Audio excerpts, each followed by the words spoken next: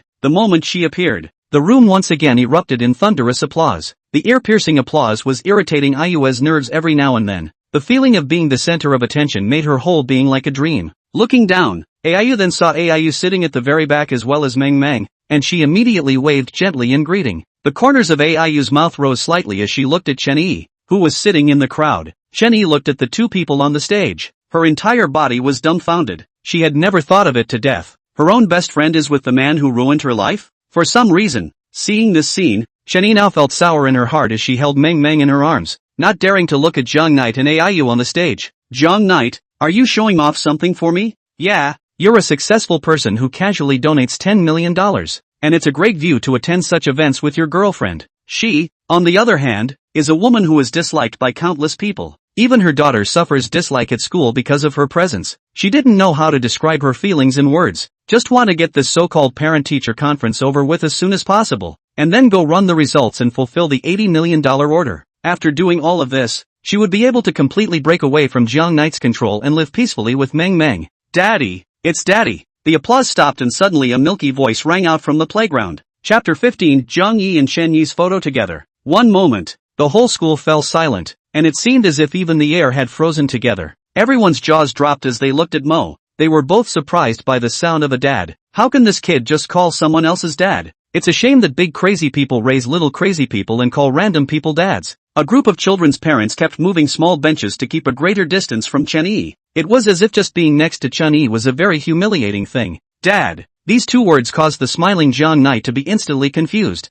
The eyes were full of incredulity. Looking at Mo, who was standing below dancing with his hands, was very sour inside. He finally heard the word daddy from his daughter's mouth. A child's first sound of daddy is enough to satisfy every father in the world. It's life-affirming. It's the most precious treasure in the world. Last time, Zhou Ruoyun brought Meng Meng to the medical center. At that time, Hao Meng Meng did not shout the word father. As a result, when he saw Zhang Knight here, he broke out of his mouth out of excitement. It seems that in Mo's heart, he is her father. Daddy! Mo didn't care about the shouts of the people around him and shouted at Zhang Knight on the stage. Several consecutive voices of father made Zhang Knight very excited. He looked at Mo with a doting look, and then made a, two fingers closed at the temple flick. And when Meng Meng saw this, she laughed her ass off and made the exact same gesture at Zhang Knight. The loving scene froze everyone around them, especially the principal, who immediately came to Jiang Knight's side. Mr. Jiang, is Chen Meng really your daughter? Of course, pro-life. Jiang Knight replied with a sentence,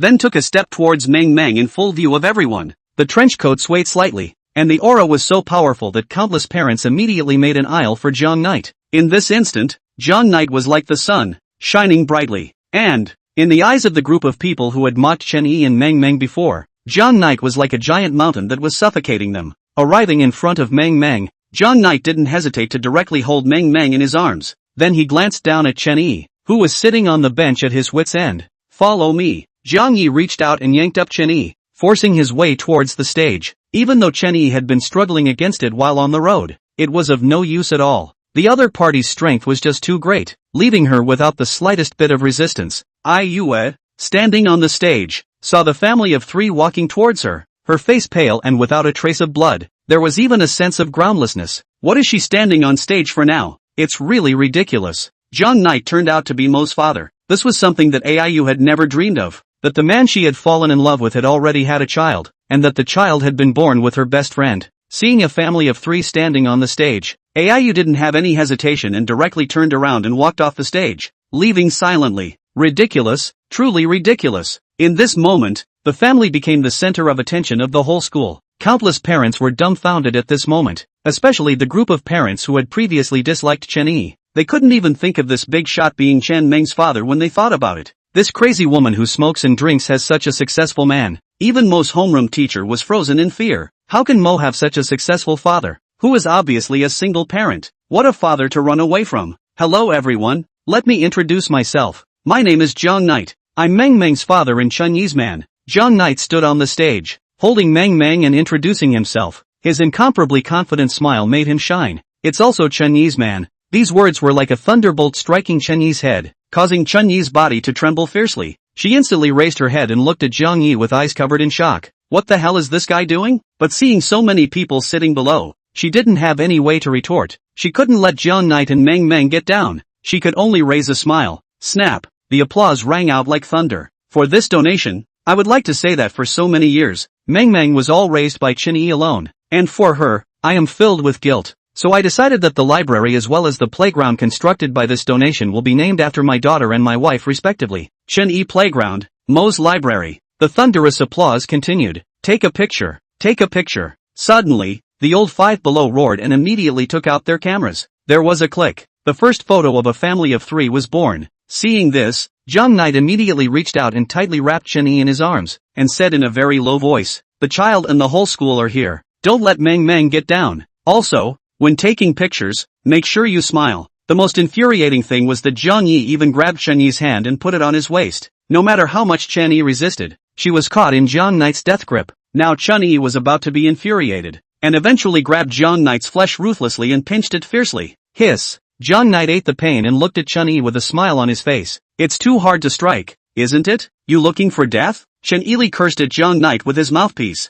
and Mo couldn't stop smiling at the sight of the bickering duo, immediately reaching out to put her arm around their shoulders. This silenced the bickering duo instantly. At this moment, for Mo, it was enough happiness. For the sake of Meng Meng, Chen Yi could only act in front of him. Watching countless people go forward and backward to flatter her and Mo was very unpleasant inside. She never imagined that Mo would be the little kid that the whole school would be watching. Again, she had no such qualifications before. But Jiang Knight's appearance made Mo the daughter of a big shot. It also made her also the wife of the mansion in everyone's mind and was noticed by everyone in the school. In the past, she also tried to make Mo respected by others through her social status. But for her, it was harder than climbing up to the sky. But this matter, how easy it was for Jiang Knight. One sentence made countless people change their attitude towards Mo. After the parent-teacher conference ended, Chen Yi sent Meng Meng to the classroom and left the school as if she was running away. Along the way, her heart was beating wildly, and at that time, when she was on the stage, she actually somewhat liked the feeling of being embraced by Jiang Knight. Just as Chen Yi still kept reviewing the images from earlier, suddenly a Rolls-Royce passed by. The car glass opened.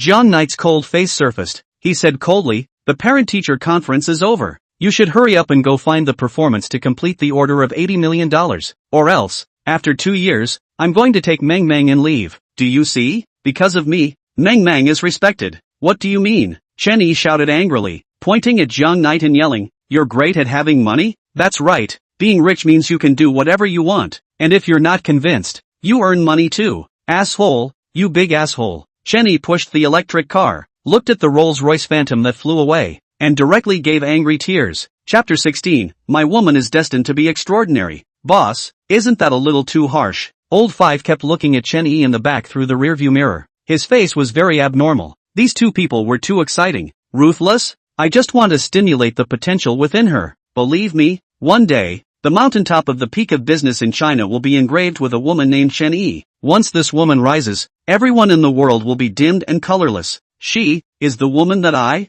Jiang Knight, have decided is not destined to be ordinary. I really can't imagine how much she hates you right now. Hearing these words, it was as if a fishbone was stuck in Jiang Knight's throat, and he didn't say anything for a long time. Old Five could see the change in Jiang Knight's mood, and he immediately added, if later on, after she learns of your good intentions, she'll definitely be especially touched, and later on, when the two of you are old, it'll definitely be a good story when you tell the story of your youth. I don't ask that she can forgive me, Jiang Yi said indifferently. I'm proud of her for her infinite splendor, and I'll open the way for her tiger's fall. After returning to the company, Chen Yi immediately called and contacted the manager of South China Group's purchasing department. The purchasing department is responsible for purchasing all the masks for the salons, so if they wanted to work with South China Group, they first had to pass through the manager of the purchasing department. Yesterday, Chen Yi had made an appointment with the purchasing manager, but the other person didn't have time yesterday, so she continued to contact them again today, learning that the other party has time tonight, at 6 o'clock in the evening, in the cafe downstairs of the South China Group to negotiate. A trainee salesperson,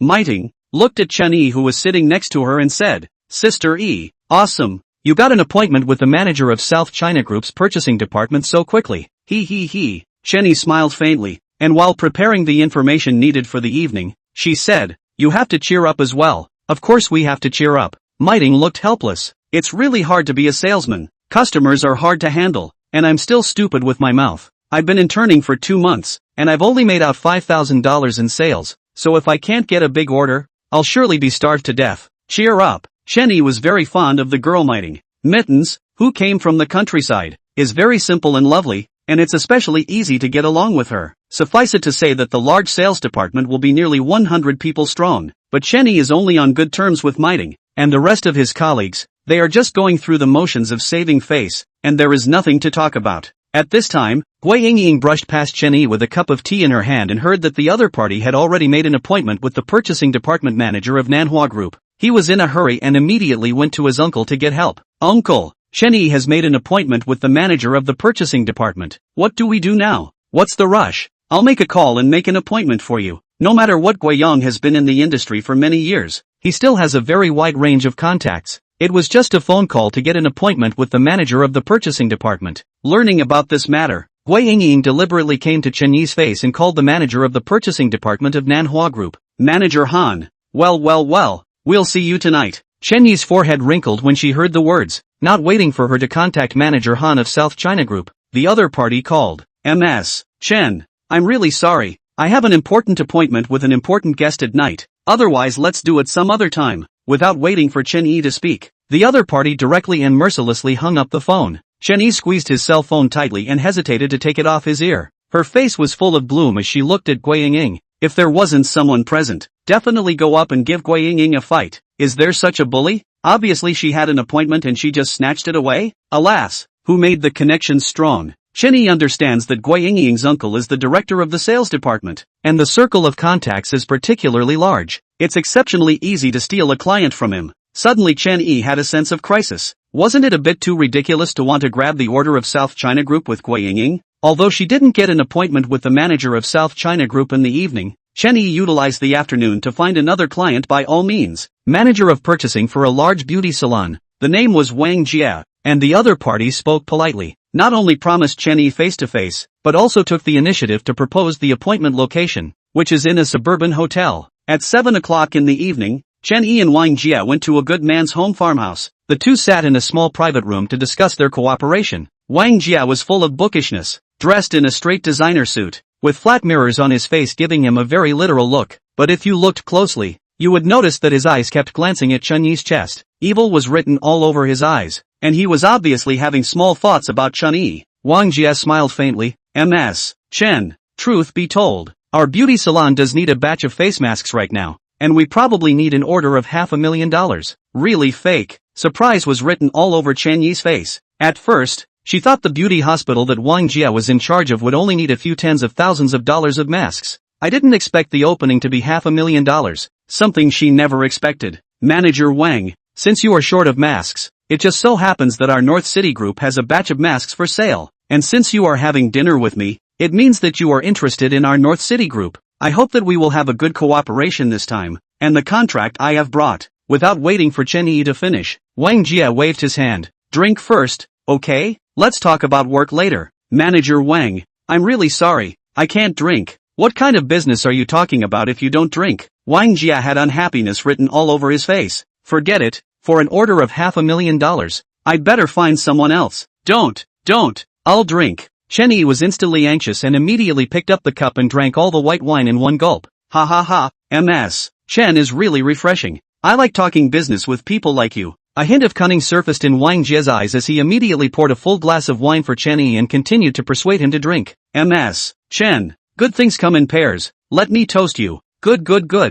Chen Yi tangled for a moment and once again drank the wine in his cup. 2 cups of wine down. Chen Yi's face instantly turned red. Even her white transient neck surfaced a touch of scarlet, beautiful to the extreme. This caused Wang Jia, who was on the side, to gradually breathe heavily as he reached out and placed his hand on Chen Yi's shoulder. MS. Chen. In fact, our beauty hospital needs more than just 500,000 masks. If it's possible, I can give you an order of up to 2 million. Really? Chen Yi subconsciously moved her body, and pushed away Wang Ji's salty hands. Of course. Wang Jia smiled lewdly. I can sign a $2 million order for you tomorrow, but doesn't Miss Chen have to pay something? I have good red wine at home. Do you want to go drink some together? As soon as the words fell, a loud sound suddenly rang out and the door of the private room was almost kicked in, followed by the indifferent Jiang Knight appearing at the door of the private room. Chapter 17, The Sphinx Client. Jiang Knight, what are you doing? Chen Yi looked at Jiang Knight, who suddenly appeared and violently stood up, glaring at the other party with a furious cry.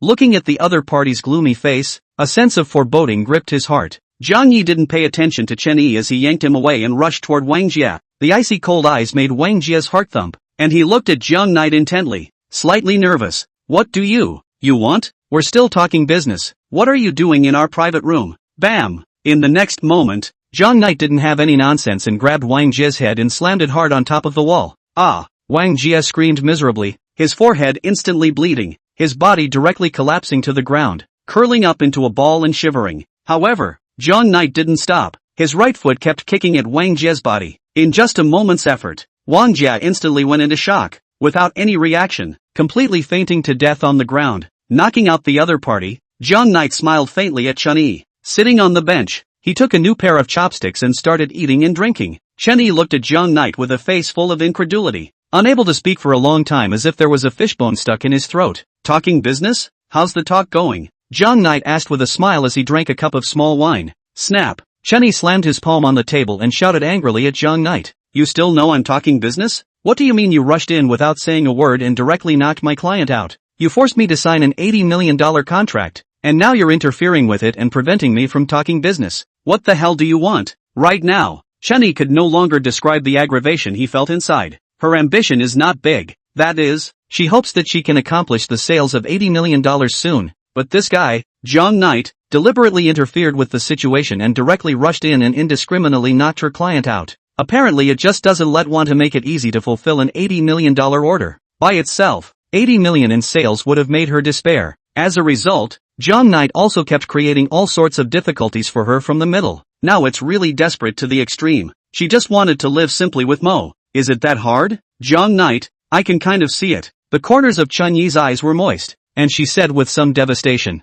$80 million in sales is something I can never accomplish because you will create all kinds of difficulties for me in the middle. And after 2 years, you can just take Momo away. You seem to be giving me a chance, but in fact, you are just stepping on me hard into the abyss of 10,000 feet, right? He. Jiang Knight had an ice-cold and ruthless face, talking business about a suburban hotel, and also eating in such a small hotel. I want to know, are you talking about business in the end? Or do you want to do a little bit of unseen deal? What did you say? Chen Yi tightly bit her lips, her body trembling with anger. I'm telling you, Jiang Knight, don't think of me with your dirty thoughts. You're going too far, you know? Jiang Knight was still full of smiles as he continued to eat his food. Seeing the other party's calm and collected appearance, Shenny really wanted to cry. She had weathered the storm over the years and was not a fragile person. But in the face of Jiang Knight doing this, she especially wanted to run out and cry. That's right, because of me, you were in prison for 8 years. But is it all my fault? I'm a victim too. Why do you make me look like I'm the one who made a huge mistake now? What's wrong with me? The police are here. Suddenly a voice came from outside.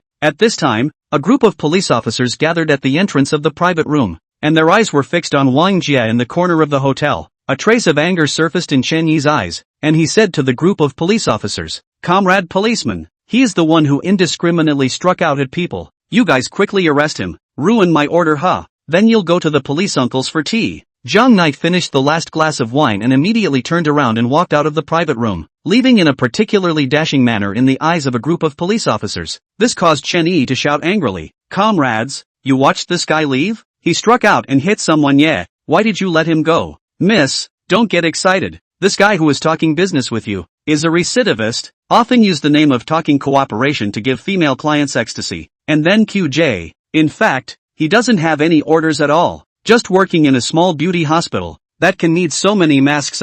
Fortunately Mr. Zhang came in time, or else today you fell into the trap of this beast again." What?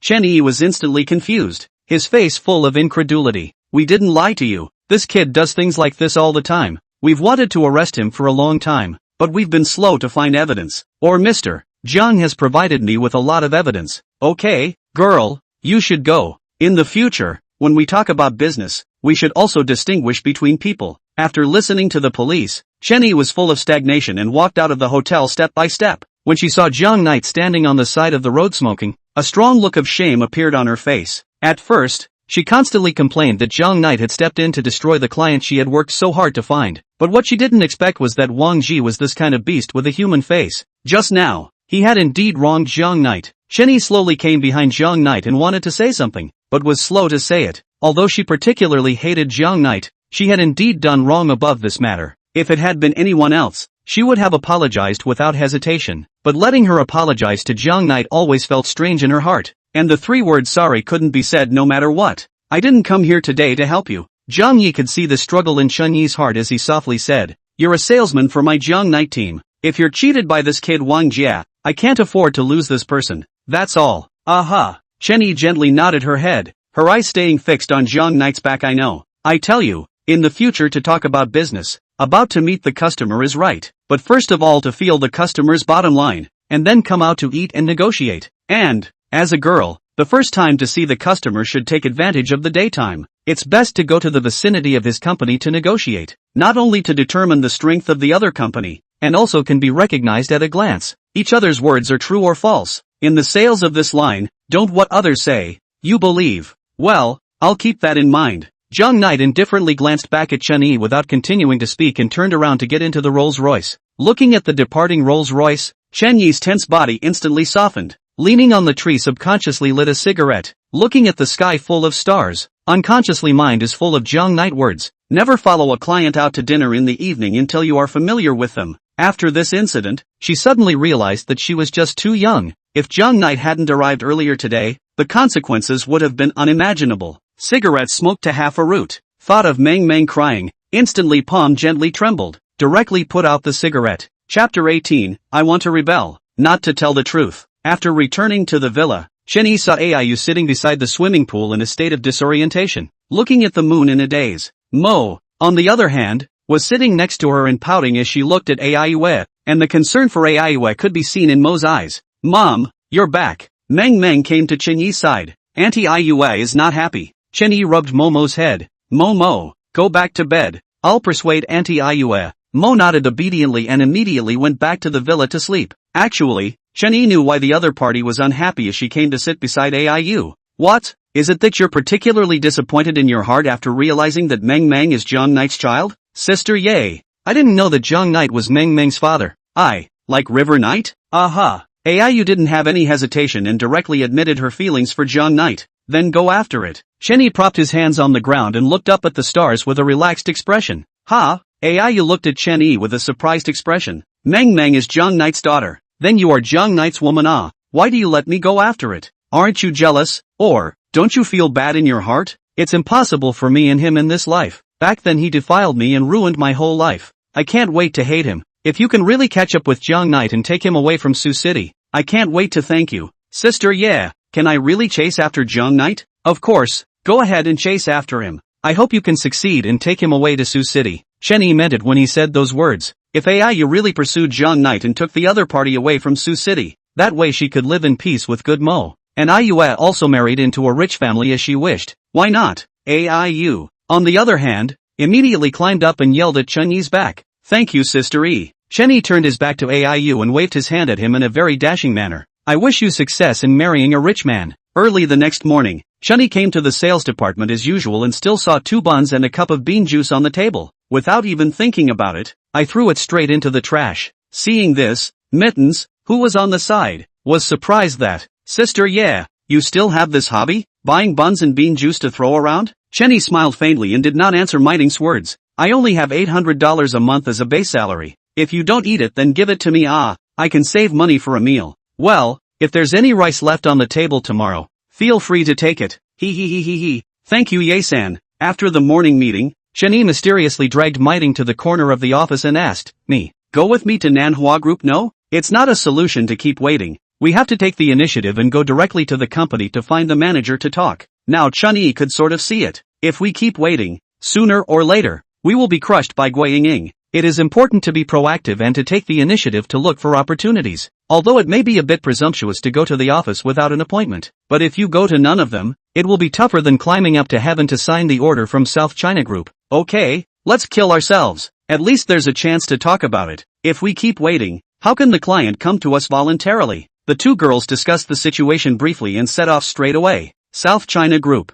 The 2 girls first approached the front desk to make an appointment with the purchasing manager. They were told that the other party was negotiating with an important client in the conference room and had no time to entertain them, with no choice but to stand in front of the company and wait. About half an hour later, South China Manager Purchasing Manager Han Kai Lu as well as Xiao Yang, Gui Yong as well as Gui Yingying 4 people walked out from the company. Smiles spread across the faces of the 4 men. It was evident from Xiao Feng's constant handshake with Han Kale, the order was definitely taken. Upon seeing the 4, Chen Yi and Miting's faces changed, looking at each other, full of frustration, or late to a, yo, isn't this Chen Yi? What are you doing here? Gui Yingying asked as she came to Chen Yi with her hands in her pockets. Chen Yi didn't take care of Gui Yingying, but ran to Han Kailuo's face with a sincere expression. Manager Han, do you still remember me? I'm Chen Yi from North City Group. We contacted each other by phone yesterday, and you said that we'd meet today to chat about. Without waiting for Chen Yi to finish, Han Kaler looked at Xiao Yang. You guys can settle your own company's matters on your own.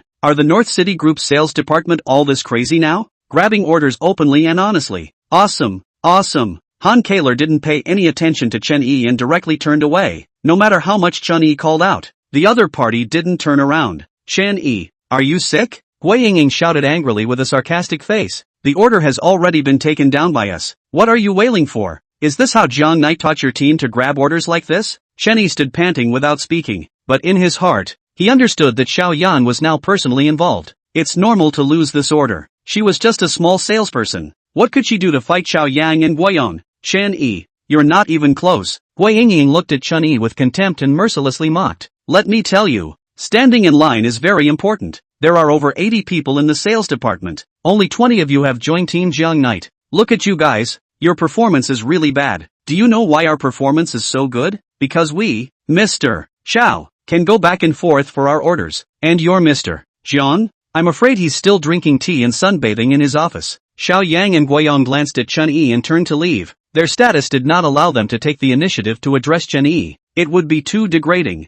A bunch of trash. Before walking away, Gui Yingying said sarcastically and nonchalantly, still wanting to snatch orders for my old lady. What the hell? Mi Ting was also a straight person. She looked at the departing car with a hostile face and an angry face. That's bullying people like that, isn't it? A group of business operations bullying a group of professional rookies. And for the sake of being an associate director, all of them made Mr. Xiao go out. It's too bullying. Why didn't our Jiang general manager help us, and just stood by and watched this group of them bully us above our noses? Sister E, you obviously work so hard. If you rely on your personal ability, maybe you can take down this order. Gui Yingying, this scumbag, let the president help her to talk about the project. I don't care. Go back and I want to find Mr. Jiang, so that he can help us as well. This is the reputation of the team.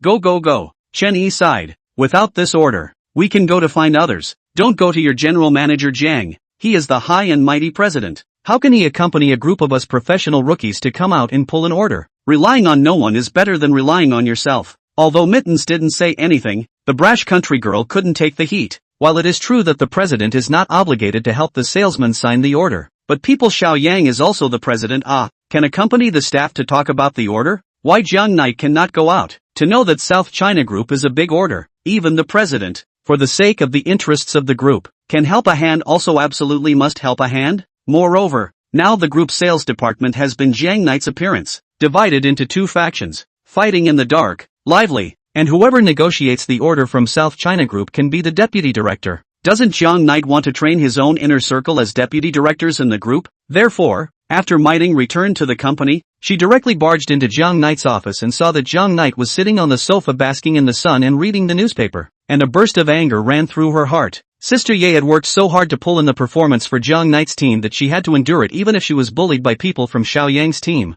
As a result, Jiang Knight, as the team leader, was sitting here in the sun. Miting's eyes turned red as she spoke. Mr. Jiang, plain speaking, I want to rebel. Chapter 19 Rivalry between the two teams. I want to rebel. These words made Jiang Knight froze, put away the newspaper, looked at Miting, straightened his suit, and smiled. Let's begin. Ha! Miting was instantly confused, not understanding Jiang Knight's path at all. Jiang Knight laughed. Don't you want to rebel? Today, I'm in a good mood, so I'll give you 3 minutes to rebel. Start. Woo woo. Miting was directly exasperated by Jiang Knight and cried. She bit her lips tightly and sat on her butt on the sofa. Mr. Jiang, I'm going to give you some hard words right now, and when the time comes, you don't have to fire me. I'll resign on my own accord. Even if I lose this job, I'm still going to fight for the people on Team Jiang Knight. Jiang Knight listened attentively without interrupting Miting and made a motion to continue. Mr. Jiang, although it's true that the president is not obligated to help the salesman run the results, times are different now, and since the emergence of the dual president system,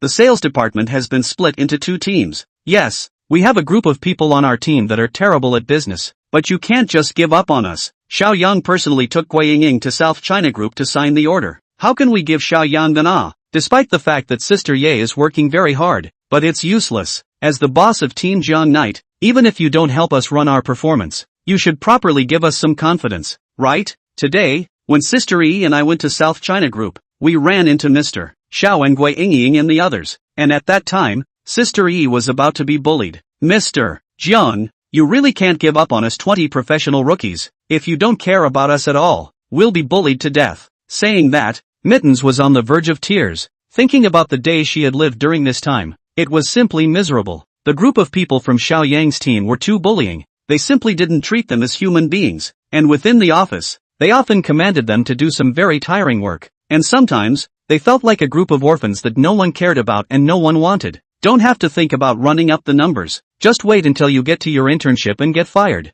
Mr. Jiang, I'm done, just fire me. Miting lowered her head and whispered, okay, after you're done rebelling, get back to work. I already know what you're talking about. The corners of Jiang Knight's mouth rose. I didn't expect Xiao Yang to start helping the salesman run the results in order to win over me. Since you want to win over them, I will fulfill you. Miting was slightly stunned. She thought that she would be fired for saying these words, but she didn't expect Jiang Knight to say these words. After waiting for Miting to leave, Jiang Knight took out his cell phone and dialed out, his voice icy cold, saying, Old 5, go to the South China Group. Jiang Knight, will take the project they worked on with the North City Group in the morning. Just tell them to come to the group with a contract to work with me before the end of the night. When Gui Yingying and South China Group signed the project, the sales department directly exploded. Everyone was unusually exuberant, and laughter filled the office like it was New Year's Eve. And Chen Yi as well as Miting, a group of salesmen from Jiang Knight's team, gathered pitifully in the corner of the office, watching the people on Xiao Yang's team celebrate Gui Yingying's signing of a big order. Yingying, congratulations, you're about to become an assistant director.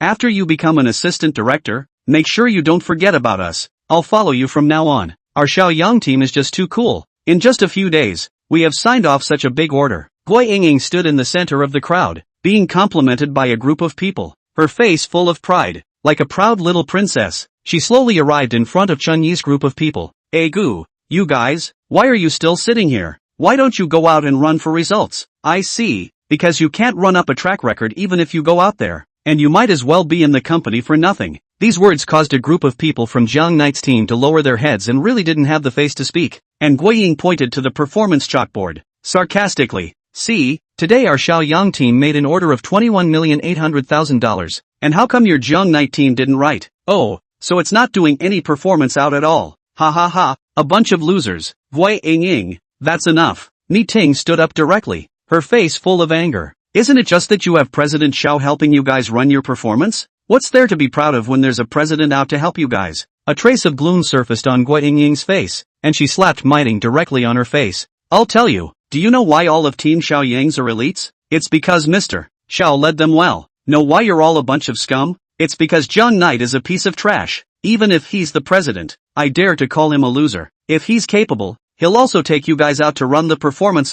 Can he sign the order from South China Group? Miting. Seeing Miting being slapped in the face, Chen Yi immediately reached out and wrapped her in his arms, his face ferocious. Gui Ying, don't go too far. What gives you the right to hit someone? I'm telling you, don't push me. Believe it or not, I'll get you killed. Crazy. Gui Ying knew that Chen Yi was temperamental, and with a cold snort, she swaggered away. Ni Ting, on the other hand, covered her face and stared at Gui Ying's back, her eyes showing the color of gloom, and her fists were clenching out veins. At 5:30, half an hour before the end of the day, the sales department has a wrap-up meeting. It was an important day for Gui Ying to sign this big order from South China Group on behalf of North City Group. Jiang Knight and Xiaoyang would naturally attend the meeting as well. Yo, the contract hasn't even been signed yet, and you're writing down the performance on the blackboard. Your Xiaoyang team is really a step ahead. Jiang Knight walked into the conference room and saw the performance statement on the blackboard at a glance and snickered. That's for sure. Xiaoyang sneered.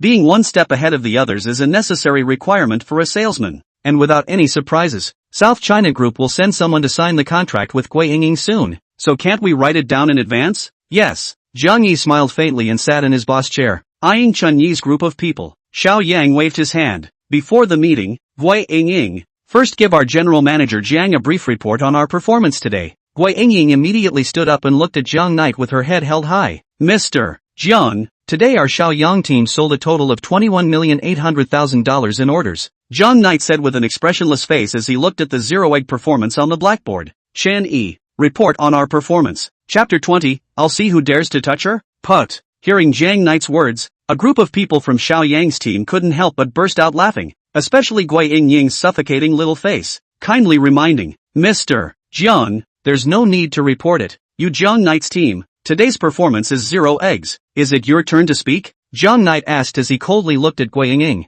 At this moment, Jiang Knight's powerful aura instantly erupted, like a tsunami, surging, making a group of employees not dare to speak, not even dare to breathe out loud, staring blankly at Jiang Knight with a look of awe. Even Xiaoyang signaled Gui Ying to shut up. Report what? 0 balls. Chen Yi muttered. Get up. Report. Jiang Knight said softly, we do business, man. First of all, we have to learn to respect each other. Other people give us to report performance, then we must return it. This is called courtesy. Do you understand? Chen Yi reluctantly stood up and said, Team Jiang Knight, today's performance, 0. If it was before, Gui Ying would have been the one to laugh out loud, but at this moment, no one in the room dared to laugh. This caused Chen Yi to secretly glance at Jiang Knight. This guy's aura was truly somewhat powerful. A mere look silenced the group of rampaging business elites. After a few moments of silence, Jiang Knight looked at the watch at his wrist. There were still 5 minutes to the end of the workday. There's still 5 minutes left to get off work. I'll give a meeting to the personnel of Jiang Knight's team.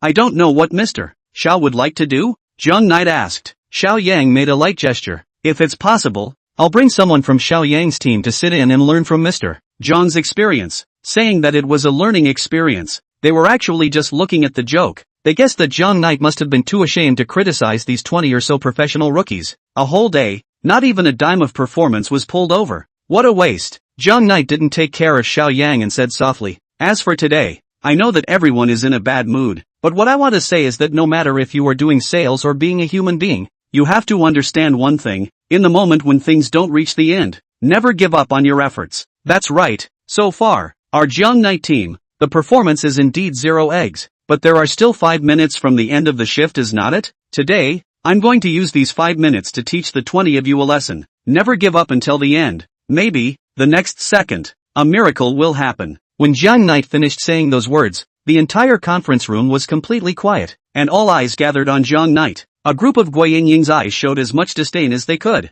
They wanted to see what Jiang Knight had the ability to make a miracle happen in these 5 minutes. Chen Yi, on the other hand, secretly shook his head and subconsciously glanced at the clock on the wall. With 4 minutes to go, it's already too late. Crunch! The next moment, the door to the conference room opened and a woman in a suit walked in with a contract in her hand. Seeing this, an excited smile appeared on Gui Yingying's face and immediately greeted him. Secretary Li, I'm here. Looking for me to sign a contract, right? Li Ying is the secretary of the president of Manhwa Group. She gently shook her head. Excuse me, I'm here to deliver the contract to Mr. Jiang, not you. Ha! Gui Yingying's forehead wrinkled as she subconsciously looked at Xiao Yang and Gui Yong, her face full of confusion. Xiao Yang looked at Li Ying and asked in a somewhat impulsive tone, Secretary Li, we've obviously talked to Manager Han. This order should be ours. Why should we give it to Jiang Knight? Aren't you mistaken, right? I won't make a mistake. The president is the one who asked me to deliver the contract to Mr. Jiang. As for Manager Han, 10 minutes ago, he was fired. The reason,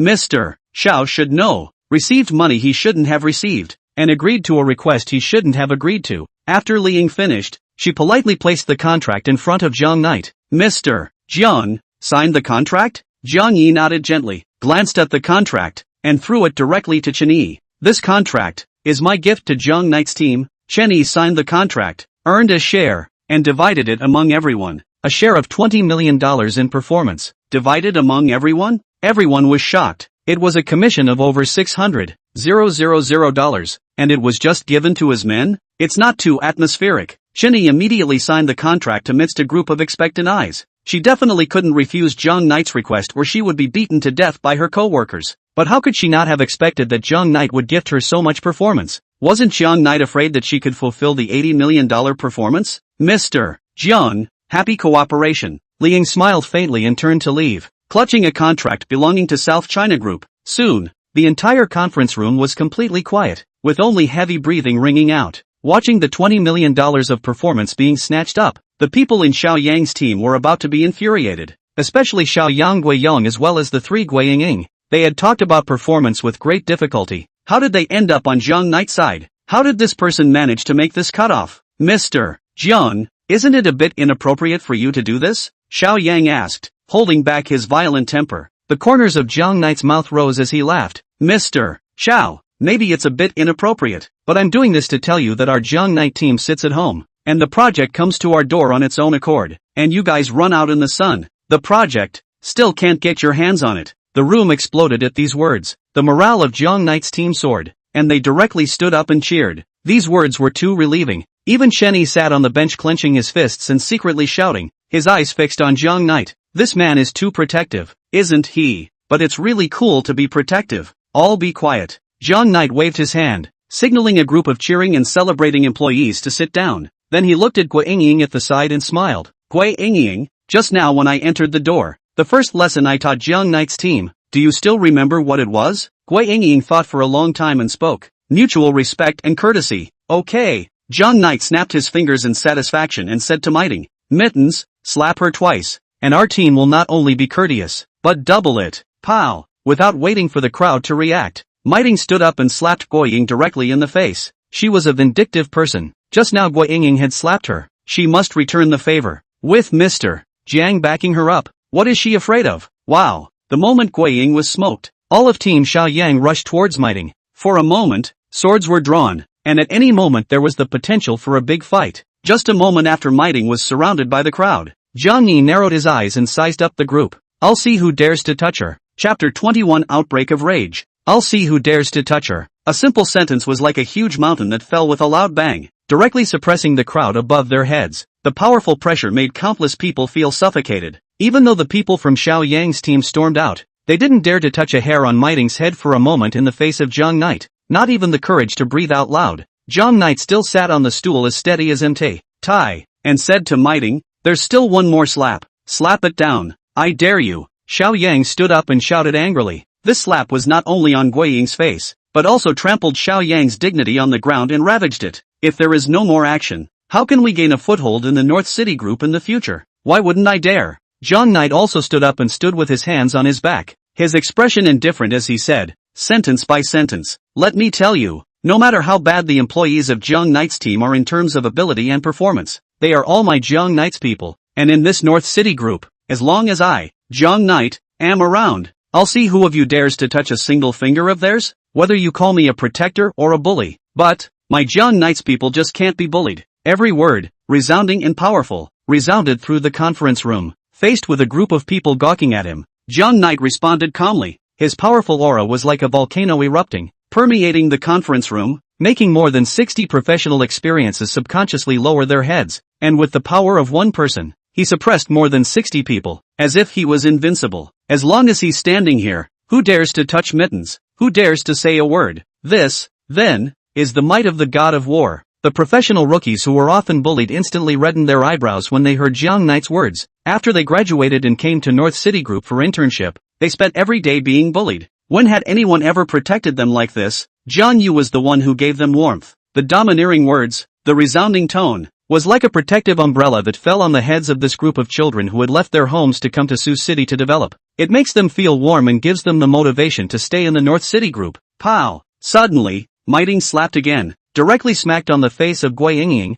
this time with full strength. Directly will be Gui Yingying give 2 steps back. Stinky woman, how did you whip me and how do I give it back? Ah! Gui Yingying broke down and bawled. When had she ever been bullied like this? To be slapped by a professional rookie, it was a strange shame. However, at this moment, no one dared to step in to help Gui Yingying. Even Xiao Yang and Guiyon felt tremendous pressure on Jiang Knight. Especially Jiang Knight's eyes made them feel the same feeling as if they were staring at death. A man as strong as Xiao Yang wouldn't dare to make a half-hearted attempt in front of Jiang Knight. Let's go. The corners of Jiang Knight's mouth rose slightly as he turned around and left with his men. You really think that no one will be able to bully your team, Jiang Knight, don't you? Xiao Yang finally gathered his courage and said with a sharp breath. By the time Jiang Knight walked to the door, he heard these words and he suddenly stopped and turned his back to Xiao Yang. Of course they do. In this world, only I, Jiang Yi, can bully them, the rest of them, no one. And of course, you can bully them while I'm gone. But, first consider whether you can withstand my wrath. After Jiang Knight's group of people left, Gui Yingying could no longer bear the aggression in her heart,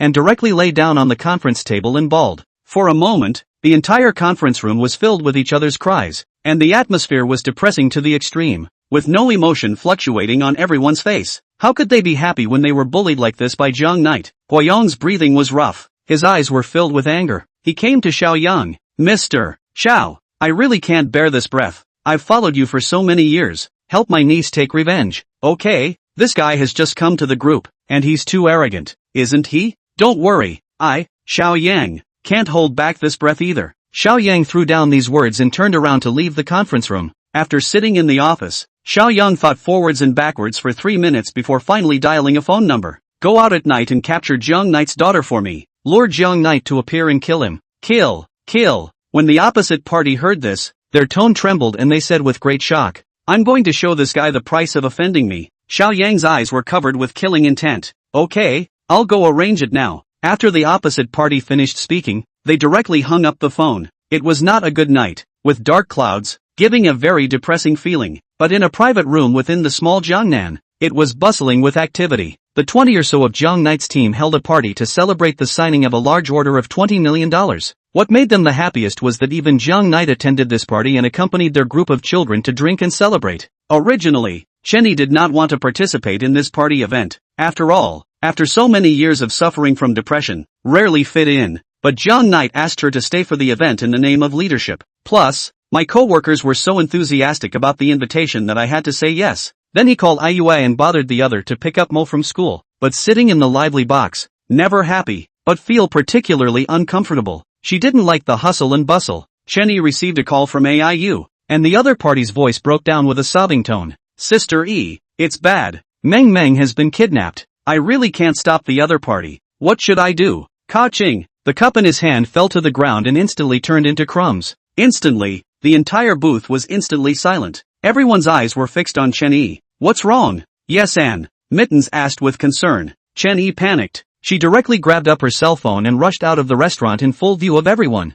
What's going on here? In an instant, the entire private room was abuzz with talk. And Jiang Knight also realized that something was wrong. There was nothing that could make Chen Yi so flustered other than Meng Meng. After pacifying the staff, he chased Chen Yi out of the hotel. Looking at Chen Yi, who was in tears and incomparably anxious, Jiang Yi immediately went up and asked, Chen Yi, what's wrong? Jiang Knight, Meng Meng has been kidnapped. Shen Yi turned back to Jiang Knight, her eyes filled with dullness as well as pain. At this moment, Shen Yi was as if she had lost the most important thing in her life, and that hand-wringing look was heartbreaking. "Boss, what's wrong?" Old Five, who was sitting in the car waiting, saw this scene and quickly came to Jiang Knight and asked. Jiang Knight clenched his fists tightly and said coldly, "Meng Meng has been kidnapped." Just then, suddenly Chen Yi's cell phone rang twice. An unfamiliar phone number sent a MMS message. She opened the message with trembling hands. It's a photo and an address. Sioux City, Factory No. 3. Only Jiang Knight alone can come to the rescue.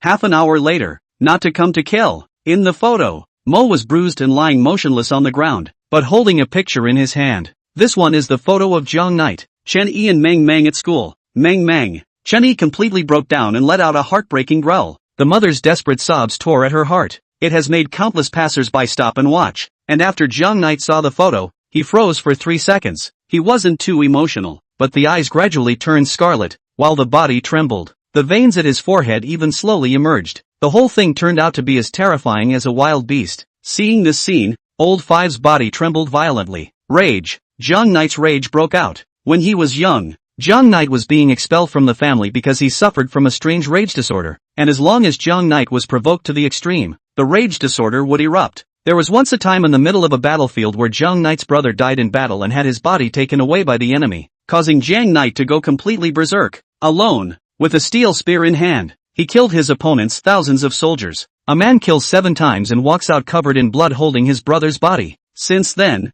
one battle sealed the god, creating the legend of the Chinese god of war. After sealing the gods, with their strength, there was no one in the entire world who could enrage Jiang Knight anymore. But after Mo was kidnapped, it completely galvanized the rage inside him, especially when he saw Mo's picture. The whole thing went into a state of super rage and went completely berserk. If he were to go completely berserk, the entire city of Sioux would be razed to the ground by Jiang Knight, and no one would be able to stop the furious Jiang war god. The next moment, Jiang Knight took a step towards the Rolls-Royce parked on the side of the road. A kick kicked out a hole in the passenger door of the Rolls-Royce. Reaching out, a steel gun emitting a chilling aura instantly ejected. "Mo, Daddy's here to save you." Jiang Knight dragged his steel gun and walked step by step towards the suburbs, the ground sparking and constantly emitting piercing and stabbing sounds. Ka-ching! A bolt of lightning fell. Heavy rain is pouring down and storms are coming. Looking at Jiang Knight's back, Chen Yi was filled with shock and immediately turned back to Old Five. What is he doing? What is he going to do?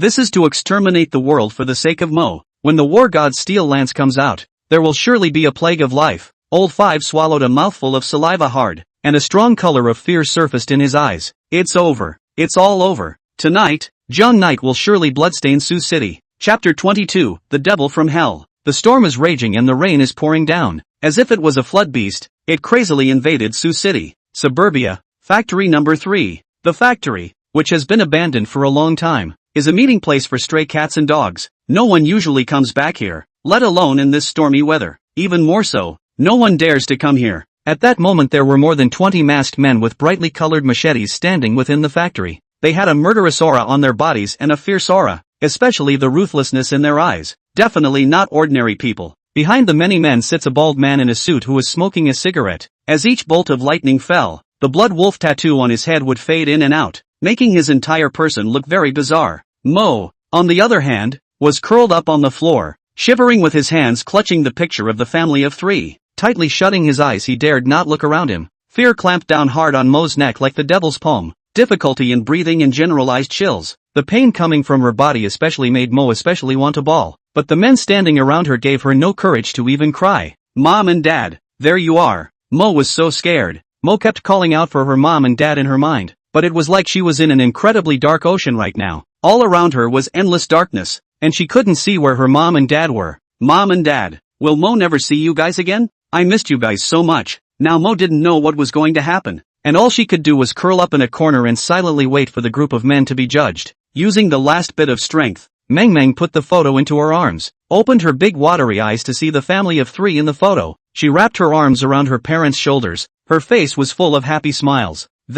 How happy they are. Mom and Dad. The photo was more like a merciless iron hand that hardened and crushed the last of Mo's strength. Again this photo gave Mo the courage to cry. Clutching the photo, he sobbed silently. At that moment, the Blood Wolf man's cell phone rang, and he glanced at the content of the message. Jiang Knight has gone to you. Kill Chen Meng and withdraw decisively. After reading this message, Blood Wolf's eyes snapped to the crying Mo. Killing the kid is fine. For an extra million. Blood Wolf sent over a message. Soon the opposite side replied with an OK emoji. In the next moment, Blood Wolf directly took out a black dagger in his pocket and coldly and mercilessly pinched Mo's neck and raised it into midair. Son, there's no way out. Uncle has to kill you. Be good. Close your eyes. It'll be over in a minute. Uncle won't make you suffer too much. Mo was terrified and looked at the man in front of him with tears back in his eyes. His face was pale, his dull eyes were emotionless, and his aura was completely gone. You can see how much Mo's heart has been battered. Ka-ching! A thunderbolt fell. The Blood Wolf tattoo on the Blood Wolf's head suddenly appeared and disappeared, frightening Mo with a heartbreaking growl. Uncle, don't kill Mo. Using her last bit of strength, Mo tried to beg for mercy. Click! At that moment, a thunderbolt fell, and when Blood Wolf's body was illuminated by the lightning, he had raised the dagger in his hand. Bam! In the next moment, the large iron door of the warehouse made a loud noise and was directly kicked out. Boom! The iron door instantly split in two, and a steel gun shot through the gap. Pust! With a miserable scream, a masked man directly fell to the ground in response. The war god's steel spear, stuck in the man's stomach, completely lost its life. The Blood Wolf turned his head to look at the doorway, and when he saw Jiang Knight walking step by step, his body instantly tightened up. Jiang Knight's ice-cold eyes made him feel like he was facing an emotionless beast. In particular, the aura of bloodshed emanating from the other party made it difficult for him to breathe, and the knot in his throat wriggled as he nervously swallowed a mouthful of saliva. Here it comes. The Blood Wolf bent down and placed Meng Meng on the ground, his icy cold eyes looking at Jiang Knight. In that case, die with your daughter. Dad. Meng Meng looked back, and when she saw Jiang Knight, she was 100 times more excited and utilized all her strength to shout, Dad! A childish voice, ringing through the warehouse. A hint of tenderness gradually returned to Jiang Knight's eyes, and his eyes looked towards Meng Meng as he took a step forward. The group of masked men were subconsciously making way for Jiang Knight as he walked towards Meng Meng. The current Jiang Knight was like a flood beast that was ready to explode at any time, and the people in the neighborhood all feared that Jiang Knight would suddenly explode. Mo, be good and close your eyes. Jiang Knight used his last consciousness to hold Meng Meng in his arms, but after seeing the blood on his daughter's body, the last realization in his eyes dissipated. Good. Mo dutifully closed his eyes. The moment my daughter closed her eyes, an eerie chill suddenly erupted in Jiang Knight's eyes as he slowly rushed toward the Blood Wolf. This beast has finally exploded. What are you waiting for? Give it to me. The Blood Wolf had been mixing for many years, but it was the first time he encountered such a strange person, so he inevitably panicked a little inside, and his body kept retreating. Go on, all of you. Ow ow ow ow. In the next moment, more than 20 masked men rushed toward Jiang Knight like a flood. I'm going to take your lives. Jiang Knight's palm carried an irresistible momentum as it rushed to grab the man at the front. Click! Only an eerie sound rang out from the workshop, and the mask shattered instantly. The man's face skin was even clawed off by Jiang Knight, bloodied and broken bones. The five senses were even hardened and ripped off by Jiang Knight, melting into a ball and being thrown to the ground. Aha! The man slumped to the ground, screaming in agony. Without hesitation, Jiang Knight raised his right foot and stomped down heavily. With a click, the man's chest instantly shattered, and his heart was directly melted. Instantly silent. This scene caused the hearts of the rest of the masked men to tremble fiercely as they looked at the approaching Jiang Knight, their breaths gradually coming in short bursts. Go on, all of you. Step on me. The Blood Wolf was a bit flustered and immediately shouted angrily. A group of masked men hesitated for a moment before rushing towards Jiang Knight without hesitation, like hungry wolves, pouncing on Jiang Knight in a frenzy. Jiang Knight reached out and grabbed the war god's steel lance, picking it with one hand, and the sharp steel lance directly pierced into the opponent's heart. Pust! Jiang Knight shook his palm and directly lifted the gun with the man into the air. The masked man on top of the steel gun was silent. Click! A thunderbolt fell. The Jiang Knight at this moment was like a Shura that had crawled out of hell, full of fury, with scarlet eyes. The war god's steel gun was like the scythe of death. With each strike, one person's life could be taken away, and even if the other person was already dead, Jiang Knight would go up and ruthlessly make up for it with 2 shots. He didn't know the meaning of mercy for these bastards who bullied Mo. Death is the destiny of this group. In the blink of an eye, a group of masked men were all dead. Only the Blood Wolf stood frozen in place, looking at the corpses all over the ground. His breathing gradually shortened. The fear of death even surfaced in his eyes, and his body slowly retreated backwards. He wants to escape. The devil. That's just the devil. Killing so many people. Not a trace of emotion could be seen in Jiang Knight's eyes, totally treating life like it's nothing. Stand still. Jiang Knight turned his back to the Blood Wolf, and a cold voice rang out from his mouth. Chapter 23, repeating it again. This voice was as if it came from the nine hells. Horrible, horrible, without a trace of human emotion. What kind of a person has he or she offended? This is a demon. Bam! Without hesitation, the blood wolf fell to his knees and begged for mercy. Please, don't kill me. I'm on the receiving end too. Save your words for hell. Jong Knight's eyes flashed with a murderous intent as he violently swung out his war god steel lance and blasted at Blood Wolf, who hadn't finished speaking. The incomparably sharp steel gun directly stabbed at the Blood Wolf's head. A miserable scream. Instantly the whole world was silent. Bam! The Blood Wolf fell to the ground with a sound, the blood scar on its neck gradually widening. Resignation was written in his eyes. Why would he agree to Xiao Yang's request to offend such a devil? If he had the chance, he would have messed with Jong Knight for the rest of his life. But he didn't have a chance. Jong Knight held Mo, who had her eyes tightly closed, in one hand, and held a steel gun in the other. Standing at the entrance of the warehouse, looking at the crazily swaying tree, back, the corpses were everywhere, as if it was a hell on earth, and the horror was incomparable. Although now that Jong Knight's berserk rage had broken out, he had lost all consciousness and had completely become a ferocious beast. Fierce beasts, however, do not harm their daughters, even if it offended the world. This ferocious beast would cut a bloody path to happiness for his daughter. At this point Mo was too tired, and when all was quiet she drifted off to sleep. The whole world is good when you're lying in your daddy's arms. Jong Knight held the war god steel gun and walked under the pounding rain with his daughter in his arms. The rain washed all the blood from his body and from the warlord's steel spear. However, it was unable to purify him of his fury. His eyes were still bloodshot, and he was still cold and emotionless. Mo, an anxious cry came from the distance. At this moment, Shen Yi and Old Five came running in a hurry. When Shen Yi saw the silhouette in the middle of the heavy rain, excitement surfaced on her face, especially after seeing Meng Meng in Jang Knight's arms. In a fit of excitement, her feet slipped and she directly plopped down in the middle of the mud, her delicate face filled with mud. Shen Yi, Old Five clenched inwardly, wanting to go and assist Shen Yi. However, Shen Yi didn't care about all of this and immediately climbed up and lunged at Jong Knight. When he was only a dozen meters away from Jong Knight, Old Five suddenly smelled the bloodbath aura keenly. Having been active in the battlefield for years, Old Five was extremely keen to the flavor of blood, and his eyes locked with Jong Knight's, and his heart thumped. Rage has gone completely berserk. Done. Old Five's face was full of stagnation, swallowing hard and not knowing how to react to what came next. A fully berserk Jang Knight was undoubtedly the most terrifying combat weapon in Huaxia. One man, one gun, is enough to fight a nation. Chen Yi, don't approach Jong Knight. Old Five reacted and rushed at Chen Yi with an explosive shout, his body shooting out as if it was a bow and arrow off the string. Chen Yi must be stopped from approaching Jong Knight. Right now, Jong Knight was a humanoid Tyrannosaurus Rex. As long as anyone dared to approach him, they would surely die. But right now, Chen Yi was full of Meng Meng. She didn't even hear Old Five's words and directly rushed to Jong Knight. Ding ding ding ding ding, a chirp sounded in the air. Jong Knight picked with one hand, and the sharp steel spear was pointed straight at Chen Yi's brow. Chen Yi's body instantly stopped in place. She looked at Jong Knight's emotionless eyes. Her entire body stood motionless in fear. Her body tensed up. For this scene, she was too familiar. 8 nights ago, Jong Knight was this emotionless when he defiled her, as if he was a ferocious beast in a frenzy. No matter how much she resisted and struggled, she couldn't escape Jong Knight's hands. Jiang Yi's furious appearance had undoubtedly become Chen Yi's biggest nightmare for so many years. When she had just been defiled, Chen Yi would have nightmares every day. It was this state of Jong Knight again. Fear.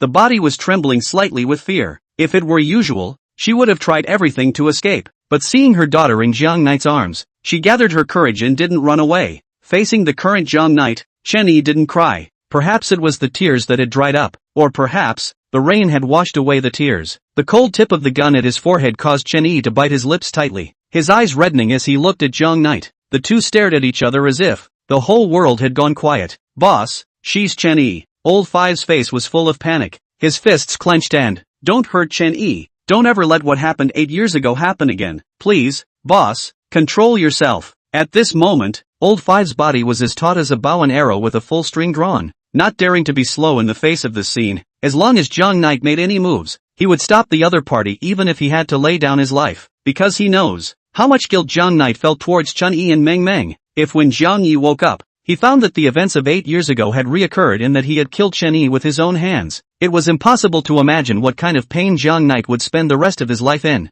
Jong Knight, give me my daughter. Seeing that the other party was hesitant to make a move, Chen Yi began to try to communicate with Jong Knight and held out his hands. Give Meng Meng to me, will you? When Chen Yi made a move, Suddenly Jiang Knight's palm trembled and the sharp steel spear cut through Chen Yi's forehead. Hot blood fell slowly down the steel gun. Gulp! Chen Yi was terrified to the extreme. As long as the steel gun in Jiang Knight's hand moved, she would completely leave this world. But for the sake of her daughter, Chen Yi is not afraid of anything. That even if she died under Jiang Knight's steel gun, she had no reason to do anything. As long as Meng Meng could live, she could do whatever she was told to do. Jiang Knight, listen to me. Give me Meng Meng. Listen to me, okay? She's our daughter. It's so late. She's got classes tomorrow. She's got to go home and sleep. Let me take my daughter home to bed, okay? Chen Yi was like a gentle wife pacifying a furious husband. Her eyes were full of tenderness, a stark contrast to Jiang Knight. While Old Five stood in complete silence, he realized that Jiang Knight was struggling. Yes, his eyes were struggling. At this moment, a soft voice kept ringing continuously in Jiang Knight's mind. The voice was as if it possessed great power, wildly impacting the fury in the heart. Ah. Jiang Yi threw his head back and growled. Veins rippled on his face, and the scarlet in his eyes grew a few shades more intense. Ah, Daddy! Meng Meng was awakened by the sound and directly hugged Jiang Knight and cried, Daddy, I want to find Mommy. I want to find Mommy. After Meng Meng let out a sob, Chen Yi and Old Five's hearts tightened as they simultaneously yelled, Jiang Knight, don't! Chapter 24 Tears of the War God. Two cries of alarm sounded at the same time. The blood redness in Jiang Knight's eyes instantly disappeared, and his consciousness was instantly restored. When Jiang Yi recovered, he saw the blood on Chen Yi's face at a glance, and the scar at his forehead was like a knife stabbing hard into his heart. Bam! The War God's steel gun, which had accompanied Jiang Knight for 5 years, landed in the middle of a muddy ditch. The damn rage is flaring up again. At this moment, Jiang Yi really didn't know how to face Chen Yi. 8 years ago, he ruined Chen Yi's life by defiling her because of his rage. 8 years later, he almost killed Chen Yi with his own hands because of another rage attack. Chen Yi saw Jiang Knight return to normal and directly snatched Meng Meng from Jiang Knight's hands. She tenderly protected the crying Meng Meng in her arms, coldly glanced at Jiang Knight, and then held Meng Meng in her arms and rushed wildly in the direction of her home. Old Five, go send Chen Yi. Jiang Knight said softly, can you, yourself? I can, leave me alone. After Old Five turned around and left, Jiang Knight stood in the middle of the downpour, closing his eyes and clenching his fists tightly, deep in remorse. Slowly crouching his body, Jiang Knight sat down on the mud-covered ground and looked at the War God's steel gun mesmerized. Most cries continued to ring in Jiang Knight's mind. Chen Yi's cold, icy voice made Jiang Knight feel despair. Just now, he almost missed killing Chen Yi.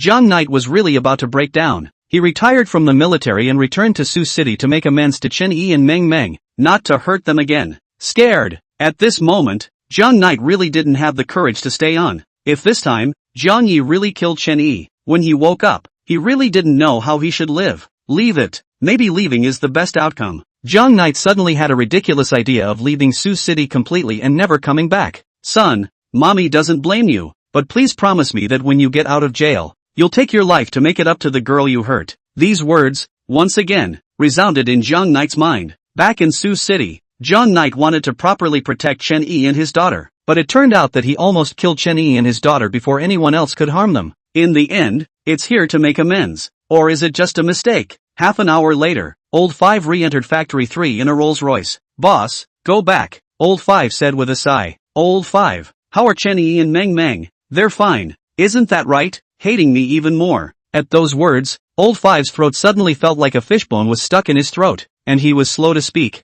He didn't know what to say to Jiang Knight. Chen Yi, who was sitting in the car at that time, had unusually cold eyes and let the blood at her forehead flow straight, which showed how sad she was. Even when her own daughter, Meng Meng, kept on comforting, Chen Yi did not have any reaction. When he reached the door of his house, Chen Yi cried, howling and tearing. After the robbery, there were tears of pain. How desperate Chen Yi was at that time. Old Five, go deal with the body. Jiang Knight knew Old Five. He knew what had happened and said softly. Old Five nodded. When turning to walk a dozen paces, he suddenly heard crying from behind him. Cries of helplessness, despair and remorse. More still, hopelessness. Old Five didn't turn around because he knew that his brother wanted to save face and didn't want to be seen crying. 3 seconds later, Old Five's eyes were moist as well. In the middle of the battlefield, Jiang Knight guarded the Great China with the power of one man, bleeding without tears. Even in the face of tens of thousands of ferocious mercenaries, he never flinched, and even when his siblings died in battle, he didn't cry, but took up the War God's steel gun in his hand to avenge his siblings' deaths. However, the War God's steel gun was now at his side,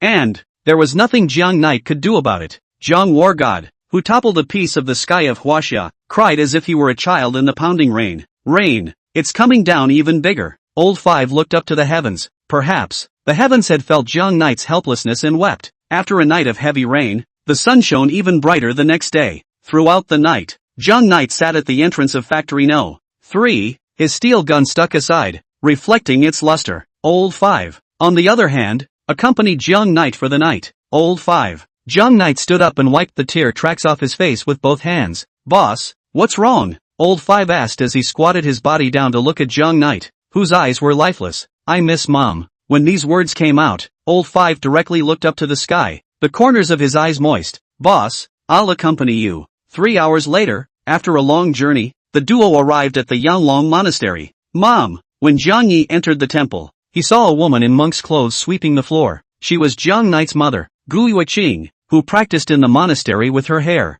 Gu Yueqing looked back. When she saw her son who was covered in mud and in a sorry state, a trace of heartache surfaced in her calm and collected eyes. She immediately greeted her, grabbed Jiang Knight's arm with both hands and looked up and down. Son, what's wrong with you? Mom! Jiang Yi knelt directly in front of Gu Yueqing. I've let you down. Knight, what's wrong? Gu Yueqing crouched on the ground. Her heart clenched hard. She knew her son's accomplishments. The hallowed god of war of China. What was it that made Jiang Knight turn so weak? I had another outbreak of rage and almost accidentally killed Chen Yi and my daughter Meng Meng. When Gu Yueqing, who had been waiting for her hair to be cultivated for 8 years, heard these words, she couldn't calm down either, and she finally realized why Jiang Knight had broken down so much, but she quickly responded. Daughter Mo? Auntie, it's the boss's daughter, born of Chen Yi, Old Five said from the sidelines. Upon hearing this, Gu Yueqing's eyes froze for a moment, and she finally realized why Jiang Knight had become so weak. In this world, perhaps only Chen Yi and his daughter would make him so weak.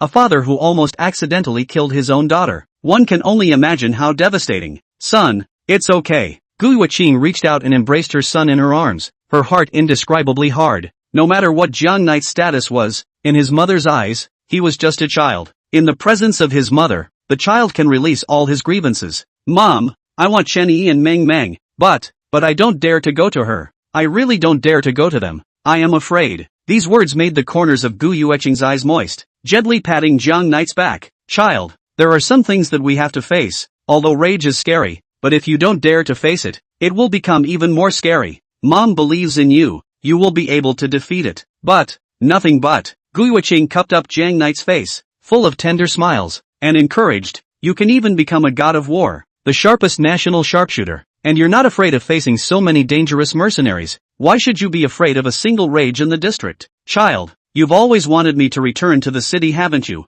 Then fine. I promise you that as long as you bring Chen Yi and Meng Meng to pick me up, Mom will immediately take off this monk's clothes and go home with you, okay? Chapter 25, The Mentally Disturbed Meng Meng. After returning home, Chen Yi stayed awake all night, and as long as she closed her eyes, the image of Jiang Yi holding a steel gun would definitely come to mind. Those emotionless eyes were like a nightmare that haunted Chen Yi at all times. It was not until 8 o'clock in the morning that Chen Yi finally fell asleep in a daze. The sound of crying coming from his ears caused Chen Yi to suddenly open his eyes, and when he saw the expression on Mo's face, he was shocked. Mo squeezed his eyes shut, hands kept covering his neck. A grimace of pain surfaced on her lovely face, and her legs kept struggling within the covers. Please, don't kill me, baby. Chen Yi panicked and immediately took Mo into her arms, trying to calm Mo down. But Meng Meng kept crying loudly. No matter what Chen Yi did, Meng Meng still couldn't stop crying. Must have left a shadow on Mo from yesterday. When Chen Yi experienced how painful it was to leave a shadow behind, the long-term shadow caused her to suffer from severe depression.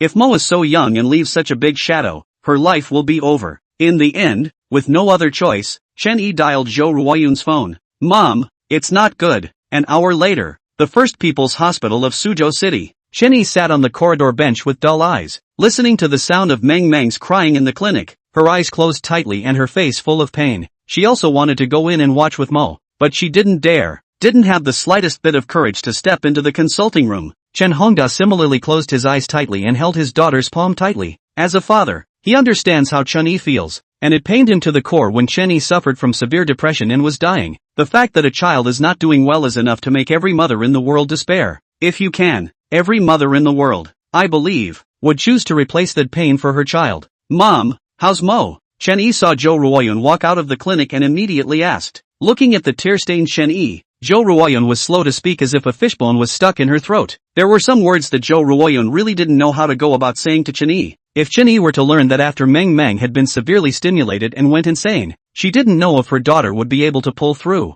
Mom, say something, Chen Yi said as she tightly grabbed Zhou Ruoyun's arm. Mo was severely stimulated and mentally disturbed, and is now sleeping after a small amount of tranquilizers. Hearing these words, a trace of dullness appeared on Chen Yi's flustered face, the corners of her eyes instantly moist, her head confused, and she directly lay backward. Daughter, Zhou Ruoyun immediately reached out and tugged on Chen Yi, looking at her daughter, whose eyes were lifeless and without a trace of life. Zhou Ruoyun couldn't wait to kill Jiang Knight, this beast. 8 years ago, Chen Yi suffered from severe depression as a result of a rage disorder. 8 years later, another rage disorder caused Mo to go insane. Jesus Christ, is Jiang Knight sent by you to punish our family? Pa! Chen Hongda gritted his teeth and grasped the wheelchair with a death grip. His anger was monstrous, but there was nothing he could do. If he could stand up right now, he would definitely kill this beast Jiang Knight. Chen Yi. Suddenly, at that moment, Jiang Knight's voice came from not far away. Jiang Knight, who had returned from the Yanglong Monastery, quickly heard about Meng Meng's admission to the hospital and immediately rushed here without any nonsense.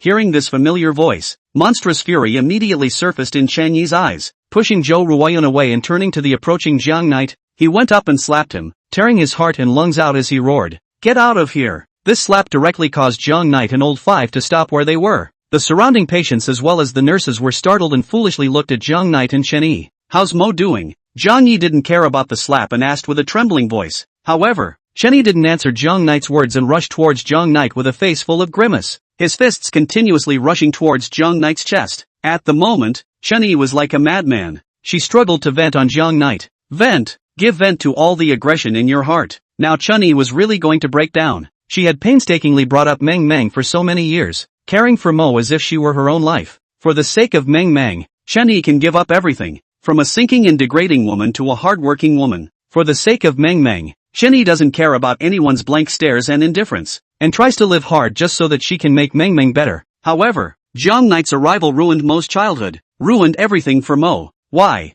What the hell is this for? God, please spare me. Get thee outta here. Get thee outta here. Please, don't keep coming back to haunt us. Okay. Jiang Yi was like a big tree, standing still and letting Chen Yi frantically pound himself. Daughter. Zhou Ruoyun immediately yanked back Chen Yi, who was frantically pounding Jiang Knight, and stared at Jiang Knight dead in the face. You, get out of here. Only after Zhou Ruoyun dragged Chen Yi into the interrogation room to visit Meng Meng did the corridor sort of quiet down. However, Chen Yi's angry roar kept coming from the interrogation room. Jiang Knight, I'm going to kill you. That heartbreaking sound made Jiang Knight finally unable to bear it and sat his butt on top of the bench. Mo was stimulated and mentally disturbed. Chen Hongda, who was sitting in a wheelchair, said softly. Jiang Yi immediately turned his head to look at Chen Hongda with a face full of incredulity. Essence, insanity. For a moment, Jiang Knight couldn't accept that. Because of him, Meng Meng was mentally deranged. The girl who ran down the street collecting bottles to help her mom reduce stress. The girl who stood in the market, waving cabbage leaves to help her family sell vegetables. The sunny, cute girl with a warm smile on her face all the time. Going so far as to go insane. Whoa. Suddenly, it was the sound of Mo's cries coming from the interrogation room once again. Don't kill me, daughter. Jiang Knight suddenly stood up, ready to rush into the consultation room to take a look at Meng Meng. Don't go in. Chen Yi won't let you see Meng Meng, Chen Hongda said coldly. Just then, a sudden cry of alarm came, and a barefooted Mo was seen rushing out of the clinic crying, and Chen Yi, Zhou Ruoyun, and the two doctors immediately rushed out of the clinic and chased after Meng Meng. Meng Meng, Jiang Knight subconsciously yelled out. Suddenly, Meng Meng stopped walking, and when she turned her head to see Jiang Knight, she instantly stopped crying. Dad, the pain in his eyes dissipated a lot even at this time. In Mo's mouth, two soft words suddenly spat out. Chapter 26, Deterioration of Relations. The suddenly calm Mo made the whole corridor turn silent. Chen Yi, Zhou Ruoyun, and the two doctors also subconsciously stopped in their tracks. Daddy, Mo called out softly again. It's me. Jiang Knight nodded with incomparable excitement and squatted down. Meng Meng, come to Daddy's arms. The next moment, Meng Meng moved her feet and slowly walked towards Jiang Knight. In this moment, no one spoke. Chen Yi even held his breath, his eyes gazing daggers at Meng Meng. When Meng Meng jumped into Jiang Knight's embrace, the girl instantly burst into tears, her hands hugging Jiang Knight's neck fiercely. Daddy, Mo is scared. They're going to kill me. They're going to kill me. No one bullies Mo. No one bullies Mo. Jiang Knight heavily cradled Meng Meng into his arms and said extremely gently, "No one bullies Meng Meng. Daddy protects you." Ever since waking up, Mo's mind had been filled with a group of masked men, especially the man with the bloody wolf tattooed on his head, who had been choking her. It made her feel scared and fearful. However, when lying in Jiang Knight's embrace, the group of masked men all disappeared, all fought off by Dad. "Daddy, don't leave Mo." Gradually, Meng Meng slowly closed her eyes as she lay on her back in Jiang Knight's embrace. After 2 short minutes, the whole world quieted down and went to sleep. Everyone was relieved to see this scene. The female doctor wearing nearsighted glasses patted Chun Yi's shoulder. "The cure has been found. It's her father. Let the child have more contact with her father and the child will be fine." "Doctor, can it all be restored?" Chun Yi was really worried that this experience would leave a lifelong shadow on Meng Meng. "It will be. Besides Dad accompanying Meng Meng, you, as a mom, should also accompany your child often. Parents are the best medicine for treating this aspect of a child's condition. Look, Meng Meng has already calmed down. Her little forehead is stretching down. Let her sleep in Dad's arms." "Okay, thanks Doc." When the doctor left, all was quiet around them. Jiang Knight kept looking down at Meng Meng, his eyes filled with tenderness, and Chen Yi's eyes stayed on the father-daughter pair. Perhaps it was the group of kidnappers that cast a shadow over Mo, and Jiang Knight had saved Meng Meng, so when Meng Meng saw Jiang Knight, it dissolved all her fears. "Daughter, let Jiang Knight spend more time with Meng Meng, for the sake of the child." Zhou Ruoyun held Chen Yi's palm. She was really afraid that Chun Yi would drive away Jiang Knight because of what had happened. Even for the sake of Meng Meng, Chen Yi would agree. "Well, go home." 8:30 p.m.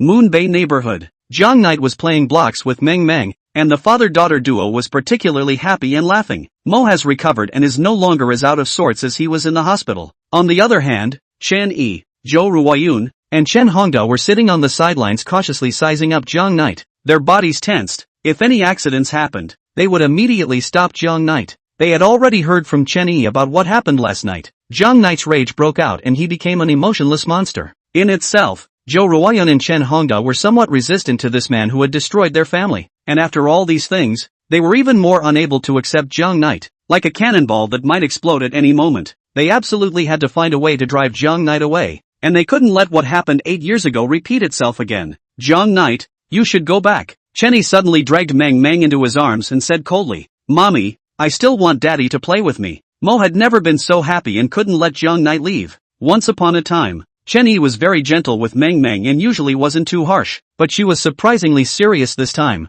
handing Meng Meng to Zhou Ruoyun and telling them to go back to the house to rest while she led Jiang Yi to the downstairs. "Jiang Knight, how much longer do you want to toss and turn? You won't let me go without completely ruining my life?" Chen Yi was ice cold like a 10,000-year-old ice that never melted as she stared at Jiang Knight. These words were like a silver needle, stabbing hard at Jiang Knight's heart. He had 1,000 words he wanted to say, but after fixing his eyes on Chen Yi's brow, the words that came to his lips were slow to come out of his mouth. Jiang Knight was extremely bitter inwardly, and to this day, he was still in the aftermath. If last night, he had missed killing Chen Yi, he could be considered to have committed a heinous crime. How was he going to explain it to Mo? "How do you give yourself an account? You're wound. Is it okay?" Jiang Knight asked with a face full of guilt. "It won't die for a while." Chen Yi didn't give Jiang Knight any good vibes at all, and her attitude was extremely icy. She really didn't know how to correct her attitude when facing Jiang Knight. 8 years ago, Jiang Knight had a rage attack and ruined her youth. 8 years later, the rages flared up again,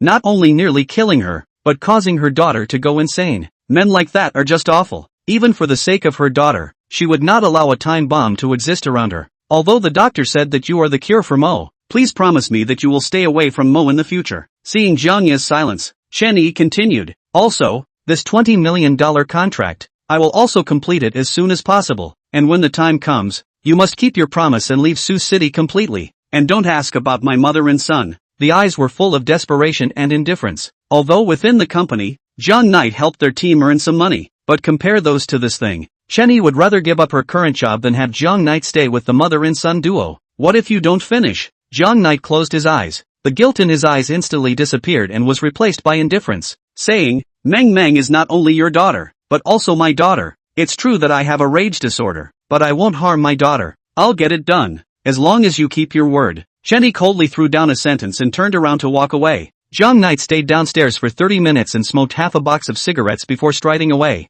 "Boss, the investigation is clear. It was Xiao Yang of North City Group who hired Blood Wolf to kidnap Meng Meng. Old Five came out of nowhere and came to Jiang Knight's side and said, "Xiao Yang, you really do want to get killed." Jiang Knight clenched both of his fists tightly and kept making cackling sounds. After this period of time, his relationship with Chen Yi gradually changed a lot, but with Xiao Yang's kidnapping, it caused the relationship between the two of them to deteriorate even more, and it also caused Meng Meng to have a mental disorder. These things were enough to sentence Xiao Yang to death. "Boss, I'll be there later." To finish him off, a murderous intent flashed in Old Five's eyes. "Keep this guy for now, he'll be useful later." Jiang Yi raised his hand, his face serious, and spoke, "Right now, my relationship with Chen Yi has reached an unprecedented level of tension. She completely wants me to leave her side. I have to change the situation." Old Five asked, "Boss, why don't you announce your identity? I believe she will forgive you because of your identity. After all, you are the war god of the northern border, the guardian god of Huaxia. You can bring them a happy life." Chapter 27, A Different Tactic. Ha ha ha. Jiang Knight lowered his head and laughed ruefully twice. He shook his head. "Old Five, you really don't understand Chen Yi. My identity and money are like dirt in her eyes. What she cares about the most is Meng Meng Ah. Even if I announce my identity, it's useless." "What about that?" Old Five was filled with helplessness. "Damn Xiao Yang, it's all because of him. I owe Chen Yi so much." Jiang Yi lit a cigarette again inside. "Chen Yi has lost too much in the past 8 years, and her character won't accept my fair and square compensation, so I have to make it up to her in a different way. I must cultivate her into a world-famous businesswoman so that she can stand on the top of the world. But I need to change my tactics now." "What strategy?" Old Five asked with instant curiosity. In the next second, Jiang Knight leaned over to Old Five's ear and began to explain. "Okay, I'll make the arrangements now." The next day, North City Group. Inside the president's office, Xiao Yang was alone. His forehead wrinkled as he sat in the office. He kept taking his cell phone to contact Blood Wolf, but after dozens of calls, the other party was like evaporating on Earth,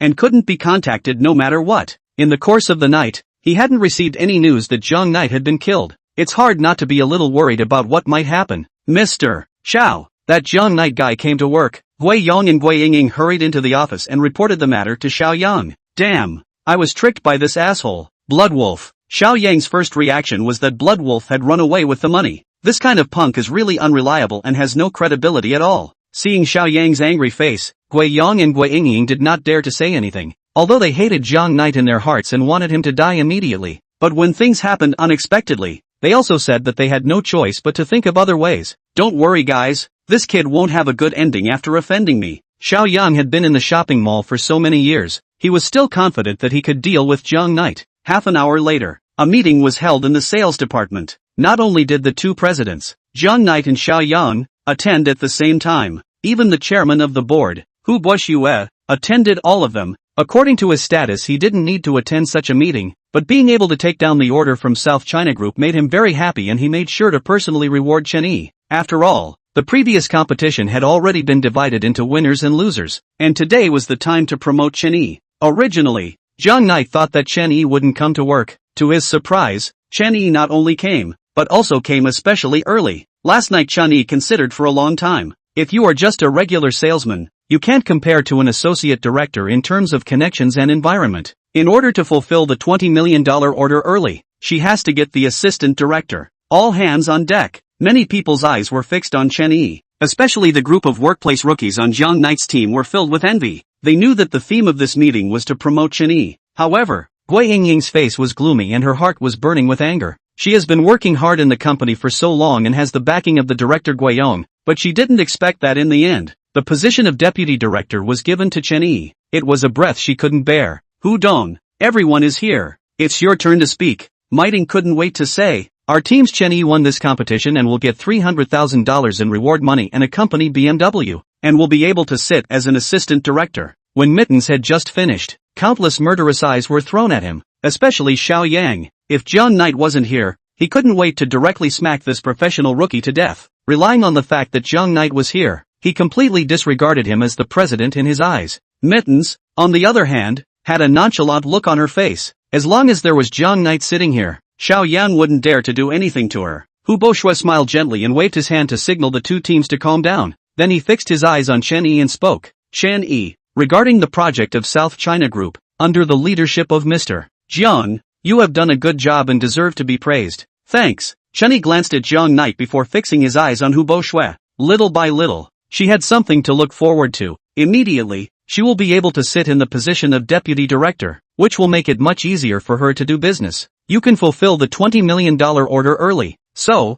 to reward you, you get a bonus of $300,000, and within 24 hours, the finance department will credit the money into your account, and then the BMW, it will be bought for you on another day, and as for the model, you can pick it. Hu Boxue finished these words, then added, most importantly, the group lacks a deputy director, so in the future, you will be the deputy director of the sales department, and I hope that you can lead the staff to even new heights. Snap! When Hu Boxue finished speaking, the entire conference room resounded with crackling applause, and Chen Yi also stood up. A faint smile appeared on his face and bowed slightly. Thank you all, I will definitely. Suddenly Jiang Yi knocked on the table. Chen Yi, let me interrupt. You sit down first. Suddenly interrupted. Chen Yi froze slightly and stared at Jiang Yi for a long time before he resumed sitting on the bench. There was a look of doubt in his eyes. There was no way to know what Jiang Knight wanted to do. Temporarily use everyone a little time. Listen to me say a few words. South China order was taken down by us, yes. However, I have a little bit of my own ideas. 300,000 bonus cannot all give Chen Yi. After all, it is the team's common efforts. And I suggest that the BMWs are also converted to cash and given out to the employees along with the $300,000. As for the position of Deputy Director of Sales, I don't agree with having Chen Yi take it either. Jiang Yi didn't even look at Chen Yi and finished these words in a particularly serious manner. Quiet, deadly silence. The two teens' jaws dropped as they looked at Jiang Knight. Even Hu Boxue was dumbfounded, not expecting Jiang Knight to say that at all. Chen Yi looked at Jiang Yi's cold and icy look. Her fists clenched. She knew that Jiang Yi suddenly interrupted herself and definitely wouldn't do anything in her favor. So it was because she didn't want her to be an assistant director. Oh, is it because you're afraid that if she becomes an assistant director, she'll fulfill the order early? Mr. Jiang, why? Mining instantly quit. Chen Yi is your employee. Ah, it's a good thing for you to have her as an assistant director. Did I tell you to talk? Jiang Knight suddenly looked at Miting and said very sternly. Just when Miting was about to say something else, Chen Yi immediately tugged on Miting and said, Mittens, stop talking. Xiao Yang, Gui Yang as well as Gui Ying glanced at each other with laughter in their eyes. They completely did not expect that Jiang Knight would do such a thing, obviously having won the competition, but not giving the deputy director position to Chen Yi. There are still such fools in this world, are there? Mr. Jiang, I'm particularly supportive of your approach, but who is the deputy director going to? Suddenly, Xiao Yang looked at Jiang Knight and asked impatiently. Chapter 28, Chen Yi's determination. Leave it empty for now. Jiang Knight glanced at Chen Yi who had her head lowered. The South China Group's project. It's just the beginning. There will be more projects to follow. The competition can be used as a reward for the deputy director in the future. This time, forget about it. No problem. We agree. The group of Xiao Yang's team was beaming with joy, fully supporting Jiang Knight's approach. Especially Xiao Ying couldn't stop smiling. She originally thought that she would lose her position as the deputy director, but she didn't expect the peak to turn around. Jiang Knight even prevented the deputy director from being given to Chen Yi. In that case, she still had a lot of opportunities in the future. If you say so, I have no problem with that. Hu Boxue was completely at a loss as to what Jiang Knight was up to and said with his hands spread out. After the conclusion of the meeting, Jiang Knight had just returned to his office and hadn't even had time to sit down when the office door was pushed open. Go out, knock again, and come back in. Jiang Knight didn't even look and knew that it was Chen Yi who had come and said with his back to her. Chen Yi clenched her fists, exited the office after one step, then knocked on the door again and entered the conference room. She looked at Jiang Knight who was sitting on the sofa and questioned, "Why did you stop me from becoming an assistant director?" "Why?" Jiang Knight suddenly smiled, very brightly. "The order from South China Group. Who found it?" At once Chen Yi was silent. "I'm the one who got it right?" Jiang Knight pointed at his face, then said, "Did you put in the effort? Do I need to give you the deputy director position just because you represent Team Jiang Knight to them in competition?" These words caused Chen Yi to fall into silence once again, and for a moment, he didn't know how to answer. "Jiang Knight, you're stopping me because you're afraid that if I take the position of deputy director, I can get more orders and fulfill the contract of $20 million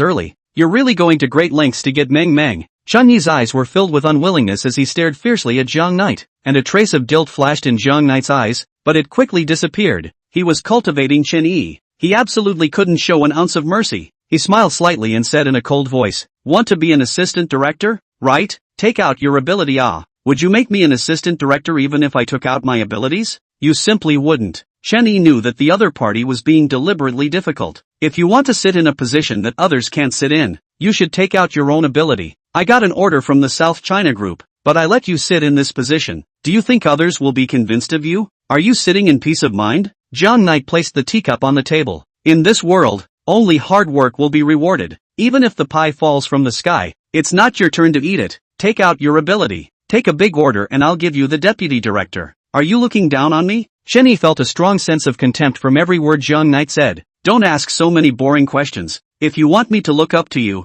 first you have the strength. Jiang Knight laughed softly. Go to work. At least you got a bonus of tens of thousands of dollars. You should be satisfied, right? Chen Yi glared fiercely at Jiang Knight and turned around to leave the office. After she left, Jiang Knight closed his eyes and paralyzed on the sofa. He himself didn't know how he had just said the words, but he had to do it. Only then could he stimulate Chen Yi's potential. After Chen Yi walked out of the office, there wasn't any frustration or crying from the woman. Instead, he returned to his office with a stubborn face. Work hard and look for orders. She was particularly unconvinced by Jiang Knight now. Although she had suffered from depression and didn't have a good resume, she was even more unconvinced by Jiang Knight. By what right could Jiang Knight act as the president of the group after he was released from prison and tell her what to do? And she could only be commanded at will by Jiang Knight? She suddenly decided that not only would she fulfill the $20 million order, but she would also work hard to catch up with Jiang Knight. And as long as she had a certain status in society, she was not at all afraid that Jiang Knight would snatch Meng Meng away.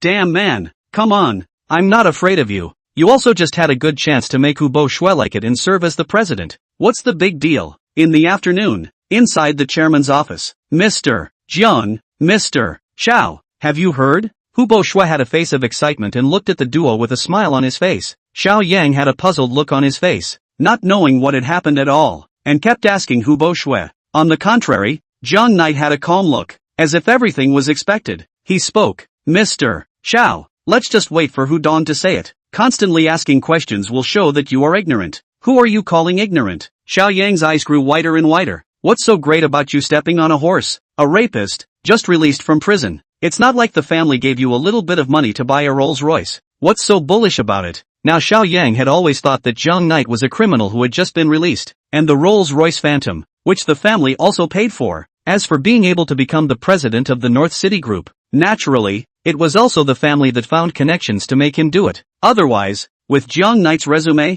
what qualifications did he have to be the president and be on par with him? Ha. You know what I've learned over the years in prison? Pow. After Jiang Yi finished speaking, he slapped Xiao Yang directly in the face, completely ignoring Hu Bo Shui. That's a light slap. If it wasn't for the sake of cultivating Chen Yi, which Xiao Yang kept for great use, he would have already asked Old Five to get this guy killed. Although this slap was not seen by any employee, it still made Xiao Yang unable to accept it. He slammed the table fiercely and stood up to fight with Jiang Knight, but Hu Bo Shui shouted angrily and stopped Xiao Yang. Be quiet, all of you. I brought you here for a meeting, not to fight. The chairman of the board sent a word. Hu Bo Shui did not dare to be reckless, turned around and sat on the bench. Mr. Jiang, calm down a bit too. There's no need to keep hitting people. After Hu Bo Shui pacified his sentence, he continued. I'm bringing you a good news today. A group specializing in beauty products in the country of me is coming to our Sioux City to develop its business. This is the news that I've poked around. Take a look at it. He handed a piece of information to Jiang Knight and Xiao Yang. Jiang Knight and Xiao Yang glanced at the information one by one. The Foster Group, a well-known group in the United States, one of the leading cosmetic research and development groups in the international arena. This time, they came to Suzhou City because they wanted to find a local company to cooperate in developing new products together, and will also invest up to $80 million in this group. A Chinese man was also assigned to the project. When this news came out, it made the cosmetics industry in Suzhou City instantly boiled over. While companies in other industries expressed their pity and could only watch the $80 million investment being fought over by companies in the cosmetics industry. This is an unprecedented opportunity for us at North City Group. Hu Bo Shui had an excited face. It's a boon for our cosmetic industry. There's no way for people in other industries to compete for this project. Even if they attack the cosmetic industry now, they won't be able to Foster Group to see it. That means we're only up against a couple of big local cosmetic groups. The corner of Xiao Yang's mouth rose. I'm confident that I can take down this project. Let's take care of it as a team. You have confidence, and we have confidence in this project, and we want to be in charge of it. Jiang Knight narrowed his eyes and looked at Xiao Yang. Chapter 29, Mr. 0. Seeing Jiang Knight and Xiao Yang dislike each other, Hu Bo Shui inwardly rejoiced. When the project of South China Group was particularly difficult to chew, but after the two teams competed, the project was successfully taken down to him. There is competition is a good thing. It can make the pressure of the staff a few points more. Have a meeting. Hu Bo Shui smiled slightly. Discuss the discussion. This project, who was actually in charge? The morning meeting had just ended, and now there was another meeting to be held, leaving the employees of the sales department confused, while Chenny was still chatting about the project with a client from a beauty salon, only to be summoned back to the group by a phone call from Jiang Knight. Countless employees were abuzz after learning about this big project. If we can take down this project, we can instantly soar within the group. This led to the employees of both teams being particularly active and wanting to be in charge of this project, especially Chen Yi, who wanted to be in charge of this project even more, as she had wanted to prove herself in front of Jiang Knight. If she gets this project, she instantly stands up within the group. Not only could she fulfill her contract with Jiang Knight, but she could also prove her ability properly, and most crucially, she could earn more than good shares and bonuses, and could give Meng Meng a good life now. The people from Jiang Knight's team and Xiao Yang's team are quite eager to take charge of this project. Hu Bo Shui's eyes were about to become a slit as he smiled. Well, I'm very optimistic about you guys. So both of your teams are in charge of this project. Keep competing, and whoever takes down this project will be rewarded with a lot of prizes. Hey, Hu Dong, what's the reward this time? Niet was curious and immediately opened her mouth to ask, but that's what everyone wants to know. South China Group's project rewards. Our deputy director position, if you take down this Foster Group's project, is not it directly can soar instantly out of the group grassroots? Good question. Hu Bo Shui smiled mysteriously. Right now, the vice president within the group is still idle. If whoever can get this project after that, they can become the vice president of the group and can be in charge of this project for a long time. The conference room instantly boiled over at these words. Take down this program and you can become a vice president. The employees were as if they were pumped up and couldn't wait to contact Foster now to talk about the project. After the conclusion of the meeting, Jiang Knight called a meeting for the team's employees. It's not easy to get Foster's project, not to mention Xiao Yang's team. Just a few other large cosmetic companies in Sioux City are more than enough for us to deal with. So if you want to get this project, you have to get one person's favor. Everyone's eyes were focused on Jiang Knight as they listened attentively. Even Chen Yi had been listening to Jiang Yi, even though she hated Jiang Yi. But as the president, Jiang Yi definitely knew more than her, and knowing something useful was definitely a lot more advantageous. As far as I know, Foster has sent a team in charge of this project this time. The biggest person in charge is named Mr. Zero. The specific information is unknown. God forbid, who knows who he is. If you want to get this project, you have to be looked after by him. And as far as I know, this man is very high up in Foster's, so everyone must be careful when dealing with his handlers. That's all I have to say. So go about your business. Everyone. Jiang Knight got up and left, leaving a group of employees to explore. Chenny looked at Jiang Knight's back and pinched her notebook fiercely. A trace of determination surfaced in her eyes. No matter what, she would try to take this project and prove her ability to Jiang Knight. She doesn't need any associate director position now. She wants a group vice president. Not only was North City Group boiling, it could be said that the entire cosmetic industry in Sioux City was boiling. Companies large and small have joined the battle for this program. North City Group is the dark horse within this industry in Sioux City. But besides North City Group, there are 3 other companies that are the biggest competitors. Akatsuki Group, Shia Cosmetics Ltd., and Amy Cosmetics Ltd. These 3 companies are the leaders in the cosmetics industry and have been steadily occupying a lot of market share in Sioux City.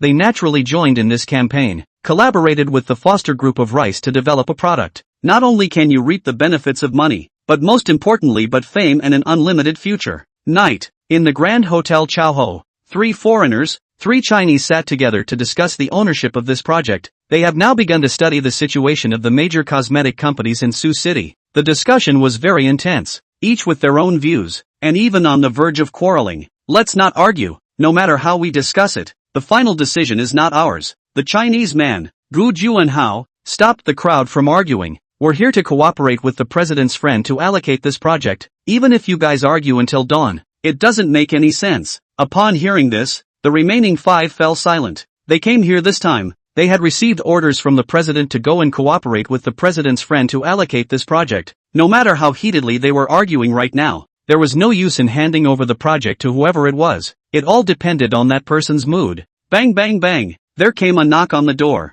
Gu Juanhao immediately got up and opened the door, and upon seeing Jiang Knight and Old 5, he immediately said courteously, Mr. Jiang, right? Well, I am. Jiang Knight nodded gently. Hearing that name, Then a group of people stood up to greet them. The person they came to Huaxia to assist was none other than Zhang Knight. Don't be so polite, everyone. I'm kind of begging you. Zhang Knight sat on the sofa and waved his hand at the group of people, signaling them to sit down. Gu Juanhao laughed. Mr. Jiang, don't give us the courtesy. You are President Foster's friend. It's simply a blessing for us to be able to serve you. The group nodded. Although they didn't know who Zhang Knight was, but to be friends with their president, I guess it should be a big deal. Mr. Jiang, may I ask, do you have an idea now about the company you want to give this project to? Gu Juanhao was the representative figure of the six of them, so he opened his mouth to ask on behalf of the crowd. Zhang Knight picked up the information sheet on the table. He flipped through it for a long time, and finally found the North City Group from behind the three major cosmetic companies, and according to Gu Juanhao and the others, the North City Group was surprisingly ranked fourth. Under normal circumstances,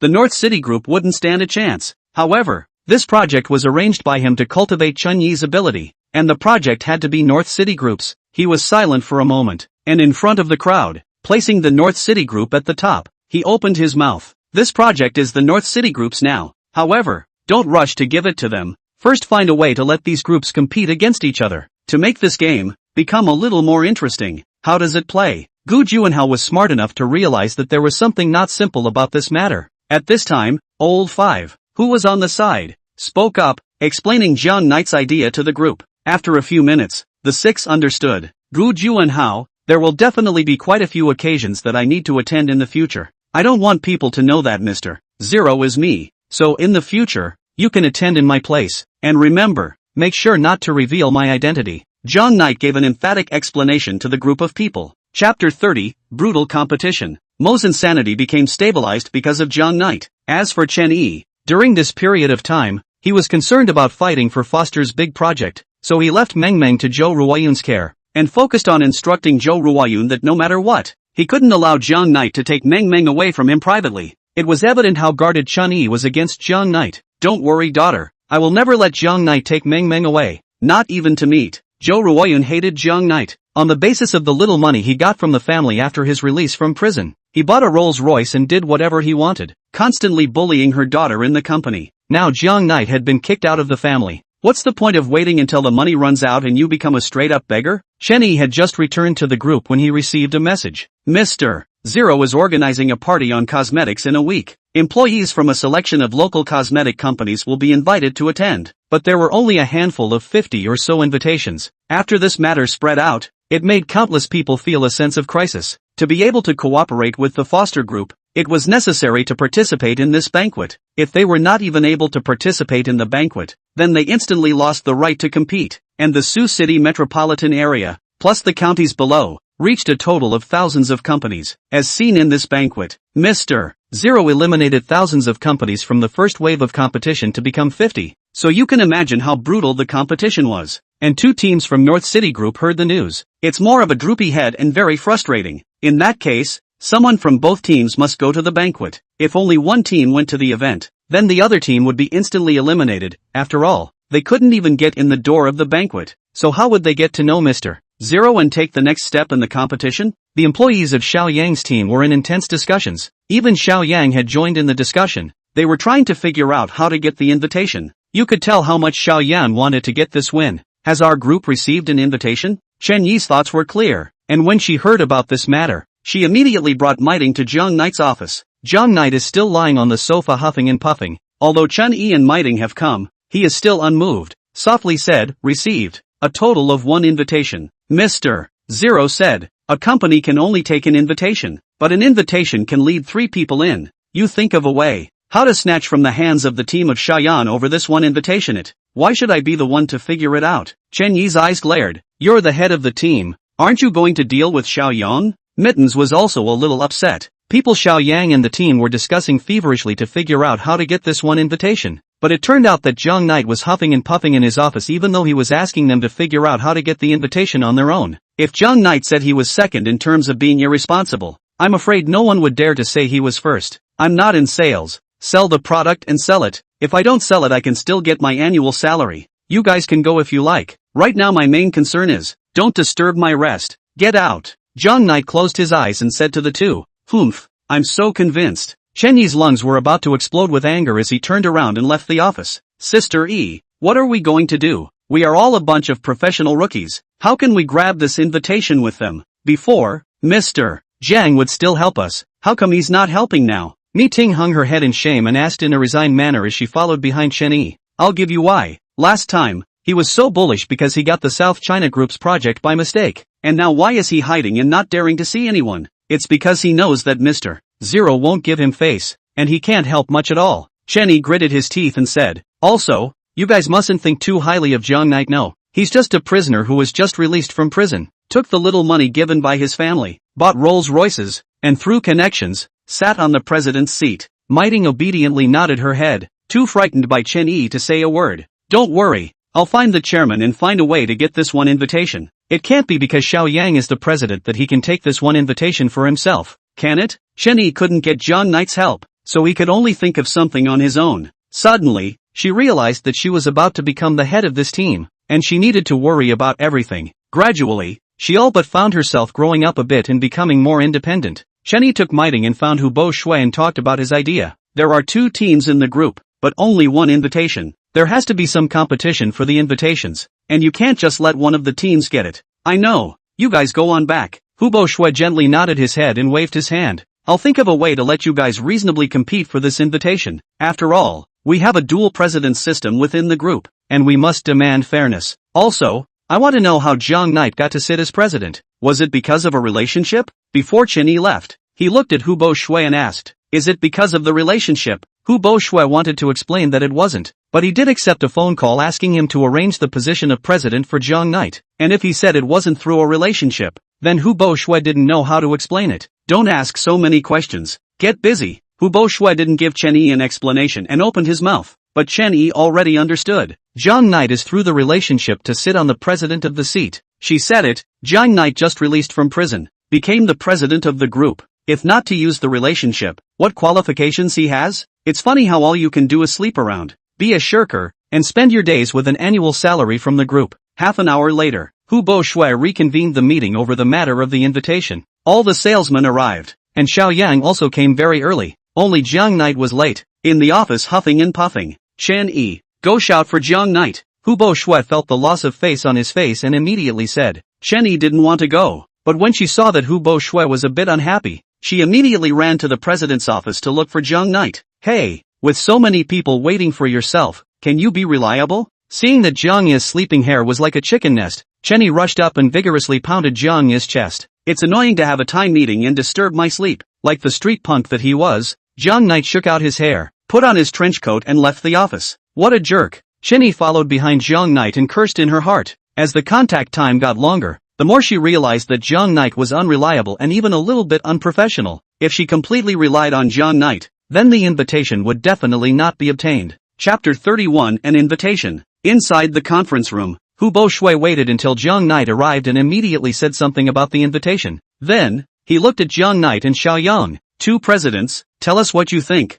Jiang Knight narrowed his eyes and paralyzed on the bench, pointing at Xiao Yang. Mr. Xiao, director who said that the invitations need to be fair competition. I don't have any opinion. I don't know if you have any opinion on it. I'm certainly fine with that. Xiao Yang laughed coldly. The strength is here, so I'm not afraid of how to compete. These words completely showed the self-confidence of Xiao Yang's team. As for the people from Jiang Knight's team, except for Chen Yi, they all bowed their heads in despair, completely lacking the confidence to compete with Xiao Yang's team. After all, Jiang Knight had been sleeping since the South China project, and had even left them to compete for the invitations on their own. Except for Chen Yi, who was still a bit strong. All of them are rookies in the workplace. How can they take the invitation in Xiao Yang's team? Hu Bo Shui nodded. I just thought of a good competition method in my office. There are still 7 days left until the banquet, and there is a batch of products worth $8 million in the group that have not been sold. Each of your teams will share $4 million, and whoever sells it, wins. The people from Xiao Yang's team looked at each other and smiled.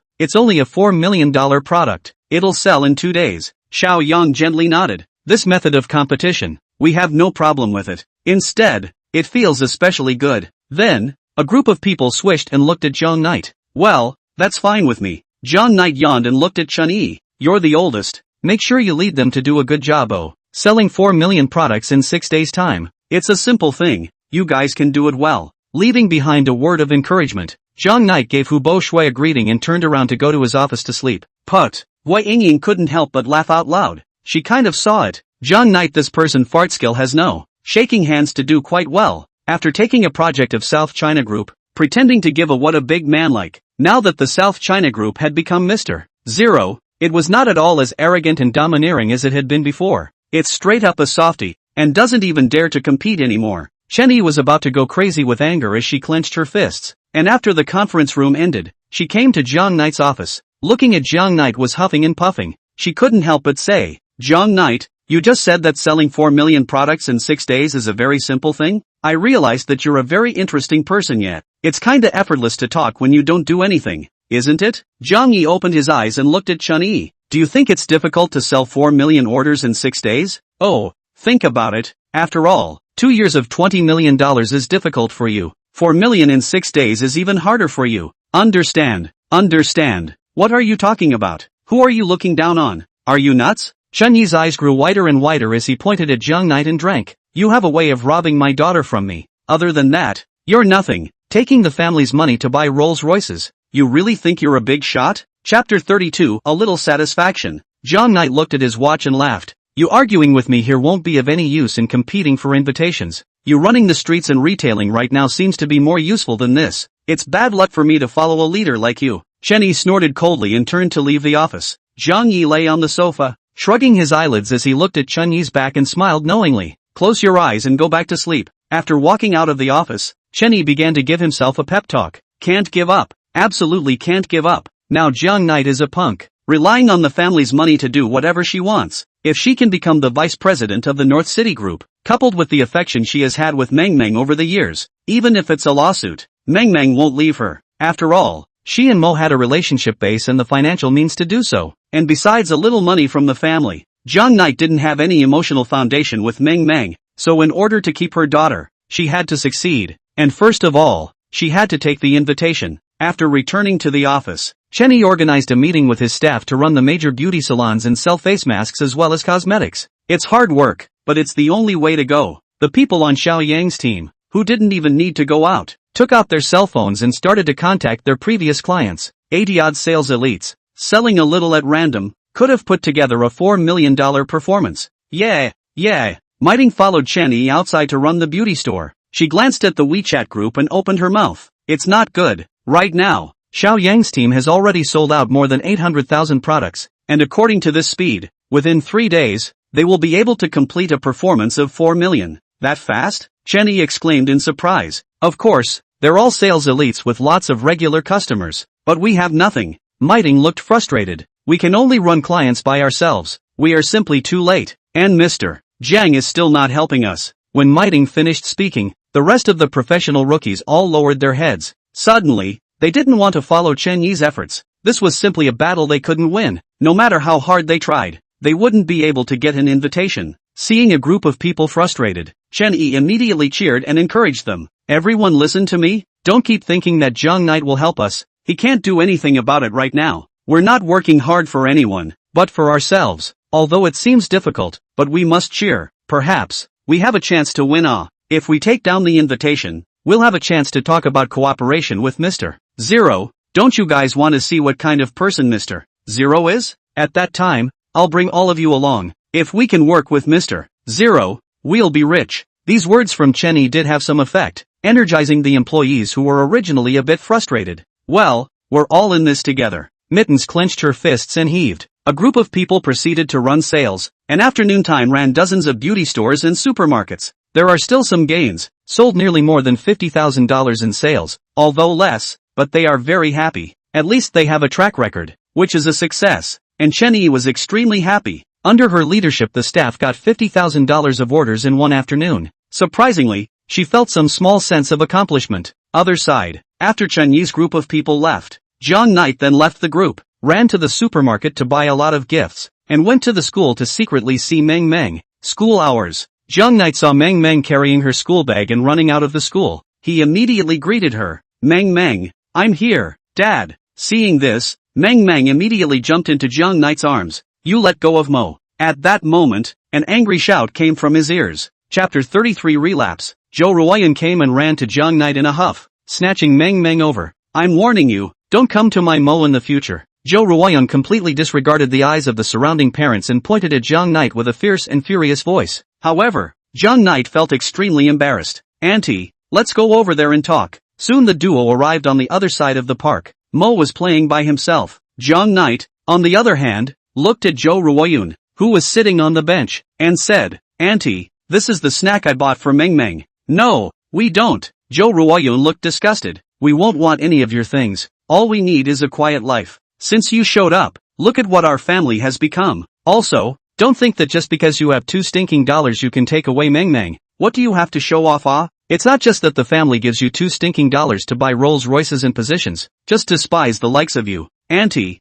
I'm really sorry. Zhang Yi sighed. You guys have lived such a hard life for so many years. It's all because of me. I want to make it up to you. Take away your fake feelings. Zhou Ruoyun snorted coldly. Do you know that you yourself suffer from rage? You almost killed my daughter a few days ago. If you really want to make it up to us, leave Sioux City and never come back. At those words, Zhang Knight was silent, not knowing what to say for a moment. Oh, is there nothing to say? You want to make amends? I just want to know. What are you going to make up for? How are you going to make up for 8 years of my daughter's youth? She used to be a big-name dancing talent and was about to go abroad for further studies, but she ended up becoming a temperamental lunatic because of you. My husband, who was such a nice guy, because of you, jumped to his death and is now crippled in both legs. What are you going to make up for all this? Zhou Ruoyun said a lot of things in one breath, and you could see how angry she was. These words made Zhang Knight feel even more guilty. He said, Auntie, if you believe in me, you can let me treat my uncle's leg injury. My mother is a great doctor and I know a little bit about medicine.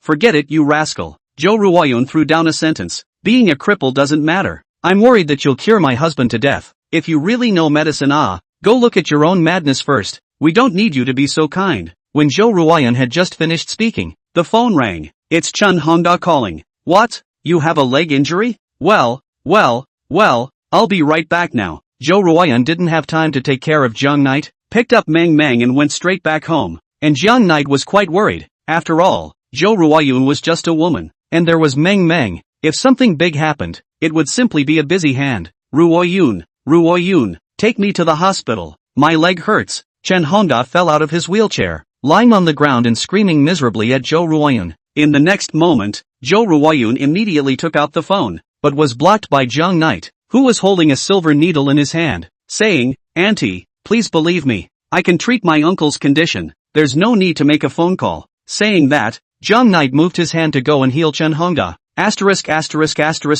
Off. Don't touch me. Don't you touch me. Chen Hongda reacted fiercely and kept pushing Zhang Knight with his hands. These legs of mine are in this state because of you. I'd become like this and you're still not going to spare me, are you? What exactly do you want? Seeing this, Zhou Ruoyun casually picked up a broom and rushed to smash it on Zhang Knight's head. Get the hell off him. Chapter 34 Acupuncture Treatment. Stop. Chen Hongda, who had been in an excited mood, suddenly raised his hand to stop it. Zhou Ruoyun stopped her hand movements and looked down, realizing that Zhang Yi was giving acupuncture to Chen Hongda.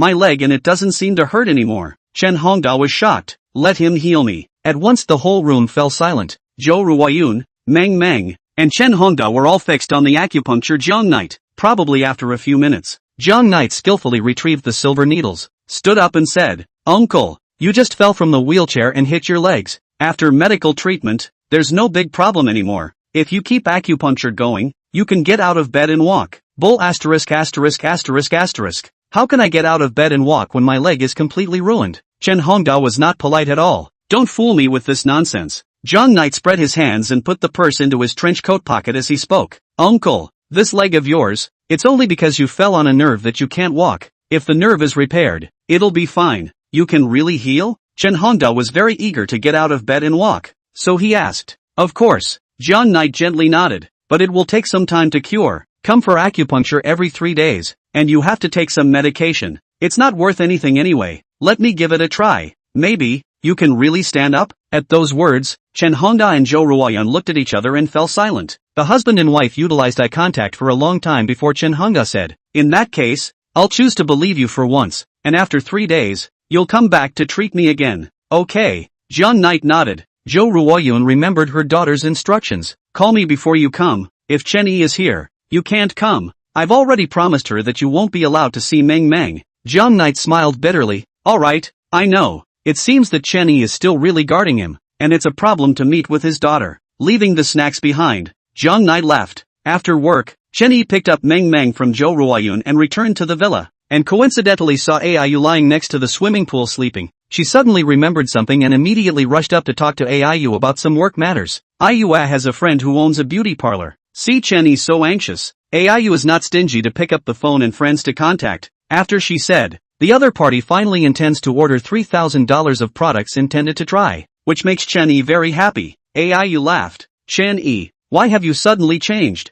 Chen Yi froze. Have I changed? Aiyu's head nodded like a chicken pecking at rice, nodding frantically. Yeah, it's changed a lot, especially before you were very uninterested in the work aspect. As a result, now that you've gone to the North City Group, you've suddenly changed to work extra hard, and you've also developed your clients to your side. It's quite a big change. Humph, can't change much without it. Chen Yi snorted coldly. I must hurry up and do enough for $20 million to drive that shameless guy away. Are you talking about Jung Knights? Yeah. Aiyu laughed helplessly. You too? I really can't say. It's quite strange anyway. Ever since Aiyu knew that Meng Meng was Jung Knight's biological daughter, she suddenly had no interest in Jung Knight. Although she wished that she could join a powerful family, she would never snatch someone else's man. What's more, this other person is her own BFF. She allowed herself even less. Chapter 35, Hot Pot in the Office. In a flash, 3 days passed. Chen Yi led Miting and the others to retail every day, visiting various beauty stores, and even yesterday, she and Miting took a bus to the next county to develop their business. But in 3 days' time, there were only sales of more than $500,000. That's for a bunch of professional rookies. It's already a very significant breakthrough, but a group of people can't be happy about it. If you rely on these to try to get an invitation, it's simply not enough. As for Xiao Yang's team, after 3 days, they had already made $2,800,000 in sales, and only needed $1,200,000 to complete it. The speed could be said to be as fast as a rocket, and it was about to envy Chen Yi to death. Sister E, have you heard? Xiao Yang is planning to make a move. During lunch, Miting ran over to Chen Yi, who was nibbling on a cold burrito, and opened her mouth. LOL. Chen Yi's heart raced, and an ominous premonition surged to his head. What do you mean? Miting replied. The remaining $1.2 million performance. Xiao Yang is ready to complete it on his own. I heard that. He dislikes the progress of the team's completion is really too slow. He is worried about the night being long and dreaming too much. He intends to get the invitation earlier. We don't have a chance. At once Chen Yi felt that the burrito didn't smell good anymore, and she gently placed it in a plastic bag with a helpless face. Originally she had fantasized that she had some chance, but then, Xiao Yang made a move. It means she has no chance at all. The other party is the president of the group. Casually a friendship. You can sell millions of products. Their group of professional rookies. What to fight with Jung Knight? What's River Knight doing? Chen Yi thought for a moment and opened his mouth to ask. Mittens hesitated for a moment, reached up, pointed up, and said, having fondue with a friend of his. Eat fondue. It's that time of the day and you're still in the mood for hot pot? Chen Yi instantly stood up, wanting to go find Jung Knight to talk about the team. If she was now an assistant director, it was fine to do her best to take charge of the team, but she was just a grassroots employee. There were things that, as the team leader, Jung Knight should also contribute a little to the team, right? Bang bang bang. Chen Yi knocked on the door 3 times in a row, quite loudly, as a way to express his anger. Come in. Jung Knight's voice came from inside the office. At this moment, Jung Knight was eating hot pot with a very beautiful woman. The large office was cloudy and was like heaven on earth, and the aroma that was coming out of his face made Chen Yi swallow a mouthful of saliva. Her lunch was nothing more than a few pieces of burrito, while Jung Knight's lunch was such a delicious hot pot. People are more angry than people. The most crucial thing was that this woman who ate hot pot with Jung Knight was particularly famous in Sioux City. It looked like this woman was very young, but she was considered famous in the shopping mall, and owned a shopping mall that was bursting with foot traffic. Unexpectedly, Jung Knight was quite lucky with peach blossoms and got involved with such an excellent woman. Something wrong? Jung Knight held the bowl and looked at Chen Yi and asked. Chen Yi wanted to vent her dissatisfaction, but seeing that Jung Yi's friend was here, she couldn't say anything. She just gently shook her head. Eat and drink well. I'll come back for you after your friend leaves. Have you eaten yet? Want to join us for some? Jung Knight raised the rice bowl in his hand and opened his mouth to laugh. Not everyone is like you, with such a big appetite. Chen Yi blankly glanced at Jung Knight, gently brought the door on, and turned to leave. White Shadow glanced at the departing Chen Yi, then looked at Jung Knight and laughed. Mr. Jung, this employee of yours is quite pretty. Isn't it a bit inappropriate for me to accompany you to eat hot pot here? Otherwise, let's sign the $4 million sales contract? Chapter 36. There's no point in looking for you. What's the hurry? Eat the hot pot first. Zhang Yi looked at White Shadow and laughed. You've done me such a big favor. Your request for hot pot must be met. There, White Shadow said modestly. It's only right that Mr. Zhang has helped me a great deal, allowing my Golden Seat Mall to receive an investment. As a token of appreciation,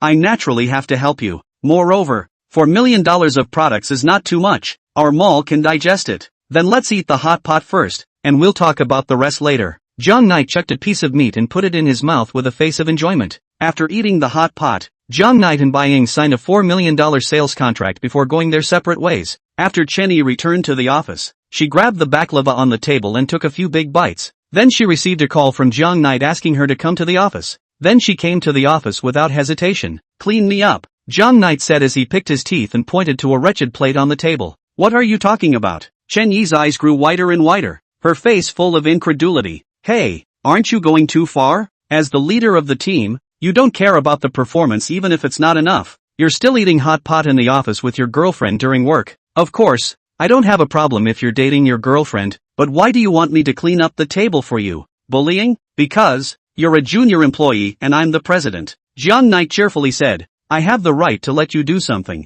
If you don't want to do it, leave at any time. No reluctance. You're really taking a farting position and using it as capital to do whatever you want? Chen Yi couldn't help but laugh. Jiang Knight, your mouth is just too villainous right now. I've seen many big bosses. They never acted like you, taking a picked-up president and doing whatever you want. It's ridiculous. Is that your attitude when you address the president? Jiang Knight was not in a hurry. The corner of his mouth rose. No matter how I picked it up, but I'm sitting here right now, a man under a man within the group. And you're my employee. I can ask you to do things. If you want to ask me to do things, then replace me. You don't think I can do it, do you? Chen Yi looked straight at Jiang Knight. There will come a day when the capital you are so proud of is nothing in my Chen Yi's eyes. Remember how you treated me today. Later, how I will return it. After saying these words, Chen Yi turned away and ran to the cleaning department to get a rag and broom to clean up. She was now sad and very annoyed at the same time. But when she saw Jiang Knight's smug look, she swore in her heart that she would work hard to become a vice president.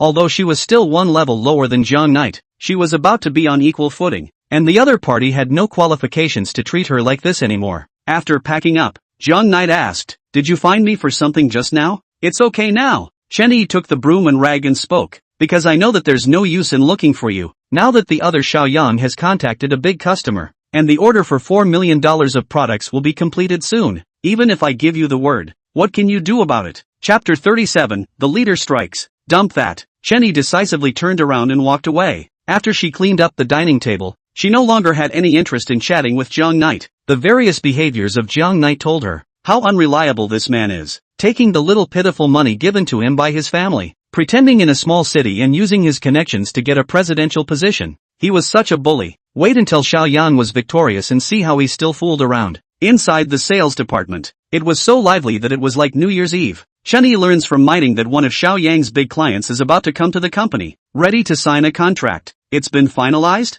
Chen Yi asked worriedly. Miting replied, Well, it's been completely confirmed, and now Xiaoyang has already prepared the contract. Alas, Sister E, are we completely out of chances? I really especially want to go and meet that Mr. Zero. It must be especially handsome. Ugh. Chen Yi sighed and sat silently in his office without speaking. Ha ha ha. Gui Yingying, as if she was a victor on high, came to show off in front of Chen Yi. Before the South China Group's project was lost to you, it was because you made a mistake. Do you really think you're great? You leave me alone. Chen Yi's face was ice cold as he opened his mouth. So what if I'm bothering you? Gui Yingying let out an angry cry and glared at Chen Yi before speaking. Now, we've already accomplished 4 million in sales. And you guys, you've only accomplished a few 100,000, right? Chen Yi sniffed, lowered his head, and didn't speak again. Ha. As long as Mr. Xiao signs the contract, we'll be able to get the invitation, and then we'll have the chance to work with Mr. Zero, and you guys,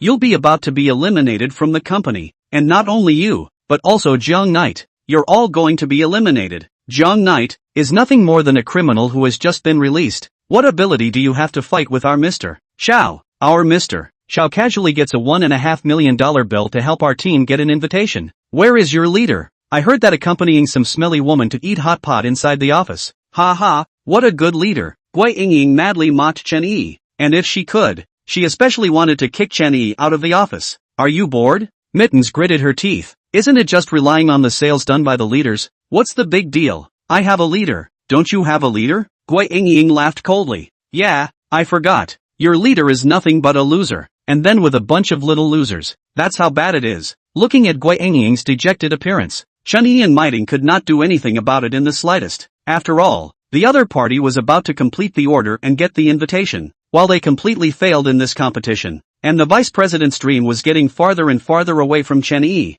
There was no chance at all. 20 minutes later, Xiao Yang led a group of employees to sign a $1.5 million sales contract with a major customer. 4 million. Completing the requirements of this competition also declared the failure of Team Jiang Knight. Phew! Chenny sat on her butt on the bench. Her whole body was devoid of any strength. She was very reluctant. Could she have failed just like that? What? Done? That fast? After Hu Bo Shui heard this news, he immediately came to the sales department and asked. Xiao Yang took a bunch of contracts and handed them over to Hu Boishui and smiled. Mr. Hu, the sales task has been completed. Isn't it time to give the invitations to our Xiao Yang team? Chapter 38, Unfair Competition. Hu Boishui nodded gently. Then he looked back at Chen Yi, who was sitting on the bench, not saying a word. How much has your team accomplished? They've only finished 500,000 or so. Wei Yingying immediately snatched the first reply. There's still a long way to go before 4 million. Only finished 500,000. Ha! In fact, Hu Boishui really wanted to give the invitation to Jiang Knight's team,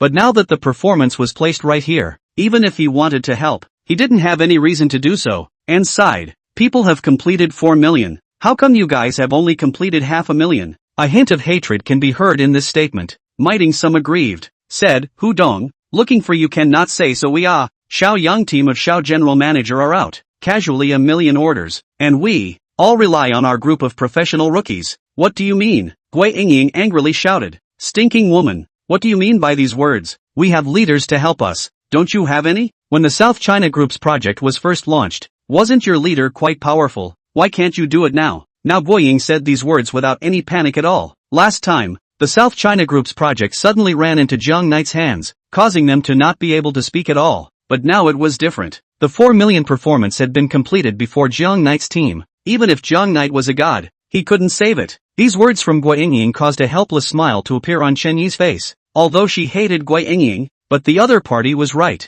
Xiao Yang was no more disgusting, but people were bent on the team. As for Jiang Knight, he was either sleeping inside the office or eating hot pot. Totally put their group of employees out to pasture and not at all on the ball. Even now that the other party had completed the project, Jiang Knight still didn't show up. Was this man so unreliable? No fair. Not fair at all. Mi Ting's eyes glittered with tears and said, Hu Dong, do you think this matter is fair? They have the president's help, but we don't. Speak from your conscience. Is this competition really fair? Sister E has really worked hard. She is just a newcomer in the mall. What can she do to fight with so many business elites? Anyway, I don't think it's fair. Go call Jiang Knight here. I'll ask him. Seeing a group of people so aggrieved, Hu Bo Shui immediately said. There were some things he really wanted to ask Jiang Knight. Could he really bear to watch his team's employees suffer? Even if Jiang Knight cannot find so many orders, it is still necessary to stand out to be unique. How to let Chen Yi lead the interns to face this kind of oppression? Hu Bo Shui all felt a great injustice. 20 minutes later, inside the conference room, led by Miting, Jiang Knight appeared in the conference room draped in a trench coat. He yawned and said, Hu Dong, our Beicheng group has nothing to do every day, right? Meetings all day, all the time, affecting my sleep. Mr. Jiang, can you be a bit of a leader? Hu Bo Shui sighed. His tone was quite good. Other people's Xiao Yang team has already completed 4 million, while your Jiang Knight team has only completed 500,000. If you keep this up, I'll give them the invitation. That fast? Jiang Knight looked at Xiao Yang's group of people with a surprised expression on his face. Chapter 39 Who said we lost? Shock was written all over Jiang Knight's eyes. Ha! Chenny smiled to himself and didn't say anything after seeing Jiang Knight's eyes. She knew that Jiang Knight would be acting this way. As for the people from Xiao Yang's team, they all held their heads high, just like proud swans. Xiao Yang, in particular, glanced at Jiang Knight, his face filled with mockery. He knew that Jiang Knight's last order from South China Group was just a mistake. As a result, Jiang Knight was still putting on all sorts of airs in the conference room, acting like a big shot. Now the original is revealed. It's a disgrace. Jiang Yi didn't bother with the people from Xiao Yang's team, but instead looked at Chen Yi with a disgruntled face and said in dissatisfaction, Chen Yi, how did you do it? In 4 days' time, you led so many employees to fulfill 500,000 orders. You disappoint me too much. Froze. Hu Bo Shui froze. Xiao Yang froze. The people from Jiang Knight's team froze, while the people from Xiao Yang's team froze as well. The most dumbfounded one was naturally Chen Yi. She looked at Jiang Knight with a face full of surprise and pointed at her face. Jiang Knight, in front of so many people. I don't want to say anything too unpleasant. I've accomplished $500,000 of order performance. Do you still think it's too little? Is it not a lot? Jiang Knight's face was covered with a layer of frost. This group of trash of theirs, for days have completed 4 million. You guys are so good in my eyes. Only completed 500,000. Just like you still do the deputy director? Who are you calling trash? Xiao Yang slammed the table and stood up instantly. I'm even more trashy, but I've completed 4 million. What have you accomplished? I despise the likes of you. You haven't completed a single penny of your own performance, and as a result, you still think $500,000 is too little. Are you a psychopath? Jiang Knight first glanced at Xiao Yang without saying anything, then looked at Chen Yi. Chen Yi, you can actually accomplish more. It's just that I didn't expect it to be only $500,000. Chen Yi had had enough and shouted angrily. Yes, $500,000 is indeed a bit low, but I led a group of employees to work hard. And you, as the leader of the team, what did you do? People Xiao Yang even got performance for his employees. And you? And beautiful women in the office to eat hot pot, usually in the office huffing and puffing, that even a word of encouragement. You all did not say. There is a leader like you. Losing the competition is normal. I do not want to say anything. Who said we lost? Zhang Yi let out a light laugh. We didn't lose. We won. Ha ha ha ha ha ha. When Jiang Knight finished speaking, a burst of jeers rang out in the conference room. Even Xiao Yang couldn't help but laugh lightly twice as he sat back in his original position, tapped the table with his fingers and asked with a smile. Mr. Jiang, when you said that you won, did you eat hot pot and eat your brains inside? What makes you win? The next moment, Jiang Knight lifted his trench coat and took out a contract and threw it in front of Chen Yi. Open your eyes for me. Chen Yi froze, immediately took over the contract and read it. After reading the contract, it was like a thunderbolt. Holding the contract and sitting dumbfounded, looking at Jiang Knight's eyes full of shock as well as horror. 4 million. Surprisingly, it's a $4 million contract. Chapter 40, a bunch of trash. Still really think they can win? What is it? Hu Shui took the contract in Chen Yi's hand and began to read it. After reading it, he was much better than Chen Yi, but there was still an incomparable shock in his eyes. Finished? Finished? When Xiao Yang heard it, he immediately exploded, and immediately took over the contract in the hands of Hu Shui, took a general look at it, and immediately froze. When the people from Xiao Yang's team saw Xiao Yang's face, they knew that things were beyond their expectations. One was too scared to speak. No, it can't be. Xiao Yang couldn't accept it, gritting his teeth and shouting angrily, we reported it first. It's considered that we fulfilled the order first. You're only taking out the contract now. It can't be counted. This can't be counted. Hu Shui pointed to the date on the contract. Lao Xiaoa. This contract was signed in the morning. Reasonably speaking, several hours ahead of you. You can't admit it. There's nothing you can do. He did win. Wow. There was a murmur of voices in the conference room. All the people from Xiao Yang's team were talking. They had thought that they had already split the winners and losers. However, what they hadn't expected was that Jiang Knight had turned out a $4 million contract just like a magic trick, especially the state surplus. Last time, they lost to Jiang Knight just like that. And this time, again, it was a bit of an inexplicable loss. Hu Dong, the winner will be announced by you. Jiang Knight looked at his nails and said carelessly. In the next moment, Hu Shui stood up and spoke. I announce that this competition will be won by Team Jiang Knight, and the invitation to the banquet will be taken by Team Jiang Knight. Then he looked at Xiao Yang and said, this failure, don't take it to heart. Victory and defeat are commonplace. Just work harder in the future. But it's just a banquet. It doesn't mean it's impossible to get Mr. Zero's project. Keep up the good work. After saying that, Hu Shui threw an invitation in front of Chen Yi. Ow ow ow ow. In the next second, the entire staff of Team Jiang Knight raised their arms and cheered as they got the victory once again. Their morale was high, a stark contrast to the people of Team Xiao Yang, with Chen Yi the only one staring at the invitation in disbelief. Why didn't you get the contract out in the first place? Xiao Yang's face turned blue with anger as he shouted angrily. In the next second, the entire conference room quieted down. Everyone's eyes looked at Jiang Knight. They now also wanted to know what Jiang Knight did. Since they had already gotten the $4 million order, why didn't they take it out until now? Even Chen Yi looked up at Jiang Knight. Jiang Knight laughed. It is very simple. I and you have different ways of dealing with things. You in order to get the victory. You help employees to get the order. And I mainly want to improve the ability of the team staff. Let them go to play their strength. Whether they sell 500,000, or sales of 300,000, or even 0 eggs, I can let them win, because there is my Jiang Knight. the lower limit is victory. The room was silent at those words, especially that line, because of me, Jong Knight, the lower limit is victory. It means that I, Jong Knight, am here to take the bull by the horns, and just let the team play and mess around, and in the end, he can help the team win. Facepalm, really facepalm, Xiao Yang, in order to win, directly out to find customers, busy for so long, the result is that people Jong Knight casually take out a contract. Perhaps, this is the strength. $500,000, not enough, you guys still need to work on that. Jong Knight put his hands behind his back and turned to leave. What a boring meeting. Ridiculous bunch of trash. Still really think they can win? If there's nothing else, I'll go to bed. Don't bother me. Chapter 41, Victory. Bunch of trash. Still really think they can win? That sentence. Really. In the face. A solid punch in the face. Xiao Yang's face was on the verge of being swollen by Jong Knight. He slapped the table fiercely and stood up to leave in a particularly angry manner. Soon, the people from Xiao Yang's team also left one after another. Sister, yeah. Ha ha ha. We won. Miting was on the verge of going crazy with excitement, pushing Chen Yi several times in a row.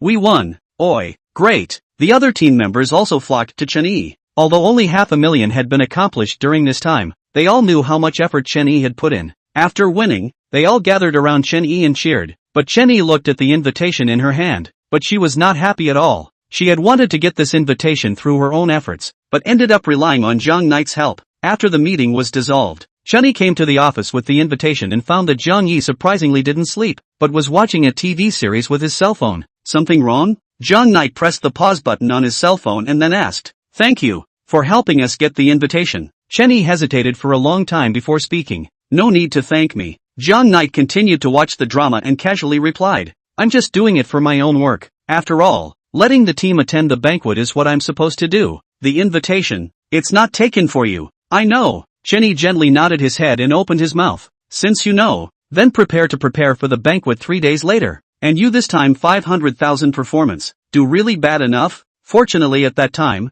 did not let you do the deputy director? Or can be a disgrace." Jong Knight was smiling as he uttered these words as if he was joking. Chen Yi, on the other hand, clenched his fists tightly with so much force that he had even pinched out veins. Those words hurt her a lot. However, there was nothing she could do about it. After all, Jong Knight had casually gotten a $4 million order, while she had worked so hard for so long to get $500,000 of performance. The gap between the two wasn't generally large, but instead of compromising, she held her breath and tried harder. "Make sure you take down Mr. Zero's project and prove yourself. I want to know why you got so many orders when you spend all day in the office sleeping and drinking tea and playing with your cell phone?" Chen Yi finally asked the doubts in his heart. "Because of that fondue," Jong Knight explained. Bai Ying, the owner of Golden Seat Mall, is particularly and especially fond of hot pot. When I was talking business with her, I set up a table of hot pot in my office, and when she was happy, she signed the contract for me. Any more questions? So it is. At once, Chen Yi understood. Originally, she thought Jong Knight was in love at the office.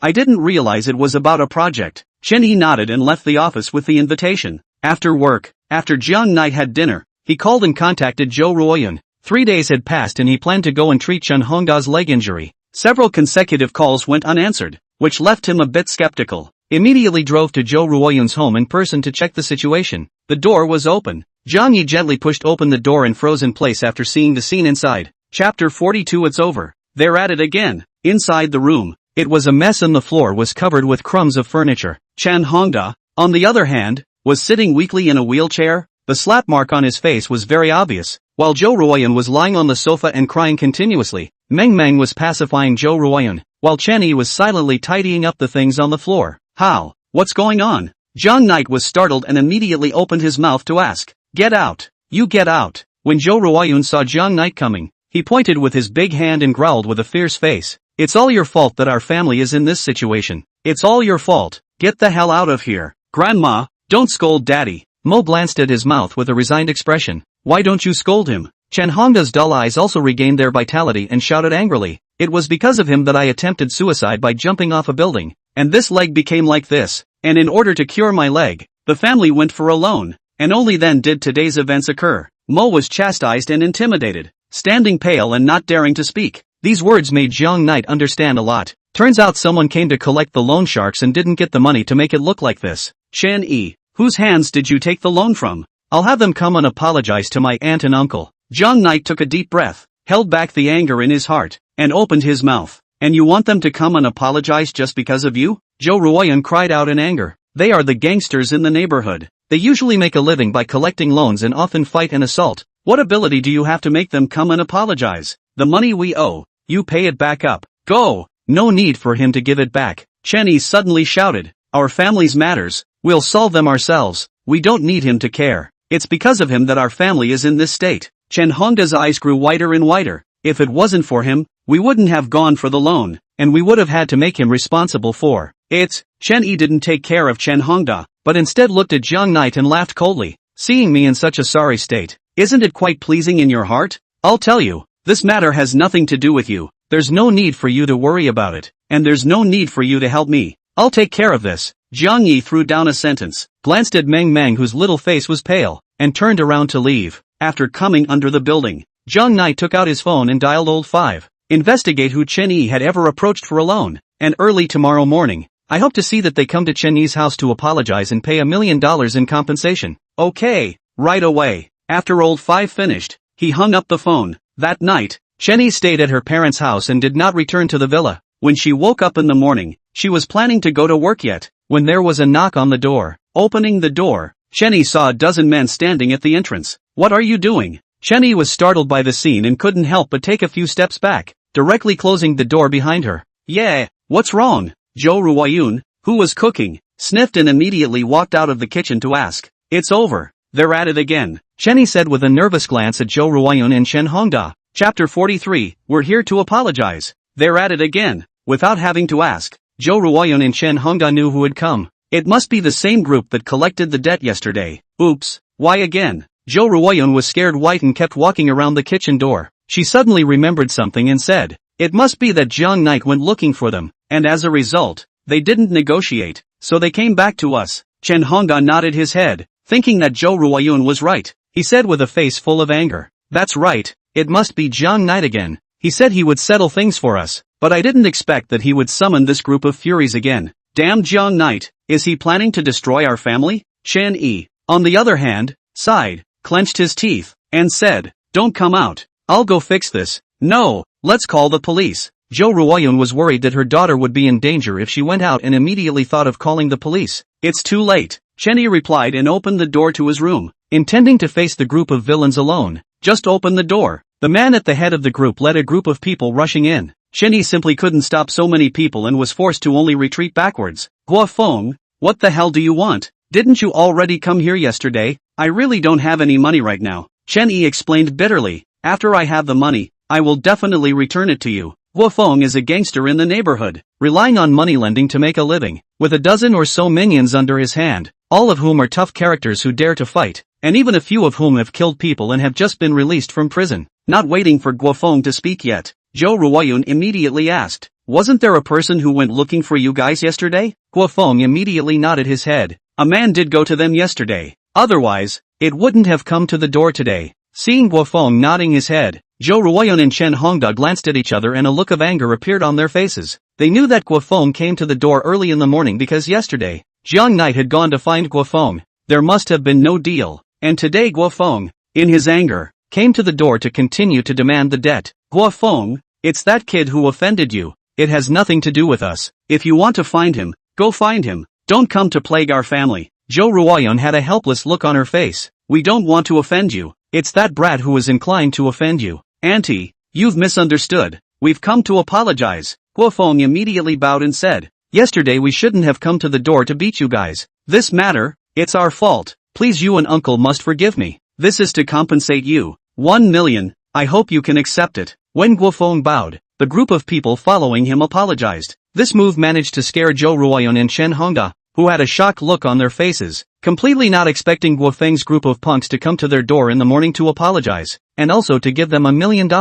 What do you mean by that? Jo Ruoyeon swallowed a few mouthfuls of saliva hard and asked. It doesn't mean anything. Guo Feng shook his head and threw the bank card onto the table. From now on, the debt between us is considered settled. There is no need for you to pay it back. What happened yesterday? It was us who were wrong. This 1 million, you take it. Chapter 44, $1 million in compensation. Throwing down these words, Guo Feng couldn't wait to leave with a group of people. Leaving Jo Ruoyeon, Chen Yi, and Chen Hongda incomparably confused. What happened? Zhou Ruoyun glanced at the bank card on the coffee table and asked. Chen Hongda said, just now. Guofeng said that someone approached him last night and came to apologize this morning. It might have been Jiang Knight who did it. He told us yesterday that he would have Guofeng come to apologize today. I didn't expect him to actually do it. Zhou Ruoyan let out a sigh of relief and sat directly on the sofa. Stunned. Scared the hell out of me. I know this kid can help us pay back the money, but how did he manage to get Guofeng to apologize to us? Zhou Ruoyan was confused.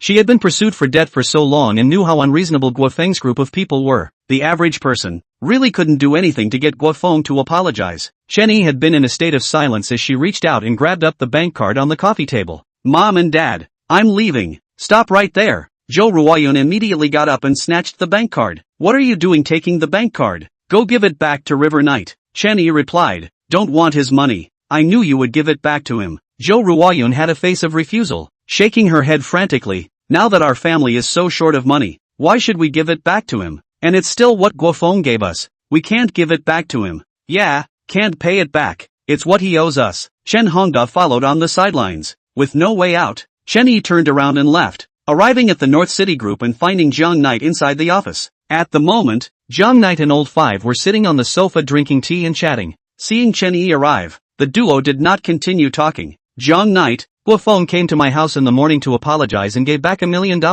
I want to know if this $1 million was given to Guofeng by you so that he would return it to our family? Chen Yi asked, the doubt in her heart. No. Jiang Knight gently shook his head. I just went and reasoned with them that even if you guys owed money, they couldn't beat people up, and then they knew they were wrong and came to the door to apologize and pay for the money. The hell with it. If it's just that simple to get Guofeng, a bunch of hooligans, to apologize, what's the need for the police? I don't believe it. Chen Yi shook her head. It must be you who gave Guofeng $1 million to apologize to us. Right. This is your way of making amends to me, right? I don't need your amends. I'll return the money to you. Hearing this, Jiang Knight laughed coldly. You really think my money is blowing in the wind, right? And I'm not such a generous person. Give money for them to send over. Even if it's to make up for it, I'll give it to you guys openly and honestly. And also let your parents read me a good. Two birds with one stone. Also, it's just a bunch of punks. If I, Jiang Yi, couldn't handle them, I wouldn't have to sit here and work. Just the car at the entrance alone would be enough to scare them.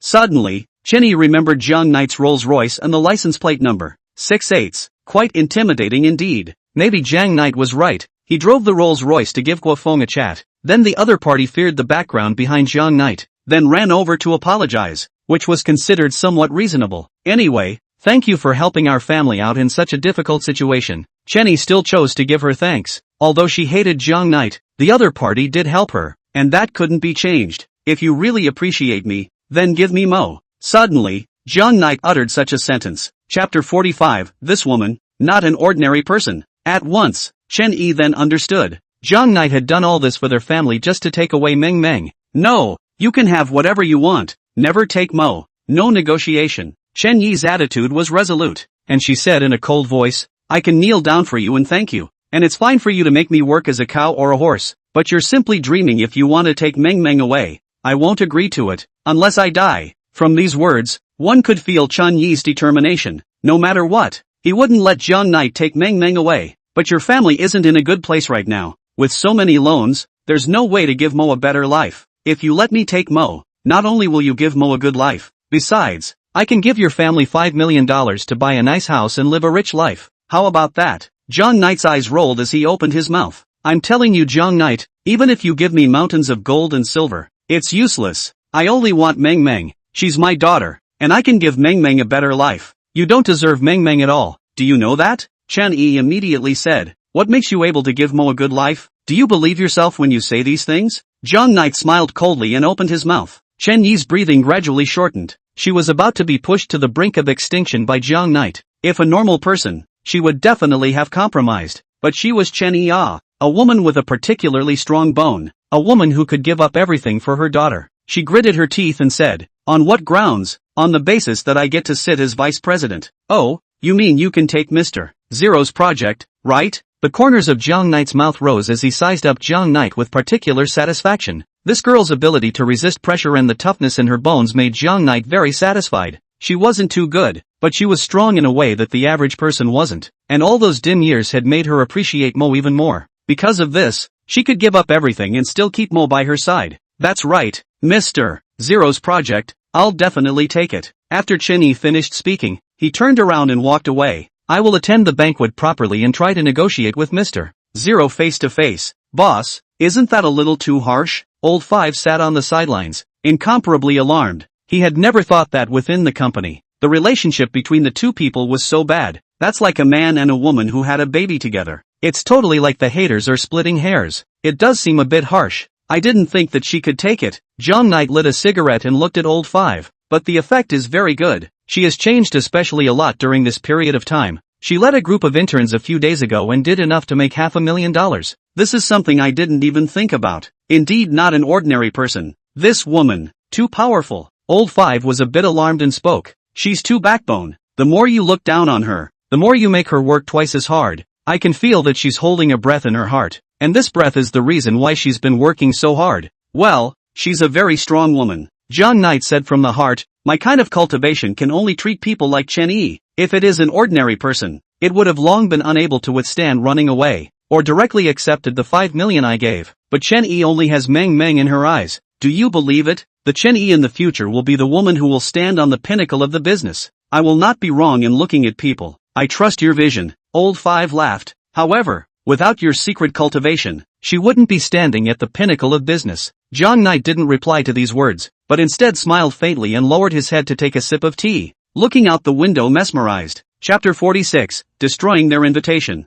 In the suburbs, in a small duplex house worth $3 million. Jiang Knight, I'm a grass mud horse. I'm a grass mud horse. Xiao Yang was like a madman, frantically bombarding the sandbags with his fists. He was about to be pissed off. Not only was the invitation taken away, but he was also slapped in the face by Jiang Knight in public. Without the invitation, he couldn't attend the banquet, much less talk about cooperation with Mr. Zero. Mr. Xiao, don't be angry. Guiyang came to Xiao Yang's side. Although we don't have the means to go to the banquet, it doesn't mean that we can't get the program. Moreover, if we can't attend, we can also make it impossible for them to attend. A single sentence caused Xiao Yang to calm down instantly. He turned his head to Guiyang. What do you mean? A wry look surfaced on Guiyang's face as he said, think about it, Mr. Xiao. You need an invitation to attend the banquet. So if we destroy the invitations of Jiang Knight's team, doesn't it mean that there's no way for them to attend as well? Wouldn't we have more of an advantage if none of them attend? And Mr.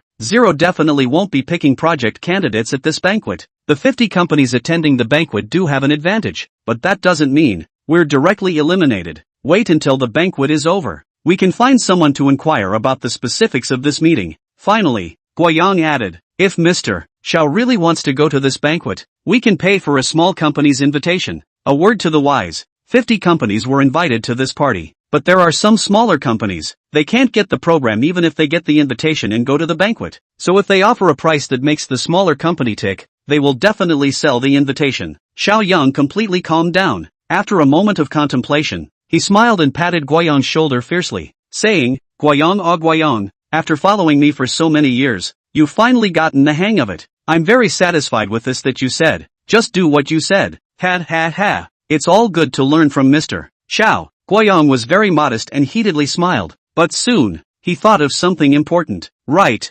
Mr. Xiao, I just remembered something. Chen Yi is the Chen family's first lady, and the Bright Moon Group is owned by the Chen family's second youngest master, Chen Qingfeng. Isn't it a bit nice to see that the two of them are rivals? The Chen family's Bright Moon Group. Xiao Yang was an old man in the business circle of Suzhou City, and knew that the Bright Moon Group was a company under the Chen clan, and was headed by Chen Qingfeng, the second youngest member of the Chen family. Ha ha ha ha ha, it's fun, it's fun. Back then, Chen Yi's family was expelled from the family, and now Chen Yi has become a rival with Chen Qingfeng in the name of the North City Group. I'm very much looking forward to what sparks these two of them will be able to rub together. The two looked at each other, their faces full of ill will. Other side, Jiang Knight bought many more gifts and came to Zhou Ruoyun and Chen Hongda's home. Daddy, I missed you so much. After seeing Jiang Knight, Meng Meng immediately jumped into Jiang Knight's arms, her face full of excitement. Got $1 million and settled their loan. Zhou Ruoyun and Chen Hongda's attitude towards Jiang Knight gradually changed a bit. At least it wasn't like before. When they saw Jiang Knight, they told him to get out. And this time, Jiang Knight came, just to cure Chen Hongda's illness. 10 minutes later, the acupuncture was complete. Zhou Ruoyun coldly handed Jiang Knight a cup of water and said, tough job. Then she turned and went into the kitchen. Auntie, This house is a bit damp, not conducive to uncle's recovery from his illness, or else I'll buy you a house. Chapter 47, he doesn't have a good heart, auntie, or I'll buy you a house to go. A single sentence caused Jo Ruoyun, who had just entered the kitchen, to instantly turn around and walk out. What did you just say? Jo Ruoyun and Chen Hongda opened their mouths at the same time and asked. Jiang Knight coughed. I say, this room is a bit damp. I'll pay for your house. Yes. No. Chen Hongda and Jo Ruoyun said at the same time, but the answers were different. What Chen Hongda said could be. Jo Ruoyun said no. The couple looked at each other with determination. Chen Hongda believes that all these years of misery are caused by Jiang Knight. It's normal and natural to buy a house to make amends. When Jiang Knight sent the villa to make up for it before, Jo Ruoyun also wanted the villa very much. However, considering that Jiang Knight had no good intentions at all in giving away the house, it must have been for the purpose of taking Meng Meng away. Within the group, Jiang Knight bullied their daughter so much. Now from home, being so nice to them, it must have been to buy them off and take Mo. Jiang Knight, let me tell you, this house, we live comfortably, we don't need you to buy a house. Jo Ruoyun turned very unhappy. Don't think you can make us bow down just because you have $2 stinking.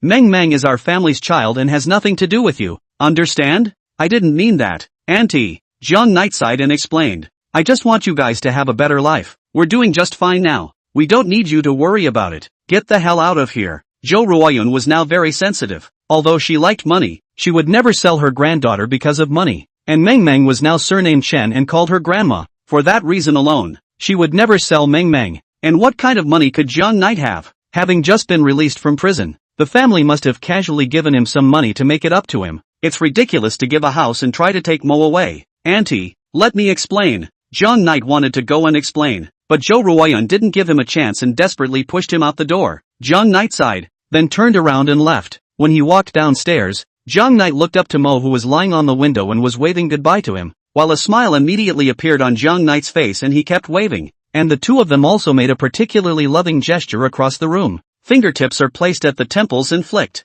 Then father and daughter laughed out loud. Ugh, what are you doing? Chen Hongda had a helpless look on his face. You've always wanted a different set of house. Now that Jiang Knight is giving us a set for free, why don't you want it? He's up to no good. Jo Ruoyun snorted coldly. He bullied Yi so much in the group, but he ran here, and he's treating you and buying a house. What kind of good intentions do you think he has? It must be just to take Meng Meng away. Can't trust him. Chen Hongda carefully tasted it and felt that what Jo Ruoyun said had a few points of truth. Ruoyun, my legs are really comfortable. Chen Hongda patted his leg and said seriously, I don't know if this kid has any good intentions, but his medical skills are still okay. Now I can't believe I have a little bit of feeling in my leg. His 2 treatments are not bad. Really? Jo Ruoyun was very pleasantly surprised. Then when you have the chance, let him treat you again. If this kid can really cure your leg and let you get out of bed and walk, I can temporarily forgive him for what he did before. Over the years, Jo Ruoyun was tired of carrying her family. If her man could get out of bed and walk, she could choose to forgive Jiang Knight for the time being. Of course, provided that Jiang Knight couldn't snatch Meng Meng, or else she would give Jiang Knight a knife fight at any time for the sake of her daughter and Meng Meng. Chapter 48, Buying Gifts. In a flash, then it arrived at noon the day before the feast began. Chenny sat alone in his office eating squash and cold steamed buns, investigating on the internet about Foster Group's resume, focusing on inquiring what kind of gifts Mr. Zero, the number 1 person, likes. She had heard that many of the companies attending the banquet had prepared so many gifts, so, she considered, she would have to take some gifts herself. After querying for quite a while, she couldn't find out what Mr. Zero liked, so she finally decided to find Jiang Knight to have a chat. What? A gift for Mr. Zero? Jiang Knight was playing golf in his office, and when he heard this idea, he immediately put away his clubs with a displeased look on his face. What's wrong? Chen Yi immediately said. Everyone else prepares gifts. If we go and don't prepare any gifts at all, we will definitely attract Mr. Zero's displeasure, and when the time comes, we won't be given the project.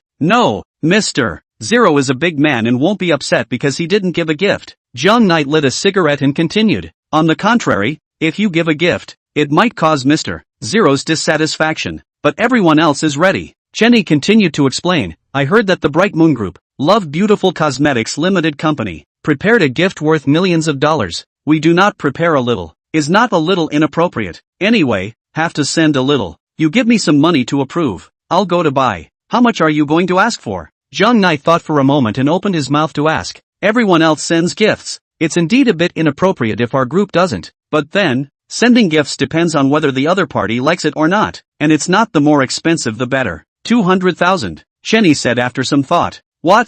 $200,000? Are you crazy? Zhang Yi threw the golf clubs aside and came to his desk to pick up his wallet, pulling out 10 RMBs inside and stuffing them into Chen Yi's arms. Here's $1,000 for you. Go and buy me a gift and make sure to make Mr. Zero happy. Looking at the $1,000 in his arms, Chen Yi was stunned. Her jaw dropped as she looked at Zhang Knight. Hey, Zhang Knight, are you crazy? Other groups are giving millions of dollars in luxury gifts. You're asking me to take $1,000 to buy a gift. Is it appropriate? If it were me, $1,000 would be enough. Zhang Knight had a confident look on his face and laughed. I don't even need $1,000 to buy a gift that Mr. Zero likes, so why can't you? And like I said, the gift doesn't require to be expensive. It just depends on whether the other person likes it or not. I can't do it. What can I get for $1,000? Since you said you can buy a gift that Mr. Zero would like, go ahead and buy it. Chenny directly threw the money onto the table. She wasn't going to take this pitiful task. $1,000 for something you can take to a party? Not only would it disgust Mr.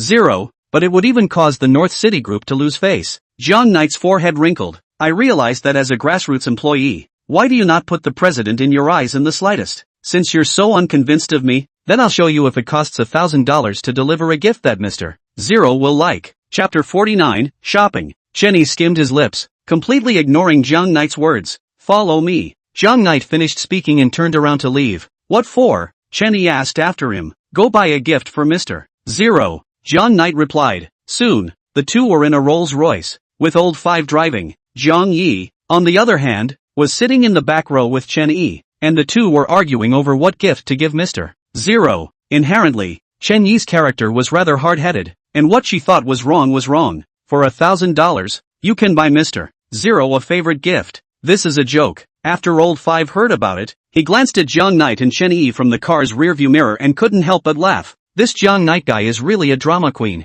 Obviously he is Mr. Zero, and what he buys, doesn't Mr. Zero like? Soon, the duo arrived at the mall. After skulking around for a long time, Zhang Knight didn't go out and buy a gift. What exactly do you want to buy? Chen Yi was tired of shopping. She was a woman, but she especially disliked shopping. Zhang Knight also didn't like shopping, but very much liked shopping with Chen Yi. He came out this time to lie about buying a gift just to go shopping with Chen Yi. He admitted that he, gradually, liked this girl with a strong character. What's more, this girl is her own daughter's mom. I'm thirsty. Let's get a cup of coffee first. River Knight slipped into the cafe. What do you like to drink? Nothing to drink. I have water. Chen Yi raised the mineral water in his hand. Zhang Knight didn't insist on ordering coffee for Chen Yi and ordered a cup of Blue Mountain coffee for himself and sat on the edge of the bed reading a magazine and drinking coffee. And Chen Yi wasn't as calm as Zhang Knight. After drinking a bottle of mineral water, she couldn't help herself and said, Mr. Jiang, when are we going gift shopping? Quiet. Wait for me to finish this coffee and then go gift shopping,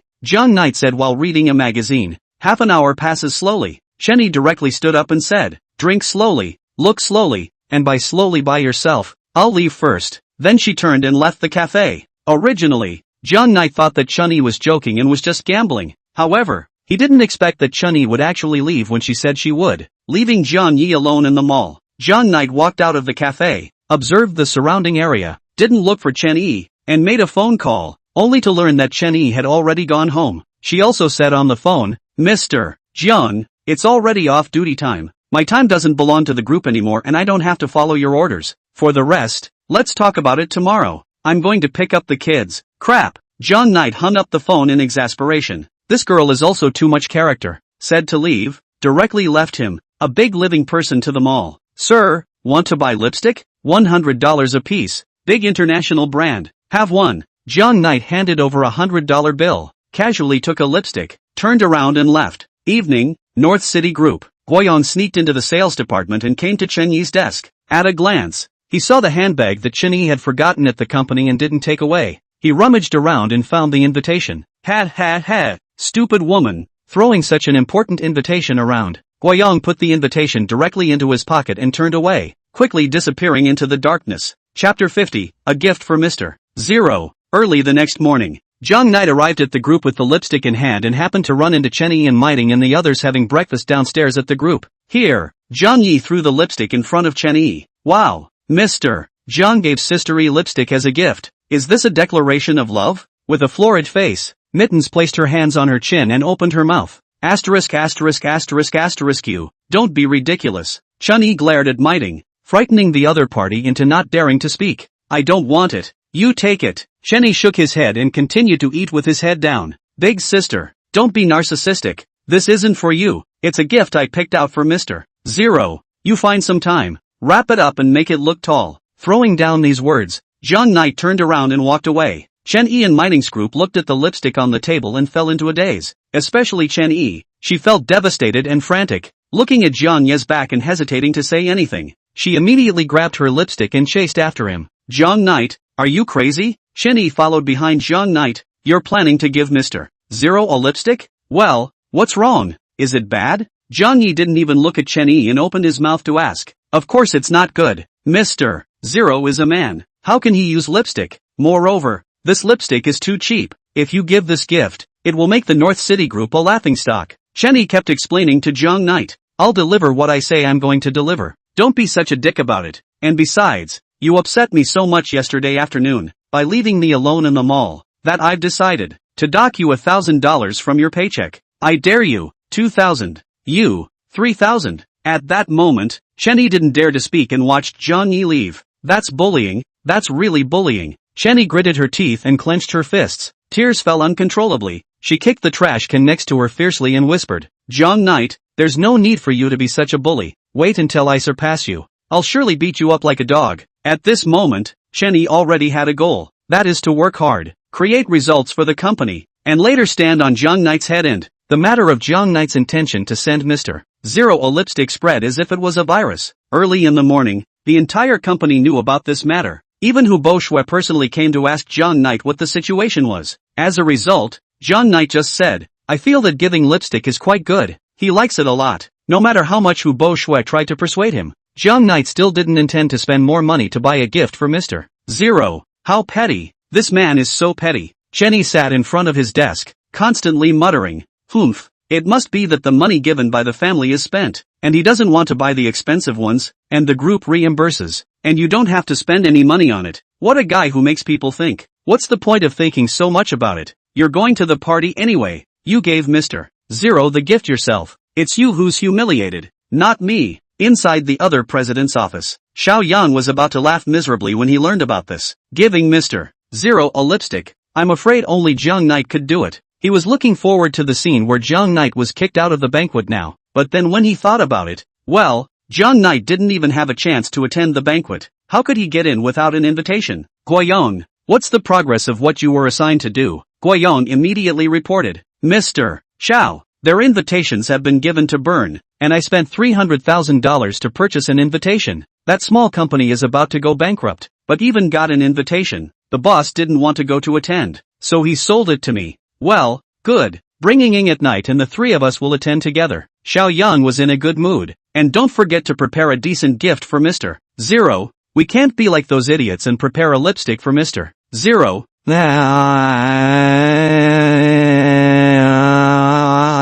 Chapter 51. The invitation is gone. Night, as expected, Mr. Zero's party is about to begin. Zhang Knight, you're really sure you want to give Mr. Zero a lipstick, aren't you? On the way to the Chow Ho Hotel, she still couldn't help but ask. Well, I'll send what I say I'll send, so don't ask so many questions. Zhang Knight said as he walked. Do I call this question much? I heard that Xiao Yang prepared hundreds of thousands of gifts for Mr. Zero even for the banquet, and so did everyone else, and we're the only ones who prepared a single lipstick. Aren't you also putting Mr. Zero too little in your eyes? Chen-Yi muttered as he followed Zhang Knight. She really didn't want to go to the party if she did give Mr. Zero a lipstick. It was originally a good thing, but because of Zhang Knight's gift, it gave Chen-Yi a feeling of going to the torture chamber. Although there are many unhappy, but they are the leader. What can she do? Can only listen and obey. Miting had also followed her to the banquet, but she had been gently tugging on Chen-Yi's clothes, signaling for her to give a word to Zhang Knight about not giving Mr.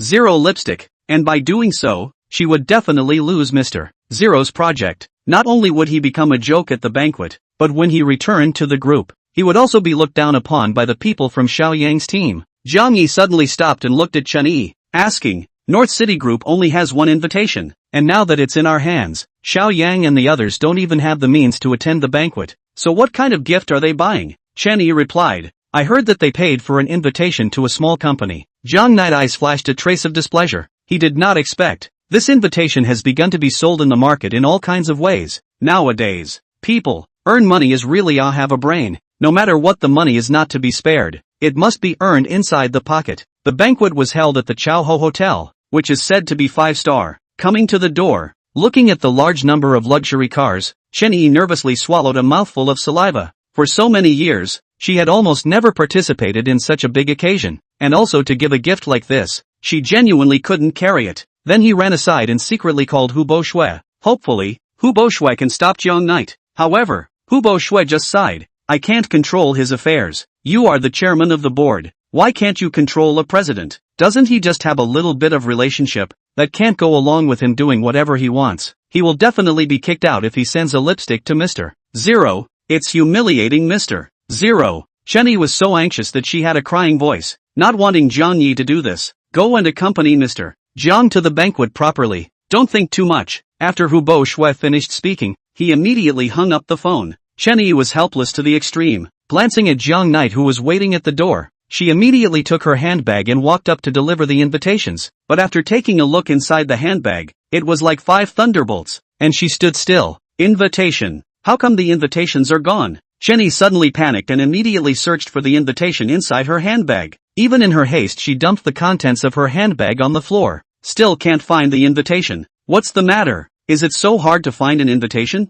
Zhang Knight looked at Chen Yi with cold eyes and asked, Invitation. Invitation. Gone. Chen Yi swallowed a mouthful of saliva as if he was an elementary school student who had made a big mistake. Chapter 52, Finding Relationships. The invitation is gone. Miting froze and immediately helped Chen Yi look for it. But the handbag was such a big empty space that a glance showed that there was none. The two girls were about to die of fright. In itself, Zhang Knight was very serious, and now that he had lost something so important, he couldn't explain it to Zhang Knight. Zhang Knight was calm, but his eyes were filled with displeasure when he looked at Chen Yi. He got angry because of Chen Yi's sloppiness. During this period of time, he had done so much to secretly cultivate Chen Yi, and as a result, he had improved in terms of work, but there was a huge problem in this area, and such an important invitation was just lost. Luckily it was him. If it was anyone else, Chen Yi would have been fired long ago. Probably lost it at home. I'll go home and look for it. Chen Yi thought for a moment and immediately spoke. No need. Zhang Knight looked at his watch. There's still 10 minutes left. The banquet will start soon. You're at least 20 minutes away from home. 40 minutes round trip. Let's go in. The banquet is almost over. What then? Chen Yi was in a hurry, a guilty look in his eyes. Do you know what it says when you're a success? Zhang Knight finished coldly and took out his phone to make a call. You guys are waiting. I'm going to make a call and look for connections. Once again, he was criticized by Zhang Knight, and the words he said were so vicious. Chen Yi tightly bit her lips and looked at the neon lights in the distance. Her nose turned sour and she almost cried out. She had obviously put the invitation inside her handbag. How come it was suddenly gone? Sister Ye, don't be sad. Mr. Zhang is just like that. Knife mouth and tofu heart. Miting held Chen Yi's hands and spoke. He just hates me, for no other reason, and there are a lot of things that you don't even know about. Chen Yi didn't want to explain too much and turned her head to look at Zhang Knight. Seeing that Zhang Knight was on the phone, for some reason, her nervousness eased to relax a lot. Perhaps Zhang Knight could really pass the relationship and let them enter the hotel to attend the banquet. About a few minutes later, Zhang Knight returned to the duo. How's it going? Did you find a connection? Chen Yi asked with great concern. A layer of frost covered Zhang Knight's face as he looked at Chen Yi. First of all, don't you care if I have found a relationship or not? I just want to know why you threw away such an important invitation. The results of the team's efforts together for such a long period of time. Are you so oblivious to it? I'm sorry, I was wrong, Chen Yi said with his head bowed. Does being sorry help? This society, it won't tolerate any of your mistakes. Zhang Knight's unprecedented severity. I'm telling you, no matter where you work, you have to pay for your own mistakes. After you go back, write me a 10,000 word review, and properly keep this mistake in your heart. This time, let you off the hook for now. Aha! Chen Yi gently nodded in agreement. Although she didn't deal with Zhang Knight and it was true that being scolded by the other party didn't give her face, but she was a person with her own character. She did wrong when she did wrong, and she wouldn't mess around and not admit her mistake just because the other party was Zhang Knight. After this blunder, she would not make similar mistakes in the future. No invitation. No entry. The security guard at the door stopped Zhang Knight's trio and said in a stern voice. Chapter 53, Greeting in Person. Zhang Knight immediately explained. We did have an invitation, but but we forgot it at home, so we'll be accommodating. Seeing Jiang Knight explaining to the security guard, Chen Yi and Miting immediately tensed up. It seemed like Jiang Knight hadn't found a relationship. No, you can't enter without an invitation. The security guard was not at all accommodating and said very nonchalantly, Yo, Team Jiang Knight can't even take out an invitation? At this time, Xiao Yang, Gui Yang as well as Gui Yingying arrived at the entrance of the hotel and spoke out sarcastically. The three of them looked back, and when they saw the invitation in Xiao Yang's hand, Jiang Knight walked up and asked, Xiao Yang, did you have anything to do with the sudden disappearance of our invitation? What do I have to do with you guys losing your invitations? Xiao Yang had a sarcastic look on his face. If you don't have an invitation, go home and sleep obediently. You're not the only team in Beicheng Group. It's fortunate that I spent money on the invitation.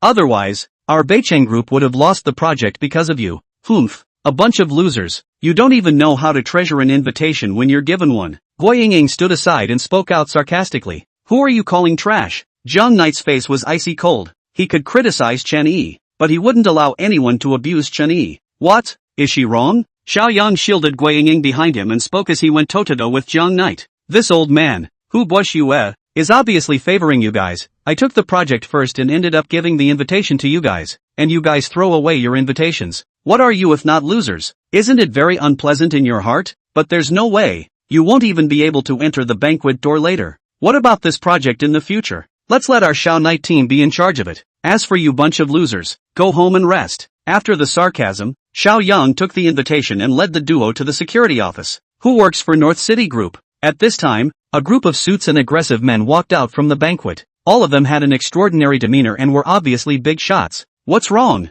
Xiao Yang, still registering, looked at the man at the head and asked, Mr. Sure asked us to personally greet the employees of the North City Group into the banquet hall. Did you? The man at the head of the group asked. I am. Xiao Yang nodded his head with great excitement. His heartbeat suddenly accelerated. His mood was incomparably excited. He didn't expect that their North City Group was so dignified that they could make the organizer personally come out to greet them. It must be that his excellent ability had been noticed by Mr. Zero. There's no need to greet them. We can just go in ourselves. The man in charge glanced at Xiao Yang and asked, Your name is Jiang Knight? Ha? Xiao Yang suddenly short-circuited his head and gently shook his head. My name is Xiao Yang, and I am also an employee of North City Group. And who are you to give me a ride? The man said coldly, We're here to invite Mr. Jiang Knight, Miss Chen Yi and Miss Miting. What are you? Pop. These words were like a huge and incomparable slap that ruthlessly smacked Xiao Yang in the face. There is no place to hide. If there is a crack in the ground, just drill into it and leave this place of wrongdoing.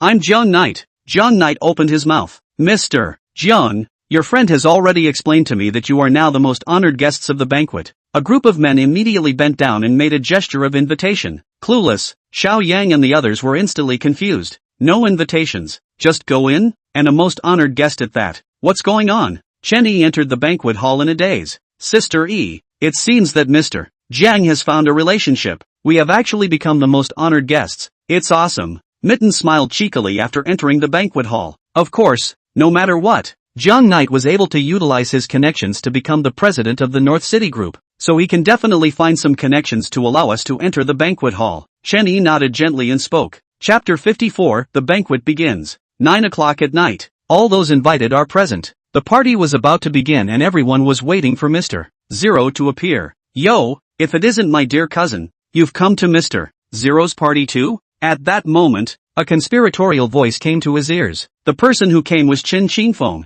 the biological son of the third oldest member of the Chen family, responsible for the family's research and development of cosmetic products under the Manhwa Group. In the past few years, with the help of the family, it had done a good job, which made Chen Qingfeng very arrogant. When Chen Yi saw the visitor, he looked disgusted and turned his head away from the other party. Back then, their family was driven out of the family, and Chen Qingfeng's parents couldn't get out of it. And even when they were in the family, the two families were not on good terms, with all sorts of open and secret rivalries. Cousin, I didn't realize there were companies that admitted psychopaths these days? Chen Qingfeng pushed Miting away and sat beside Chen Yi. TSK, tell me, that small company that accepted you? I think that the ones that can accept you are definitely those companies that are too small to be true. Ha ha, North City Group. Jiang Knight sat on the side and said coldly. Upon hearing this, Chen Qingfeng's face changed. Feeling disgraced because of what he had just said, knowing that the North City Group had a great reputation lately, a group that had been established for less than 2 years, was developing rapidly in the city of Suzhou,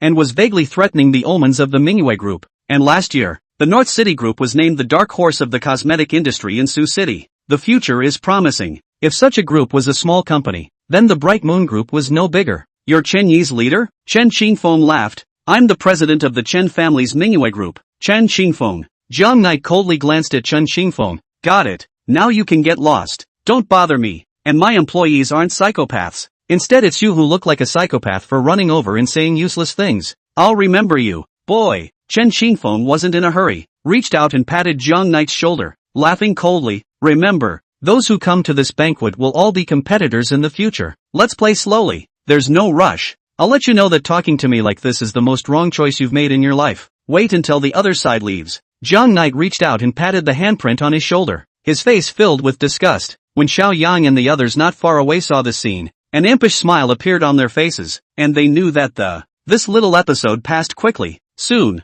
the banquet began. Mr. Zero is here. Mr. Zero is here. A stir occurred in the crowd. Everyone's eyes converged on the entrance of the banquet hall. Even Chen Yi couldn't help but look over. She was eager to meet who this mysterious Mr. Zero really was. However, the person who came was not Mr. Zero, but the assistant Gu Juanhao. Mr. Ku, why isn't Mr. Zero here? Chen Qingfeng asked as he sat at the front table with his legs crossed. Gu Junhao's waist was straight and stood above the stage. Mr. Zero is busy with his affairs, so I will attend on his behalf. And this banquet is just to explain to you a few points about the requirements of cooperating with our project. Yeah, Mr. Zero holds a high position in the Foster Group, and it's still giving money to local businesses in Sioux City, so even if it doesn't pay off, no one dares to say anything. The next moment, Chen Qingfeng raised his arms and immediately picked up $1 million antique on the table and placed it on top of the stage. He smiled. Mr. Gu, a little gift for Mr. Zero, a little token of appreciation. I hope Mr. Zero can enjoy it. Chapter 55 The Most Special Gift. With Chen Qingfeng having made this move, the giveaways started straight away. There are all kinds of great gifts to be had. Hundreds of thousands of dollars in paintings and calligraphy. Millions of dollars in antiques. Even the cheapest one was still a jade cabbage worth over $300,000. Gu Junhao looked at the gifts on the ground. His heart was satisfied. After all, they had been to many places in China. Every time the local businessmen would send gifts, but the businessmen in Sioux City, the gifts seemed to be a bit expensive. Jiang Knight, Chen Yi, why don't you guys give Mr. Zero a gift? Xiao Yang realized that Chen Yi was holding the lipstick and hadn't been going up, so he immediately opened his mouth to remind her. Swish! The entire banquet hall was focused on Jiang Knight and Chen Yi, and they couldn't stop talking, going for a gift. Jiang Knight didn't care about other people's eyes, but he also said to Chen Yi. The eyes of Gu Junel and several other foreigners also fixed on Jiang Knight. When they saw the other party's face, their bodies trembled all over. They didn't expect that Mr. Zero had also come to this banquet. They then looked at Chen Yi. Suddenly, it dawned on them that Jiang Knight seemed to be doing all of this to raise a girl. So this girl is Chen Yi. Envy and jealousy. Chen Yi bit her lips and gently shook her head. Jiang Knight, let's not send it. If we don't send it, it might not be a big deal. If we send this lipstick, we'll be completely screwed. Mr. Zero won't like lipstick. Go ahead and deliver it. On my say-so. Jiang Knight's face was expressionless as he coldly said to Chen Yi. What a nonsense. Chen Yi was about to die of anxiety. She really didn't know how to go about communicating to Jiang Knight. It was almost like a stone in the toilet. Smelly and hard. What the hell was in her head? Giving away cheap lipstick in this kind of occasion. Alas, we'll die together anyway. The big deal is getting kicked out of the ballroom after delivering lipstick. Even if the sky collapsed, there was still Jiang Knight with him. Chen Yi didn't even think about it and directly took the lipstick to the front of the stage and handed the box to Gu Junhao. Mr. Gu, this is a gift from our North City group to Mr. Zero. After saying that, Chen Yi felt the fiery gaze of the crowd and immediately turned around to leave. No, no, no, this is not a gift from the North City group. Xiao Yang jumped out again at this time. He said, this is completely sent out in the name of Jiang Knight and Chen Yi. Don't ruin our North City group's reputation. I'm also a member of the North City group, and the gift I sent out is worth several $100,000. Also, do you all want to know what gift is in this gift box? I'll tell you what, $100 worth of lipstick. Ha ha ha. When Xiao Yang finished speaking, instantly the entire birthday banquet hall was quiet, as if the air had frozen together. Holy, Chen Yi is a psychopath and her leader is a psychopath too? No wonder we can be at a party together. Chen Qingfeng was directly stunned when he heard that the other party had given Mr. Zero a lipstick. Once these two words came out, the entire birthday banquet hall was abuzz with discussion. Many people couldn't help but burst out laughing. To give a lipstick to Mr. Zero, completely disregarding Mr. Zero in their eyes. It seemed that these two people would be kicked out of the banquet hall by Gu Junhao later on. Lipstick? Gu Junhao sniffed and immediately opened the package in public. Chapter 56. Why are there so many people coming in? The package opens. A lipstick slipped into Gu Junhao's hand. The corner of his mouth twitched as he glanced at Chen Yi. He didn't expect the other party to really be giving away a lipstick, but then he glanced at Zhang Knight beside Chen Yi, and suddenly understood that this lipstick, Mr. Zero would definitely like it. Chen Yi was Zhang Yi's favorite woman. He must like anything a favorite woman gives him. Ha ha ha ha ha. I can't believe it's really a lipstick. Chen Qingfeng reached out and laughed as tears fell from his eyes. Many people in Chen Qingfeng were the same. All of them couldn't help but laugh out loud. Only Chen Yi lowered her head. The laughter around her made her feel ashamed. If she could, she really especially wanted to find a crack in the ground to leave the banquet hall. Damn son of a. Why drag me along if you want to be humiliated yourself? You can't get the item after giving away the lipstick anyway. I lost the invitation earlier, so I might as well just go home. That way, they wouldn't have so many people mocking them on the spot, which was just too much to bear. Looking at Zhang Knight again, he had a calm face and took a sip of wine every now and then. Thick-skinned enough to be so calm in such an atmosphere. Everyone be quiet. Gu Junhao knocked on the table and said, "First of all, thank you all for thinking so highly of our Mr. Zero. Such a gift. I thank you all on his behalf, but our Mr. Zero purposely gave me an explanation. This time he came to Suzhou City. He is focusing on the development of a new project, and won't accept everyone's gift. But this lipstick, he personally expressed that he especially likes it. So of all these gifts, he accepts this lipstick. And thank you Ms. Chen Yi. Jing." Deadly silence. Everyone's jaws dropped as they looked at Gu Junhao, especially Chen Qingfeng, Xiao Yang and such people who had given out lavish gifts. They couldn't figure out no matter what that they had ended up losing to a lipstick from Chen Yi. Even with 8 heads, I couldn't figure out what it was. However, this is how Mr. Zero acts, disliking expensive gifts in favor of extremely cheap lipsticks. Who's to blame for this? How about that? Mr. Zero likes lipstick. Zhang Yi glanced at Chen Yi and asked. At this moment, Chen Yi's face was filled with shock, and for a moment, he was unable to use words to describe the shock in his heart. I didn't realize Mr. Zero's tastes were so heavy. It's amazing that a grown man likes lipstick. Out of all the great gifts, $100 worth of lipstick was chosen. Why? Chen Yi couldn't think of a reason for this. She really couldn't believe that Zhang Knight had purposely purchased the lipstick. It must have been purchased randomly when she ran into a lipstick vendor in the mall, because she was walking through the mall when she came across this vendor. Must have been a blind cat that ran into a dead rat. It couldn't be said that Zhang Knight was so powerful. It could only be said that Mr. Zero's personality was a bit different. I guess. The rest of the gifts, everyone, just take them back. Gu Junhao smiled faintly. Next, before announcing the requirements for cooperation with our group, first of all, I would like to clarify one more thing. Suddenly his eyes were much more stern and his tone was unusually serious. Each company only has one invitation and can only bring 3 people. Why would the North City group come with 6 people? Chapter 57. What a difference. Ha ha ha ha. Xiao Yang finally found an opportunity and immediately stood up. Mr.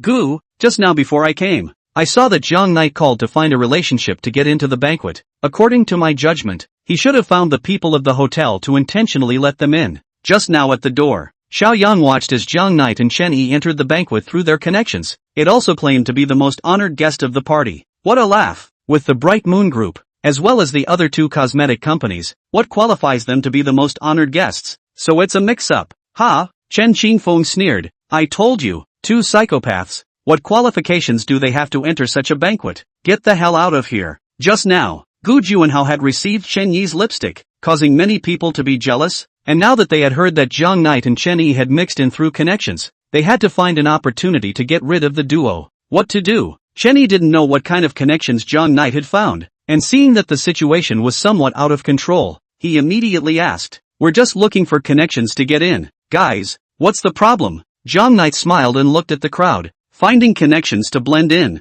and you still have a point? Xiao Yang laughed coldly. The people who enter here are all those who have invitations, and I, too, spent a lot of money and purchased the invitations, so you can see my attitude. So it's you. Gu Junhao slapped the table fiercely and shouted angrily. I told you, there is only one invitation for one company. Why would North City Group come in so many people? It turns out that you privately purchased invitations. Come on people, kick them out of my house. Swish swish swish. Several security guards immediately rushed over and directly cleared Xiaoyang, Guiyang as well as Guiying out. Why? Xiaoyang was dragged to the door by the security guards and was particularly unconvinced. They are not kicked out of the banquet halls, they mixed in through connections. So why are we kicked out if we buy invitations? It's not fair. Because the connections that Zhang Knight found were licensed through Mr. Zero. Gu Juanhao shouted angrily. And buying invitations? This is the greatest disrespect to Mr. Zero. He didn't invite you at all. So just ask, what kind of face do you have to attend this banquet?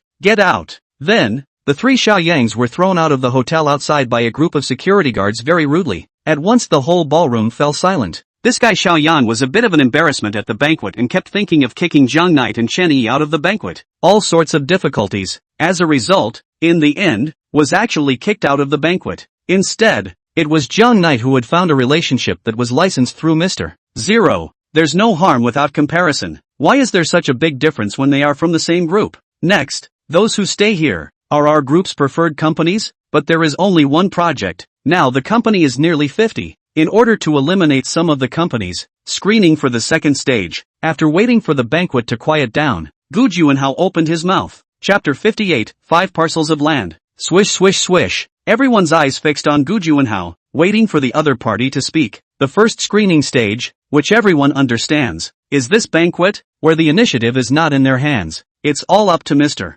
Zero to sift through it himself, behind the scenes. The next screening is the real one. The initiative is in their hands now. Gu Juanhao said, our foster group, the research and development of cosmetics has a history of hundreds of years. This time we came to Suzhou City to pick a company to cooperate with. It is with unprecedented sincerity. $80 million of investment in the project. But we, Mr. Zero, also want to see your sincerity. The requirement is that you need a nice plot of land to build a factory. He drew 5 plots of land on the map of Sioux City yesterday, all of them belonging to the undeveloped and constructed. You 50 companies, whoever takes down these 5 plots of land will be able to enter the next step of the screening. That's all I'm saying, so get ready. You eat and drink well for the rest of the day, and contact my assistant if you need anything. After saying that, Gu Juanhao turned around and walked away without any stops. Next, a group of people are eating and drinking, chatting with each other. There are many companies have already given up. They see the markings on the map. All of them are good land in downtown Suzhou City. What are their qualifications to take such expensive land? These 5 pieces of land are good and bad. The best one cannot be bought with money. The rest of the 4, casually need tens of millions of dollars. Really cannot afford. Instantly many companies chose to withdraw. It wasn't a wasted trip to be able to get together with some of the industry's leading lights. After eating and drinking, Zhang Knight left with Chen Yi. Part ways, each to his own home, each to his own mother. After Chen Qingfeng attended the banquet, he returned to the Chen family's old mansion and found that his father, Chen Hongtao, was drinking tea and chatting with his grandfather, Chen Chengji, and he immediately went up to them and told them about what happened at the banquet. What? Chen Yi is working at North City Group, and also attended Mr. Zero's banquet? Chen Hongtao was a bit surprised and asked. That's right, and a lipstick was also given to Lord Zero. I didn't expect that Lord Zero would receive a lipstick alone amongst all the lavish gifts. It's really strange. Now Chen Qingfeng was still depressed. He'd gone to great lengths to get his grandmother a valuable antique that turned out to be of no use at all. Humph. Mr. Zero is not a small person. By accepting this lipstick, he is showing his generosity in front of the crowd. If he gets angry, it will look like Mr.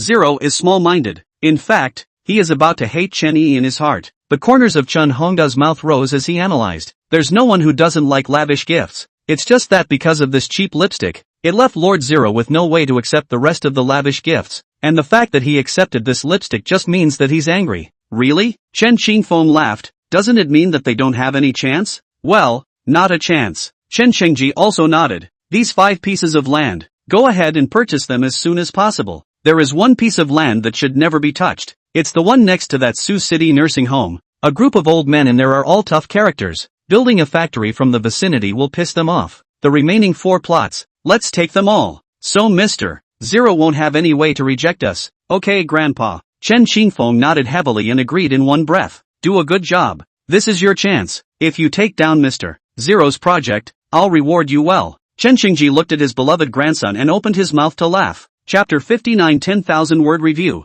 Other side. After Xiao Yang was kicked out of the banquet hall, he went to the KTV alone, called 2 young ladies and drank to get drunk. At one time he was sailing through the workplace, going from a junior staffer to president without much hindrance. As a result, when Jiang Knight and Chen Yi came, he was not good at anything, and today, he was even driven out of the banquet by Mr. Zero in the eyes of many industry peers, and the face he had for many years was considered to be a complete flop. Hey, you'll get drunk if you drink wine like that. At this moment, Chen Xingfeng appeared at the door of the room as if he were a ghost and laughed. Young Master Chen, what brings you here? Xiao Yang immediately rose to greet him. Although peers were enemies, Xiao Yang was afraid of Chen Xingfeng. After all, he was the Chen family's precious young master with incomparably powerful strength behind him, whereas he was just a small person who had to be polite when he saw Chen Xingfeng. Am I not welcome? Chen Xingfeng asked smilingly. Of course you're welcome. Xiao Yang immediately got up and came in front of Chen Xingfeng, making a regular motion of please. After Chen Xingfeng sat down, he shooed away the two ladies. Xiao Yang was a man of character. He knew that Chen Xingfeng must have something to say to him when he let someone out.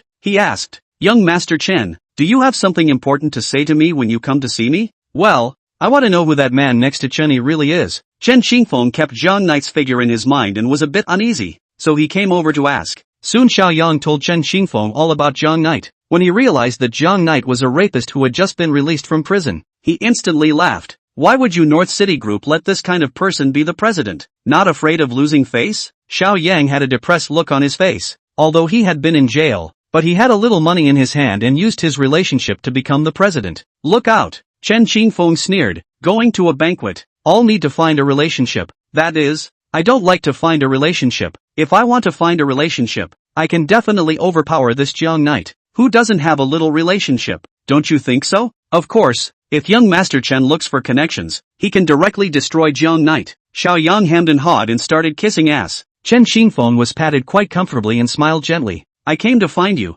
There's a business I want to give you cooperation. You were kicked out in the banquet. You must have been remembered by Mr. Zero. You don't have any competition left. You help me supervise what Chen Yi Jiangye is doing. After I get the project, you jump ship and come to me. When that time comes, I'll let you be in charge of the project. How about it? Go to work for the Bright Moon Group. It was an irresistible temptation for little Xiao Yang. Xiao Yang nodded excitedly. Okay, no problem. I've been looking at these two assholes, Jiang Yi and Chen Yi. Anyway, so if young Master Chen can exterminate them, that would be great. Well, promising. Chen Xingfeng patted Xiao Yang's shoulder and said, actually, destroying Chen Yi and Jiang Knight is just a small matter to me. I just want a toy with this stinky woman Chen Yi. I am at loggerheads with her family. Got it. Got it. Chen Xingfeng immediately nodded his head, indicating that he understood. Day 2. Jiang Yi woke up early, came to the group, and directly summoned Chen Yi inside the office. Have you written your 10,000 word review yet? He looked at Chen Yi and asked. Chapter 60. 10,000 word review. Chen Yi instantly small face red. Yesterday after attending the banquet, she picked up Meng Meng home to sleep, body tired, lying in bed asleep until dawn. The review of the matter, completely forgotten in the back of the mind. The party went so well yesterday, you don't need to write a review, do you? Chen Yi didn't want to write a 10,000 word review. So many words, what would she write? These words made Jiang Knight instantly angry. He didn't show it, but his voice was incomparably gloomy as he said, did you just ignore what I said? No, don't dare. Chen Yi lowered his head like a child who had done something wrong, not daring to breathe. Suddenly, she was really a bit afraid of Jiang Knight. This man was just too strict with her, treating Niet's group of interns not even this strict. Damn guy. It must be because of what happened before, deliberately making things difficult for her. This is a company, not a place for you to do whatever you want. Jiang Knight seriously said, each place has each of the rules. Do the wrong thing, have to accept the punishment. I now see you completely do not put the company's system in the eyes. Do not put the words of the leadership in the heart. I didn't. I just forgot. Chen Yi immediately explained with a helpless face. I don't want to hear you explain. Jiang Knight had a serious face. Wouldn't it be better to take the time used to explain and go finish the punishment? Moreover, the workplace is so cruel. No one takes out extra time to correct your mistakes. Survival of the fittest. No ability. Get lost. Okay, alright okay. Chen Yi didn't dare to be stubborn to Jiang Knight and immediately turned around to leave. Get back here. Get a paper and pen. And write here. Jiang Knight pointed to the coffee table not far away. I'll give you one morning to finish writing. 2,000 words will do. No need to write 10,000 words. It's only 2,000 words. Chen Yi surprisingly some small surprise, immediately and obediently went back to the office to take the paper and pen. Lying on the coffee table in the office of the Jiang Knight to write a review. She did not write a review. Some of them cannot start. lying on the coffee table to rack their brains thinking. A second passes. A half hour had passed and just over 200 words had been written. Jong Knight seems to be working. In fact, constantly using the afterglow to measure Chen-yi. See the other side of that cute look. Cannot help but the corners of his mouth rose. He liked Chen-yi's character. Do something wrong, dare to admit? From the beginning to the end, did not put forward a sentence of I want to resign idea. This kind of woman can definitely become a great man. Suffer more aggression. Do not choose to escape, but choose to break through the difficulties. The toughness of the bones can only be described as horror. At 2 o'clock in the afternoon, before going to work, Chen-yi finally finished the 2,000-word review, which was very slow. Jong Knight read the review while handing over the piggyback lunch. Eat first, there's a task for you later. I'll just go down and eat by myself. Chen-yi didn't eat Jong Knight's lunch and immediately turned around to leave. After dinner, Chen-yi came back and asked, Mr. Jong, what assignment did you give me?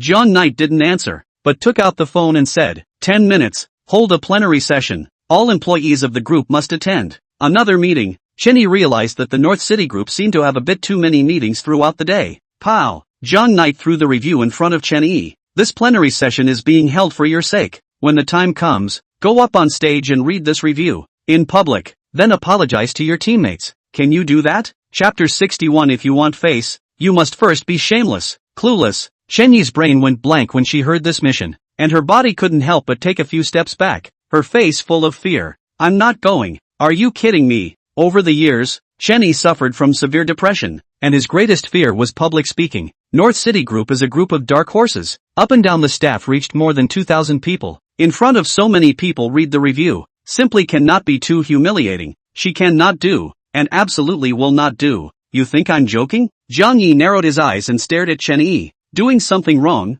Don't you want to apologize? The team worked so hard to get the invitation for you, and then because of your carelessness, you lost the invitation. Don't you want to be responsible? But you've made up for it by finding connections. It was very hard for Chen-yi to say these words. When she said those words, she belonged to the category of bowing her head to Jong Knight. In order not to go on stage and read her review, she completely lost face. Ha. However, Jong Knight had a sneer on his face. With my connections? Don't you know that there's a price to pay for using favors? That's all the favors a person has. When they run out, they're gone. And because of your carelessness, I've wasted a favor of this magnitude, to be spoken of so casually by you? It's a favor that I obviously could have left untouched, but because of you, I owe someone a big favor. Your favors may not be worth much, but mine, much more, because I'm the president, and you're just a salesman. You, on the other hand, are just a salesman. When Chen-yi heard this, her eyes grew wide and she instantly became angry. What? Salesmen aren't worth anything?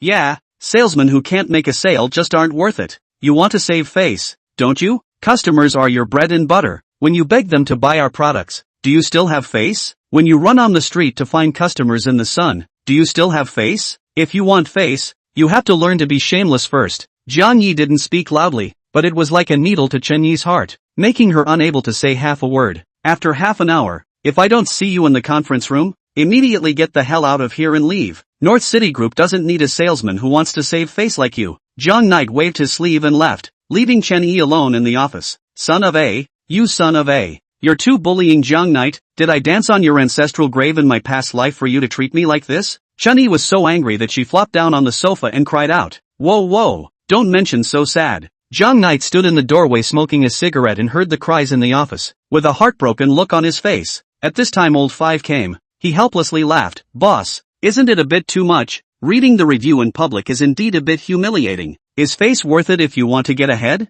If you want face, you first have to learn not to have face, and when you succeed, you will have face. At first, face for money, later money for face. It's normal for her to cry. A lack of tears on the road to success? Jong Knight finished those words and turned to leave, leaving old Five fuming at the doorway. He could see that the boss had really put his heart into treating Chen Yi this time. In every way, they are trying to lift each other up. Yeah, before it worked, everyone traded face for money. When you succeed, use the money to pick up all the faces that fell on the floor before. This is the society, right? Chapter 62. Reading a review in public. Half an hour later, the conference room. All were present except for Hu Bo Shui. The conference room was abuzz with talk and buzz, and everyone was talking about what this plenary session was going to be about. 2 minutes later, Chen Yi lowered his head and slowly came to the stage with the review in hand. She's coming. The corners of Jiang Ye's mouth lifted slightly. He was right in thinking that Chen Yi still didn't choose to retreat. Instantly, the entire conference room fell silent. 2,000 pairs of eyes instantly fixed on Chen Yi. The fiery eyes made Chen Yi somewhat collapse. If she could, she really especially wanted to escape. The first time she was on stage in front of so many people, and still reading a review. This feeling, it was too torturous. Hoo. Chen Yi began to take deep breaths to adjust his impending collapse. She's nervous. Nervous to the point where my heart almost jumped out of my mouth. Everyone, my name is Chen Yi. I'm an employee of the sales department. I'm here on the stage just to read the review, because yesterday I did something wrong and almost wasted the efforts of my team colleagues. I'm sorry. After Chen Yi finished speaking, he moved 2 steps to the left and bowed 90 degrees, showing great sincerity. Quiet. Surprisingly quiet throughout the conference room. Snap. Zhang Knight, who was sitting at the front, waved his hands and slowly applauded. Then, many employees followed Zhang Knight and started clapping, and in an instant, the conference room crackled as if it was New Year's Eve. The warm applause made her even more nervous. After the applause died down, Chen Yi began to read the review. Yesterday, I, Chen Yi, because of my personal mistakes, threw away the invitation that came from the team's joint efforts to compete,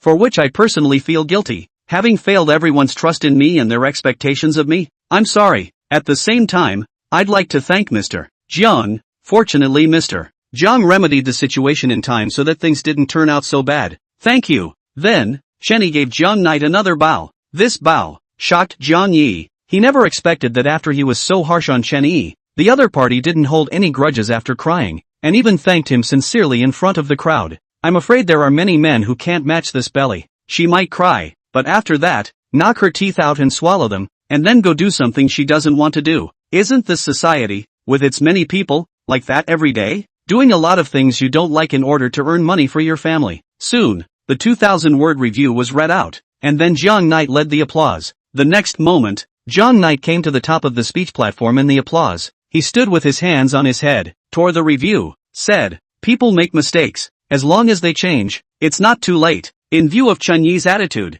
this review I personally tore it up. On behalf of, the past will not be mentioned again. The meeting is over. Before dispersing, Zhang Knight brought Chen Yi back to his office. Today, you were sincere. Well done. Zhang Knight didn't mince words in his praise. Chen Yi's face was expressionless as she stared at Zhang Knight and asked, "Is there anything else? If there's nothing, I'll go to work. But since you've done something wrong, you have to make some contribution to the group. That's the rule of the North City Group," Zhang Knight said as he stared at Chen Yi's face, and Chen Yi nodded as she spoke. "I'm willing to make amends." Very well. After the banquet, Mr. Zero made a request. That is, he needs a good piece of land. Now there are a total of 5 pieces of land in Sioux City that Mr. Zero has been selected for, and my personal suggestion is the one next to the artificial lake. Chen Yi, the company is giving you $9 million.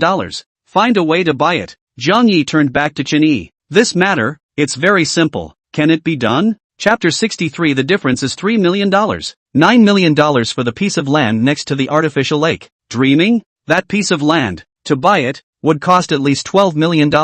It's a $3 million difference. How could anyone else sell it? Totally kidding. Okay. This is simply an impossible task. Chen Yi's head exploded when she heard this. She realized that Zhang Knight had been making things difficult for her with all sorts of things, often giving her tasks that she simply couldn't accomplish, and previously asking her to lead a group of interns from Miting to sell 4 million in performance. Now it's even more excessive. Surprisingly, she was asked to buy a plot of land worth $12 million for $9 million. Zhang Knight, aren't you going a bit overboard? I've obviously apologized to you in front of everyone, so why are you still giving me a hard time? Chen Yi was on the verge of being exasperated and cried, with tears of aggression flashing in her large eyes. She apologized to Zhang Knight today and had already realized her mistake, but her apology was rewarded with Zhang Knight's intensification. Give her a task that simply cannot be accomplished. The previous 3 million in sales, given enough time, could have been accomplished, and that's a task that simply cannot be accomplished. The difference is $3 million, which is impossible for either one to accomplish. You think I'm giving you a hard time about this assignment?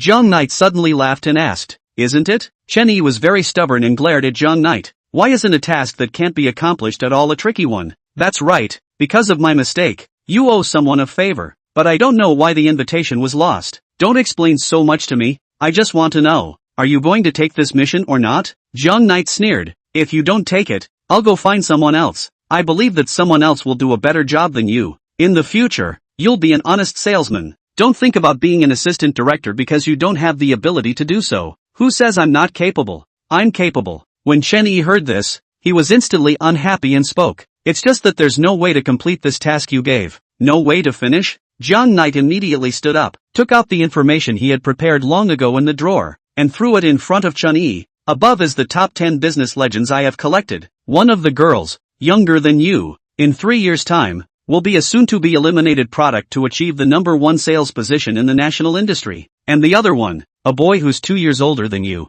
is even more so, will be a soon-to-be bankrupt company to the Fortune 500 in the world now. Is it difficult to spend $9 million on a $12 million site compared to their accomplishments? Don't go overboard with excuses. Lack of ability is lack of ability, and I hate it when people make excuses. Suddenly Chen Yi calmed down. Picking up the materials Jiang Knight had collected, he carefully looked at them. Top 10 business legends. The stories are very well told, and in every saga there exists something that the average person would consider impossible. Instead, they made the impossible possible with their efforts. This creates what is known as a business legend. In contrast to these stories, she suddenly thought that spending $9 million on a $12 million lot wasn't an impossible task, and that there were always more ways than there were difficulties if one tried to think hard enough. Okay, I'll give it a try. Chen Yi put down the materials and after finishing, turned around and left the office. After returning to the office, Mittens and the others knew about it, and instantly the whole office was abuzz. Jiang Knight had unexpectedly given Chen Yi such a big problem. Sister E, did you offend Mr.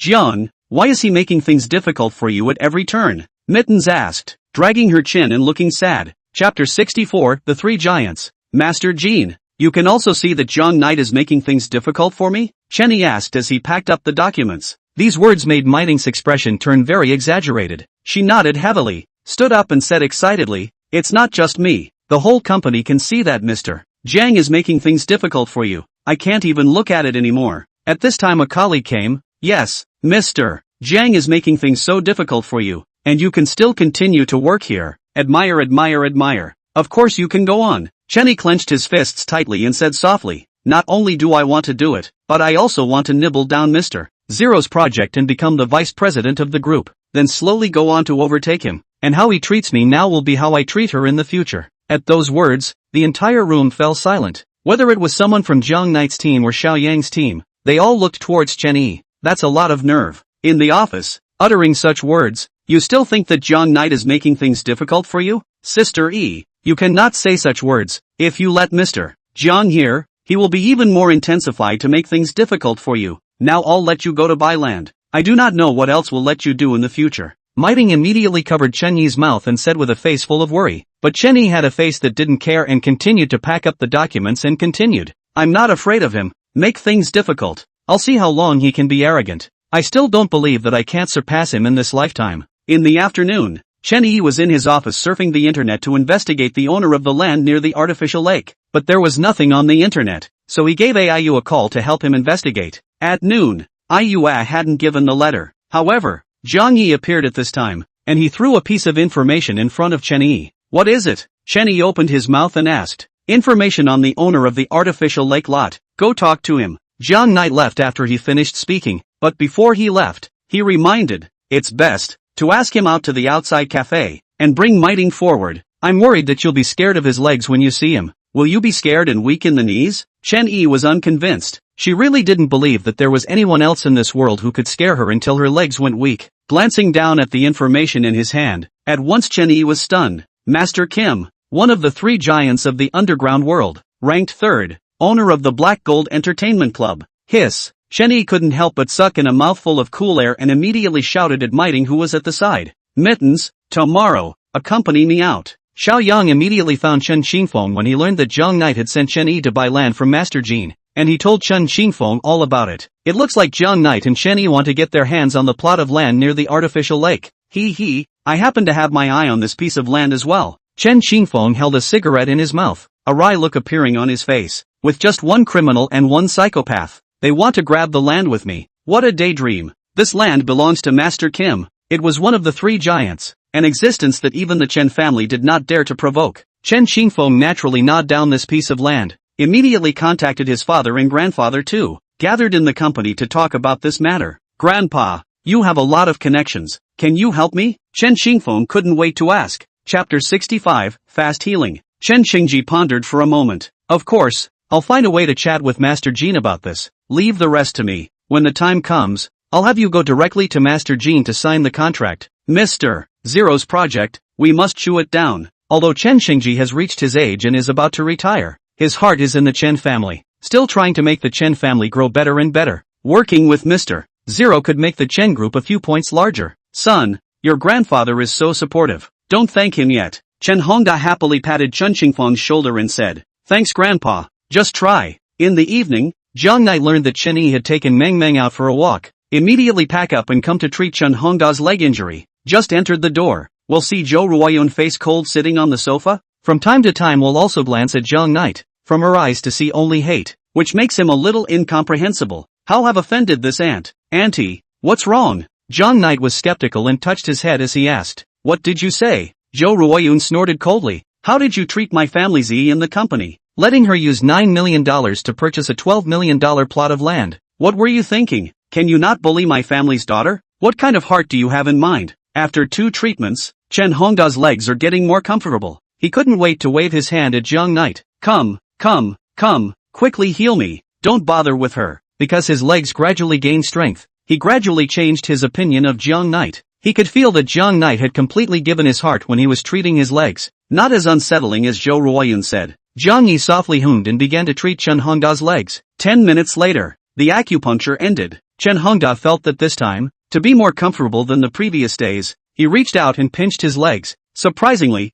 he felt the pain, then he slowly stood up, holding the wheelchair to walk slowly. Ha, old man, what are you doing down here? Zhou Ruoyun walked out of the kitchen and saw Chen Hongda walking, exclaimed in shock and immediately walked up. How's that? I can get down and walk now. Chen Hongda's tone was slightly proud. Zhou Ruoyun reacted by immediately looking at Jiang Knight, somewhat surprised. Jiang Knight, you treated it? Right. Jiang Yi said while assisting Chen Hongda. Gee, that's great. Zhou Ruoyun was so happy that she almost flew up. Sincerely happy for Chen Hongda. For so many years, she knew that Chen Hongda's dream was to get out of the wheelchair, and now because of Jiang Knight's appearance, she could finally realize her dream. Brat, medical skills are good enough. Zhou Ruoyun wasn't as icy as she was a moment ago and said with a smile, Jiang Knight, I'm happy today. Stay home for dinner and a few drinks. Chen Hongda took the initiative to invite. No uncle, I'm worried about Chen Yi seeing it. Jiang Knight knew how much Chen Yi hated him right now, and if he found out that he had come to the house, he would definitely lose his temper. Zhou Ruoyun and Chen Hongda glanced at each other, nodded gently, and no longer forced Jiang Knight. And when will my leg be completely restored? Chen Hongda asked. Stick to your medication and after about 3 treatments, you'll be able to walk on your own. Jiang Knight calculated the time and opened his mouth. Well. Chen Hongda nodded his head gently, excitedly. After waiting for Jiang Knight to leave, Zhou Ruoyun reached out and pinched Chen Hongda's legs, almost in tears with excitement. You old bastard, you can finally get out of the wheelchair and walk. After so many years, I can barely hold on. Wife, you've worked hard. Chen Hongda sighed and added, I can stand up, so don't hate Jiang Knight so much. I don't see that this child is uneasy with good intentions, and when he cured me, he was especially careful. Don't you put in a good word for him, then explain why he is treating our daughter like this? I'm telling you, he's definitely coming for Mo. Don't let him confuse you. Zhou Ruoyun's face instantly went cold again when she mentioned Jiang Knight. Chapter 66, Whimsical? The next day, Chen Yi brought Miting to meet Master Jean in a cafe. When they saw Master Jean, the 2 girls were stunned. Strong and sturdy, tiger-backed, wearing big sunglasses, full of the aura of an underground big shot, like a huge mountain, making them feel the suffocating pressure. It was especially intimidating to see the few minions in suits behind Master Jean. When Master Jean saw the 2 of them, he smiled bashfully. Little sister, no need to panic. I've heard about Mr. Zero in your cosmetic industry. There are some things that I know. It's to buy land, right? Chen Yi was also more decisive, gently nodding his head and immediately saying, yes, we are here to buy land. Master Kim asked again. I prefer money, so I'd like to know how much you're bidding? When it came to the price, Chen Yi was a bit hesitant. She could see that Master Jean was a person who valued money very much, and if he didn't give a price that satisfied him, he definitely wouldn't sell the land to her. Still, one has to try it anyhow. Chen Yi closed his eyes and spoke. Master Jean, our company is prepared to bid $9 million. Put. Hearing this price, Master Jean almost sprayed the coffee in his mouth. Then, the few juniors behind him couldn't help but laugh. 9 million. The North City Group is really good at making jokes. $12 million for a plot of land. and you want to buy it for $9 million. What a whimsical thing to do. Little sister, go back and talk to your leader about the price. Master Jean stood up. I'm rather busy. I don't have time to play house with you guys here. It seems that my land is quite sought after. I will hold a symposium in the next few days. Bring your prices and come to me properly. Goodbye. After taking 2 steps, Master Jean smiled slightly, revealing 2 large gold teeth. Coffee money, I paid for it. Thanks. Chunyi stood up and hurriedly thanked him. When Master Jean left, Chenny sat on the sofa dejectedly. Sister E, what the hell is Mr. Jiang thinking? How can $9 million buy such a good plot of land? Look at Master Jin's attitude, treating us like fools. Alas, Miting said helplessly from the side. Just when the two were helpless, suddenly Chen Qingfeng appeared in front of Chen Yi, sitting on the sofa with his legs crossed and a contemptuous smile on his face. Chen Qingfeng, what are you doing here? When Chen Yi saw Chen Qingfeng, a look of disgust surfaced in his eyes as he asked, this is a public cafe, not your house. Do I need to give you a report for coming? Chen Qingfeng laughed coldly. Chen Yi, go back and tell that so-called Jiang Knight, I advise you to obediently give up buying this piece of land. Just with the 2 of you, it's not enough to carry on fighting with our Chen family. Do you know? I won't give up. What can you do to me? Chen Yi asked with a face full of murderous anger. Ha ha ha, you're a little crazy. How dare you give me a fight? Chen Qingfeng was about to die laughing. I've heard you and Master Jean talking just now. Bidding $9 million, right? Are you guys idiots? If you don't have any money, then get lost. Don't disgrace yourself here. And even come out with a price of $9 million to acquire the land. It's really laughable. I see. Not only are you a fool, even that Jiang Knight is a fool. Chapter 67. Who are you calling trash? Chen Qingfeng, have you said enough? Chen Yi suddenly became furious, not avoiding the surrounding guests at all, and stood up to confront Chen Qingfeng. I didn't say it enough. When you were at the banquet, you gave Mr. Zero a lipstick, and now you're taking $9 million to buy $12 million worth of land. I see. You're just a bunch of paupers. You can't get any money, so what's the point of playing? If you don't have any money, hide in the syndicate and do your own business. Don't come out and embarrass yourself. Garbage. After Chen Qingfeng finished speaking, he glanced at Chen Yi, gave a very disdainful cold snort, and turned to walk away. Just as Chen Qingfeng had just walked out of the cafe, opened the door, suddenly a powerful figure appeared in front of him, blocking his way. Jiang Knight. Chen Qingfeng and Chen Yi both saw Jiang Knight and exclaimed at the same time. None of them expected that Jiang Knight would appear here. Yo, who did I think it was? So it's you. Chen Qingfeng despised Jiang Knight as a criminal from the bottom of his bones. The corner of his mouth rose slightly, and he hit Jiang Knight hard with his shoulder intending to leave. But his small body crashed into Jiang Knight. It's like hitting an egg against a rock. Stump. Chen Qingfeng took several consecutive steps back, reaching out to rub his shoulders. Yo, hey, you're pretty strong, aren't you? Didn't get beat up in prison much, did you? Just now, who did you call trash? Jiang Knight narrowed his eyes, his face full of gloom, and asked. Chen Yi and Miting looked at each other and both sensed Jiang Knight's anger. Once within the group, he and Xiao Yan had fought because of a disagreement. If Jiang Knight had hit Chen Qingfeng, then things would have been bad. After all, behind Chen Qingfeng was the Chen family, which could not be messed with. Jiang Knight, he's talking about me. It has nothing to do with you. Chen Yi immediately rushed up, then signaled a look to Chen Qingfeng. You go. As the Chen family's youngest master, Chen Qingfeng himself was rather wild. He stuck his hands in his pockets, cocked his head at Jiang Knight, and laughed. Of course I'm talking about Chen Yi, a piece of trash, expelled from the family by our Chen family, and thinking that you can compare yourself to me because you've entered the North City group? Remember, Chen Yi is a piece of trash in my eyes, a psychopath who can't get on the stage. Not waiting for Chen Qingfeng to finish, pow! Jiang Knight raised his hand and slapped Chen Qingfeng directly in the face. Stump! This slap directly dazed Chen Qingfeng, who took several consecutive steps back and sat on his butt on the ground. Not only was Chen Qingfeng confused, even Chen Yi and Miting froze in place.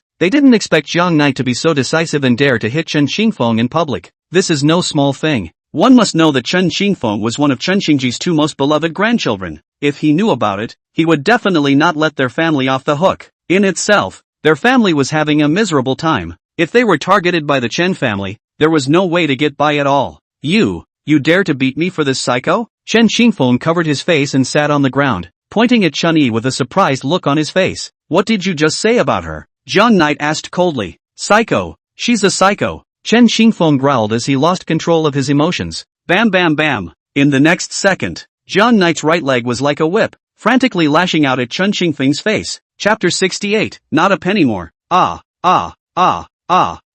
A very rhythmic scream rang out in the quiet cafe. Zhang Knight's paws were constantly in close contact with Chen Xingfeng's face. With a few casual kicks, Chen Xingfeng was kicked into a pig's head. The surrounding guests could not help but gather over to watch the fun. When they saw Zhang Knight's chain of legs, they were stunned. It seems to be a practitioner. Every kick, stable and ruthless, kicking Chen Xingfeng without any power to fight. Zhang Knight, stop it. When Chen Yi saw this scene, he said that it was not good and immediately stopped Zhang Knight. You wait. Chen Xingfeng knew that he was no match for Zhang Knight and climbed up and ran at the moment Chen Yi tugged on Zhang Knight. After running out a full 20 meters or so, I grass you paralyzed. You pair of dogs, wait for me. Sooner or later to get you killed. And, Master Jin's land is my Chen Xingfeng's now. You too, don't even think about getting it. Bah, stupid. Throwing down these words, Chen Xingfeng was as if he had stepped on a wind turbine and ran wildly all the way. You're coming with me. Chen Yi immediately dragged Zhang Knight out of the cafe. Why did you hit him? He called you a psychopath. You deserve a beating,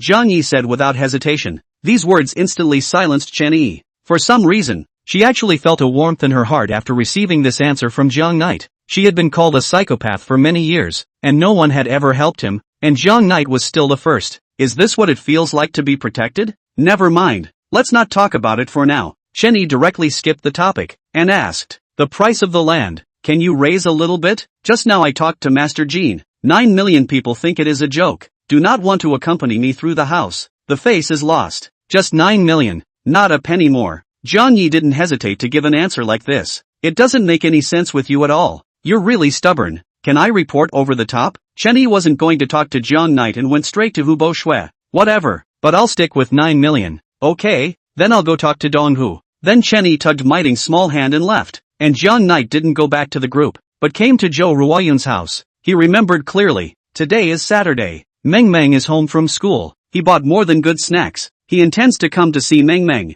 Just after arriving at the community, I saw Zhou Ruoyun sitting downstairs chatting with Chen Hongda and a group of neighbors. Uncle, Auntie, I've come to see Mo. Zhang Knight's attitude was sincere. Upstairs doing homework. Just as Zhou Ruoyun was about to refuse, Chen Hongda pointed upstairs and immediately said, what are you doing? Zhou Ruoyun glared at Chen Hongda and asked, father of the child, see what's wrong? Don't be so sensitive. Chen Hongda said softly and continued to chat with a group of neighbors. Gu, Hongda, is that your son-in-law up there? One neighbor was full of surprise. Yeah, finally found someone? What are you talking about? Zhou Ruoyun was not happy. How come my daughter has finally found someone? What do you mean? My daughter has the height and the looks. If she was willing to find a date, she would have found one already. Yes.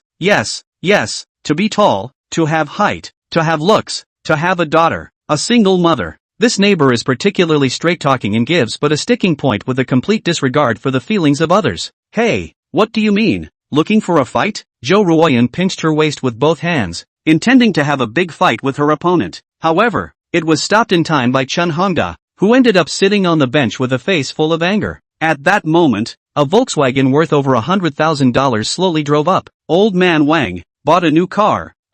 When they saw an old man getting out of his car, a group of neighbors gathered around and asked. Chapter 69, Giving Mother-in-Law an Audi. Elder Wang laughed and patted his little car in a showy manner. Son-in-law just bought me. Not worth it, only $100,000. Just drive. Zhou Ruoyun just went up to the son-in-law. Your son-in-law to how not to buy you a car to drive? You've been riding a trolley, and it's so hard to ride in the sun and wind. When Zhou Ruoyun heard this, she gave a disdainful cut. It's just $100,000 car. What's the big deal? When Zhou Ruoyun finished speaking, a group of neighbors looked over. Hundreds of thousands of dollars for a car you don't even have yet. That's right, it's bought by someone's son-in-law. You also have a son-in-law. Why do you ride an electric bike every day? I see you. You're just sour. A group of neighbors have targeted Zhou Ruoyun. In fact, they were now very jealous of Zhou Ruoyun. The recent matter of Chen Yi becoming an employee of North City Group was known by several neighbors, and they heard that it was still an annual salary of $500,000, not to mention how envious they were. Zhou Ruoyun said, I just don't like driving. It's not that my son-in-law won't buy it. Come on, if you have the ability to let your son-in-law bring up a car over $200,000, let us all take a look. They are both son-in-laws. How come the difference between your family's son-in-law and other people's son-in-laws is so big? What are you guys doing? Ruoyun isn't treating you well, is she? You all think of you when there's something good going on, and when you see that her daughter has found a good job, you're dying of acid, and when you find an opportunity, you taunt and taunt. That's when a neighbor spoke up for Zhou Ruoyun. we're just being honest. Old man Wang's son-in-law to mention a new car. She also said what's the big deal? Is not just acid? His son-in-law looks rich, but actually has no money in his pocket. Believe it or not, I'm right about people. The more you dress up like a man, the less you can afford to shell out a few bucks. A bunch of neighbors yakking away. At that moment, suddenly a brand new white Audi A4L slowly drove from the distance. A group of people's eyes suddenly fixed on this new car. Yo, what's going on in our neighborhood? Someone's picking up another car. This one's better. 4 laps. Elder Wang knows a lot about cars. Holding a cigarette and pointing at the traveling car, said. A group of people looked on enviously. This car is at least $278 million. My son-in-law drives this kind of car. Elder Wang tilted his head and said with a proud face. Suddenly Jiang Knight walked out from the stairway holding Meng Meng. He smiled. Mom, this Audi is for you. See if you like it? At these words, the group fell silent. In unison, they looked at Jiang Knight with a look of surprise. For me? Zhou Ruoyun pointed to her nose with a surprised look on her face. Yes, a piece of my son-in-law's mind. Go check it out. Jiang Knight smiled. Originally, Zhou Ruoyun promised Chen Yi that she would never charge Jiang Knight a penny. But in front of her neighbors, she really wanted to satisfy her vanity and immediately walked towards the Audi with her head held high. Is that a mess? Zhou, Mr. Jiang ordered a car for you just now, and after you sign the contract, it's yours. The salesman at the 4S store, very politely, said, okay, I'll sign. Zhou Ruoyun immediately picked up a pen and signed her name on the contract in the eyes of a group of envious and jealous neighbors. This all-new Audi A4L officially became property under Zhou Ruoyun's name. Chapter 70, Stubborn Jiang Knight.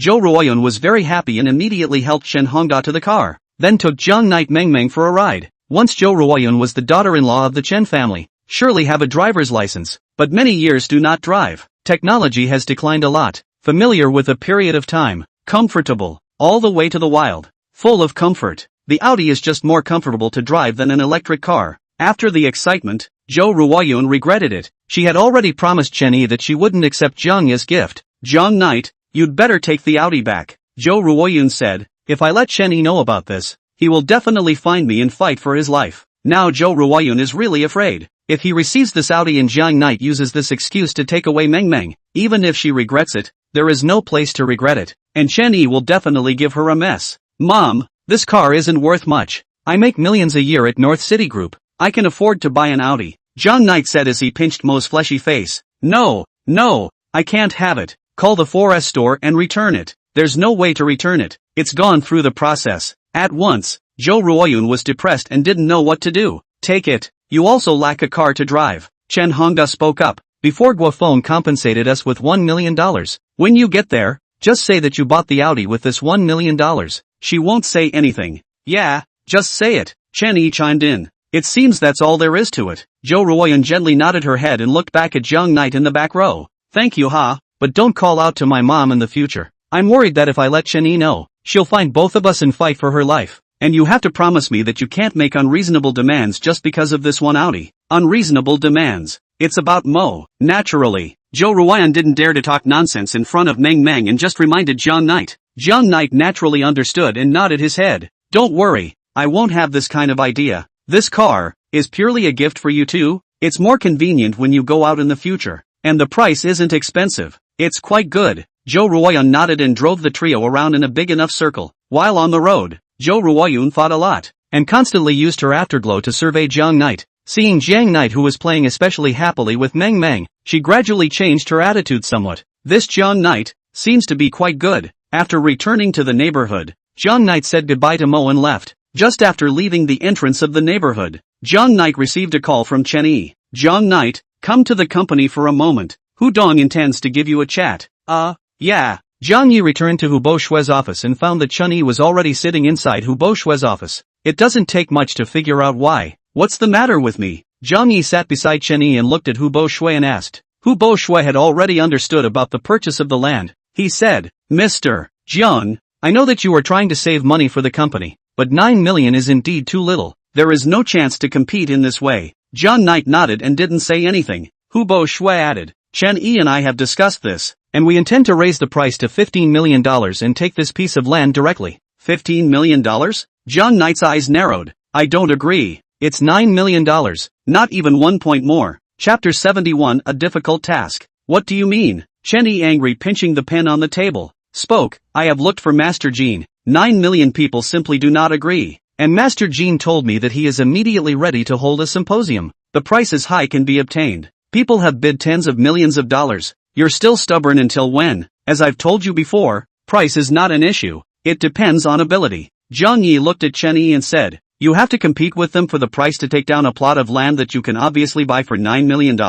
If you can't buy it down, it's time to consider the issue of ability first, not the price. With one sentence, both Chen Yi and Hu Boshue quieted down. Okay, I'm not in a position to buy it. Chen Yi spread his hands, but I don't believe you can buy it through $9 million. What if I could buy it for $9 million? Zhang Knight suddenly laughed and asked, I don't believe it. How can Chen Yi not believe what Zhang Knight said? She said, nowadays everyone values money, a few million less with someone else. Even if you kowtow to Master Jean, he won't sell you at that price. Who would be cross with money? Then I'm really going to prove to you today how I did it. Zhang Knight knocked on the table. I don't care how much price others use, 10 million or 2,000. But I, Zhang Knight, will recognize 9 million, and when the time comes, Master Jean will definitely sell it to me, and still take the initiative to come to my door to find me to sign the contract. Less bragging. Chen Yi laughed coldly and turned his head to look out the window. Hu Boshue looked at the quarrelsome duo, smiling from ear to ear. He likes employees to quarrel for their work, so the one who profits is definitely the boss. If Zhang Knight can really take down this piece of land at a price of 9 million, the one who earns the most is him. Soon Zhang Knight's challenge of $9 million to buy Master Gold's land spread throughout the group. The employees who had heard about this matter were all shaking their heads frantically, saying that they couldn't believe Zhang Knight. How could a $12 million plot of land be bought for $9 million? Unless Master Jean was crazy. Xiao Yang was on the verge of crying with laughter in his office when he heard about this. $9 million for a $12 million lot. That's funny. Mi Ting also found Chen Yi and inquired about this matter. Sister Yi, recently the company is about to go crazy. It's hard to believe that Mr. Zhang is really going to challenge to use 9 million to purchase a $12 million plot of land. That's too daunting of a task. I've heard that the Manhwa Group has offered $16 million. What? $16 million? Chen Yi exclaimed, his face full of shock. Is it hard to be crazy? Enough to be almost $10 million higher than us? The Bright Moon Group is backed by the Chun Group. It's rich and powerful. Mitten sighed and spoke. Humph. It's also good to kill Zhang Knight's sharpness. Chen Yi coldly snorted. Obviously Hudong has bid 15 million, but the result is that this guy has to ask for 9 million. Since he is so powerful, let him go. At that time, if he can't buy the land, I'll see how he can give the group an explanation. Chapter 72 But I dare you to die. Mr. Zhang did go a little wild this time. Mittens couldn't help but shake her head. At this point several employees also gathered and spoke up, sharing Mittens' thoughts. All of them said that Zhang Knight would definitely not be able to buy this piece of land. Chen Yi waved his hand. I'll go and get busy. As for whether we can buy it or not, that's up to Zhang Knight himself. Let's stay out of it for a while. Just wait and see the results. When the time comes, I want to see how Zhang Knight will explain to everyone. If Zhang Knight lost this project of Mr. Zero's, it would surely draw a lot of dissatisfaction from the group. Damn it, man. We'll see how you handle this when the time comes. Daddy. After Chen Xingfeng was beaten, he immediately came to the group to find his father. Chen Hongda was chatting with a few customers, and when he saw Chen Xingfeng rushing in with a bruised nose, he was instantly displeased. It's unseemly to panic. Dad, that kid Zhang Knight even beat me up because of Chen Yi. Look at my face. Chen Xingfeng said as he pointed at his face that was swollen into a pig's head. It was then that Chen Hongda noticed Chen Xingfeng's face and immediately stood up and asked, Zhang Knight hit you? Yeah, that's him, Chen Xingfeng said. Chen Hongda became furious and directly stood up. How dare you hit my son? Several customers saw this and snorted and turned away. The office went quiet. Chen Hongda calmed down a lot and said, Son, don't worry, I know about this matter. Tomorrow Master Jean held a symposium. Your grandfather bid 16 million. The other party has agreed to sign with us at the symposium. At that time Zhang Knight will also go to participate. I'll have a chat with Master Jean, break his legs on the spot. Well, if Master Jean makes a move, he'll definitely be able to exterminate this Zhang Knight fellow. Chen Xingfeng's face was full of sinister. That night, before Zhang Knight went to bed, he dialed an unfamiliar number. Hey, I want to acquire Master Jin's land for $9 million, so help me out. Then, Zhang Knight hung up the phone and went to sleep. At 8 o'clock in the morning of the next day, Zhang Knight left his house to attend a symposium at the Black Gold Business Club. Not many people came to the symposium, only 7 or 8, but they were all powerful companies. Bright Moon Group, Xia Cosmetics Co., Amy Cosmetics Co., the 3 Sioux City giants of the cosmetics industry have come. Unlike the other companies, they were so rich and powerful that they did not just intend to buy one of Master Kim's plots, but all four, so that they could instantly win in the next stage of screening. Definitely don't leave your opponent with a single chance. Chen Xingfeng was sitting at the table with a bruised nose, chatting with the heads of other companies, and when he saw Jiang Knight walk in, his eyes rolled, but he was confident when he thought that this was Master Jin's territory. Yo, come to disgrace yourself with $9 million? Chen Xingfeng glared at Jiang Knight and mocked. The heads of the other companies looked at Jiang Knight with a look of surprise on their faces. 9 million to buy the land? Are you sure it's not funny? You really want to die? Jiang Knight was amused by Chen Xingfeng, the jumping clown, and he said, we're here to buy the land based on our strength. Why do you have to mess with me? Is it because yesterday, the kicks I gave you didn't make you remember? Do you still want to get beaten up? Ha ha ha. You dare to lay a finger on me in Master Jin's territory? Chen Xingfeng stood up and said with a bullish face, it's true that I won't lay a finger on you. Jiang Knight opened his mouth. Humph. It's good to know to concede. Kid, in the future you concede a lot of places. Not waiting for Chen Xingfeng to finish, but I dare you to die. Jiang Knight kicked at Chen Xingfeng's chest. Chapter 73, Have you eaten your heart out? Ah! A scream came from the quiet box. Chen Xingfeng was like a kite with broken strings as he flew out directly backwards and landed on the ground with a bang. Ahem! Chen Xingfeng covered his chest and couldn't help but spit out a mouthful of blood. Wow! The entire box instantly boiled as the many people in charge began to talk and fixed their eyes on Jiang Knight. They didn't expect it in any way. Jiang Knight was so bold. How dare you make a move on Master Jin's turf? Have you eaten a bear's heart and eaten a leopard's gall? One must know that Master Jin was one of the three great giants, and although he was ranked third, his strength was incomparably strong, so if he provoked Master Jin, I'm afraid that Jiang Knight would have to lie here today. Hit man! Hit man! Chen Xingfeng threw his head back and shouted in panic when he saw Jiang Knight coming step by step. Soon the door to the box was pushed open. A group of strong and powerful group of weapon-wielding minions rushed into the box. The Black Gold Business Club is Master Jin's base camp, and many of his minions are stationed here, so when they heard someone fighting, they immediately rushed over, quickly surrounded Jiang Knight. Shoot him for me! Shoot him for me! Chen Xingfeng shouted angrily and instructed Master Jin's group of minions. Master Jin's group of juniors were all small leaders in the underground world. How could they listen to Chen Xingfeng's orders? One of the leading juniors immediately contacted Master Jin on the phone to inform him of what was happening over here. Master Jin immediately said, tell them to stop, I'll go over immediately. Hanging up the phone, the man in charge said, all of you stop. Master Jin will be here soon to deal with this matter. No one leave. Of course Chen Xingfeng wouldn't leave. Master Jin would definitely waste Jiang Knight when he came, and he would have to stay here to watch Jiang Knight get wasted. At this time Chen Xingfeng's phone rang. It's Xiao Yang calling. Hey, young Master Chen, how's the symposium going? Jiang Knight made a move on Master Jin's territory and is about to die. Let the North City group prepare his afterlife. After hanging up the phone, Chen Xingfeng pointed at a group of people and roared. He made a move in Master Jin's territory. Why haven't you scrapped him yet? When Master Jin comes, he will also waste him. Wouldn't it be better to waste him now? Who said I was going to waste him? The door to the box was opened and the strong and powerful Master Jin walked into the box and glared at Chen Xingfeng and chided. Ha! Chen Xingfeng let out a surprised cry.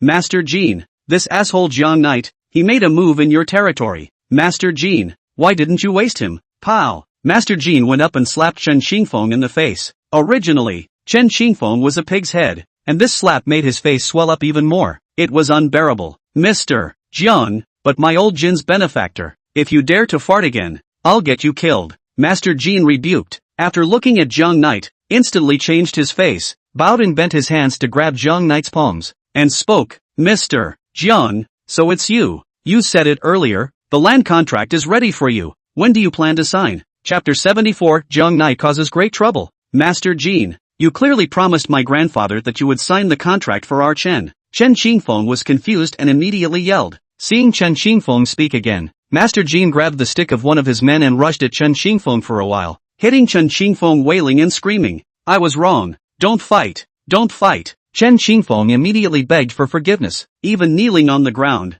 begging Master Jin to forgive him. You Chen still have face in front of me. Lao Jin, if I give you Chen face, you're considered number one. If you don't, what are you? The more Master Jin fought, the more energized he became, directly beating Chen Xingfeng on the ground, as if he were a dead dog. Throw me out. Master Jin threw away his stick and drank. A few of his men rushed up and dragged up Chen Xingfeng himself and threw him outside the Black Gold Entertainment Club. Recovering some strength, Chen Xingfeng climbed up on the ground and ran out a full 50 meters away. cursing at the Black Gold Entertainment Club for a while, and after relieving his anger, he immediately drove home. Be sure to inform your family about this as soon as possible. It turns out that Jiang Knight and Master Jean are actually related. This is a big deal. Master Jean looked at the group of people in charge. He laughed. Everyone, I'm really sorry. I'm already prepared to sell the land to Mr. Jiang, so I've caused you to come here for nothing, but it's okay. Before you leave, take a few bottles of good wine. My old Jean is treating you. When the group of people in charge saw Master Jin's attitude, they knew there was no chance. For the sake of Jiang Knight, Master Jean beat up Chen Qingfeng. It's not a normal relationship at all. The people looked at each other and took a few bottles of good wine from Master Jin's hands and left obediently. Although they had brought enough money with them, it paled into insignificance compared to Master Jin's and Jiang Knight's connections. It doesn't matter if you lose a plot of land. There are 4 other pieces to go for yet, and there will be opportunities later. Mr. Jiang, when will the contract be signed? Master Jean sat in front of Jiang Knight in a particularly humble manner and said, last night he received a call from a Yanjing big shot asking him to sell the land to Jiang Knight. Although he didn't know what Jiang Knight's status was, but if he could get a Yanjing big shot to call, his status must be extraordinary. Although Master Jean was a bully in Sioux City, however, in front of that group of big shots in Yanjing, it was like a mole cricket, so he must make a good relationship with Jiang Knight. Later on, you personally go to North City Group and go sign a contract with Chen Yi. Jiang Knight said softly. Also, don't expose my identity. Do you understand? Understood. I have it in mind. Master Jean knew that a big shot like Jiang Knight was very low-key and didn't like to reveal his identity. At this moment, the North City Group was in chaos. Jiang Knight beat up someone in Master Jin's territory. Xiao Yang put the news out, causing countless employees to panic. Chen Yi, in particular, ran directly to the chairman's office to ask Hu Bo Shui after learning about this matter. That's right. Jiang Knight went to the symposium to beat up someone, and from what Xiao Yang said, Jiang Knight is in a bad situation now. Hu Bo Shui sighed, his face full of sorrow. Why is this guy so impulsive? To the point of beating up people in Master Jin's territory. It was reasonable to say that it was hard for Jiang Knight to escape death for offending Master Jean. Chen Yi would be especially happy, but she didn't know why. But at the deepest part of her heart, she actually didn't want anything to happen to Jiang Knight. She didn't know why she felt this way. It was particularly strange. To be able to keep working in North City Group was entirely because Jiang Knight provided her with a kind of forward momentum. If Jiang Knight suddenly left North City Group, she didn't know if she could continue to persevere. Anyway, she was particularly unhappy. Not good. Master Jean has brought someone. At this time, Hu Bo Shui's assistant, who rushed into the office without knocking on the door, said in a panic, Chapter 75, Clearing the Air. This news instantly caused the North City Group to blow up. No good. Master Jean must have come for revenge. Hu Bo Shui immediately got up and rushed out of the office along with his assistant, and Chen Yi immediately chased after him. Group lobby. Countless employees gathered together. Many of them were anxious and were considering whether to run or not. If Master Jean killed here with his men to take revenge on the North City Group, would anything happen to this group of grassroots employees of theirs? Dong Hu. It's fine for this bastard Jiang Knight to be arrogant in our group, but he even ran to Master Jin's turf to be arrogant. Xiao Yang came to Hu Bo Shui. Master Jean is definitely here to retaliate. What do we do? Hu Bo Shui took a deep breath and didn't say anything. Xiao Yang continued. The only way now is to fire Jiang Knight. Right, so we can get rid of our relationship with Jiang Knight. Otherwise, if Master Jean retaliates against us, it's hard for everyone present to escape death. The people on Xiao Yang's team are all in favor of what Xiao Yang is doing. Jiang Knight must be fired and set aside, or the consequences would be unimaginable. Now Hu Bo Shui was torn. When he invited Jiang Knight to be the president, it was because he received a phone call from a certain big shot. If he fired Jiang Knight now because he was afraid of Master Jean, would it make that big shot an unhappy? In the midst of the tangle, a loud roar suddenly came from outside. Master Jean is here. Then the group of people saw Master Jean leading a dozen or so of his juniors from a distance. Hu Dong, don't dwell on it. Hurry up and give the order to fire Jiang Knight, or it will be too late. Xiao Yang anxiously said to Hu Bo Shui. Oh, you're going to fire Jiang Knight? Master Jean had already come to the hall and happened to hear this and immediately asked. Xiao Yang saw that Hu Bohua was still entangled. He immediately made a snap decision, intending to make the first move, and immediately rushed up and said, Master Jean, that's right, we've already fired Jiang Knight. He offended you. It has nothing to do with our North City Group. Don't retaliate against us. The rest of the staff has happened. Yeah, Jiang Knight is no longer a member of our North City Group. If you want to retaliate, go ahead and retaliate against Jiang Knight. He's the sinner. Our North City Group has never had a character like Jiang Knight. Chen Yi looked at the group of people from Xiao Yang's team and was about to die of anger. She was now on the contrary particularly concerned about Jiang Knight. Obviously she didn't have that strength, so why did she have to make a move in Master Jin's territory? What a manipulative asshole. Rampant and arrogant. So you guys fired Jiang Knight? Ha? Master Jin laughed. Just now, Mr. Jiang spent $9 million to purchase a piece of land from me. Since he's already been fired, there's no need for me to sign a contract with you guys. Wait until you run into Mr. Jiang at some point, then you can sign the contract. Chapter 76. Xiao Yang was wasted. The chattering crowd instantly quieted down because of Master Jin's words. Master Kim came to the syndicate, not to take revenge. Instead, you're here to sign a contract for the sale of land with North City Group? Xiao Yang, who had spoken the most, instantly closed his mouth with a horrified look on his face. He had just clearly called Chen Xingfeng to learn that Jiang Knight had made a move on Master Jin's turf, and Chen Xingfeng had also said that Jiang Knight wasn't far from death. Why would Master Kim bring so many people to sign the contract? What happened? What the hell happened? Hu Bo Shui quickly reacted and immediately said, Master Jin, Jiang Knight has not been fired. He is the president of our group. I will immediately call in now to contact him and have him come to give you an explanation. No need to fight. I'm coming. Jiang Knight walked in from outside with his hands in his pockets. One step at a time. Are you okay, Jiang Knight? The moment Chen Yi saw Jiang Knight, she immediately greeted him and asked worriedly, You're worried about me? Jiang Yi was a bit stunned and looked down at Chen Yi in front of him and asked, I'm not worried about you. Chen Yi snorted coldly and retreated into the crowd. Seeing Chen Yi's appearance, Jiang Yi smiled faintly, then looked at Xiao Yang and spoke. I heard that you fired me while I was gone for a while. Xiao Yang's eyes surfaced a trace of panic, shaking his head heavily. I didn't. Hu Dong, who fired me just now? If he doesn't give me an explanation, then I won't sign a contract with Master Jin. Jiang Ye's eyes fixed on Hu Bo Shui and asked, Mr. Xiao, quickly apologized to Mr. Jiang. Hu Bo Shui was a serious businessman and would naturally think for the benefit of the group. I'm sorry, Mr. Jiang. Xiao Yang was a man who could bend and bend, and seeing this, he immediately apologized to Jiang Knight. An apology has to be an apology, and I'd like to see you get on your knees and apologize. Jiang Yi stood with his hands in the air and coldly said to Xiao Yang, What did you say? Xiao Yang had a stunned look on his face. You want me to kneel down and apologize to you? What qualifications do you have in stepping on a horse? I'm telling you, don't stir your nose into your face. Not waiting for Xiao Yang to finish, one of Master Jin's juniors rushed up and knocked him to the ground with a punch. Then several juniors rushed up together and beat Xiao Yang. And finally, at Master Jin's order, pull out and waste away. In the sight of the crowd, Xiao Yang was then seen being dragged out.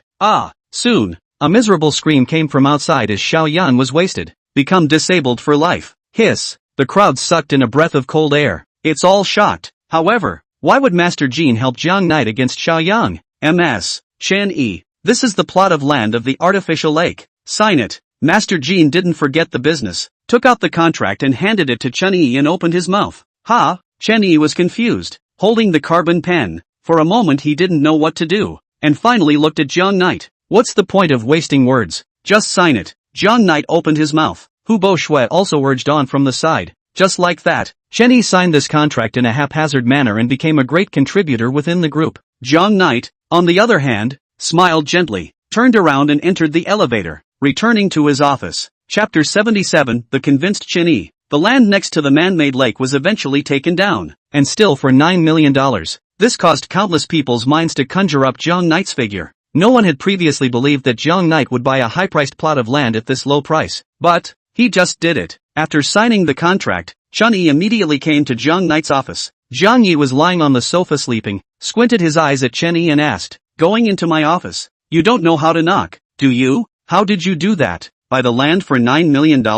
And why should I let Master Kim sign my contract? Chen Yi was particularly excited to ask the doubts in his heart. Because you defied me before. Jiang Knight rolled his eyes and said, I gave you this contract because I want to tell you to improve if you are not capable enough. Don't attribute things you can't do to external conditions. You still have a long way to go. Don't bother me. Get out. This time, Chen Yi was convinced and she walked out of the office with the contract. She had a lot of questions in her mind. Why could Jiang Knight do it? And what exactly did he use? After work, Chen Yi returned home and told Zhou Ruoyun and Chen Hongda about this matter. What? Jiang Knight gave you all the performance of this contract? Zhou Ruoyun exclaimed with a startled look on her face. Yeah, I'm wondering now. What method did he use to buy the land? It's only $9 million.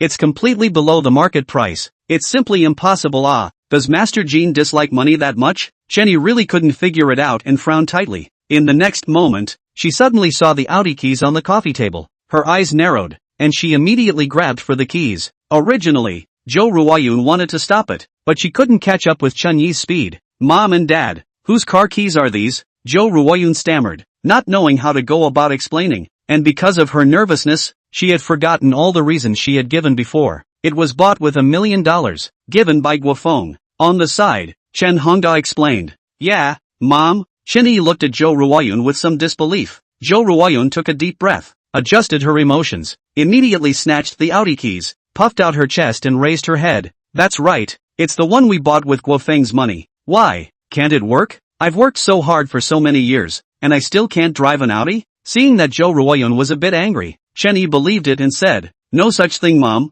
I was going to buy you guys a car. You've worked so hard over the years. Seeing that Jiang Knight believed it, then the couple breathed a sigh of relief. Luckily, Chen Yi didn't think about Jiang Knight, or else it wouldn't have been easy to hide it. Now Jo Ruoyun and Chen Hongda have slowly changed their attitudes towards Jiang Knight, but Chen Yi still can't get over that hurdle in her heart, and they don't dare to propose to Chen Yi to let her forgive Jiang Knight. After all, 8 years of hurt is simply too much to let go of for a while. People's Hospital. Chen Qingfeng tossed and turned for such a long time that he was finally hospitalized. Because Chen Qingfeng was hospitalized, many of the Chen family members gathered together. Who the hell is this son of a Jiang Knight? Chen Qingfeng's mother, Ma Shurong, looked at her son, who was bruised and swollen, and said with tears in her eyes, investigate for me. Chen Qingfeng's grandmother, Wang Yanlan, cursed, dare to hit my grandson, I must get him killed. Chen Hongda and Chen Qingji stood on the sidelines, their faces unhappy and slow to speak. At that moment, the door to the room was pushed open.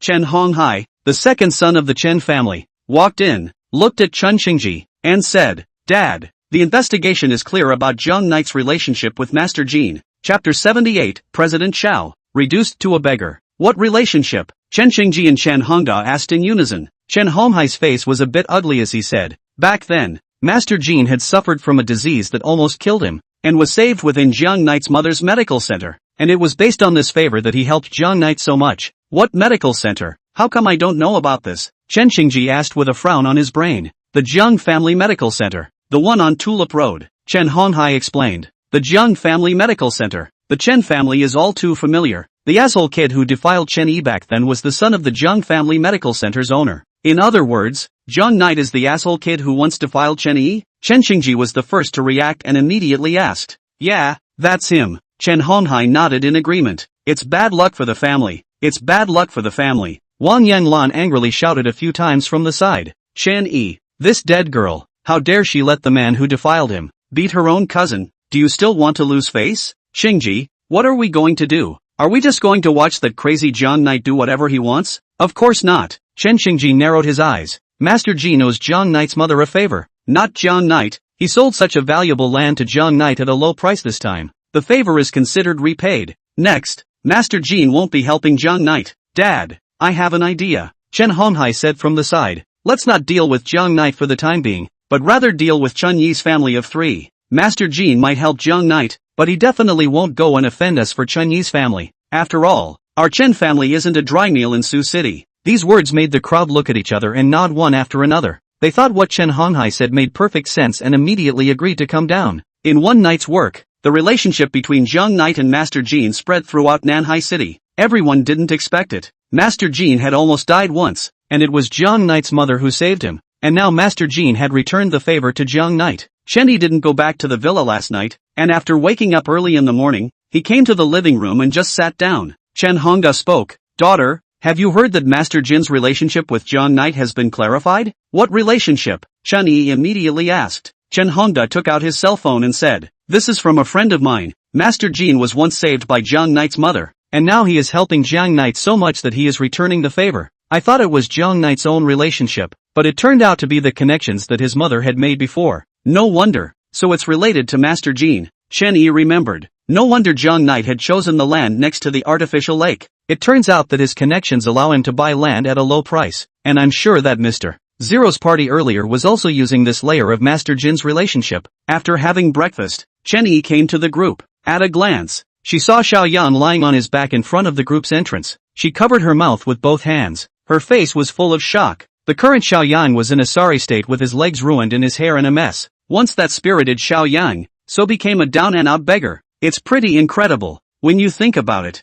Chen Yi, save me, go talk to Jiang Knight, don't let Master Jean kill me. When Xiao Yang saw Chen Yi walking towards him, he immediately crawled over, scaring Chen Yi, who kept backing up. Chapter 79, Kindness must also be differentiated between people. Help me, please, help me. Xiao Yang was lying on the ground, constantly screaming miserably, his voice filled with despair. During last night, he experienced the most painful torture in this world. His legs were wasted, his assets were frozen, he instantly lost everything, and he was completely reduced to a street beggar. He knew that all of this was arranged behind the scenes by Jiang Knight. Suddenly, he somewhat regretted offending Jiang Knight. If he had known that the person behind Jiang Knight was Master Jean, even if he had eaten a bear's heart and leopard's guts, he wouldn't dare offend Jiang Knight. Mr. Xiao, I'll talk to Jiang Knight if I can, but I'm not confident if I can help you. Chenny didn't know that it was Xiao Yang who kidnapped Meng Meng in the first place, so the kindness in her bones made her want to help Xiao Yang. Although the two were arch rivals within the group,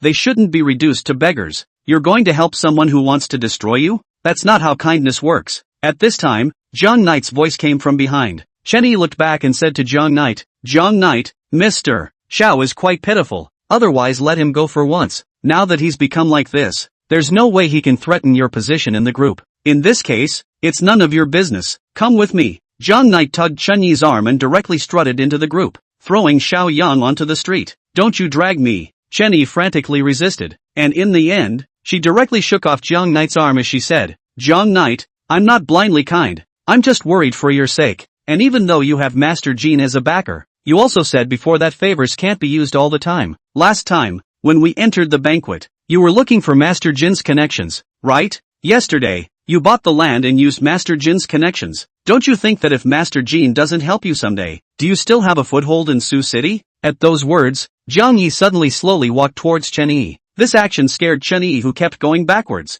Her eyes dodged, and when she retreated to the wall, she didn't dare to meet Jiang Knight's eyes and twisted her head to look at the potted plant next to her, and opened her mouth to say, What? Are you in a hurry? Are you concerned about me? Jiang Knight didn't answer this question and asked instead, Why should I care about you? Chen Yi cut in disgust and said, You've been making things difficult for me now, and I'm worried that if you die tragically on the streets that day, I won't be able to get my revenge back. That's all, there's no other reason. Ha ha ha ha ha ha ha. Jiang Knight laughed happily and turned to leave. Don't worry, I won't let you retaliate back, much less die a horrible death on the streets. Don't speak out loud until you've succeeded, or else people will think you're a psychopath. Also, Xiao Yang's matter, you'd better stay out of it. Kindness should also be divided into the right people. Your blind kindness may become a sharp weapon to kill you in the future. In the workplace, to treat the enemy, absolutely can't have the word kindness. This is the law of the workplace. Chenny stared at Jiang Knight's back for a long time, then returned to the sales department, no longer bothering with Xiao Yang.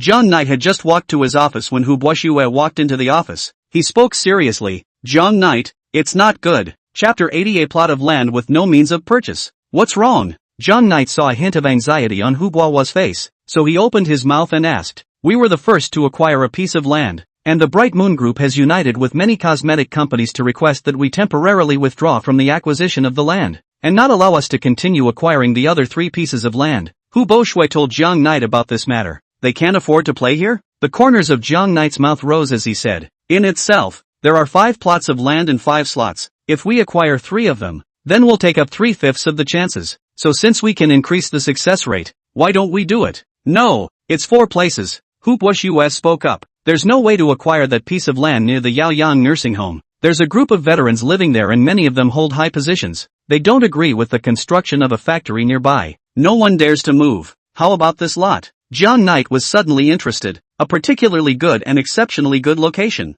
It can be said to be the top of the 5 parcels. If we can take down this piece of land, we can definitely make Mr. Zero give us the project, but there's no way to acquire this piece of land, so it's better to give it up. Hu Buoxue found that the two chatting some off topic, immediately said again, Jiang, let's not chat useless. Now the question is, Manhwa Group has come to another president. Is Chen Xingfeng's brother Chen Fengyu served as the president of the Manhwa Group? It is he who put forward this opinion, got the consent of the other companies, invited us to participate in the symposium at noon. Do you want to go? Because he knew that the background behind Jiang Knight was Master Jean, Hu Buoxue even started to ask for Jiang Knight's opinion. Sure, go. The corners of Jiang Ye's mouth rose. At noon. I'll bring Chen Yi with me. I'll fix it. I suggest that we should agree to this request. If we refuse, we'll become the public enemy of the entire industry. And we already have a piece of land. Just wait for Mr. Zero to choose it when the time comes. Hubo Shui looks at the longer term. Losing the program just won't earn some money.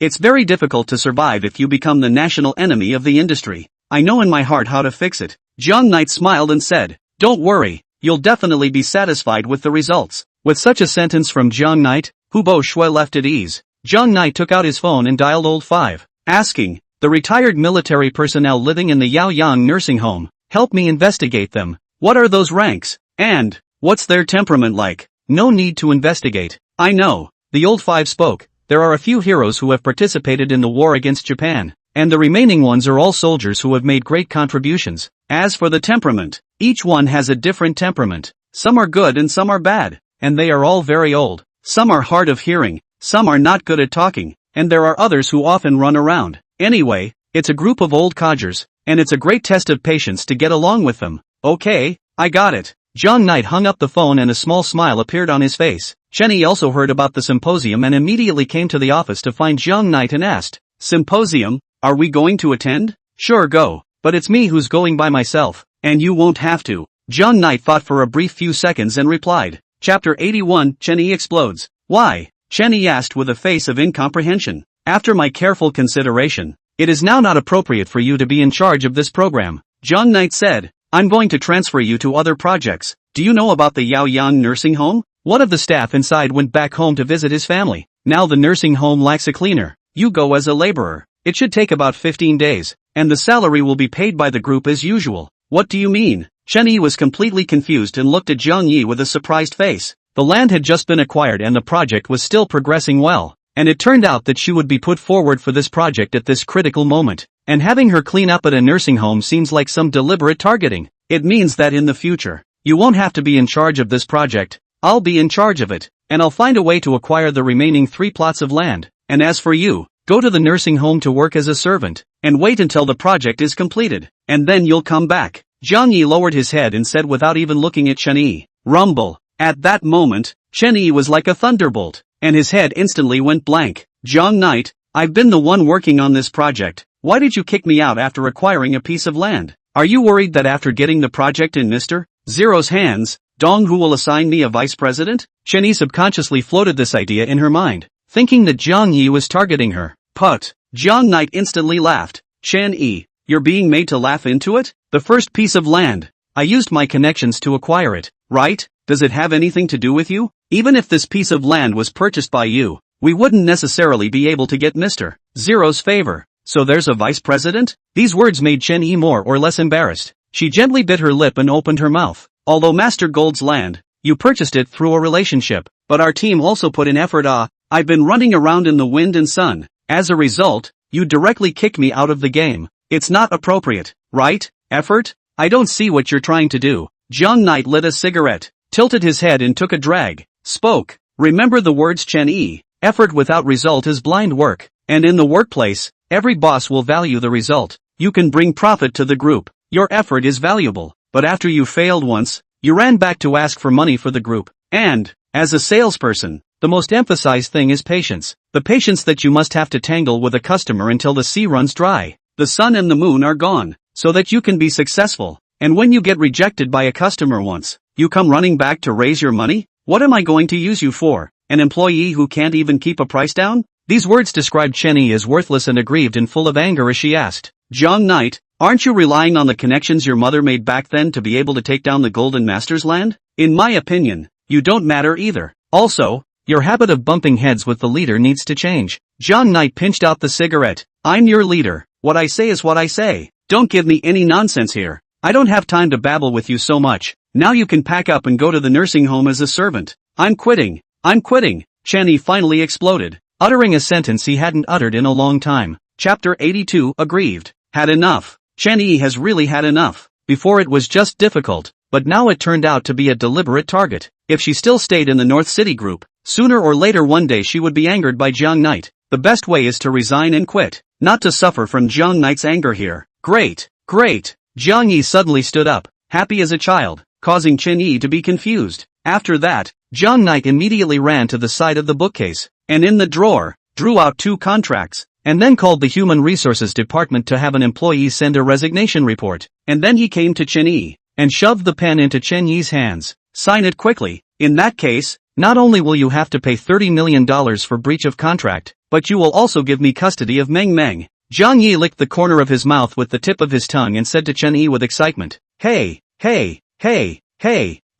what are you doing? Chen Yi was directly scared out of his wits as he watched Zhang Yi hold his hand and was about to sign the contract. Aren't you going to resign? I was waiting for you to say that. Zhang Knight said with a serious face. I'm not signing. I'm not resigning. Chen Yi's entire body shrank on the sofa and roared. Zhang Knight, you son of a, can you not be such a bully? What I said just now was just anger. I have no intention of resigning. You take back the contract. At those words, the smile on Zhang Knight's face instantly disappeared and was replaced by indifference. Then he turned away, casually tossing the contract into a bookcase drawer. Chen Yi, on the other hand, was curled up on the sofa, breathing heavily, like a pissed-off little daughter-in-law. Don't pretend to be aggravated here. Get on with your ministry and do a good job. I'll be checking in whenever I can. If you don't clean up after yourself, it won't be good for you. Zhang Knight threw Chen Yi a bank card. This is the company's funds for your service during this period of time. Don't ask the old man for money. Just use the money inside this card. And usually your expenses are in here as well. How much? Chen Yi didn't refuse. I don't know.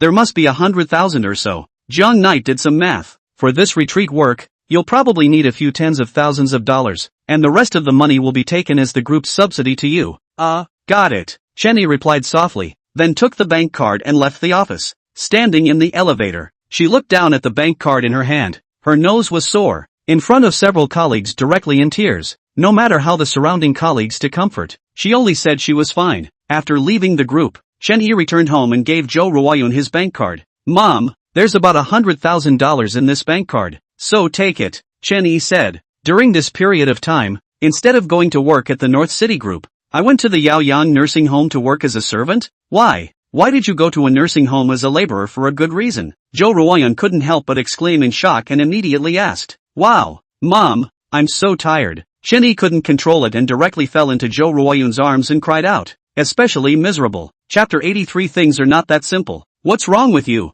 daughter? Zhou Ruoyun asked with a worried face. Chen Hongda heard the cries and pushed his wheelchair out of the balcony. Yeah, what's wrong? The concern of her parents made Chen Yi cry even harder. But in the end, she didn't even tell what had happened to her from the company. Lying in her mother's arms and crying out in pain, she adjusted her emotions and went to work at the nursing home. It must be that son of a Zhang Knight bullying our daughter. I'll go to the company to find her. Zhou Ruoyun waited until Chen Yi left, and with a sweep of her eyes, she grabbed a rolling pin and was about to go and settle the score with Zhang Knight. But Chen Hongda grabbed Zhou Ruoyun and shook his head. Let's stay out of the young people's business. Why don't you care? Chen Yi is my daughter, and you're letting Zhang Knight bully her like this? It's hard to believe that if Zhang Knight buys us an Audi and treats your leg, he can be allowed to do whatever he wants. No, I have to give the Audi back to her to go. Zhou Ruoyun's heart ached for her daughter, and she absolutely couldn't let Zhang Yi bully Chen Yi so much because of some of Zhang Yi's gifts. 8 years ago, just because of Zhang Knight, Chen Yi had spent her dimmest years. As a result, Zhang Knight was still not going to let Chen Yi go now that he was here. This was simply an animal. I have a feeling it's not that simple. Chen Hongda gently shook his head. In my opinion, Zhang Knight is not an ungrateful person. He bought us a car. He gave me a leg treatment. His attitude is particularly sincere. Why did he treat Chen Yi like this? There must be a reason. Chen Hongda, have you been bribed by Zhang Knight? Zhou Ruoyun was furious and roared. There can be a reason for him to bully his daughter? Isn't it because our daughter caused him to spend 8 years in jail? This is revenge for him. Naked revenge. No. Chen Hongda is still very resolute. Have you noticed that since Zhang Knight came, Chen Yi gradually became more and more energetic. Before she at most went to the street to send out flyers and go to work in a small company. Now, she is an employee of the North City Group with an annual salary of 500,000 yuan. And she is also responsible for such a large project, and she has the opportunity to impact the vice president. She has changed, didn't you find it? Hearing these words, suddenly Zhou Ruoyun quieted down and was silent for a moment. Come to think of it, Chen Yi's changes during this period of time could be described as genuinely big, whether it was her attitude towards life, or her personality. All of them had undergone a huge change, changing so much that she didn't recognize her own daughter. Let's go slowly and observe. Don't rush to settle the score with Zhang Knight. Chen Hongda continued to pacify Zhou Ruoyun. Yi is in a somewhat less than favorable state. At night, find a restaurant and let's go rub a meal together as a family. and Meng Meng has been studying hard lately, so make it up to both of them as a mother. Okay, just as well I don't feel like cooking. Zhou Ruoyun nodded in agreement. Other side. Zhang Knight came alone to attend the symposium held by the Bright Moon Group. After arriving at the conference room, he found that many people were already sitting at the conference table, chirping and discussing non-stop, and when they saw Zhang Knight arrive, the conference room suddenly quieted down. Chen Fengyu, who was sitting in the first seat, looked Zhang Knight up and down. Is this the guy who defiled Chen Yi? Mr. Jiang, right? You should know about the little bit of advice we put forward, right? Chen Fengyu spoke. Since you came to the symposium, it means that you are also willing to accept it. Zhang Knight placed his hands on the conference table. His icy cold eyes swept over all of them and said, I came to this symposium to tell everyone here, I, Jiang Yi, do not agree with your opinions, and I will still fight with all my might for the remaining 3 parcels. Chapter 84 is to leave you with no way out. Pow! Chen Fengyu slapped the table fiercely and instantly became furious. What? Having a piece of land is not good enough? Have to get involved and compete with our group of people, is that it? Beware of propping you up. Yeah, obviously you already have a plot of land. Why are you fighting us for it? I'm telling you, Jiang Knight, although you have Master Jean to cover you, Master Jean isn't alone in Sioux City. If you do this, not only will you harm yourself, you might even harm Master Jean. I advise you to behave yourself. Don't let the North City Group ride the tiger. The rest of the company heads have spoken out. In fact, they didn't have much of an opinion about North City Group and Jiang Knight. It was just that they received a call from Chen Fengyu last night, wanting to join them in boycotting Jiang Knight and making North City Group disappear from the industry. This dark horse has made many cosmetic companies feel threatened. Therefore, it would be a good thing for them if they could really destroy the North City Group. Again, can you quit or not? Chen Fengyu's face was as gloomy as water. Money we all earn together. Don't go all the way. It's not good for anyone. If you guys have to say that, that's all I can say. I, Jiang Knight, am here to leave you with no way out. Jiang Knight said to the several people in a very domineering manner. How could he not know what the other party was thinking? He had just beaten Chen Qingfeng yesterday, and now another Chen Fengyu had appeared. The purpose was very simple. Using the excuse of making the North City Group withdraw from the competition for the time being, he wanted to wipe out the North City Group. In that case, let's try and see if you can walk out of this hotel today. Chen Fengyu immediately took out his phone and dialed out. A few minutes later, a group of gangsters armed with clubs rushed straight into the conference room. The strong man at the head had a bald head. His arms were tattooed with dragons and tigers.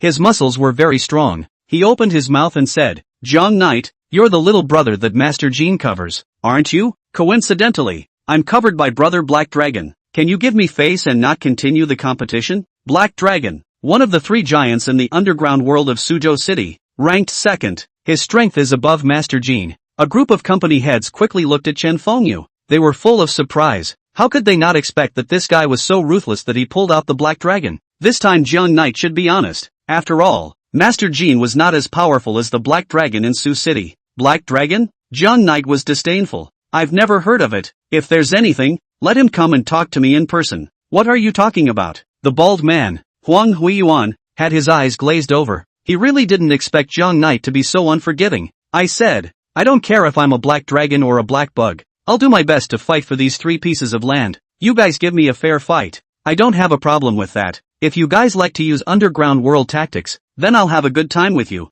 Jiang Knight's waist was straight and he spoke forcefully, clearly not putting the other party in his eyes. The guts are just too big. The group of people couldn't help but exclaim, admiring Jiang Knight's courage. Even if Master Jean was here, he wouldn't dare to say these words. But Jiang Knight, as Master Jin's junior brother, dared to say these words. Are you tired of living? Since that's the case, I'll help Master Jean teach you a lesson as an unseemly asshole. Huang Huiyuan shouted angrily and casually took out a bright dagger in his pocket. Chapter 85 I will show you what it means to be desperate. The way people in the underground world work things out is never acceptable to people in the above ground circles. A knife at the drop of a hat is now the norm. All back off. Don't get blood splattered on us. The corner of Chen Fengyu's mouth lifted and he immediately said to the group of people around him. The crowd immediately stepped back, looking at Jiang Knight with pity, as if they were looking at a corpse, but they thought that Jiang Knight deserved to die. Relying on the connections that his mother had made, did he really think of himself as a big brother? It seems that Jiang Knight is dead. Even if Master Jean comes, there's no way to bail out this rampaging asshole.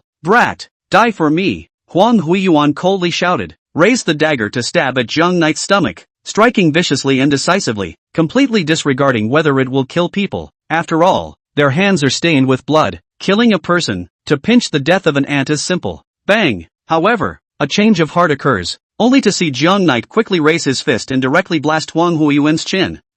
Only to see him screaming miserably. His body quickly flew backwards and banged against the wall. The power of this punch was so great that it shattered Huang Huiyuan's bones. His entire jaw had been deformed. And what was even more tragic was that after lying on the ground, he was spitting out blood with a poof. And his entire body was lying on the ground in a weak and incomparable state, without the strength to stand up. Chen Fengyu was confused. His jaw dropped as he watched this scene, completely unable to use words to describe the shock in his heart. What the hell just happened? Jiang Knight had actually sent Huang Huiyuan flying out with a single punch. This kid's fighting strength was so strong? The others weren't any better, quickly backing away and hiding in the corner shivering, worried that Jiang Knight would hurt them. Give me, to get him. Blood bubbled out of Huang Huiyuan's mouth with every word he spoke, and his tentative white teeth were already stained red. A group of minions finally reacted, immediately taking out weapons in their pockets. They rushed towards Jiang Knight in unison. Bang bang bang! A muffled sound rang out in the quiet conference room.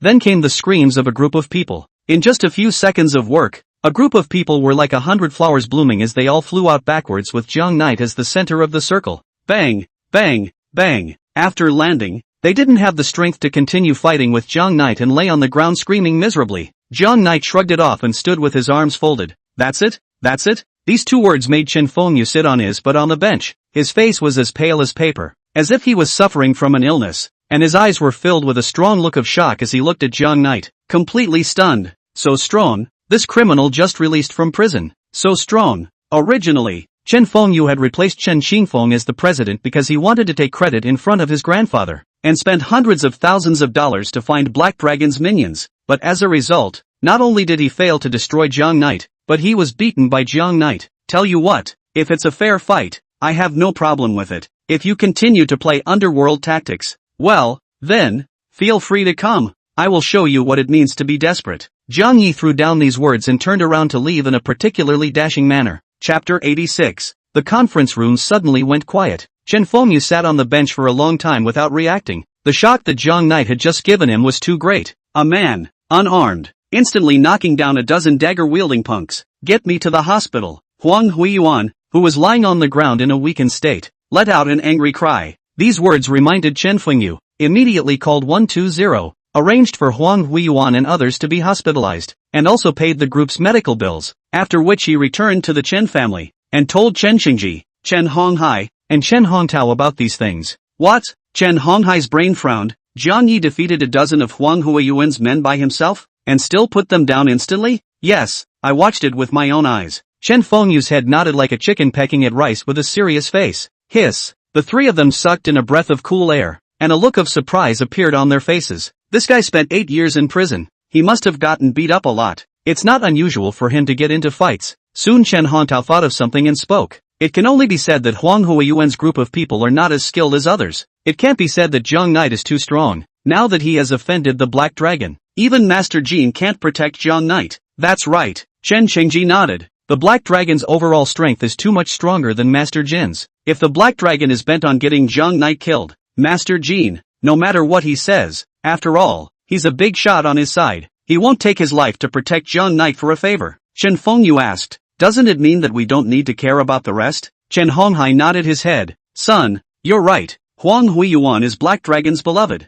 Jiang Knight hit Huang Huiyuan. Naturally he offended Black Dragon. Let them underground world settle it. What you need to do is to go and acquire the remaining 3 plots of land. Dad, there's a piece of land that belongs to the Black Dragon. This is Chen Fengyu thought of a key thing. The piece of land on Culture Road was bought by Black Dragon before. When I investigated a few days ago, I realized this matter. You have to go find Black Dragon to talk about it. No hurry, no hurry. Chen Honghai laughed. Didn't Jiang Knight claim that he's going to go all out for the remaining 3 plots of land? Then this opportunity will be left to him. I'd like to see if Black Dragon will sell this land to Jiang Knight. Ha ha ha. The most comfortable thing in this world is to kill someone with a borrowed knife. Borrowing the Black Dragon's sword to destroy Jiang Knight was a beautiful thing. In a flash, it was evening. Phoenix Tianjiao Hot Pot Restaurant. Zhou Ruoyan and Chen Hongda brought Chen Yi and Meng Meng out for dinner, but the atmosphere was not very good. Chen Yi, who had been working as a servant in the nursing home for a day, was full of fatigue and hanging her head, and not a trace of heart could be seen in her,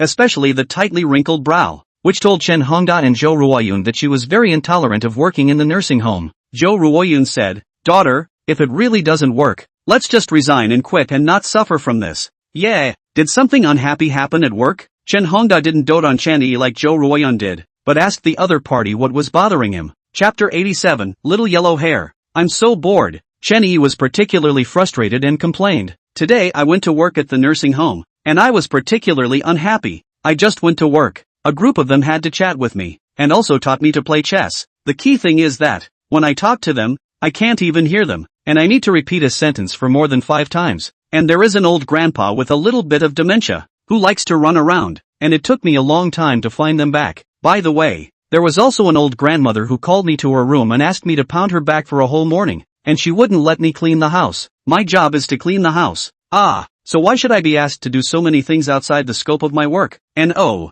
an old grandpa loves dogs, and he asked me to bathe the dog, and the dog ran away, and he scolded me, for half an hour. It was all Chen-yi complaining as if it were a flood. Zhou Ruoyun heard, very sympathetic to the daughter. Care of the elderly itself is a patient work, like Chen-yi such young people, how can stand? She said, daughter, let's quit. There is no need to suffer from this anger of the Jiang Knight. He is a bully. A good project does not allow you to be responsible for, have to let you go to take care of a group of difficult old people, clearly bullying people. However, Chen Hongda drank a small glass of wine and looked at Zhou Ruoyun with eyes filled with helplessness. You can't raise a child like this. Yeah, is almost spoiled by you. How can a young man not eat any bitterness? Haven't you suffered enough? Zhou Ruoyun suddenly became agitated. In the past few years, because of that brat Jiang Knight, how much hardship has our family suffered? I go to the market day and night to set up stalls to sell vegetables because of him. You've been in a wheelchair for years. Also because of him, Yi was supposed to be a dancer. And now, she's become a servant to take care of the elderly. How much longer do you want Jiang Yi to toss us around? Alas, Chen Hongda wanted to say something for Jiang Knight, but he found no reason to. In terms of treating Chen Yi, what Jiang Knight did was really a bit excessive. Yo, if it isn't the old cripple. At this time, a punk with dyed yellow hair came to Chen Hongda, a glance at the Audi on the table, a face of surprise. Old cripple, you step on the horse or driving an Audi. Owes my boss money when to return? Little yellow hair, a circle of small hooligans, backed by the big boss of the small casino for a living, usually collect protection money. In the nearby market is the existence of small bullies, specializing in bullying the civilian population. Speaking of debts, Chen Hongda immediately lowered his head and did not dare to speak. When his legs were just broken, he was doing wheelchair day and night. His mind broke down, and he liked to run out to play mahjong, and as a result, he entered into the casino opened by the boss of the small yellow hair, and was counted to lose tens of thousands of dollars. But he didn't stop, and loaned money to play mahjong. In the end, he lost the whole 300,000 odd dollars, which undoubtedly made things worse for his already poor family. The small yellow hairs hemmed and hawed, grabbed up the keys in the car,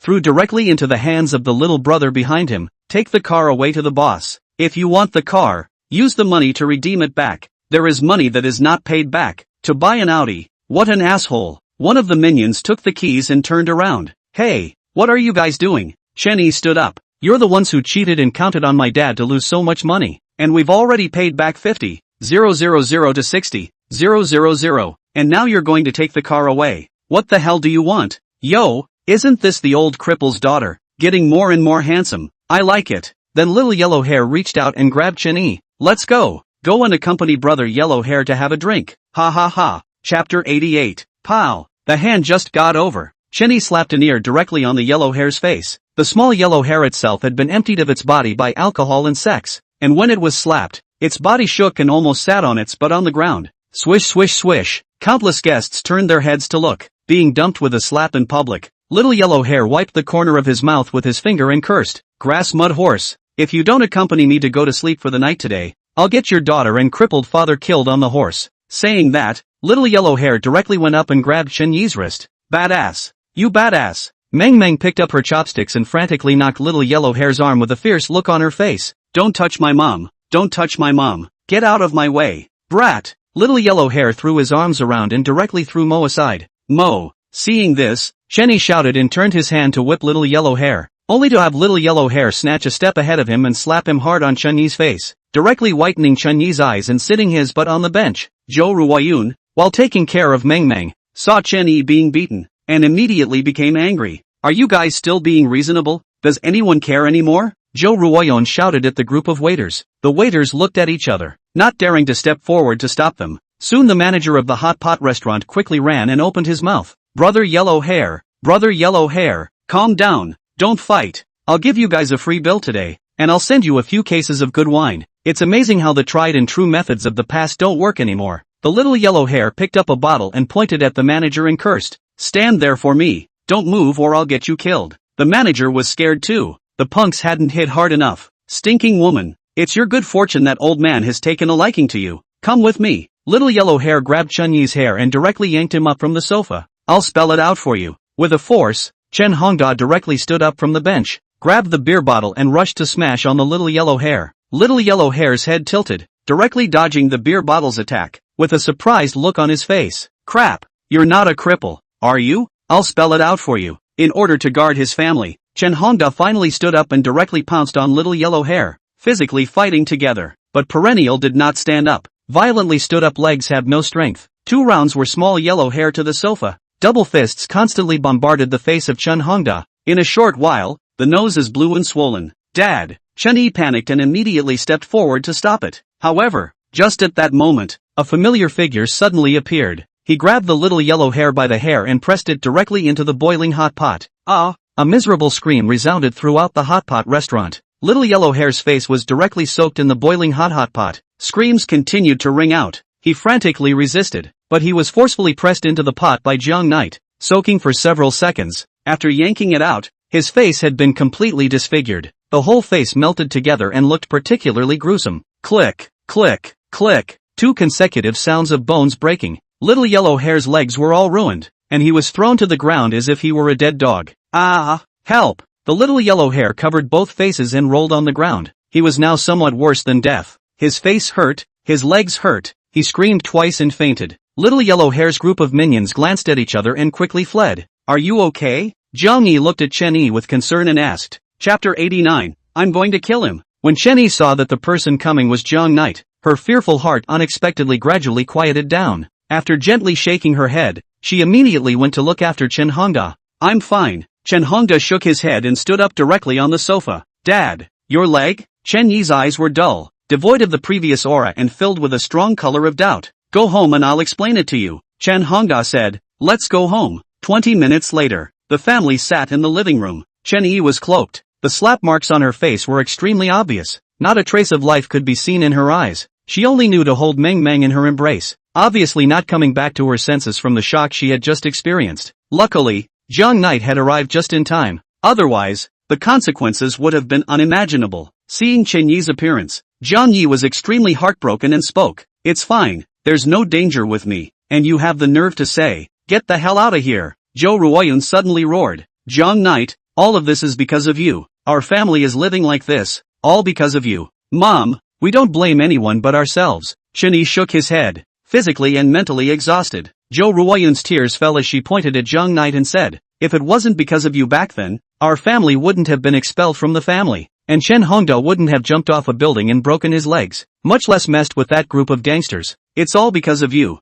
It's all because of you. She was in a violent mood, treating Jiang Knight as if she was the worst offender. Jiang Knight lowered his head and was filled with guilt. Zhou Ruoyun was right. They had lived like this, and Jiang Knight couldn't get out of it. Jiang Knight stood up and spoke. I'm going to kill them all. Go ahead. You go ahead and kill them all. You're an asshole if you don't kill. Zhou Ruoyun was so emotional that he couldn't speak without thinking. Jiang Knight turned around and left. No matter how much Chen Hongda and Chen-Yi shouted, it didn't work. When Chen Hongda walked out of the room, he realized that Jiang Knight's figure had already left. He returned to the room. Ruoyun, how could you let Jiang Knight go and kill someone? He said he killed it himself. Zhou Ruoyun's face was filled with tears. Just by him, dare he kill someone? Little yellow hair's big brother is so powerful. Does he dare to go to someone else? Dad, don't worry. Jiang Knight is quite calm and won't kill anyone. Chen-Yi glanced at Chen Hongda's legs and asked, what's going on with your legs? Chen Hongda didn't hide anything and opened his mouth. It's Jiang Knight who treated me well, and during this time, he's been secretly coming to see me, and in order to keep you from discovering it, it's all at the time when you're at work or when you go to the villa to sleep. Hearing these words, Chen-Yi froze, sitting on the sofa with Meng Meng in his arms, and fell into deep thought. Chapter 90, I'm here to kill people. Marriott Casino. This is little yellow hair's boss, Cui Mingjie's yard. The scale is not large, but because Cui Mingjie good at using the scheme, the use of cheating means, so that players crazy lose money. No money can go to him to borrow usury. These years with this means, not less money. John Knight came to the casino entrance alone and saw the Audi A4L in the parking space at a glance. This is the car he bought for Zhou Ruoyun, and it was driven here by Little Yellow Hair's little brother. Who are you looking for? When the security guard saw John Knight, who was filled with a murderous aura, he immediately greeted him and asked, "Your boss, Trey Mingjie." John Knight's voice was devoid of any emotion as he opened his mouth. "What do you want with our boss?" The security guard sensed that something was wrong with John Knight and opened his mouth to ask, "Kill him." After John Knight finished saying this, he pushed aside the two security guards and walked in with large strides. "Looks like another piece of trash who lost his ass. Finish him off." One of the security guards, armed with an electric baton, winked at his companion in a winking gesture and charged straight on. The two hadn't even gotten to John Knight yet. Bang bang! John Knight turned around and delivered two whip kicks, directly sending him flying. The two security guards gave dry, head twisted, directly lying on the ground fainted. John Knight bent down and picked up an electric stick on the ground, striding into the casino, only to see a man in a suit approaching. "Hello sir, I'm the manager of the casino. May I ask what you need?" "Everything can be satisfied." "Oh, yes? I want Cui Mingjie's life. Can I fulfill it?" John Knight rolled his eyes and looked at the manager. One word let the manager know that John Knight was here to pick a fight, and he took out his walkie-talkie and shouted angrily, "Guys, someone's here to cause trouble." Soon, a group of strong and sturdy men rushed out from the lounge with weapons in their hands. All of them were the fighters that Cui Mingjie had spent the middle of the day to hire to protect the security inside the casino. "Those who don't want to die, get out of my way." John Knight held up his electric baton and pointed at a group of burly men. "Today, I'll only kill Cui Mingjie alone. It has nothing to do with you guys. Asterisk asterisk asterisk asterisk you. What's the madness?" A group of people directly rushed up and surrounded John Knight in the center. "Since you guys are looking for death, don't blame me." A trace of hostility surfaced on John Knight's face. The whole person was like a mad tiger, charging into the crowd. The electric baton was like the scythe of the god of death in his hands. With every strike, one person would directly lose their life. Today, John Knight is here to kill people. There was no holding back. As long as one met them, it was hard to escape death. After several people died consecutively, a group of strong men who were watching the venue realized that something was wrong, and immediately stopped their hands, and took a few steps back, cautiously sizing up John Knight, who they didn't expect, really dared to kill. John Knight looked around and realized that no one dared to make a move again, so he asked, "Where is Cui Mingjie?" Those who were stared at by John Knight felt as if they were being stared at by a cold and merciless beast. The soles of their feet chilled and their whole body tingled. A junior brother couldn't bear this pressure and reached out to point to the second floor. In the office. Chapter 91, The Devil. Second floor. Office. What happened below? Cui Mingjie did not know at all. At this moment, he had his hands around the two women were having fun. Just when he was preparing for the exciting movement of one man against two women, suddenly the door of the office was kicked open directly. "Who the hell are you? Who let you into my office?" Having his good deed interrupted, Cui Mingjie shouted angrily, "Get the hell out of here! Get the hell out of here right now! You're trimming her?" John Knight narrowed his eyes, his murderous aura permeating his entire body as if he was a god of killing, and asked, "Yes, I am." "Why?" Cui Mingjie stood up. Without saying a word, he took out a pistol in the drawer and loaded it in one go. He pointed at John Knight and shouted angrily, "Get the hell out of here right now, or else I'll get you killed." He wasn't joking. He really dared to shoot someone. Like this kind of thing, he didn't do less. There are many people who lost all their money can't think of. They ran to the casino to fight for their lives. The light is beaten up. The heavy directly by Cui Mingjie to shoot to death. Completely depending on the human life as a mole cricket. That's how people in the underground world do things. No regard for human life at all. Coincidentally, today, I'm also here to kill. John Knight grinned a very bright smile, but it made Cui Mingjie sense a hint of something wrong. Bang, bang, bang, bang. Cui Mingjie smelled the danger and without any hesitation, he pulled the trigger and fired several shots in succession. Rolling bullets sizzled out. In unison, they rushed towards John Knight. Gunshots thundered, making the dimly lit room flicker and flicker. Ah! The two girls couldn't help but scream a few times as their scalps exploded at the sound of gunfire. But the next moment, Cui Mingjie's scalp exploded and his eyes grew wider and wider, as if he was like seeing a ghost. Several shots in a row. It didn't kill John Knight, only to see the other party walking towards him step by step. Each step made a dull sound in the dimly lit room, like a giant hammer, landing hard on top of Cui Mingjie's heart. Devil, it's a devil of a thing. Although Cui Mingjie hadn't practiced marksmanship, but he had used this thing for years, and it was so close, he wouldn't miss. But nothing happened to John Knight at all. Bang bang, two more shots were fired. and the last 2 bullets were out of him. This time, Cui Mingjie finally knew why he hadn't injured Jiang Knight. It was dodged by him. Jiang Ye's body gently flicked to the side, and he easily dodged the 2 rounds of bullets. My god! Cui Mingjie's scalp exploded. He had seen bullishness. He had not seen such bullishness, dodging bullets at such close range. Is this still human? Who the hell are you and why did you come to me? Cui Mingjie kept retreating until he retreated to the wall. After there was no way back, his voice trembled. I didn't offend you, did I? But you offended Chen Hongda, offended Chen Yi, offended Zhou Ruoyun, so you deserve to die. Jiang Knight was like Yama, constantly giving Cui Mingjie the charges. These charges, he deserved to die. A few seconds passed. A scream suddenly came from the room. Cui Mingjie's body was like a leather ball, directly flying out in the air and ruthlessly hitting the top of the wall. Ka-ching! Cobweb-like cracks slowly emerged from the walls. Cui Mingjie's body slowly landed on the ground, poofed, spat out a mouthful of blood, and slumped to the ground without moving. All of his organs were shattered, and even if the great Luo Golden Immortals descended to earth, it wouldn't help. 10 minutes later, Jiang Knight, on the other hand, walked out of the casino with a calm face, and the manly casino behind him slowly burst into flames. Soon the fire engulfed the entire casino. Countless guests fled out of the casino in a sorry state, looking at the sea of fire in front of them and falling into a daze. Drop woo! Drop woo! The sound of sirens went off and the casino manager called the police. Chapter 92, Murder and Imprisonment. It was him that killed our boss and set fire to our casino. When the casino manager saw the police coming, he immediately pointed at Jiang Knight and growled, Quickly, arrest him. You killed someone? The police officer came in front of Jiang Knight and asked. Aha! Jiang Knight nodded calmly. Don't handcuff me? This thing, I don't like it. I'll go with you. A few minutes later, Jiang Knight followed the police to the police station and was locked up in the interrogation room. Old Five heard about this matter and immediately came to look for Jiang Knight. Originally several police officers stopped Old Five from seeing Jiang Knight, but after a phone call, the opposite side obediently released him.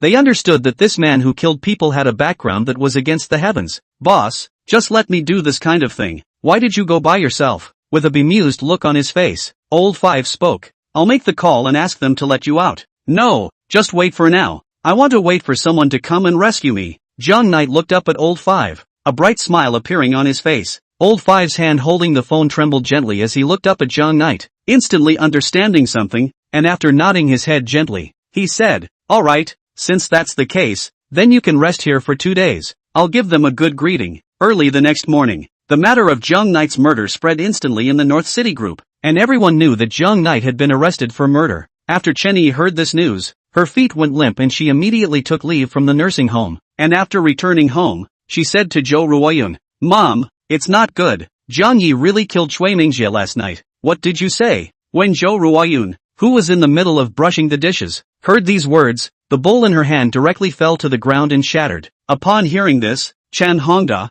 who was sitting on the balcony basking in the warmth, also immediately rushed out and spoke. The news is correct, isn't it? Yes, it's true, 1,000 times over. All my colleagues in the North City group know about it. Chen Yi nodded heavily, signaling that there would be no mistakes in this matter. Zhou Ruoyun only felt her chi and blood going to her head. She almost fainted on the ground. She said with a helpless face, Why is this kid Jiang Knight so confused? What I said was only in anger. Why would I kill someone? Is this kid stupid? Think of a way to save someone. Chen Hongda had a serious look on his face. Jiang Knight killed people to go in for us. We have to save him no matter what. Zhou Ruoyun also immediately nodded. That's right, he's doing it to help us. To think of a way. Suddenly Chen Yi remembered something and she said, Mom and Dad, I'm going out for a while. According to common sense, Jiang Knight murder is sure to sit in jail. Chen Yi should be happy, so that no one can stop her and Meng Meng together. But in this case, she will spend the rest of her life in the midst of guilt. Jiang Yi must be saved, and to the best of his ability. Chen Yi came to the Black Gold Entertainment Club and found Master Jean.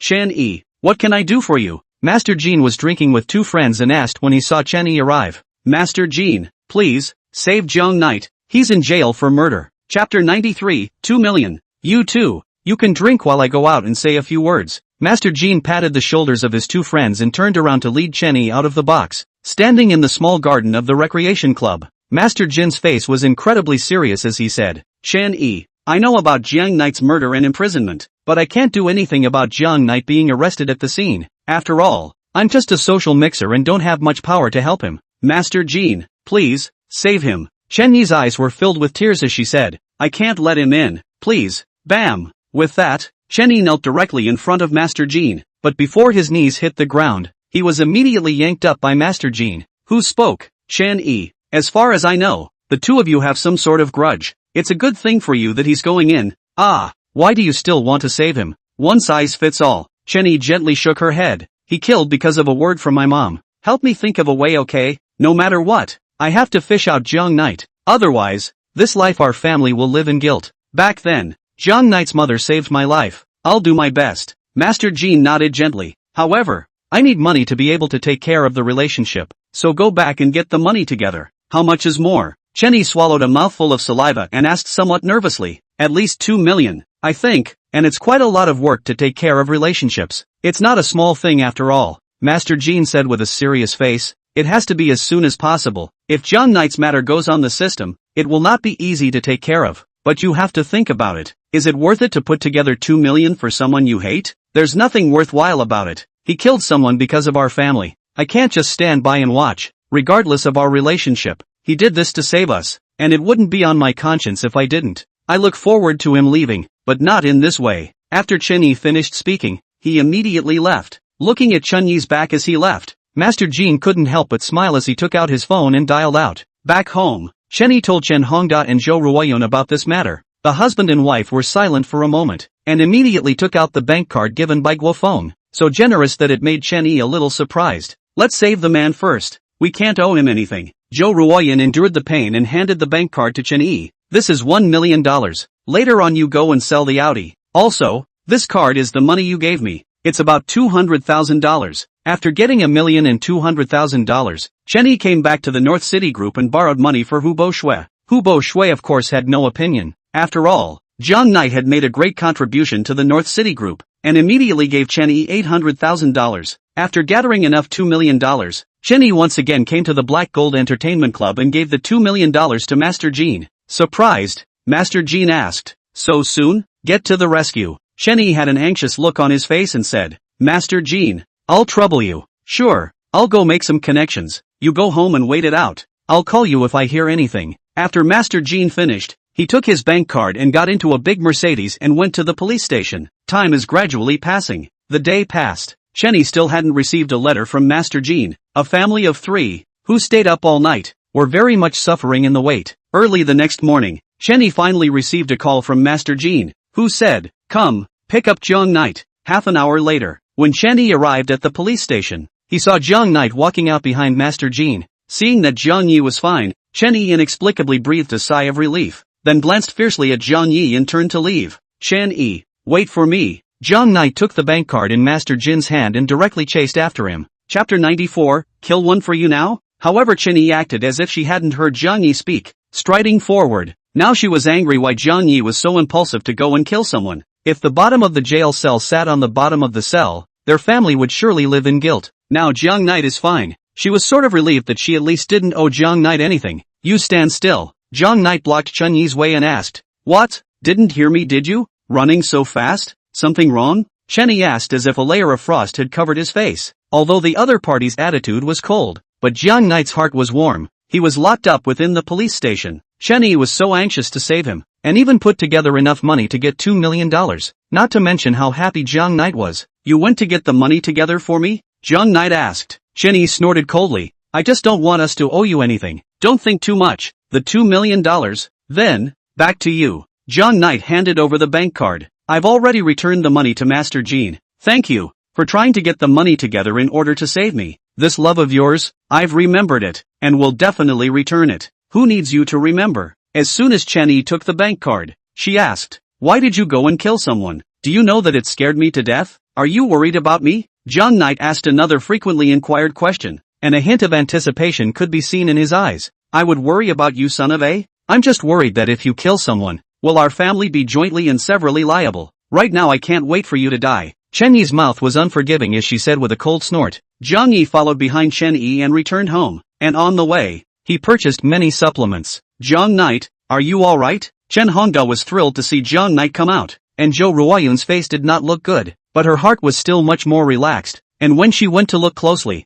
her eyes towards Jiang Yi changed a little. The night before, Jiang Yi's protection of their family had been kept in her mind. since being kicked out of the family, the entire household is carried by her alone as a woman. It's a really comfortable feeling to suddenly have a man step up to protect them. Jong Knight, did you really kill someone? Jo Ruoyeon asked with concern. No, ha ha ha. Jong Knight scratched his head and said, how could I kill someone? It's just that I set the casino on fire. I'll be fine after compensating for the money. If I killed someone, would I still be able to come out? Think about it. Intentional homicide is a major crime. At the very least, they all need to squat for years. Even if there is a golden master to fight, they also need to squat for a few years. Right, but just like this inexplicably out of it, it should be just set afire. Knowing that the other party didn't kill anyone, Chenny relaxed even more and began to make mocking remarks. Mom, just with him still dare to kill? He must have secretly set a fire and was caught before he even had time to run. Even if he was given 10,000 guts, he wouldn't dare to kill.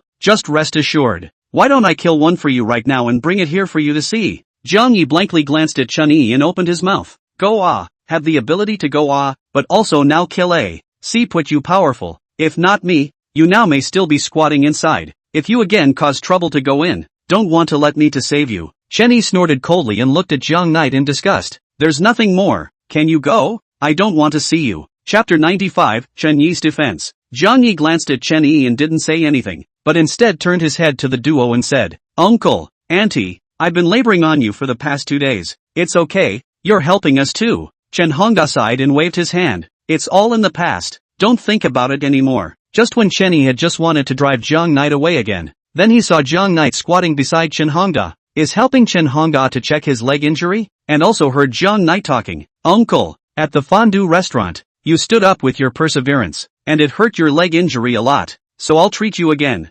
Yeah, I've been feeling a recurrence of my leg injury for the past 2 days. Chen Hongda nodded gently. Seeing that Jiang Knight was massaging Chen Hongda with skillful techniques, Chenny immediately kept her mouth shut as she sat on the sidelines and watched with bated breath, unable to resist asking, Jiang Knight, when did you know medical skills? My mom can heal, Jiang Knight said while massaging. At once, Chenny remembered that Master Jean was the reason why he had helped Jiang Knight so much because he had been treated by Jiang Knight's mother. It took a little longer because of the treatment, and in a flash it was noon. Jo Ruoyeon wasn't stingy enough to keep Jiang Knight for dinner. Chenny didn't continue to drive Jiang Yi away. After all, Jiang Yi was treating his father, so it would be a bit rude if she drove Jiang Yi away again. Meng Meng came home from school and saw Jiang Knight at home, excitedly smiling, directly jumped into Jiang Knight's arms. Daddy, I missed you so much. Baby, I'm just like you. Jiang Knight held Meng Meng in his arms and acted especially close. This made Chenny a little jealous. The thing she was most afraid of was that Meng Meng and Jiang Knight were particularly close,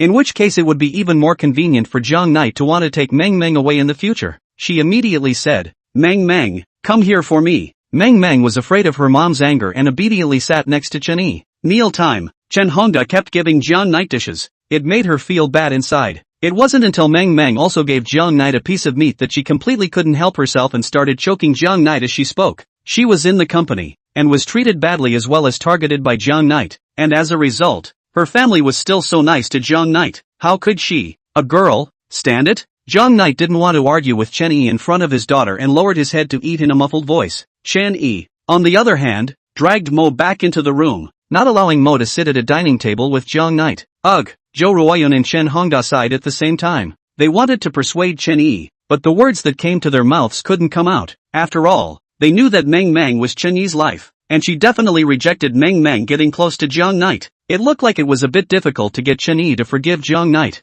Moreover, Jiang Ye's attitude towards Chen Yi and the company was really bad, not at all like making up for his faults, but more like running to snatch Meng Meng, which made Chen Yi even more defensive towards Jiang Yi. After the meal, Jiang Knight left. Chen Yi waited until Jiang Knight left before going to work at the nursing home. Meng Meng waited until her parents left. She quietly came to the balcony, looked at Chen Hongda and asked, Grandpa, am I mentally deranged? Chen Hongda froze and asked, who said that? Our Meng Meng is good as hell. Mo nodded and went back to her room. She whispered, I don't care. I just have a mental disorder and it's going to happen tomorrow. I have to have mommy and daddy take me to the amusement park together to get better yet. Chapter 96, 3-day deadline. Sioux City. Inside a bathing center, the black dragon was draped in a towel, sitting in a sweat room, sweating profusely, his entire body, covered entirely by a black dragon tattoo that covered most of his skin area, looked a bit intimidating. Brother Lung, Huang Huayuan's legs are ruined and he'll be confined to a wheelchair for the rest of his life.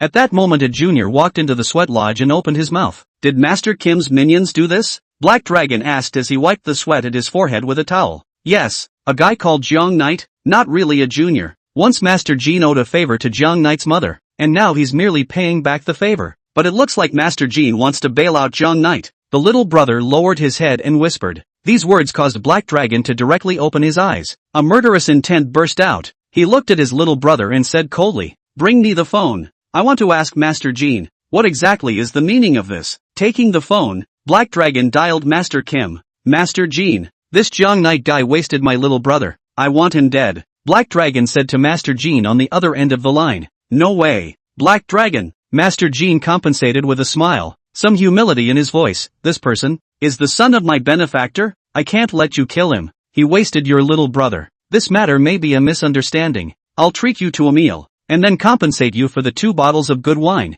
Can I?" Ha ha ha ha ha ha ha. Black Dragon laughed so hard that he even lost his voice as he said, Master Jean, I really didn't expect that after all these years of our stability, you would upset the balance between us for the sake of a rapist. Just ask me, if I wanted to make a move, would you be able to protect him? And what do you mean, Master Dragon? Master Jean was silent for a moment and opened his mouth to ask. 3 days later, you send Jiang Knight obediently to the underground boxing ring for me, and this matter will be forgiven. If I can't see anyone by then, I, the Black Dragon, can only send out my entire army to capture Jiang Knight. The opportunity is only given to you once, so I hope you can make the most of it. And you, Master Jean, I don't know if you're too old to think clearly now? Your ability to survive in Sioux City is entirely dependent on me and Wu Poison. Don't forget who's behind us. After saying these words, Black Dragon directly hung up the phone, not giving Master Jean any chance to speak. Black Gold Entertainment Club. Master Jean put down the phone, hung up the phone with some sadness, looked to the side of Jiang Knight, helplessly smiled.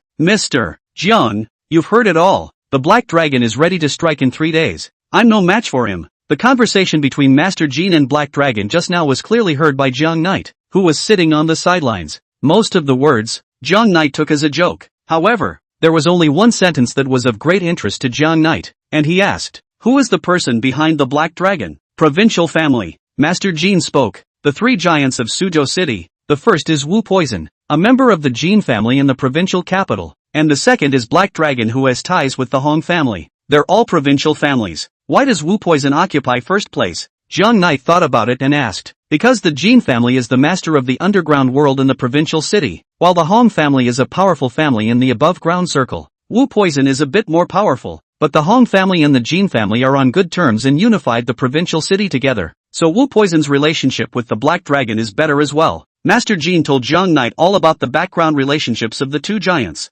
Jean family, Hong family. Suddenly, Jiang Knight thought of something, and the pupils of his eyes contracted fiercely. Chapter 97, The Family Behind. Mr. Jiang, is something wrong? Master Jean immediately asked when he saw Jiang Knight's face change. Soon Jiang Knight's face returned to normal and waved his hand. Nothing's going on. I'm just feeling particularly amused. In that case, let's have a good time with them. Later on, you pick 30 juniors with good physical qualities for me. What's wrong? Master Kim asked. Help you guys train up and improve your fighting skills. Jiang Knight patted Master Jin's shoulder. As for the Black Dragon's 3-day deadline, you don't need to put it on your mind. Since he asked me to go to him, then I'm on my way to him with something a little bit important. He's the one who owns the land on Culture Road, so I have to get him to sign a contract by then. The matter of the 5 parcels of land was not forgotten by Jiang Knight. This piece of land in the hands of the Black Dragon must be obtained. Leave the Black Gold Business Club. Old Five sat in the car and asked, Boss, just now when you mentioned the Hong and Jean families, your face changed. Are these 2 families related to Boss in any way? Jiang Knight gently shook his head and replied, there's not much of a connection. But do you remember a few years ago when a group of mercenaries entered China and made waves? Of course Old Five remembered this matter. It was still him who led the group of mercenaries to settle the matter in the first place. Remember, could they be related to the Hong family and the Jean family? The relationship is not small. That group of mercenaries are the Hong family and Jean family colluding from the Zhengao city in Dongshan province. It's time to settle them. Leaving them behind will cause endless trouble. The corners of Jiang Knight's mouth rose, and a hint of killing intent surfaced in his eyes as he opened his mouth. Other side, in the Chen family's old mansion, Chen Fengyu looked at the 2 contracts in front of him. Excitement surfaced on his face. Dad, I've already spent a high price to forcefully acquire the other 2 parcels of land, even though it cost a bit too much money. it's no longer possible for Jiang Knight to want to take the other 2 parcels of land. Chen Honghai gently nodded his head with a satisfied face and couldn't help but praise. Not bad, brat. How much did it cost? Upon hearing this, a trace of embarrassment surfaced on Chen Fengyu's face, and he stammered, failing to say what exactly. Not waiting for Chen Honghai to continue asking yet, suddenly Chen Xingji entered the Chen family compound with an angry face and roared, Chen Fengyu, get the hell out of here, you brat! How much money did you spend by hiding it from me? Do you want to die? The roar that came from outside scared Chen Fengyu with a jolt. Directly hiding behind Chen Honghai, he said, Dad, you must stop Grandpa, he will beat me to death. Brat, what the hell have you done? Chen Honghai was also a bit flustered and immediately asked, Papa, take it easy and talk about what's going on. At this time, Chen Honghai saw Chen Xingji come in and immediately rushed up, stopping Chen Xingji. Chen Xingji pointed at Chen Fengyu. This bastard spent $300 million to purchase 2 pieces of land. Although those 2 pieces of land are in a much better location than the land acquired by the North City Group, but it's worth so much money there. My old son's family's wealth. Sooner or later, you'll be defeated by you. Chapter 98, Loser Chen Fengyu. 300 million for 2 plots of land. Chen Honghai turned back to Chen Fengyu and asked, Brat, are you crazy? Dad, the location of these 2 pieces of land is particularly good. Although it's not worth 300 million, but it's also worth more than 100 million. Although I spent 100 million more, but I managed to take down Mr. Zero's project. Not only can I get $80 million to invest in it, but also I can cooperate with the Foster Group all the time. And most importantly, I can make the market value of the Manhwa Group to double by several times, which belongs to the investment, and I think that is very worthwhile. Chen Fengyu hid behind Chen Honghai and opened his mouth. Well, it's an investment. Chen Honghai nodded heavily and spoke. Dad, I think Fengyu is right. If Manhwa Group can cooperate with Foster Group to research new products together, the future is unlimited. 300 million is nothing more than a small amount of money. Chen Xingji's anger did not decrease. Drinking too, but we have other competitors. There is the North City Group.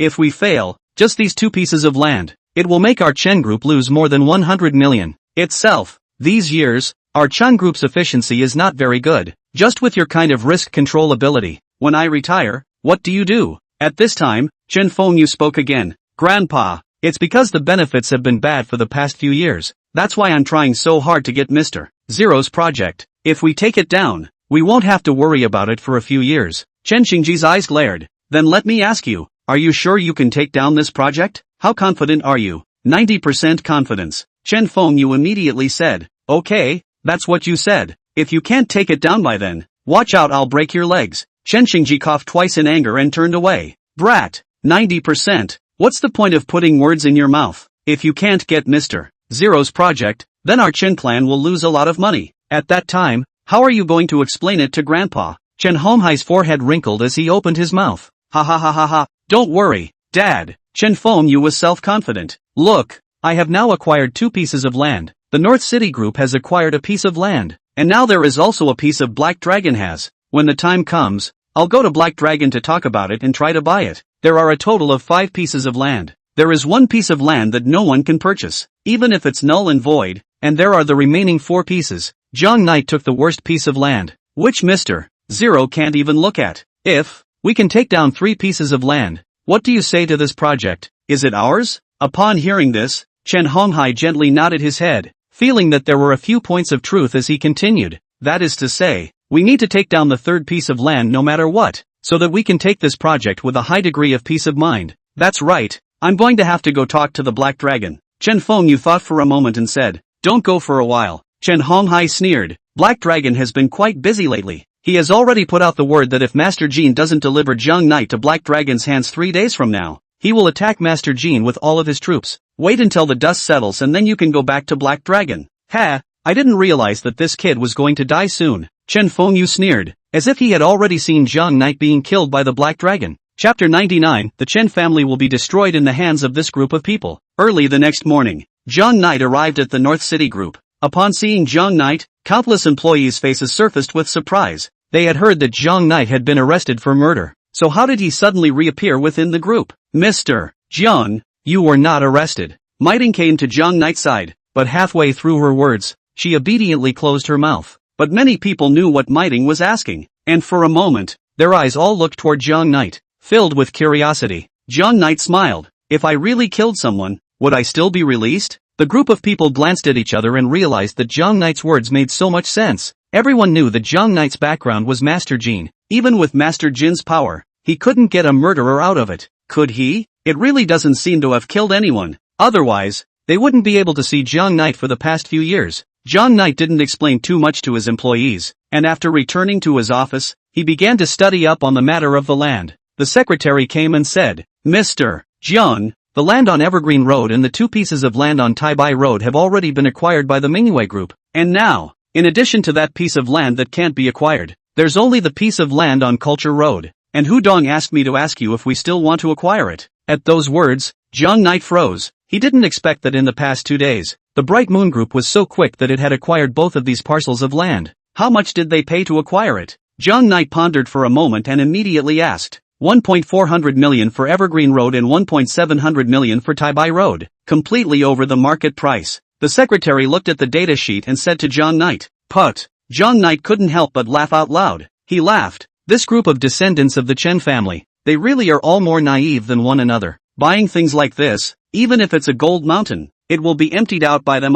The Chen family will be destroyed in the hands of this group of people. Then he waved his hand, signaling his secretary to leave. Hu Boshue called at this time. Mr. Jiang, the secretary told you what happened. How do we respond next? They'll have this land, Zhang Knight said without even thinking about it. Hu Boshue was a bit anxious. Mr. Jiang, we only have 1 piece of land in our hands now. If we let the Manhwa Group get 3 pieces of land, won't Mr. Zero's project fly away? We've already paid 9 million. We can't just give up like this. Don't worry, I have it in mind. Just wait and see. Zhang Knight hung up the phone, got up and left the North City Group, and came to the Yaoyang nursing home to see how Chen Yi was doing at work. Chen Yi, you should have gone there on this move, in which case your pawn would have been eaten. No, don't you listen to him? You should go here and eat his cannon with your horse. You're the one who's making it up. How is a horse going to jump over it when it's got hooves apart? Listen to me. Hit his car with the cannon. Don't let his car get out of the hill. You must listen to me. A few gray-haired old men stood behind Chen Yi pointing at him,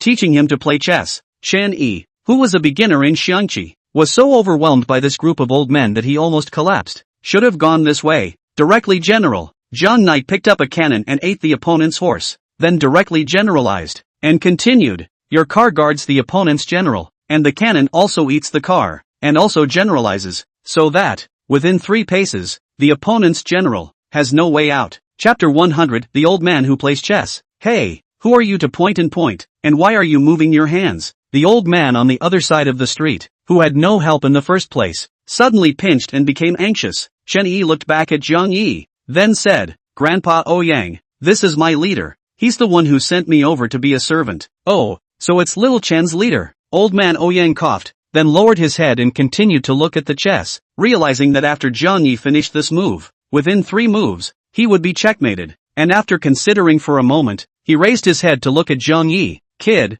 you're quite good at chess, aren't you? It's not bad, Zhang Knight replied. Old man Ouyang directly overturned a game of chess and pointed to the bench. Xiao Chen, make a place for him to play 2 games for me. It seems that today, I have come across an expert, much better than this group of stinky old men. Who are you talking about? My chess skills perish like you 3 give a play. That's just it. Don't think you're too good to play chess for a few years, although I am a beginner, but extinguish you give play like. These old men talk funny, a mouthful of extermination, not bad for a soldier. Zhang Knight coughed and sat on the bench and started playing chess with old man Ouyang. Young man, today you will know, what is the first master of chess in Sioux City, since I retired. Beat all neighborhoods, there is no enemy. Today play 2 games, teach you to be a man. Before old man Ouyang played chess, he started to put in a hard word, and Zhang Knight was very low-key, just nodding his head gently. Set up the chess set and begin. The 2 of them played chess very fast, as if they didn't need to think at all, watching the people on the sidelines dazzled, especially Chen Yi, who had been accompanying old man Ouyang to learn chess in the past few days, and knew that there was a lot to learn about playing chess. It also knew how strong old man Ouyang's chess skills were. However, Zhang Knight saw the moves and didn't need to think at all, and definitely wouldn't have done so without a high level of chess skill. Originally, old man Ouyang was still calm, but as time passed, his face began to redden, and he directly pushed down the chessboard. This game was my mistake. Let's play another game. In the second set, the situation was the same as in the first. The 2 of them played chess so fast that the people next to them didn't know what was going on. only to see old man Ouyang's little face redden and directly overthrow the chess. In the third set, it remained the same. After 10 minutes of play, it toppled right over the chessboard. No more, no more. Jiang Knight saw the good in it. If he continued to play, old man Ouyang was going to fight for his life. Sit down. Who told you to leave? Old man Ouyang looked like a leader in the army, and when he was angry, he was very dignified. Yo yo yo yo. Old man Ouyang can't afford to play anymore. Ha ha ha. It's red in the face to be played with and finally see you defeated. Can't afford to play? Can you? And you won't allow others to leave? Old man Ouyang stood up and pointed at a group of people. All of you step aside. It's because you were by my side that I lost to him. I want to play chess with him in a quiet atmosphere. All of you step aside. Everyone else knew that old man Ouyang rarely encountered an enemy, and now that he had finally encountered one, he would never let Jiang Knight go. The group left laughing. Chen Yi, on the other hand, picked up a broom and started to go clean up, but her eyes kept fixating on Jiang Knight. She really didn't expect that Jiang Knight was hiding a super high level of chess. She really didn't expect it. Old man Ouyang set up the chessboard and spoke. Kid, I have to admit, you are very strong. Jiang Knight said while playing chess. When I was in the army in the past, I used to play chess with the old chiefs. There are many benefits of playing chess. Not only can you cultivate patience, but also train your mind. It's a very good program. Yo, you're in the military too. In that division? Northern Border War Zone. Upon hearing this, old man Ouyang immediately looked up at Jiang Knight, a hint of surprise surfacing in his eyes, then asked seriously, do you recognize a Jiang? Chapter 101, The Northern Border War God's Favor. My last name is Jiang. Jiang Yi lowered his head and said in a very low voice, Elder Ouyang, keep your voice down. Old man Ouyang's hand trembled violently. The chess pieces fell directly onto the board. He glanced to the side and realized that no one had noticed this side. He asked with a sharp breath, you are Jiang Knight, the Northern Border War God of the Northern Border War region? Yeah. Jiang Knight didn't hide it. It directly admitted it. Because this nursing home is full of military personnel. Know the state secrets this moment, even if they say, will not leak. Boy, you're good. I've heard about quite a few of your deeds, and I've wanted to meet you for a long time. And when I see you today, you are indeed a dragon and phoenix among men. Old man Ouyang did not mince words in his praise. Thanks, Jiang Knight said while playing chess. Why the sudden retirement? You're needed in the Northern Frontier Theater, for wanting to make up for some wrongs. After Jiang Yi finished, he glanced at Chen Yi, then smiled slightly and continued playing chess. Old man Ouyang glanced at Chen Yi, then said, this girl is not bad. Cherish her, I like her a lot. Chen Yi, who was sweeping the floor, felt two gazes staring at her all the time. She cautiously turned back to look at the chess-playing duo, and realizing that both of them were staring at her, she turned her head in fear and continued sweeping the floor, not daring to say a word. Can't afford to mess with either one of those guys? Give her the lot next door if you like. I owe you one. Jiang Knight turned his head and spoke calmly, as if he was talking about a small matter. What are you talking about? What land? Old man Ouyang was silent for a moment and suddenly asked. Don't pretend. I've investigated. That land is under your name, and it was also given to you for free by Huaxia when you retired. Give it to Chen Yi. I owe you a favor. Jiang Knight laughed. Good for you. Been eyeing my land for a long time, haven't you? Old man Ouyang picked up a chess piece and ate one of Jiang Knight's knights with a cannon, and said, your favor, it seems, is worth much more than the land, but I need to know if you were injured when you went to Rice alone back then? Jiang Knight didn't answer this question, picked up the car and went straight to the dragon. Old man Ouyang's general smiled and said, promise me, don't forget, but for the time being you don't have to give it. Wait for my news. Old man Ouyang looked down at the chess set and reacted by yelling, how could your rook get past so many of my pieces? You're cheating, aren't you? Upon hearing this, Jiang Knight turned back to look at old man Ouyang and smiled brightly with deep meaning, and old man Ouyang instantly looked down at the chessboard as if he understood something. This car, as if he were a god of war, he cared nothing for the opponent's strength, and went alone to destroy the general. So it is. Old man Ouyang understood at once. He bared his teeth and laughed. What an excellent young man. Huaxia is proud to have you. This piece of land, it's considered as a bride price for the two of you. Ha ha ha. Jiang Knight, how much longer do I need to work here? Chen Yi couldn't wait to ask when she saw Jiang Yi walking towards her. Depends on my mood. Jiang Knight also picked up a broom and started sweeping the ground. What do you mean it depends on your mood, right? Why are you taking control of my life like this? Chen Yi had an angry look on his face. I can't figure out why I was sent here. What can I get out of it? What else do you want out of doing ministry? Jiang Knight was surprised. We're doing a good deed. Don't talk so much nonsense. Get to work. Chen Yi gasped and chopped the ground twice and began to sweep the floor. Soon her phone rang. Mo's mom. It's not good. When Mo was in class, she suddenly turned out of sorts, and she seemed to have an emotional breakdown, lying on the table and crying all the time. Check it out. Chapter 102, A Family in an Amusement Park. Sunnyside Elementary School. When they arrived at the entrance of the second-year classroom, Jung Knight and Chen Yi heard the sound of crying coming from inside. That familiar voice made the two of them look at each other, their eyes full of heartache, and they immediately took big strides to come inside the classroom that was standing full of teachers. A group of honest people saw that most parents had arrived and immediately made way. Dad, Mom, Mo, who was crying, immediately got up and jumped into the arms of the duo when she heard her parents coming. Baby, are you okay? Chenny squatted his body and asked with eyes full of concern. Mo shook her head gently and didn't answer. It looked like she was extremely depressed, but inside she was stealing a sigh of relief that she hadn't actually been sick. She was just trying to use the excuse of insanity to get her mom and dad to have a good time with her. Teacher Sue, I'll take my daughter back first and take a half day off for her. Zhang Yi gently rubbed Mo's head and said to Su Jiawei, okay, take the kid to get checked out and checked out. I'll fill her in some other time. Trouble for you, Mr. Su. The three of them walked on the streets of Sioux City. Male handsome, female baby cute, attracted a lot of people's eyes. Mo, I'll take you to the hospital for a checkup. Chenny picked up Meng Meng and looked at Zhang Knight. I'll take a half day off today as well and take the child to have a look around. I'll go too. You don't have to go. I'm the father of the child. Why can't I go? When I say you can't go, you can't go. In other places, Chenny would compromise Zhang Knight, but when it came to her child, she wouldn't compromise. That's why she didn't hesitate to sign the $80 million performance contract. Seeing the duo arguing again, Mo was very upset. She pouted and whispered, Mom and Dad, I'm fine now, but I want to go to the amusement park. All the other students, on Saturdays, Mom and Dad take them to the amusement park. I haven't had one. The words made the duo's hearts flutter hard.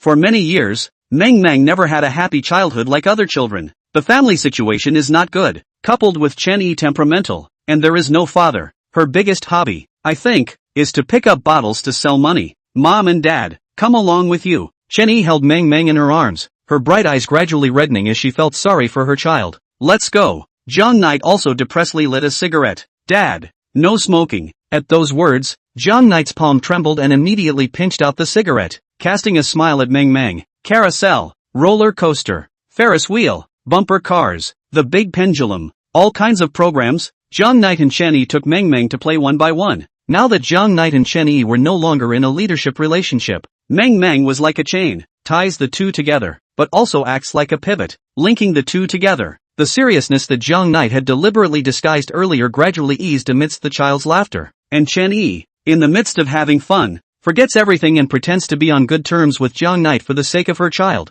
At dusk, the tour ended. A family sits on a bench for a short break. My goodness, it fits. Suddenly, a girl with shoulder-length hair and black-framed glasses appeared in front of the trio with a surprised look on her face. Miss, little baby, can I ask you for something? Chapter 103, A Father's Love is Like a Mountain. A Mother's Love is Like Water. What is it? The three men looked up and asked at the same time. Soon, Lin Ran's assistant came over and brought out 3 sets of clothing. She said, My name is Lin Ran. I'm a clothing designer and photographer. I have a family parent-child outfit here, but I haven't found a suitable model. Can I ask you guys to be a model? I can pay for it. I want to model.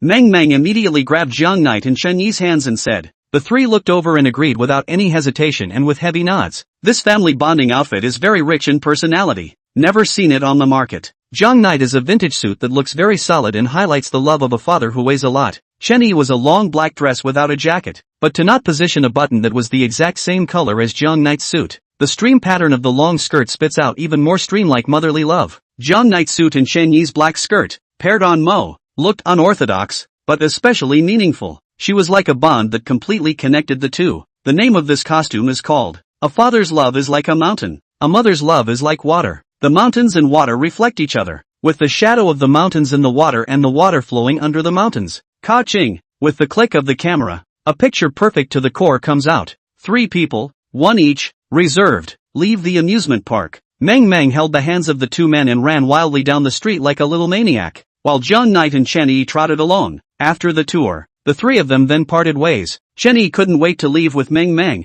not allowing Meng Meng to socialize too much with Zhang Knight at all. She was worried that Meng Meng would become accustomed to Zhang Knight's presence and forget about her as a mother. In this piece, she was selfish. For so many years, she and Meng Meng had relied on each other, and she wouldn't let her spiritual pillar be taken away by Jiang Knight. In a flash, 3 days had passed. A little after 11 o'clock at night, Black Dragon was still sitting in the familiar sweat room. He was sweating profusely and his old face was red with enjoyment. "Boss, Master Jean hasn't sent Jiang Knight over yet. What should we do?" The little brother hurried into the sweatshop and opened his mouth to ask. In the next moment, Black Dragon slowly opened his eyes. His face was calm, but a trace of ruthlessness surfaced in his eyes. The corner of his mouth rose slightly as he laughed. "This old Jean fellow is guaranteed to protect Jiang Knight. Since that's the case, I have to get Jiang Knight out of there. Let's see how he's going to protect this bastard." "Jiang Knight, in my hands, pass down the order. Search Jiang Knight for me." 20 minutes later, the underground circle of Sioux City was instantly buzzing. A dozen or so big black Mercedes began to circle the streets, searching for Jiang Knight's silhouette. Meanwhile, the Black Gold Business Club had been secretly surrounded. As soon as they saw Jiang Knight's figure appear, they immediately shot out to grab it. Inside the Black Gold Business Club, Master Jean looked at Jiang Knight, who was sitting on the sofa with his eyes closed, with a face of awe as he carefully said, "Mr. Jiang, now that Black Dragon has sent people to arrest you all over the city, what do we do next?" Chapter 104, The Cat Caught the Mouse. Is it starting to come out? The corners of Jiang Knight's mouth rose slightly. It's been a long time waiting for a day. Then, Jiang Knight began to give orders. "Old 5, waste the group of people secretly surrounding the doorway." 10 minutes later, aha! Screams continued to come from within the courtyard of the Black Gold Business Club. More than 20 strong men dressed in black, covered in blood, were thrown to the ground. Old 5 led a dozen or so juniors, daggers in hand, full of bloodthirsty aura. These dozen or so were themselves the elite under Master Jean, and after 3 days of devilish training, their strength was even higher. 1 against 100 couldn't be done, but 1 against 10 wasn't a problem. It was simply too easy to deal with this group of people surrounded in the dark. With his hands behind his back, Jiang Knight came to a group of people, looked down at a junior brother, and opened his mouth. "Did the Black Dragon send you here with a life insurance policy?" "Jiang Knight, don't be too arrogant," this little brother growled with a face full of grimace. "I'm telling you, after offending Big Brother Black Dragon, you won't have a hiding place in Sioux City. Wait until Big Brother catches you. He'll surely avenge us. You, for sure, will die, so that I have no place to hide? Tonight, then, I'd like to see who doesn't have a place to hide." Jiang Knight bent down, took out a cell phone in his little brother's pocket, and turned around to walk out of the business club. As he walked to the door, a scream came from behind him, and soon there was no sound. These 20 or so people all died a horrible death at the hands of Master Jean. Master Jean was able to become one of the 3 giants without an absolute background, relying solely on his ruthlessness, and now that he had decided to follow Jiang Knight and fight the Black Dragon, then he absolutely couldn't be merciful and directly killed these 20 people. Surviving the underworld. Kindness, definitely a sharp weapon to kill yourself with. If you want to live, you have to erase the word goodness from the dictionary. Inside the bath center, the Black Dragon finally stepped out of the sweatshop, wiping his hair with a towel as he walked into the locker room. Jingle bells. At this time, his phone rang. "Hey, did you find anyone?" Instead, an eerie voice came from the opposite side. "Hello, Mr. Black Dragon. I'm the Jiang Knight you've been looking for." Upon hearing this, Black Dragon took the cell phone down from his ear, glanced at the caller, and after determining that it was his own little brother, he suddenly smiled, knowing that his little brother had already been blackmailed, and his life and death were uncertain. But it doesn't matter. It's just a bunch of minions. So dead is dead. He laughed eerily. "Jiang Knight, going to start playing cat and mouse with me?" "Who's the cat and who's the mouse?" Jiang Knight asked on the other end of the phone. "Who are you calling a cat and a mouse?" The Black Dragon asked with a cold smile. "Black Dragon, I'll give you 3 hours to escape. The whole of China. Feel free to run. In 3 hours, I'll be looking for you." Jiang Knight said with a smile. "I don't know if you'll make it through the 3 hours. The smile on the Black Dragon's face faded away and was replaced by eeriness. Chapter 105, Heavy Losses. After hanging up the phone, the Black Dragon turned around and sat on the sofa, lit a cigarette. The tattoo that was in the midst of the smoke looked very scary at this moment. This Black Dragon was slowly writhing, alive and well, just like the real thing. The little brother on the side was directly shocked when he saw this scene. Angry. From the tattoos, it was clear that the Black Dragon was utterly and completely furious. The tattoos on his body will slowly squirm only when he gets to a certain point of anger. "Give me the order to pass it down. All out, big and small. Go out and catch Jiang Knight. I have to catch this bastard within 3 hours. Dare to step on me and threaten me." The Black Dragon became furious and stood up and shouted angrily.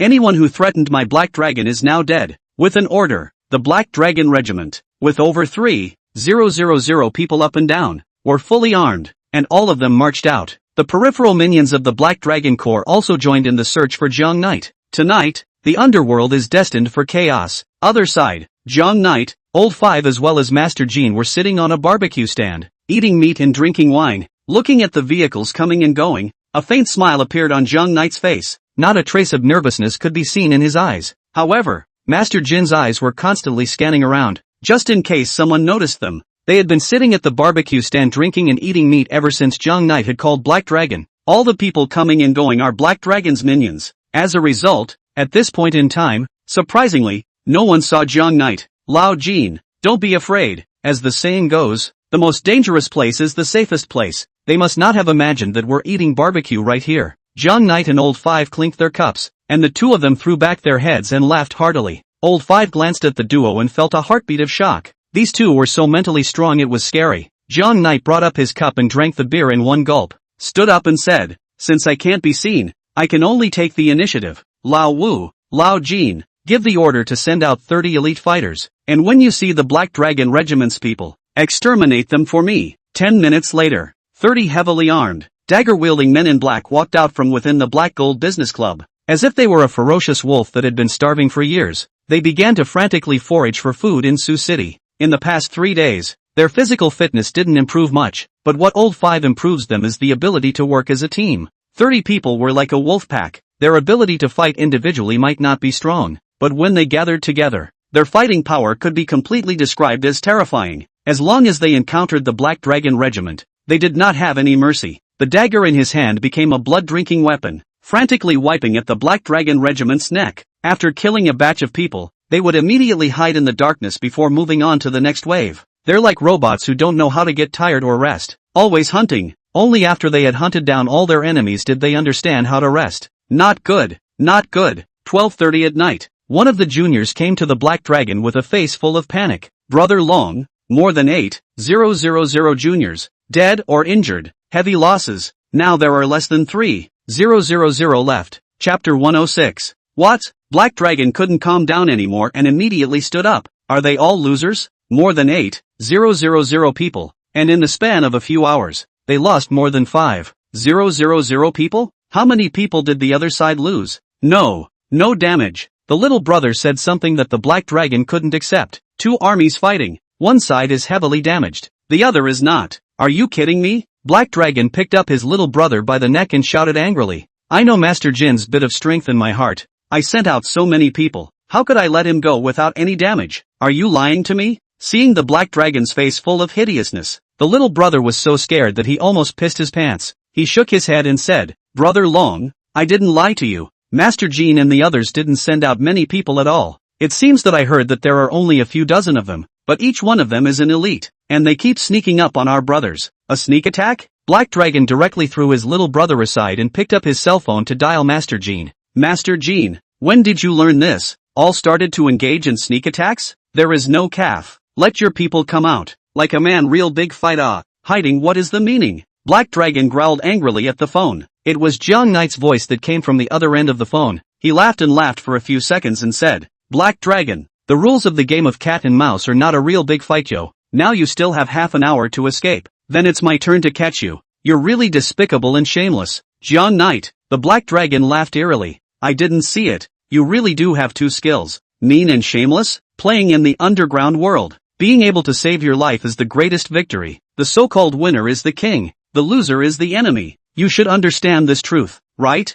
Only those who live can write history. The dead. Worthless. Jiang Knight's tone was relaxed as he opened his mouth. Half an hour, and I'll get you. When the time comes, I will eat your flesh and drink your blood. After Black Dragon finished speaking, he hung up the phone fiercely. Then, he said to his little brother, immediately have 3,000 people gather together to prevent them from sneaking in. Give me a carpet search. Even if we dig 3 feet into the ground, we must catch these 30 people for me. At the command of the Black Dragon, the 3,000 people scattered in various locations in Sioux City converged together into a large force. This left the 30 elite fighters that Old Five had trained with no way to continue to engage in sneak attacks. Mr. Jiang, just now the brothers reported that the remaining 3,000 men have converged and it's no longer possible to continue the sneak attack. After receiving the call, Master Jean immediately reported back to Jiang Knight. Although Master Jean was the boss of the group, in his eyes, Zhang Knight was already his boss, and the existence that he once dared not mess with in his eyes was played like a psychopath by Zhang Knight. In a few hours, it cost the Black Dragon a lot of money, and it didn't cost a thing.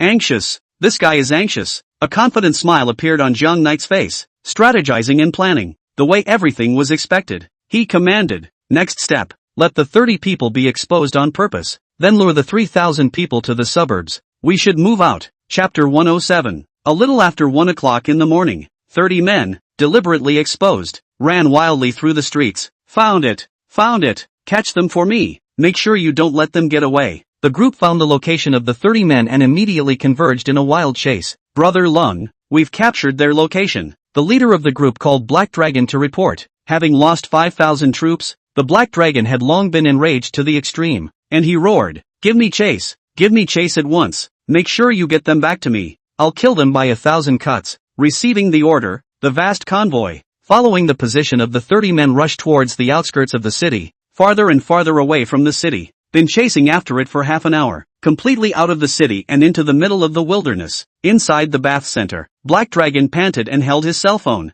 Originally he thought that he would soon be able to catch these 30 people, but he was slow to receive news from his minions, as if a group of people had all evaporated. Is it so hard to catch 30 men with 3,000? The Black Dragon couldn't help but curse. For so many years, what kind of trash have I raised? News of success was slow in coming, but a bad news came. A junior brother ran into the locker room and opened his mouth. Brother Black Dragon, run quickly. Master Jean of Zhang Knight led several hundred people who are already on their way to the bathing center. If we don't run, we'll be blocked inside by them. LOL. At those words, the Black Dragon's heart convulsed fiercely, and he almost rolled his white eyes and went into direct shock. But to be able to mix to this position, naturally can be able to stretch and bend. Now the great difficulty is at hand. If you do not run, I am afraid that it will really be lifeless. He immediately gave the order. Quickly run, hide, wait for support. Black Dragon immediately changed his clothes and left the wash center with a black trench coat on. While sitting in the car, he immediately dialed the phone.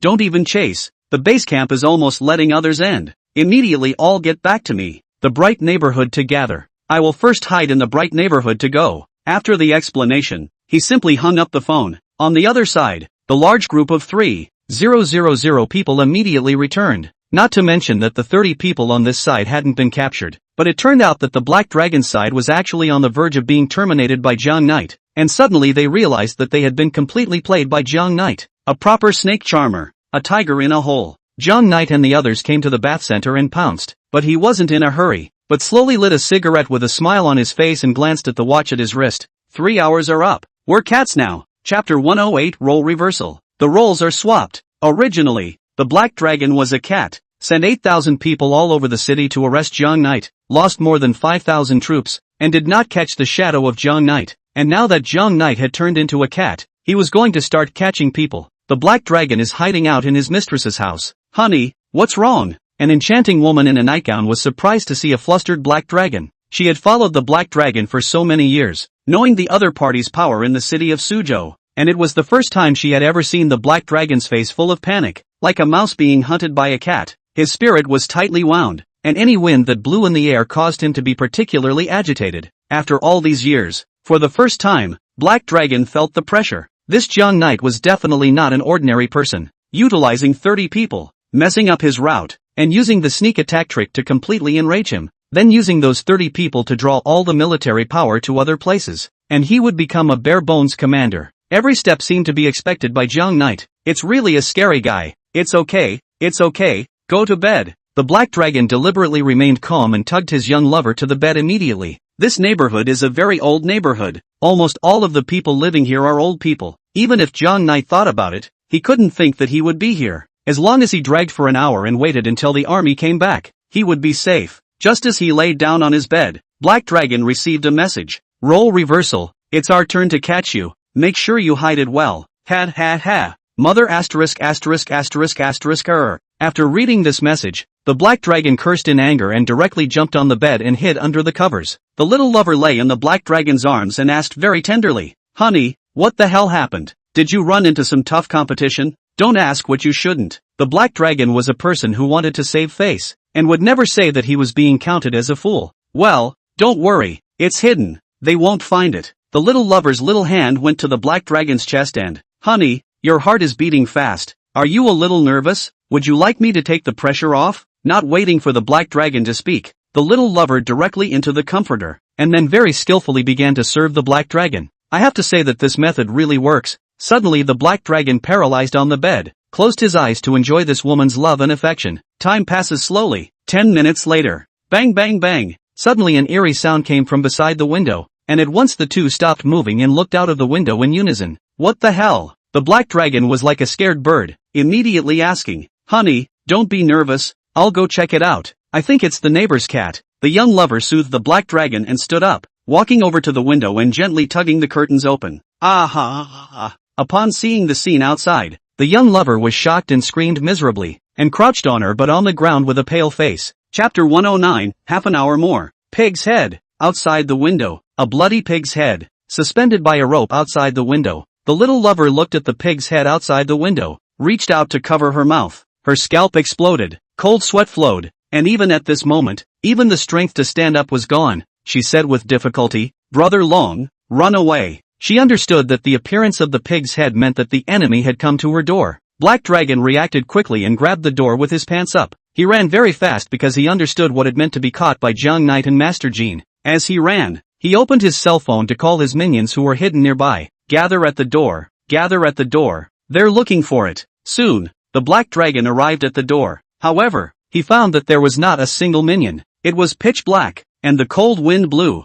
making him shiver. The next moment, Black Dragon started to call, and the phone went dead. This made him realize that something must have happened to the minions. Without even thinking about it, Black Dragon turned around and ran. No matter what, he couldn't afford to have anything happen to him, or else the effort that he had fought for most of his life would become Master Jin's dowry. But when after turning around, he instantly stopped in his tracks. In the distance, a man cloaked in a trench coat stood not far away. He stood with his arms folded, a cigarette dangling from his mouth and a big smile on his face. Jiang Knight. The Black Dragon couldn't help but take a step back after seeing his opponent. His mind was now broken. Why was Jiang Knight like a ghost, chasing after him? It seemed that no matter where he hid, the other side could find him. Jiang Knight looked at his watch, looked up and said, "Less than an hour and he found you. This rat is doing a substandard job. You stay away." Black Dragon pointed at Jiang Knight and growled as he lost control of his emotions. "I'm telling you, there is someone behind me. It's a provincial family.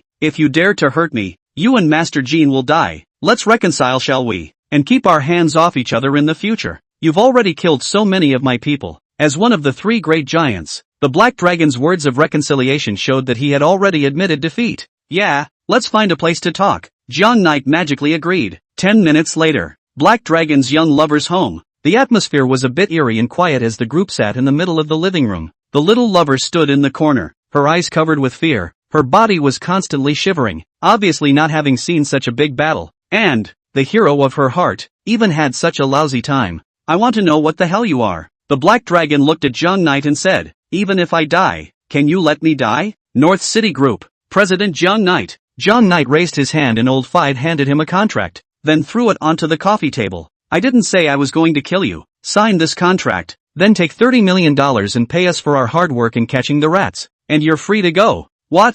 You let me go?" The Black Dragon had a surprised look on his face, obviously not expecting the other party to let him go. "What? Don't want to leave? I might consider killing you," Jiang Knight said with a cold look in his eyes. The Black Dragon did not say anything, immediately picked up the contract and looked at it, and found that it was a transfer contract for the land on Culture Road. Then he signed it without hesitation. "This land is not worth much money. It can be exchanged for a life. It is too valuable. And $30 million. That's not much money. Anything to stay alive. It wouldn't be too late to take revenge on Jiang Knight after revitalizing himself. Can I go now?" After signing the contract and giving $30 million, Black Dragon opened his mouth and asked, "Wait a minute. There's still a little something left to finish." Jiang Knight looked at his watch. "Wait another half hour. My people are still doing something." Chapter 110, Letting the Tiger Return to the Mountain to Catch the Big Fish. The half hour was torture for the Black Dragon. Time passes slowly. Finally, the half hour was up. Jiang Knight led a group of people to leave without continuing to make things difficult for Black Dragon. He was directly paralyzed on the sofa. His clothes had long been drenched with sweat. This night could be said to be the most desperate night he had ever experienced. Jiang Knight, the man who suddenly appeared in. It's like God. Whatever he does, the other person can detect it. Every step he took could force him to suffocate and end up in such a state. But to be able to survive, then everything has a chance. Then Black Dragon began to contact his minions. More than 3,000 minions should have rushed back, right? However, several consecutive calls were not answered. Some were switched off, some were out of the service area, and others could be reached but were delayed, which gave him a sense of foreboding. He remembered that Jong Knight had just asked him to wait for half an hour. What had happened in that half a small amount of time? After a long time, Black Dragon received a call from one of his junior brothers. He was about to cry on the other end of the phone. He said, "Brother Dragon, it's not good. Our brothers have been wasted and thrown to the third factory. Come over and take a look." Black Dragon didn't hesitate, and after hanging up the phone, he immediately came to Factory No. 3. Seeing the scene inside, he blacked out and almost fell to the ground paralyzed. The abandoned factory was filled with his brothers. All of them were not in danger of losing their lives, but each of them had their legs broken, and were lying on the ground wailing, which made him feel desperate, and even had some urge to cry. The group of brothers in front of him are all his beloved ones. It was also the capital where he was able to run wild in the city of Suzhou, but as a result, it was all wasted overnight. Ah! The Black Dragon crumpled to his knees and threw his head back, roaring and growling several times in a row before calming down. "Jong Knight, who the hell are you? Why the means are so appalling? It's like a devil." The little brother beside him was also startled and asked, "Boss, what should we do?" "Revenge. I must have my revenge. Jong Knight, I must put you to death. Otherwise, I swear I won't be a human being." The Black Dragon pounded the ground hard and opened his mouth to swear. Black Gold Entertainment Club. "Boss, why don't you just destroy the Black Dragon? What's the difference between this and letting the tiger return to the mountain?" Master Jean had changed from the original Mr. Jong to boss. He had completely convinced Jong Knight and sincerely wanted to follow him to do something big. Tonight Jong Knight's tactics had completely shocked him. "Release the tiger?" Jong Knight laughed. "I'm sorry, in my eyes, the Black Dragon isn't a tiger, but a mole cricket. But he has people in the provincial city. If he goes to the provincial city to find help, the consequences will be unimaginable." Master Kim was still a little worried. Jong Knight lit a cigarette and said, "You're right. The use of letting him go is to let him go to the provincial city to move help. For the rest of the things, just stay out of the way. Continue to pick physically strong people to come over, and let Old Five continue to train." Good. Master Jean nodded heavily, smiling in excitement. Tonight, the 30 fighters trained by Old Five played a vital role. 30 people are so powerful. If a few hundred were trained, wouldn't they be able to directly rule Sioux City? Also, immediately send someone to seize Black Dragon's chassis and disintegrate Black Dragon's strength in Sioux City. Can't give him any breathing room. Jong Knight arranged it for Master Jean. Chapter 111, he hid his hand. The Black Dragon never expected that the kingdom he had worked so hard to build would be dismantled overnight. The elite minions of the Black Dragon Regiment, wasted and dead. Countless territories were occupied by Master Jean overnight. However, Black Dragon didn't leave Sioux City, but instead contacted the Hong family behind him, and the other party told him to join Wu Poison, who according to his methods could definitely exterminate Jong Knight and Master Jean. In itself, the Jean family and the Hong family were particularly close, so Black Dragon had completely stepped into the boat of Wu Poison as well. The Black Dragon played badly overnight? Seeing Black Dragon's fallen appearance, Wu Poison couldn't help but ask, "Is Master Jean that strong now?" In the eyes of the two of them, they had never put Master Jean in their eyes. Now that Black Dragon had been killed by Master Jean overnight, Wu Poison was really a bit surprised. Black Dragon said, "Not only is it Master Jean, but there is also a Jong Knight from the North City group. He's not simple, strategizing, messing me up without any power to fight back. I've never been so stifled." "Oh, there are still such people. Tell me what happened." A hint of curiosity surfaced on Wu Poison's face as he opened his mouth to ask. Then, in extremely concise language, the Black Dragon told Wu Poison all about what happened last night. After listening to Wu Poison and his beloved Yi Binbai laughed out loud. The laughter was full of mockery as well as contempt, completely disregarding the feelings of the Black Dragon, which made the Black Dragon feel very uncomfortable, but did not dare to say anything.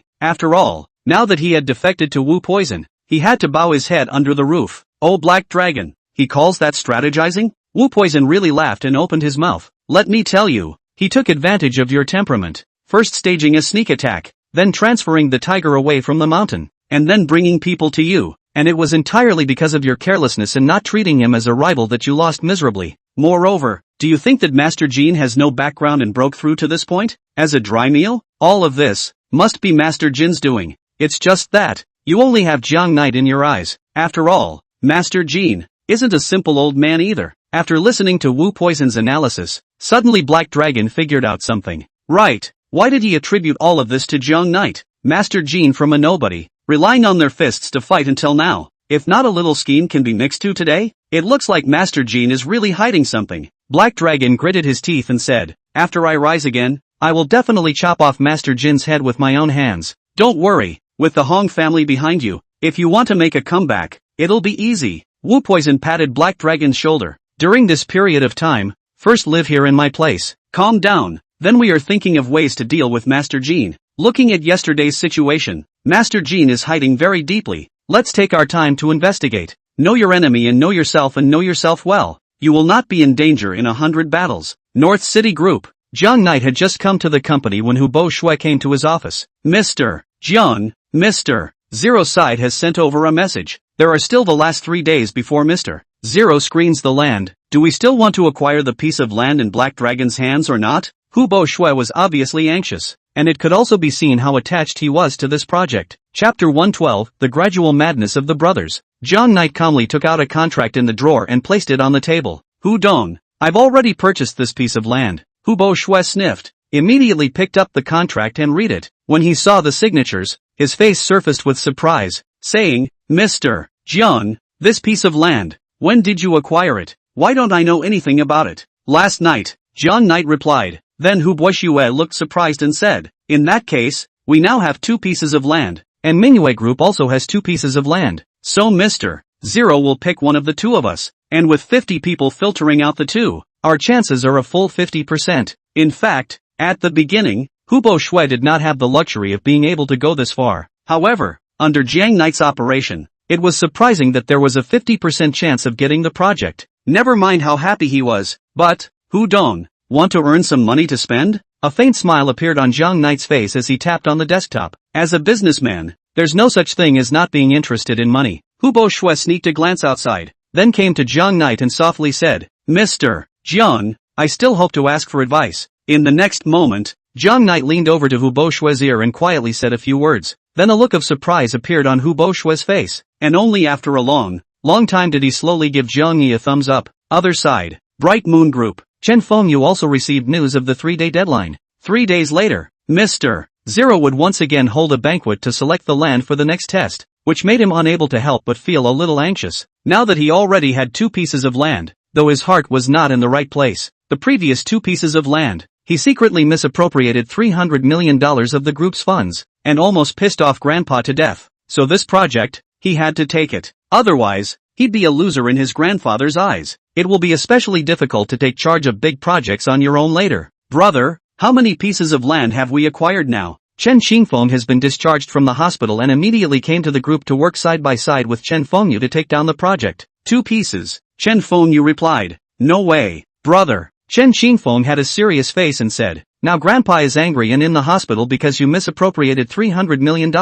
If you can't take down this project, our Chens will lose nearly $200 million for nothing, and Grandpa won't let us off the hook. Chen Fengyu also understood that there was no back way out for him now. Gotta take this project down. Things aren't that bad. As long as we take down a piece of land in Black Dragon's hands, this project will be stable, except for that best piece of land that we can't acquire. The 3 best pieces of land are all in our hands. That North City Group site is the worst. Mr. Zero wouldn't have chosen that land. Therefore, we must acquire the land in Black Dragon's hands and make a foolproof plan, and the project will be ours in the bag. Chen Fengyu had a serious face and a lot of confidence in his eyes. Chen Xingfeng stood up and said, then don't freeze, go find Black Dragon to buy the land, within 200 million. It's acceptable, no matter how much it costs, it has to be taken down. Chen Fengyu added, as long as we can cooperate with Foster, Manhwa Group will instantly grow dozens of times in market capitalization. At that time, we can go public to raise funds. How much money can't we get?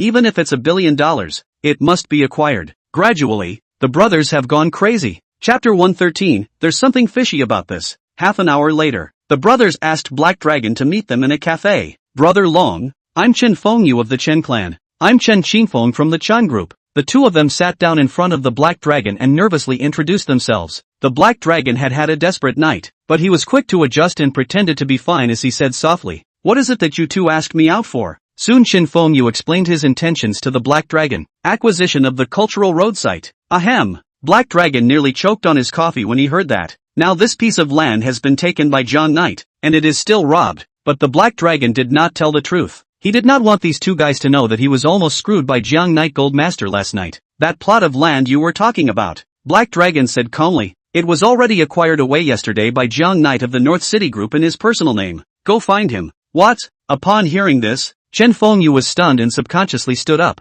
Why did you sell it to him? The Black Dragon looked up at Chen Fengyu. His eyes narrowed and filled with killing intent. What? I have to give you a notice when I sell my land. Brother, take it easy. Chen Qingfeng immediately yanked him down. Brother Long sells his land. Of course you don't need to inform us, since you've already sold it. It's inconvenient for us to disturb. Thank you very much for being able to come out to see us. Goodbye. One of the big three. This is a big man, definitely not to be messed with. Chen Qingfeng immediately dragged Chen Fengyu out of the cafe. How could this be? The North City Group is too fast. Chen Fengyu clenched his fists, hating himself for moving too slowly. Chen Qingfeng, on the other hand, kept calling, and after making about 5 or 6 calls, he came to Chen Fengyu. Brother, don't panic. Just now Black Dragon said that Jiang Knight acquired away in his personal name. Moreover, I just called a few friends of North City Group. He said that he hadn't heard of North City Group acquiring this piece of land. I think that there's something fishy about this matter. Sure, Chen Fengyu asked seriously. Of course I'm sure. I made a full 6 phone calls to make sure. 2 of them were high level, and there was also a director of the finance department. She said that North City Group didn't have much money coming in and out of the group except for that $9 million, indicating that it was purchased by Jiang Knight out of his own pocket. Chen Qingfeng began to analyze in a serious manner. So, Jiang Knight must have concealed the acquisition from North City Group. Let's go to Jiang Knight to acquire the land now. We might spend some more money, but it doesn't matter. Okay, go try it. Chen Qingfeng was on the verge of becoming obsessed with making sure to take down this contract without fail. At this time, Jiang Knight left the group and arrived at Chen Hongda's house. This visit took more than the previous one. All sorts of luxury supplements, luxury clothing, and special care was taken to have 2 cell phones for the duo. The last time they fought at the hot pot restaurant, Zhou Ruoyun's cell phone screen was shattered, while Chen Hongda's cell phone was already broken with no way to play. Together, these gifts totaled more than $200,000. What are you doing with all that stuff? Chen Yi's face instantly turned cold after seeing Jiang Knight at the door and asked. Chapter 114, Didn't your parents teach you manners? It's not like I got it for you. It's for my aunt and uncle. Jiang Knight waved his hand at the several assistants behind him and directly carried the gifts into the house. No matter how much Chen Yi tried to stop it, it didn't work. Chen Hongda and Zhou Ruoyun looked at the gifts all over the floor. They glanced at each other and immediately said to Jiang Knight, Jiang Knight, what are you giving us so many gifts for? Uncle and auntie, I'm thanking you. I went to jail a few days ago. If it wasn't for you, I don't know when I would have been able to get out. This is a piece of my heart. You must accept it. Jiang Knight said extremely seriously. Jiang Knight, you only set the fire. You didn't kill anyone. Even if you don't need us, you can still come out. Chen Hongda knew that Jiang Knight's background was Master Gene, and even without them, Jiang Knight would be just as safe and sound. Uncles and aunts, the 2 million that you guys helped me put together is vital. Without it, I can't get out just the same. No need to say anything extra. Just accept these gifts, or else it'll be a waste. Without waiting for the 2 to reply,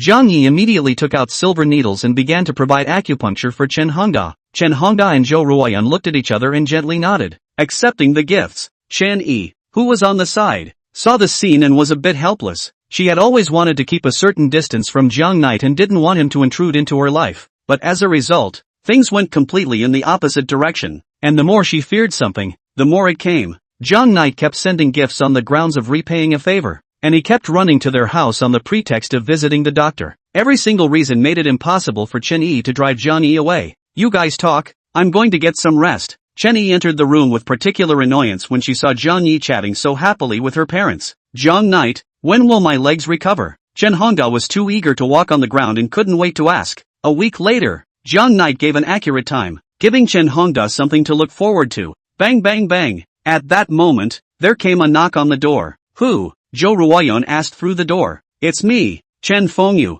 A voice came from the door. This caused Zhou Ruoyun and Chen Hongda to glance at each other, and surprise surfaced in their eyes. The 2 nephews had never approached them since they were kicked out of the family. Is the sun coming out of the west today? Even Chen Yi came out of his room with the same look of surprise. What's the matter with you guys? Zhou Ruoyun opened the door and looked at the duo and asked. The 2 brothers didn't answer Zhou Ruoyun and first looked inside, and when they saw Jiang Yi sitting inside, they immediately pushed Zhou Ruoyun away and walked into the room. showing absolutely no respect for their aunt. After all, they were here for Jiang Knight. Jiang Knight, we finally found you. There's a business for you to talk about. Chen Fengyu stood in front of Jiang Knight. There was apprehension in his heart. He had seen Jiang Knight strike and beat people. It was powerful. Chen Qingfeng, on the other hand, stood behind Chen Fengyu. Not only had he seen Jiang Knight beat up people, but he had also been beaten by Jiang Knight. And now he didn't even have the courage to talk to Jiang Knight. He didn't even dare to breathe, and was as honest as an egg. Get out of here. This is your aunt's house and you barge in without even saying hello?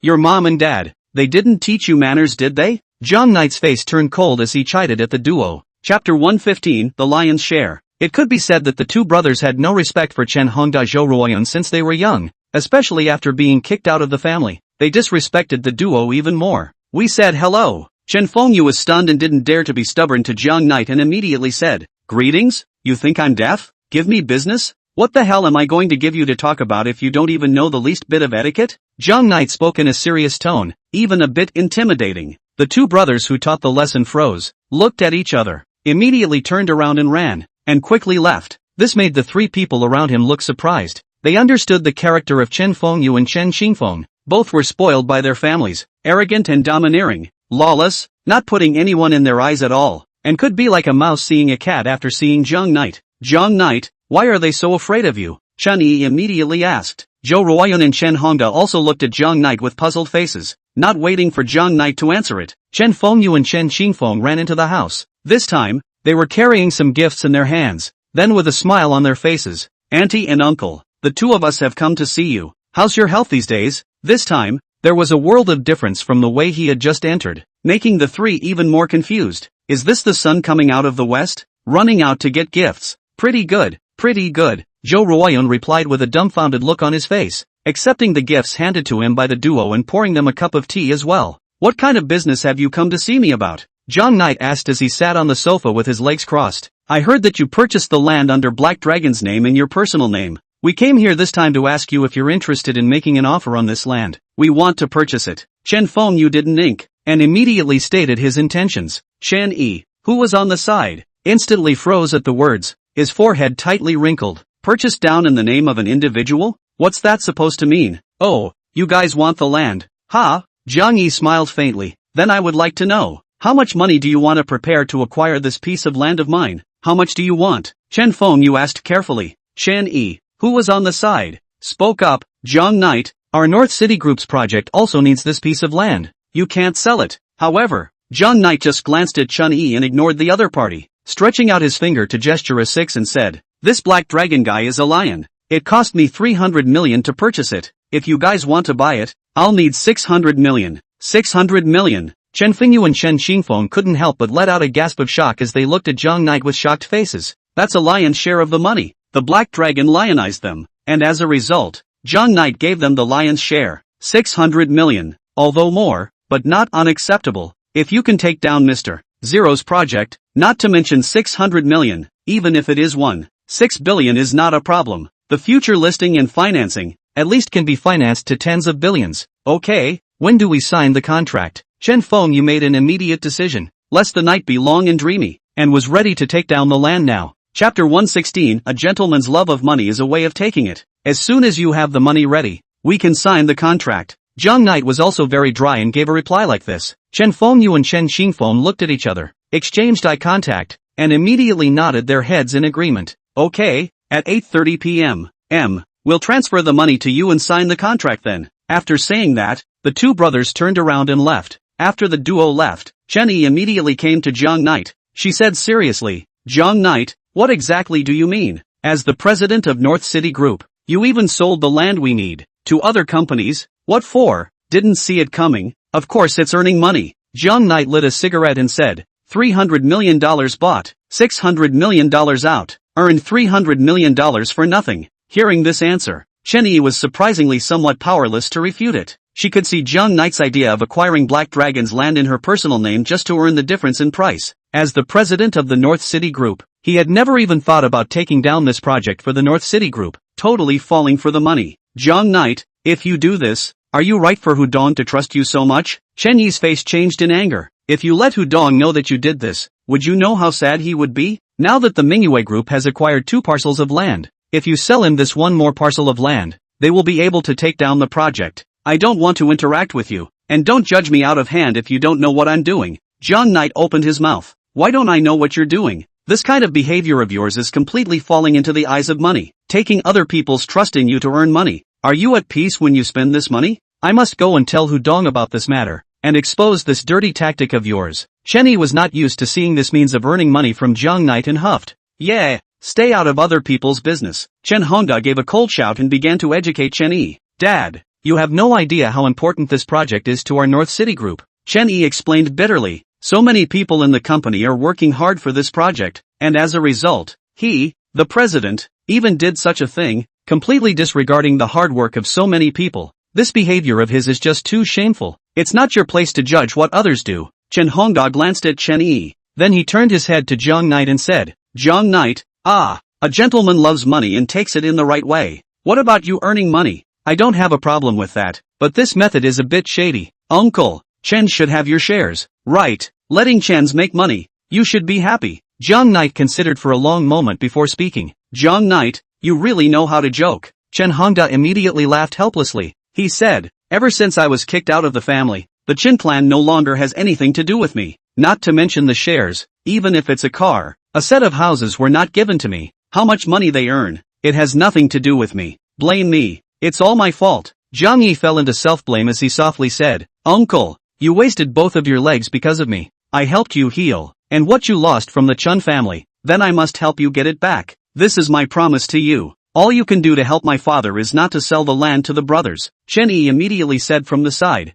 if we let the Manhwa group get this project, our family will have even less good days. And according to their virtues, if Chen Fengyu and Chen Xingfeng have contributed to the family, they will despise my father even more. Chapter 117. A man must be ambitious. Yeah, Jiang Knight, don't sell it to them. Zhou Ruoyan also spoke. You leave the land in the North City group. Bring Yi to develop the work properly. When Yi has made a name for herself, our family will even stand up. If we let them earn more money, our family will have even less of a way out. Jiang Yi nodded, then looked at Chen Hongda. Uncle, let me ask you, do you want Chen back? This question was very sensitive, causing Zhou Ruoyan and Chen Yi to look at Chen Hongda together. They both wanted to know what Chen Hongda thought. Ha ha ha. Chen Hongda suddenly laughed. The laugh was bleak. In this world, some things are not want, can do. I now leave Chen's for many years. Even the qualification to enter the group's work. By what can I get back? I have a way to get you to work for the group, and I still have them personally invite you in Chen Yi. After Jiang Knight finished speaking, he picked up his cell phone and turned around to leave, looking at the others back as he left. All three froze. What did he just say?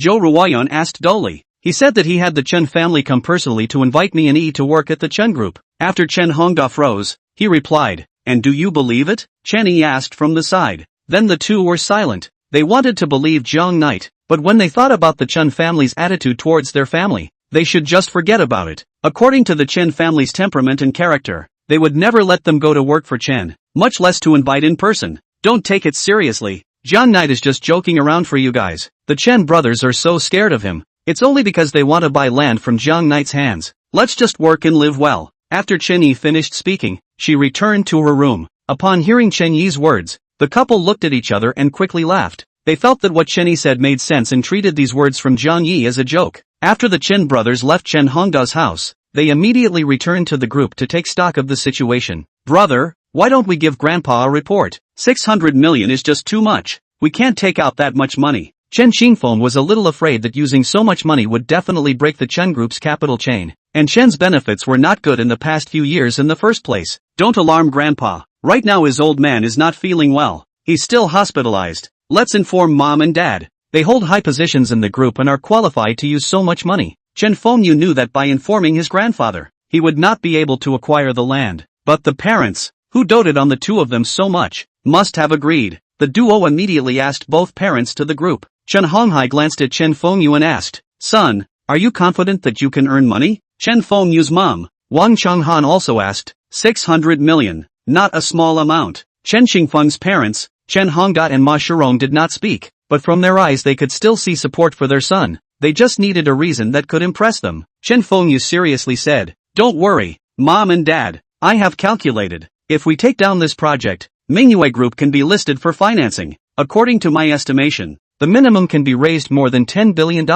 At that time then make up for it is, and grandpa will be retired soon. We must be ambitious, in order to develop better. You guys say it right. Good boy. If you want to do it, then try to do it. We all support you. Both parents nodded their heads at the same time, agreeing to let Chin Fengyu acquire this piece of land now. Doing business, we must have the impetus. If you are always conservative, when you cannot make a lot of money, we can definitely make money. Mr. Zero is our nobleman. Ha ha. Seeing that all agreed, Chen Fengyu said with a smile. Chapter 118, the $600 million check. 8 o'clock at night. The Chin brothers had asked Zhang Knight inside the cafe. Ready for the money? Zhang Knight asked as he crossed his legs and sat in front of the duo. Well, get ready. Chen Fengyu placed a check on the table and slowly pushed it in front of Zhang Knight. A total of 600 million. Zhang Knight picked up the check and identified the authenticity. After determining that it was correct, he immediately picked up the briefcase and drew out 2 contracts and threw them on the table, saying, "You check the contract for any problems.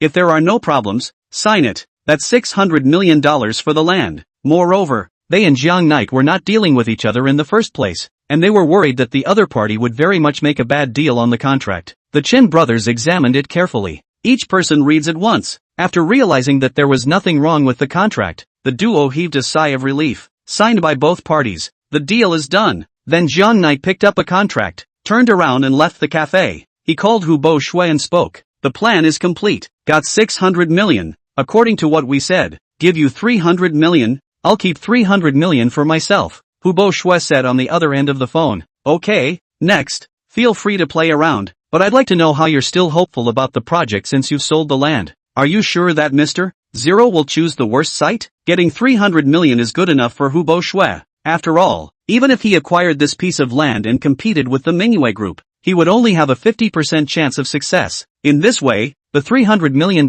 can be obtained without spending a single cent. It's been very good. Zhang Knight laughed. Sometimes, if you don't try, how do you know? It's not possible? Ha ha ha ha ha. I like Mr. Zhang's gambler's mentality. I hope you can flag a win. After Hu Bo Shui finished speaking, he directly hung up the phone. Day 2. Also, the day before the screening of Mr. Zero. This day was the most anticipated day in the cosmetics industry, with thousands of companies out of the game. And in the end, only the Manhwa group and the North City group were left. But many people knew that the winner had already been divided. The final winner is the Bright Moon group. After all, the Bright Moon group had already acquired 3 pieces of land, while the North City group had only acquired 1 piece of land, and a worst one at that. Mr. Zero definitely doesn't see this land and will choose one of the 3 pieces of land from the Bright Moon group. Chen Yi, who was inside the nursing home, knew about this matter from Mighting's mouth. She immediately gave the dean a chat and then left the nursing home, and when she walked to the door, she bumped into old man Ouyang,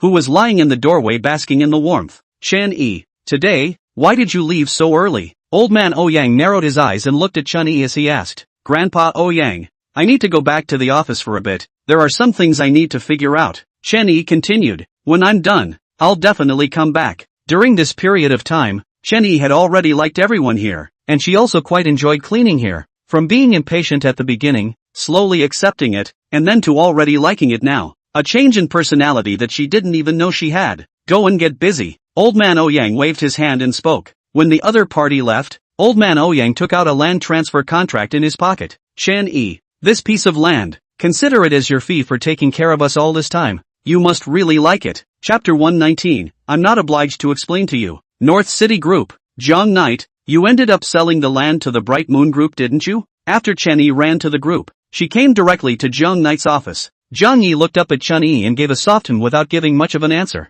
That means that our North City Group is going to give up on this project, right? Chen Yi was a bit reluctant, came to Zhang Knight and said, I know that I shouldn't delay you from earning money in this way, but Hu Dong is so good to you, and this is a project that he wants so much, so why are you doing this to him? I'm not obligated to explain it to you. Zhang Knight looked down at the documents. If the president does something and still needs to give an explanation to an employee, then what's the point of me sitting in this position? Moreover, if I do this, there must be a reason why I'm doing this. After hearing these words, Chen Yi nodded his head gently and was speechless for a moment. Also, I didn't say that I was abandoning the program. I'll be at the banquet tomorrow night just as much as I'll be there, and the project will definitely be taken down. Zhang Knight said with a confident face and crossed his arms on the table. What do you take it with? Chen Yi didn't believe it anymore. Is it possible to just use that $9 million piece of land? You should know. This piece of land is the worst. Mr. Zero definitely won't choose this piece. We don't have a little bit of a chance of winning now.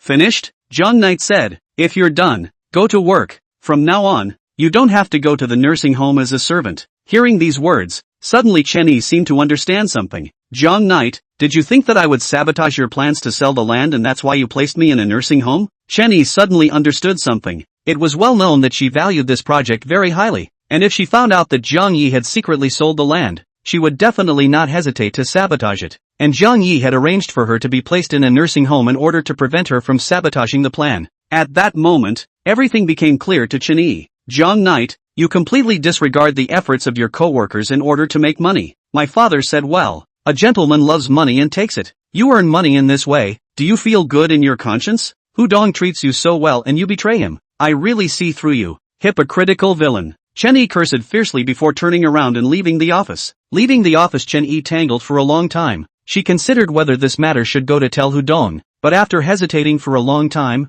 I finally gave up. She was in a complicated mood right now, wanting to expose Zhang Knight again, but not wanting to see Zhang Knight become an object of loathing for the entire group. This feeling was very difficult for Chen Yi, and she herself didn't know why she was suddenly so torn up. Perhaps Zhang Knight treated her father's leg injury? Or perhaps Zhang Knight was suddenly protecting them at the hot pot restaurant? Or perhaps the feeling of going to an amusement park with Zhang Knight to have fun with Mo? Inside the office, Zhang Knight waited for 10 minutes before taking out his cell phone and dialing Hu Boshue. Hu Dong, has Chen Yi approached you to sue me? No. What did she tell on you? Got it. Zhang Knight hung up the phone. The corners of his mouth rose slightly. Then he looked out the window at the blue sky and white clouds and suddenly smiled. Chapter 120. Dusk, near the end of the day. After the party, Zhang Knight called Chen Yi to his office. Chen Yi, you and Miting will accompany me to Mr. Zero's banquet tomorrow. I'm not going. Chen Yi didn't even think about it and directly rejected it away. Manhwa Group has 3 pieces of land.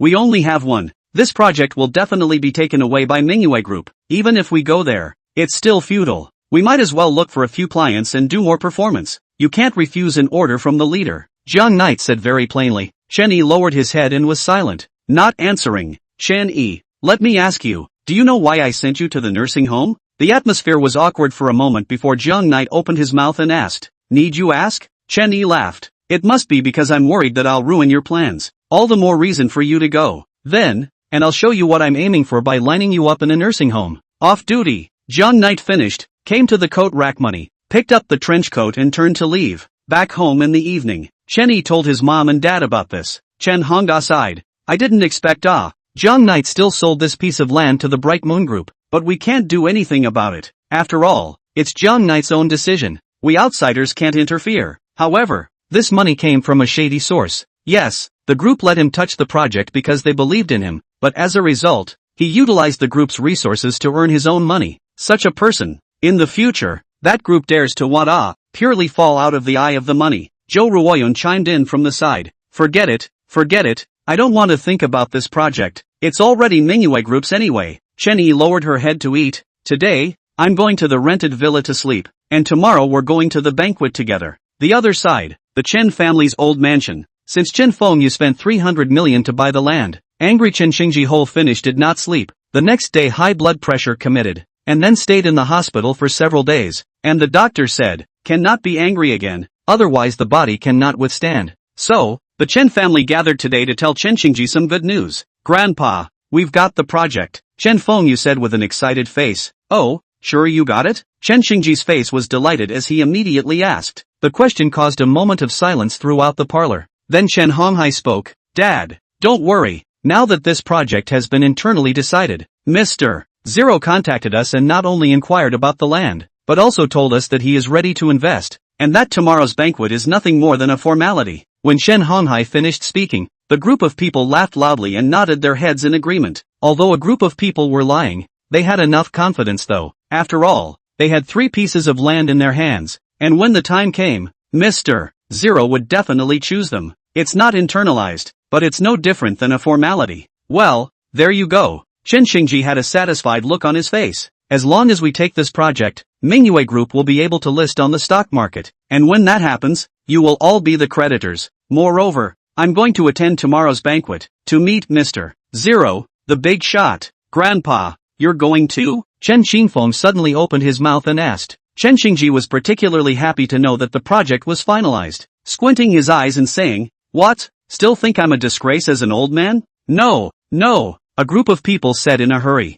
but awkward smiles appeared on their faces. Chapter 121 The President Has Face. Last night, Chen Yi slept particularly comfortably in the villa, and today her job was to attend the noon banquet, so she didn't work in the morning. "I slept enough to wake up at 9 o'clock, and I can't tell you how cozy it was." When he opened his eyes, he received a video call from Jiang Knight. What for? Chen Yi did not have the habit of putting on makeup, so naturally she was not afraid to meet people with a veiled face, and she answered the phone while lying under the covers. Jiang Knight looked at Chen Yi, who was cloaked and looking like a ghost, and the corner of his mouth lifted up a smile. "Missy, when attending the banquet, please dress up nicely, don't wear a suit all day long, and your high heels, the skin is falling off, pay you so much salary, won't you clean up your image? What do you care?" Chen Yi gave Jiang Knight a blank look. "I have to keep the money and prepare a dowry for my family Meng. I'll wear whatever I want." "No, the party is important today, get your image up, that's an order that can never be refused. Also,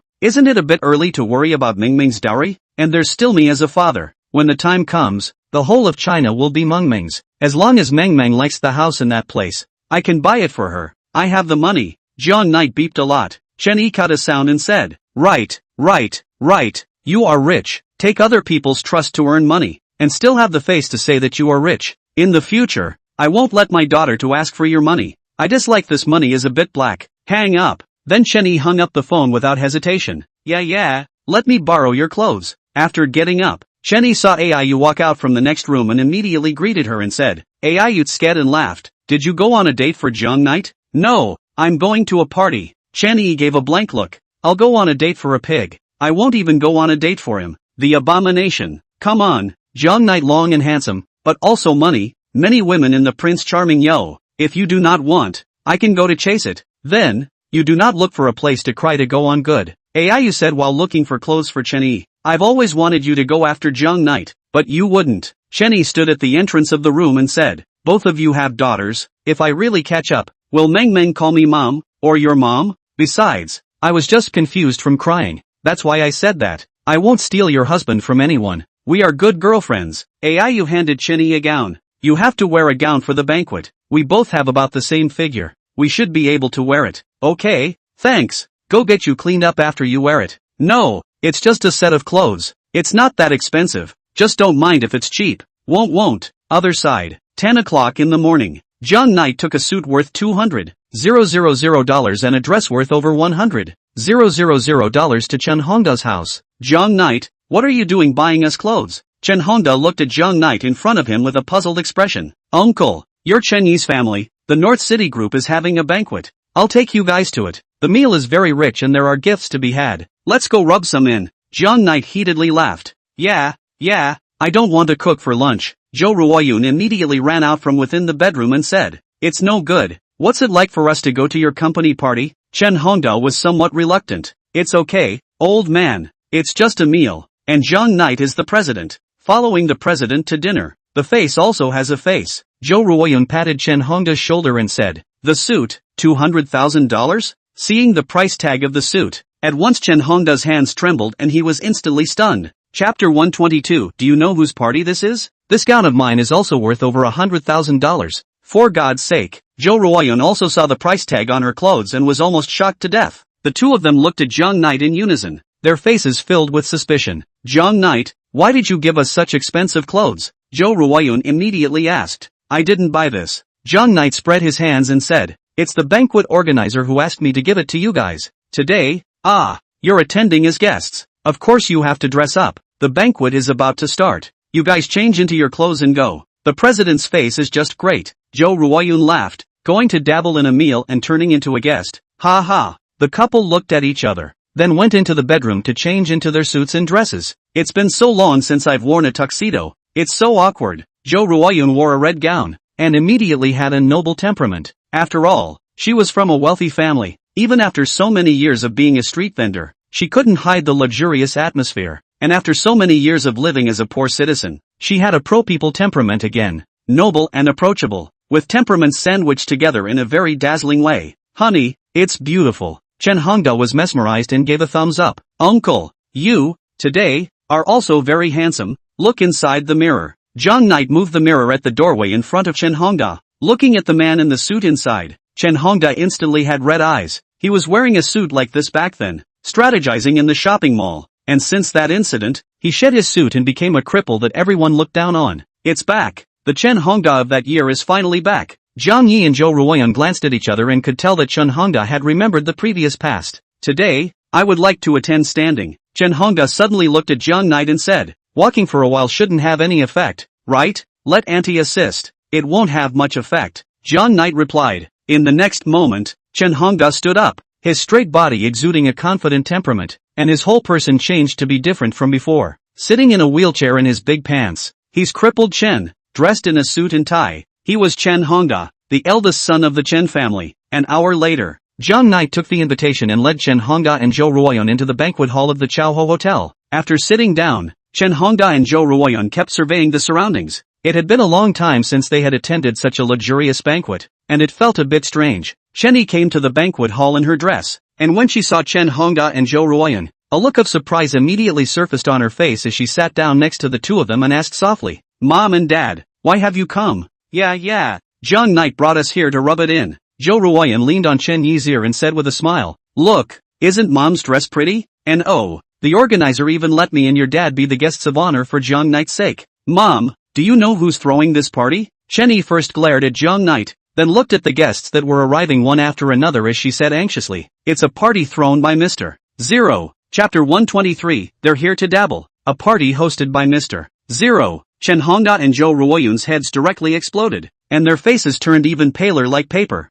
In the past few days, they had often heard Chen Yi talk about something about Mr. Zero, a big shot sent by the Foster's group of Rice, control over the attribution of this program, although Jiang Knight was the president of the North City group, but in Mr. Zero's eyes, he was just a small person. Jiang Knight, you want to die? Why did you bring my parents here? Chen Yi glared fiercely at Jiang Knight and gritted her teeth. Zhou Ruoyan was also startled and stuttered as she reached out to grab Jiang Knight's arm. Jiang Knight, don't joke around for the two of us. How can we come to dabble in a banquet hosted by Mr. Zero? Don't listen to Chen Yi's nonsense. You guys can just sit here. Chen Yi pacified Zhou Ruoyan. Auntie, you're the guest of honor today. Why are you dilly-dallying? I was just joking when I told you about dilly-dallying before. Don't believe me guys. VIP? Ha ha ha ha ha ha. At this time, Chen Qingfeng happened to walk into the banquet hall, came to the next table and heard the words, and immediately laughed miserably. Mom and Dad, look who it is. Chen Qingfeng immediately waved his hand at Chen Hongtao.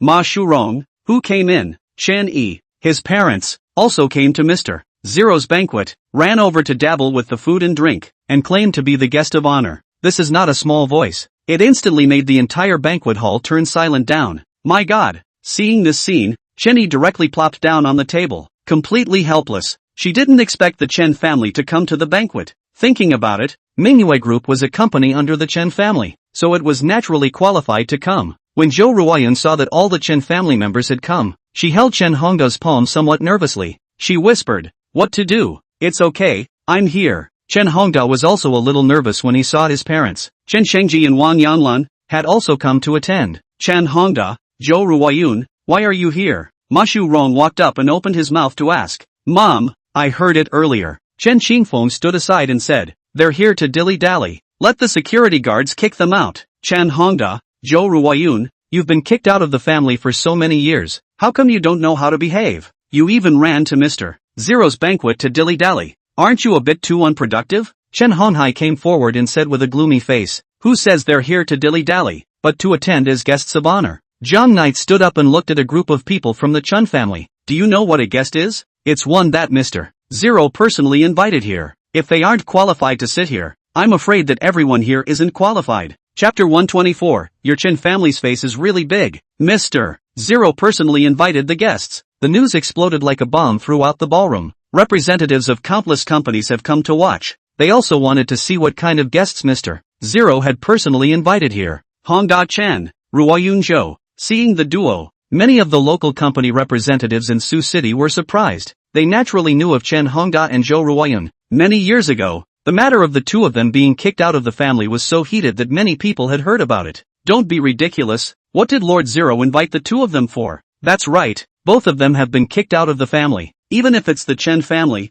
I'm afraid they're not qualified for Mr. Zero to personally invite them. In my opinion, it's just running in to dabble with the food and drink into the drink. It's just too unproductive, right? No wonder the Chen clan kicked these two out of the clan. So unproductive. It's a disgrace to the clan. The surrounding chatter reached Chen Hongda Zhou Ruoyun's ears. The fact that the two were expelled from the family itself was a demon they couldn't get past, and now that so many people were pointing at them to reminisce about their past, making them the center of attention, it was a feeling that was even harder than killing them. What are you talking about? Chen Yi stood up and began to defend her parents. You have a mouth. Eat more food and don't talk nonsense. Hey, what? Aren't you allowed to say yes? Back then, your family was kicked out by the Chen family. Isn't that a fact? And you still won't let people talk about it. Ha! Dabbling in food and drink to Mr. Zero's banquet. What a talent to disgrace the Chen family. The chatter grew louder. Looking at so many people pointing at her parents, Chen Yi clenched her teeth tightly, wanting to go for a rebuttal, but couldn't find a single reason to do so.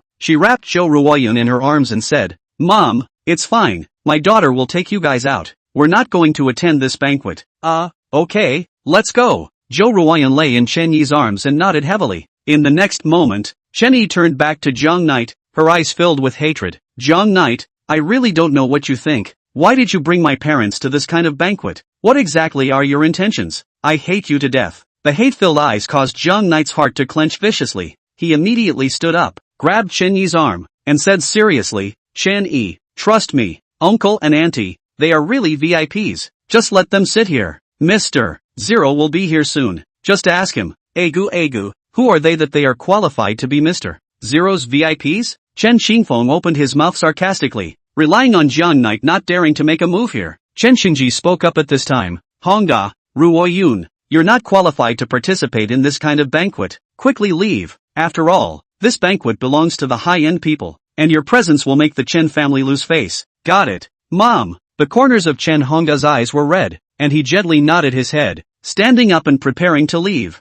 One could see helplessness, resignation, and a hint of self-deprecation in his eyes. Yeah, he's a cripple, a loser who got kicked out of the family. By now, what was he really in his father's eyes? No business attending such a meeting. Will it disgrace the Chen family? This sentence, the Chen Hongda heard all over the body. The previous confidence disappeared cleanly. Your Chen family has a really big face. Right at this moment, an angry voice came from not far away. Even the distinguished guests invited by Mr. Zero, you dare to drive them out? Chapter 125 VIPs invited by Mr. Zero. Bottom line, as if it possessed magic, it caused the entire banquet hall to instantly quiet down. Swish swish swish. Everyone's eyes were fixed to the direction the voice came from. Gu Juanhao led a group of subordinates to rush into the banquet hall. He was filled with anger as he arrived in front of Chen Xingji and drank. Chen family master, just how big is your face? Dare to drive away Mr. Zero's honored guests at his banquet? Rumble. A group of Chen family members, as if they were bombarded by thunder, stood in place as if they were dumbfounded. Everyone froze. Not only the Chen family, but even the other guests were bewildered as well as incredulous. The couple who were once expelled from the Chen family, surprisingly, he became Mr. Zero's honored guest. What the hell happened? What qualifies them to be invited by Mr. Zero as honored guests? Chen Xingji glanced back at Chen Hongda and Zhou Ruoyun with a surprised look on his face. Then he said, Mr. Gu, I'm really sorry. I didn't know that they were Mr. Zero's honored guests. That's why I only what? Kicked out? Gu Juanhao looked around and said angrily, I'm telling you, this banquet is entirely for the two of them. If they're not qualified to stand here, then you, all of you, get the hell out of here. A group of people were scolded by Gu Juanhao, not even daring to fart, not even daring to breathe out loud for a moment. Chen Yi looked at Zhang Yi in surprise. She remembered that Zhang Yi had just said that her parents were the VIPs of this banquet. At that time, she didn't believe it, but she didn't think that Zhang Yi was telling the truth. That Chen Hongda and Zhou Ruoyun were really Mr.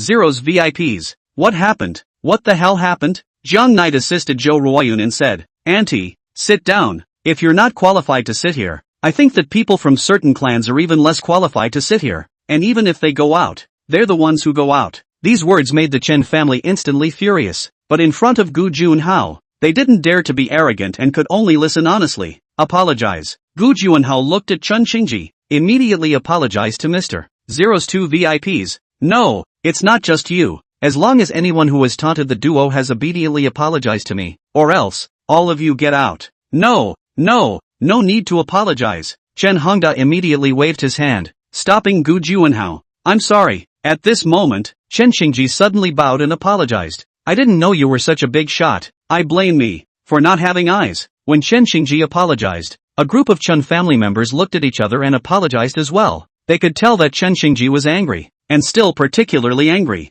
A father gives his son a public apology. Oh, Chen Hongda really has a big face. After the Chen family gets the project, he can't expect to have a good time. The feast is beginning. Sit down all. After waiting for a group of people to apologize, Gu Juanhao led a group of people to the top of the stage, and he opened his mouth. Today, it's still me attending on behalf of Mr. Zero, who rushed out of the headquarters for a meeting today, and had no way to come, so I'll be the one to take over for him. Mr. Ku, I would like to know what makes these two eligible to be Mr. Zero's honored guests? At that moment, an unpleasant voice rang out from the corner. Chapter 126, we must see Mr. Zero. The crowd looked on. It was Chen Xingji who was found to have asked this question. Many people sighed. This old man was too bold to ask this question in public. Is it defiant? However, Gu Juanhao didn't get angry, but instead, the corner of his mouth lifted and he spoke. The new product launched by our foster group is based on the theme of love. A few days ago, Mr.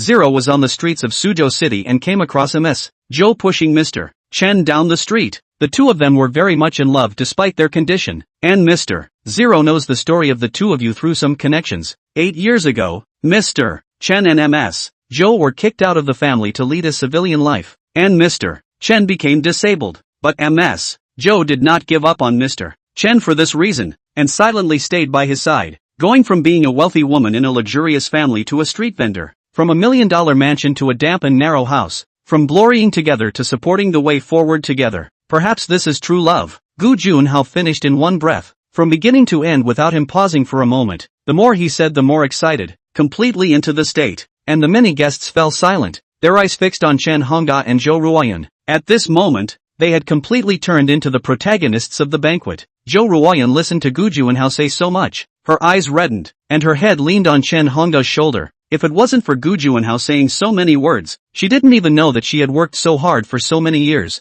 Yes, from a rich and powerful woman to a street vendor, the huge gap is unbearable. What's more, Zhou Ruoyan forced herself to sell vegetables on the street in order to earn money, and the mere blank stare of indifference made her undoubtedly bear it, but for the sake of her own family, she didn't hesitate to take it all on. Chen Hongda's eyes were similarly red, and he wrapped Zhou Ruoyan in his arms, clanging, "Wife, you've worked hard." No romantic words, just a simple word of concern, but for Zhou Ruoyan, it was enough. Chenny looked at the scene in front of her with red eyes. Her heart was full of mixed feelings. Perhaps other people were just touched by the story of Chen Hongda and Zhou Ruoyan, but how hard the duo had been. Only she, her daughter, knew. Zhou Ruoyan's ability to persevere for so many years was really impressive. Really appreciated Mr. Zero. Let their family completely raise their eyebrows in front of the Chen family for once. Chenny secretly swore, if you get a chance, be sure to thank Mr. Zero in person. Snap. Jiang Yi gently clapped, leading countless people to start applauding for the duo's love story. Only a table of Chen family members unwillingly began to applaud. They never expected that they, who were supposed to be the protagonists, had turned into supporting roles, and the most unacceptable thing to them was, the center of attention, surprisingly, was Chen Hongda and Zhou Ruoyan, whom they had once driven out of the family, and they even apologized to the duo in public. Their faces, all of them, were disgraced. Grandpa, it's fine. Mr. Zero is just using the story of the two of them to illustrate the theme of the product. Next, is the main event. This project is ours. Soon we will be the main characters. Seeing that Chen Fengyu was unhappy, he immediately spoke up. The purpose of our banquet is to tell everyone that the new product is based on the theme of gratitude. However, we are still missing a partner to jointly develop the new product. Next, it's time to choose the partner who will work with our foster. In the next moment, Gu Junhao's voice resounded within the banquet hall. Chapter 127. The richer you get, the richer you get. At once the entire banquet hall fell into silence. Here comes the main event that the crowd cares about. Most of the people who come here are here for the attribution of the project. When it came to this project, the Chen family members immediately held their heads high and a strong look of confidence appeared on their faces. Chen Xingji, in particular, coughed and cleared his throat, attracting the attention of countless people. Just now he was disgraced because of Chen Hongda and Zhou Ruoyan. This time, he must get over from the ownership of the project. After all, the ownership of this project is already internalized, totally high on the list. Many people had noticed the coughing Chen Xingji and turned their heads to look. They all knew that the Manhwa group had acquired 3 plots of land in a big way and could completely take this project. Last time, Mr. Zero searched for 5 plots of land in Sioux City and asked everyone to take care of them. I wonder if those 5 companies have bought those 5 plots of land now? Gu Juanhao, who was standing on the stage, asked. Chen Xingji froze and asked softly, Feng Yu, isn't it already internalized? Why do you still need to ask this kind of question? Chen Feng Yu was embarrassed. It's just a formality. All the processes have to be gone through. Don't be in a hurry, Grandpa. Chen Xingji nodded his head gently and wasn't speaking. Mr. Gu, we, Manhwa Group, took down 3 pieces of land, respectively, Culture Roadland, Evergreen Roadland and Taibai Road. 3 pieces of land. These 3 pieces of land, whether it's the geographical location, or the surrounding facilities, are very complete. In the next moment, Chen Xingfeng raised his hand, stood up, and began his introduction. Not bad, not bad. 1 company acquiring 3 parcels of land. It is evident that you are very strong and very good. Gu Juanhao did not mince words in his praise. After Chen Xingfeng sat down, the entire banquet hall kept talking. They all knew that this project already belonged to Chen's. After all, the other party had used money to smash out 3 plots of land, and was completely determined to win this project. The only one that can compete with it is the North City Group, and just 1 piece of land only. Alas, in this society, the richer you are, and the less money you have, the less money you have. Programs like this one, they're all games played by rich people.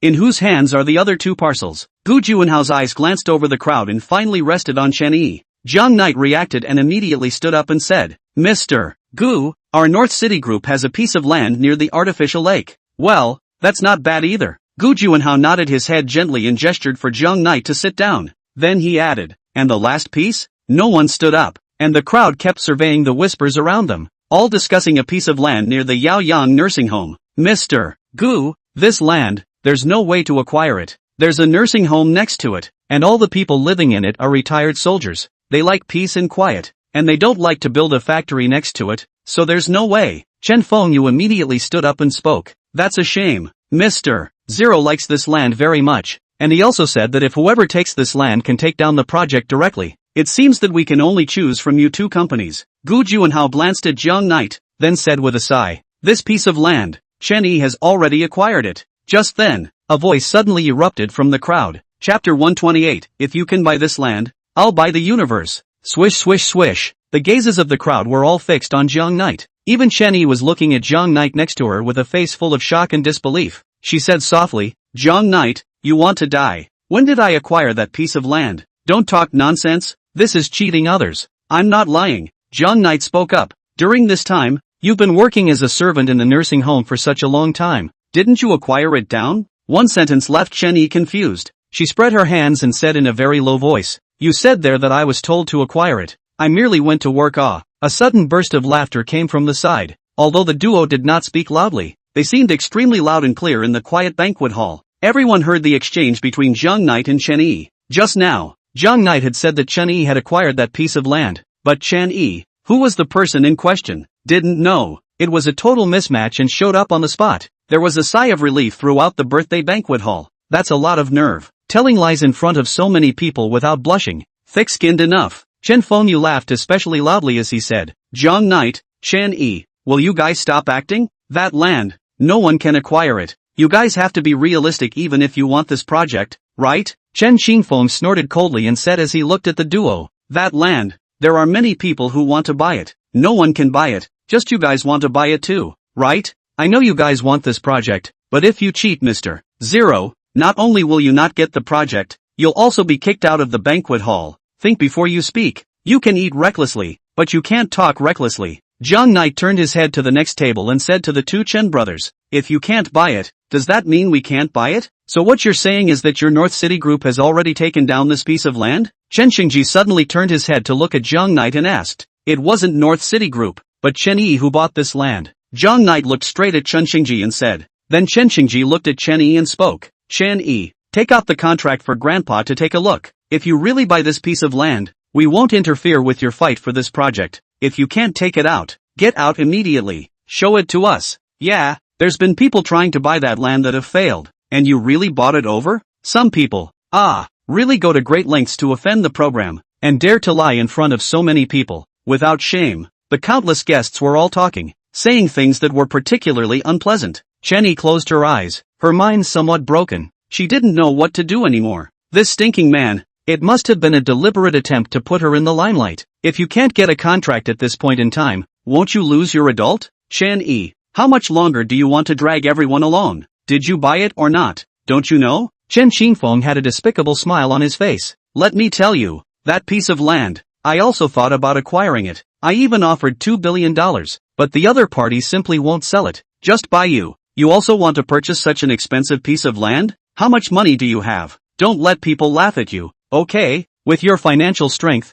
if you can acquire this piece of land in your personal name, then I, Chen Qingfeng, can buy the entire universe. Ms. Chen Yi did buy the land. I'd like to know when you're going to buy this universe out? Just then, a boozy voice came from outside the door. Chapter 129 Free Gifts. The person who walked in was an old man. He was very plainly dressed and somewhat bow-legged, but his aura was very powerful. He was seen with his hands behind his back, rushing inside the banquet step by step. Grandpa Ouyang? Seeing this, Chen Yi immediately greeted the other party, assisted his hand and asked, "What brings you here?" Old man Ouyang laughed out loud and reached out to pat Chen Yi's arm before slowly walking towards Chen Qingfeng as he asked, "Son, Chen Yi has already bought that piece of land. May I ask, when are you going to buy the universe a bit?" "Who are you?" Chen Qingfeng looked up and down at old man Ouyang. "Do I even know you? Who let you in? Do you have an invitation?" "Security! Security! Someone is causing trouble here. Quickly kick him out." "Young man, I'm the owner of the land next to the Yaoyang nursing home.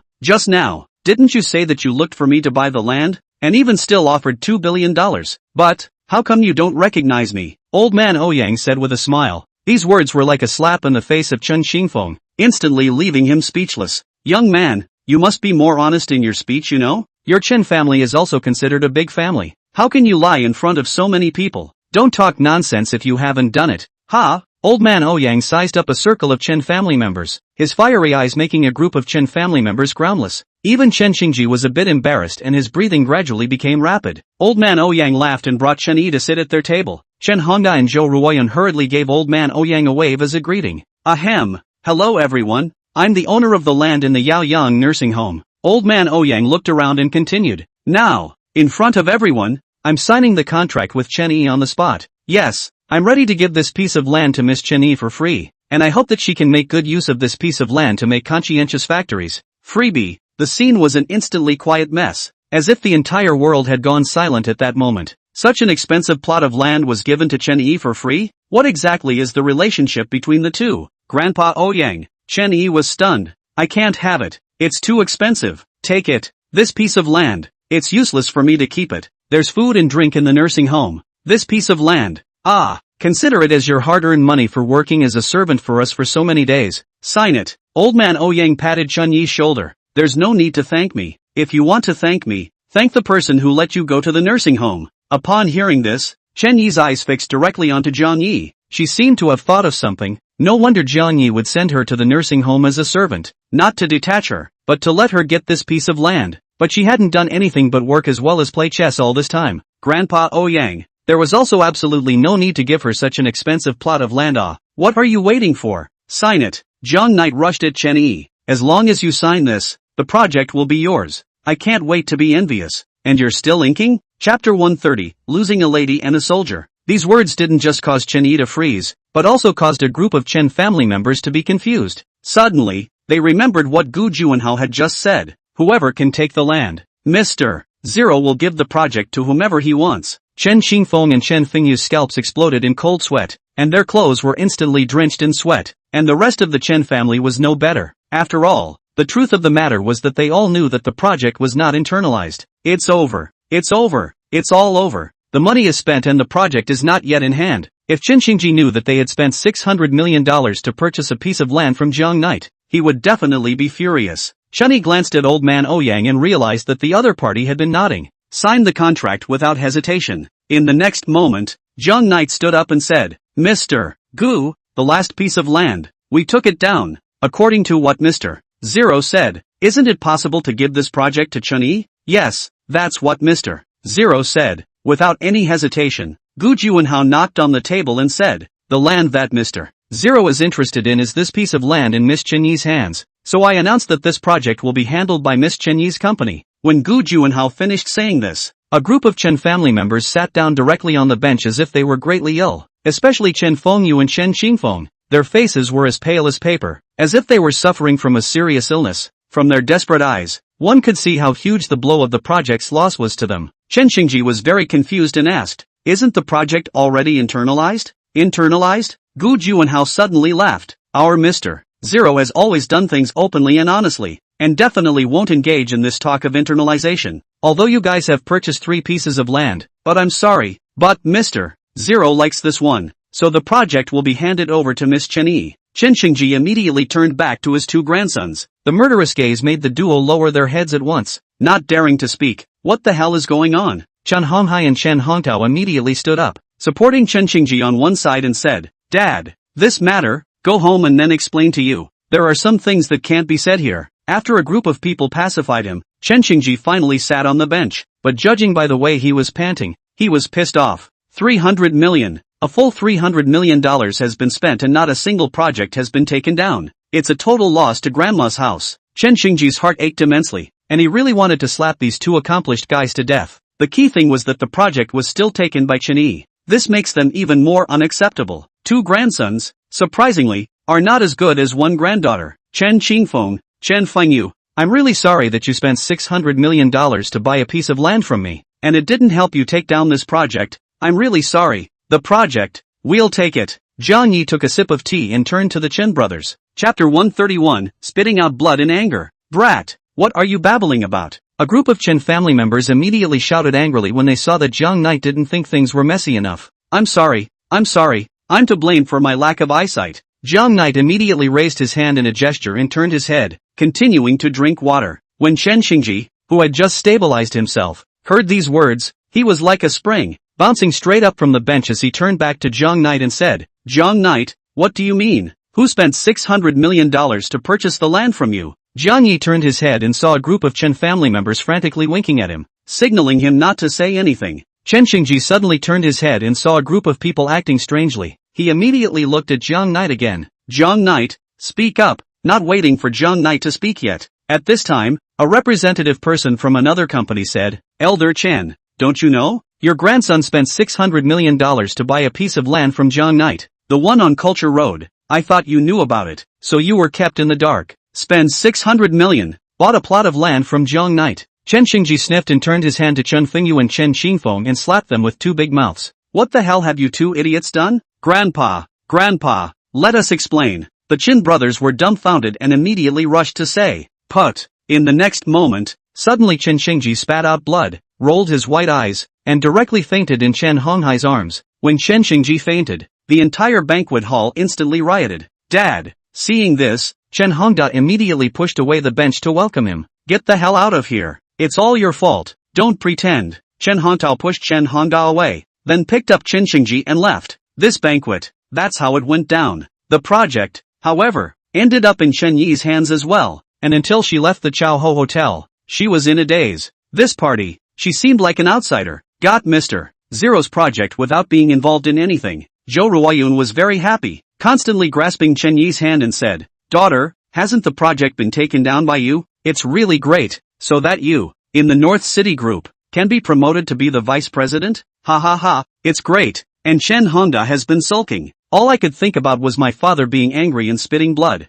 all the way back home." Chen Hongda sat on the sofa recalling the events of the banquet. At the same time, Chen Yi was reminiscing. She found that this banquet was full of suspicions. It seemed that every step was staged in Jiang Knight's plan. Whether it was her parents becoming the spokesperson or her taking down the project, it seemed to be within Jiang Knight's expectations. Looking at Jiang Knight who was chatting with Zhou Ruoyun, Chen Yi couldn't help it. She opened her mouth and asked, "Jiang Knight, I have a few questions I want to ask you." Jiang Yi looked at Chen Yi and nodded. "What's the problem?" "First, how did you know that Mr. Zero wanted to hire my parents as spokespeople? Is it hard to believe that Mr. Zero notified you before and asked you to come pick up my parents? Even if you notified, you should have to notify me, right? After all, I'm the one who is their daughter and can receive them to the hotel for the banquet." Chen Yi asked the first question. Chapter 132 Because I am Mr. Zero. Do you know because of what? Jiang Knight asked with a serious face. "Why?" Chen Yi and Zhou Ruoyun looked toward Jiang Knight at the same time.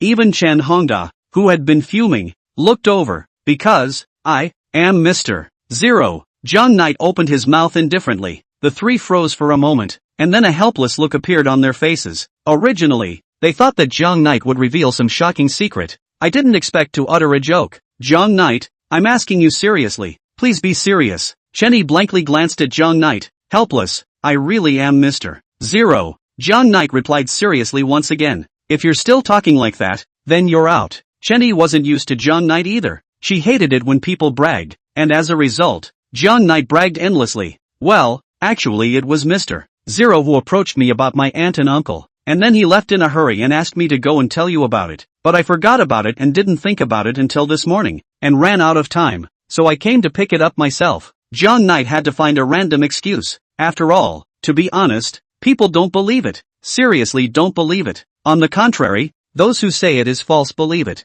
Chenny nodded and asked again. The second question. Why would Grandpa Ouyang give me such a precious land for free? You know, the market price of this piece of land is nearly $1 billion. Even if he is generous, he is not generous to this extent, right? And it's as if you already knew that Grandpa Ouyang would give me the land for free before he came. Plus, Grandpa Ouyang asked me to thank you and explain. Zhang Yi didn't even think about it and replied, I'm sorry, I really don't know why Grandpa Ouyang gave you the land for free, but I can explain why he asked you to thank me for arranging for you to go to the nursing home. Without me, you wouldn't have been able to reach Grandpa Ouyang. Mustn't you thank me? Chenny realized that he couldn't get anything useful out of Zhang Knight's mouth. Immediately took out the phone and called Grandpa Ouyang, intended to ask about the other side of the idea, but it turned out that Grandpa Ouyang said, Children, I just see you have a destiny, only to give this piece of land to you. I have not sold it for so many years, just want to find a destiny person. If I want to sell it, I would have sold it a long time ago. Do you see that I look like a person who is poor in money? These words made Chenny suddenly figure it out. Grandpa Ouyang is not a simple man at first glance, and he has not sold the land for so many years. Perhaps he is waiting for someone with a destiny. I didn't realize that she was Grandpa Ouyang's destined one. No wonder she was told to thank Zhang Knight. If it wasn't for Zhang Knight, she wouldn't have been able to meet with Grandpa Ouyang. Grandpa Ouyang, I know, I'll visit you often in the future. After Chenny hung up the phone, she blankly glanced at Zhang Knight and said, I thought that you had arranged all of this for me. I'm not that powerful, am I? Zhang Yi lit a cigarette and said, if I can get Grandpa Ouyang to give you the land for free, I might as well let him give it to me. In that case, I can make a big profit if I sell it directly to the Chen brothers, at least more than $1 billion. You're really falling for the money, Chenny said with a helpless glance at Zhang Knight, his tone quite gentle. After all, Chun-Yi was particularly happy right now. Take down such an important project. When she returned to the group, she could be the vice president and completely get rid of Zhang Knight's control. Although it wasn't as high as Zhang Knight's position, there was no way for the other party to manipulate her at will anymore. Chapter 133, not afraid of one waste, but afraid of a nest of wastes. First People's Hospital, Sioux City. Doc, how's my dad doing? Chen Honghai and Chen Hongtao looked at the attending doctor with anxious faces and asked, Alas, I've told you all before that Master Chen can't be angry with this disease, but as a result, you all still made him angry, and most infuriatingly, made him vomit blood in anger. And now the situation is not optimistic, so he can only rest in bed. Is there any danger to life? Nothing life-threatening for now, but it will take a long time to recuperate. Hearing this, the two brothers breathed a sigh of relief that their lives were not in danger. Chen Xingji can't die now. They must die after the head of the family is passed on to them. If he dies now, according to the legal inheritance, Chen Hongda will also have a share. They didn't want the Chen family's property to go to Chen Hongda for a share. Dad, what now? Chen Fengyu ran over and cried, if we wait until Grandpa wakes up, he definitely won't spare my brother and I. This loss of $1 billion directly puts Chen's group into a state of paralysis. And if we can't find the money, the group will go bankrupt. These words caused a group of people to instantly become serious. Their faces all extremely ugly. No one is thinking about it right now. That's how far things can go. Originally, the plan was good. First put the capital in. After getting the project, then they could let the Mingyue group go public. But as a result, everything was because of Zhang Knight and Chen Yisake, making their plan fizzle out. Not only did he fail to take down the project, but he also broke the Chun Group's capital chain. I have an idea. Chen Hongtao's eyes lit up and he immediately said, previously, Mr. Gu said at the banquet that this project belongs to the company that Chen Yi works for. Does that mean that as long as Chen Yi joins our Chen Group, then the project will belong to our Chun Group? A sentence that made the scene instantly silent. Everyone's eyes were fixed on Chen Xingfeng. Good idea. Chen Hongtao slapped Chen Xingfeng's shoulder fiercely and, good boy, your head is finally bright for once. as long as we invite Chen Yi to our Chen group, this project will belong to us. At that time, if she joins the group, she will still be at our mercy? Chen Honghai also said, that's right, as long as she joins the Chen group, we can use this project to earn money, go public and raise money, and we can take advantage of the money before father wakes up. Otherwise this old man will definitely not spare us. Feng Yu, Qing Feng, I'll leave this matter to you guys. Go find Hu Bo Shui and ask him to release him. Chen Hongtao laughed. As long as we ask for Hu Bo Shui, this guy won't dare not to release him. Okay, no problem. Early the next morning, the duo, Chen Fengyu and Chen Hongtao, drove a Lamborghini worth several $1 million to North City Group. What? You're going to let Chen Yi work for the Chen Group? When Hu Bo Shui heard the brothers' intentions, his forehead wrinkled as he opened his mouth. That's right, Chen Yi is after all a member of our Chen family. The group needs her now, and this is my grandfather and grandmother's order. Mr. Hu doesn't want to embarrass our Chen family, right? Chen Xingfeng started to threaten Hu Bo Shui with the Chen family. I'm certainly fine with that. Chen's group is so much stronger than our North City group. Chen Yi being able to go to Chen's to develop is so much better than me here. The problem is, Chen Yi isn't my person, but Jiang Knight's, and the two of them have signed a contract. If Jiang Knight doesn't release her, there's no way for Chen Yi to work at Chen's. Hu Bo Shui spread his hands and opened his mouth. Chapter 134, Invitation from the Chen family. What? Chen Yi was surprisingly Jiang Knight's man, and it's still signed. Chen Fengyu asked, what exactly is the relationship between the two of them? What kind of contract have they signed? Hu Bo Shui replied, when Chen Yi came to work for North City Group, she signed a contract similar to a contract of sale with Jiang Knight, and if she resigned privately, she would need to pay $30 million in liquidated damages. What a stupid woman. It's amazing to sign such a contract with someone else. Chen Fengyu and Chen Xingfeng had no choice but to meet with Jiang Knight to talk. Inside the downstairs cafe of the North City Group, Jiang Knight laughed when he heard the duo's intentions. You guys want Chen Yi to work for the Chen Group? You guys are doing this because of the project in Chen Yi's hands, right? Bright and Square couldn't fight Chen Yi, so you started thinking about poaching Chen Yi? Name your price. How much do you really want? Chen Fengyu didn't want to babble too much with Jiang Knight and opened his mouth. Jiang Knight thought about it. This time, I like to be Chen Yi's leader. Arrange a position for me outside of the North City Group, and then give me 10 million on it. Already gave you a lot of discounts. After all, Chen Yi's hand is a big project. Oh, the offer made the two brothers look at each other. This deal seems to be worth it. If you buy Chen Yi, you'll need $30 million for it, and it only costs $10 million to let Jiang Knight work at Chen's. No problem getting you to work at Chen's. Chen Fengyu didn't even think about it and replied directly. Alright, then you guys go talk to Chen Yi yourselves. Jiang Knight was also very dry. As long as Chen Yi is willing to go, then everything is fine, and I would suggest that it would be best to bring both of your fathers to invite Chen Yi. Just the two of you. Don't have such a big face. Jiang Knight's side of the matter was dealt with. Chen Fengyu and Chen Xingfeng thought about Jiang Knight's words and felt that there were a few points of truth. Immediately contact your own father and go to Chen Yi's house together. Although Chen Hongda had already been kicked out of the family, they were still Chen Hongda's juniors, and they had a request to make. So if they angered Chen Hongda, the project would be lost. What? Let's personally invite Chen Yi. What qualifications does she have? When Chen Hongtao heard this, he exploded. Dad, surely the two of us can't be invited. Ah, we don't have the face for it, Chen Fengyu said with a sigh. At this time, Chen Hongtao gave Chen Honghai a sign and said, what the child said is also reasonable, or else the two of us will go over there. As long as we go over there, Chen Hongda will immediately let Chen Yi come to work in the group. He dares not give us face? Chen Honghai gently nodded his head, and after carefully pondering it, he felt that there was some truth in it and said, well, a trip there is a trip there, as a consolation to the poor. 20 minutes later,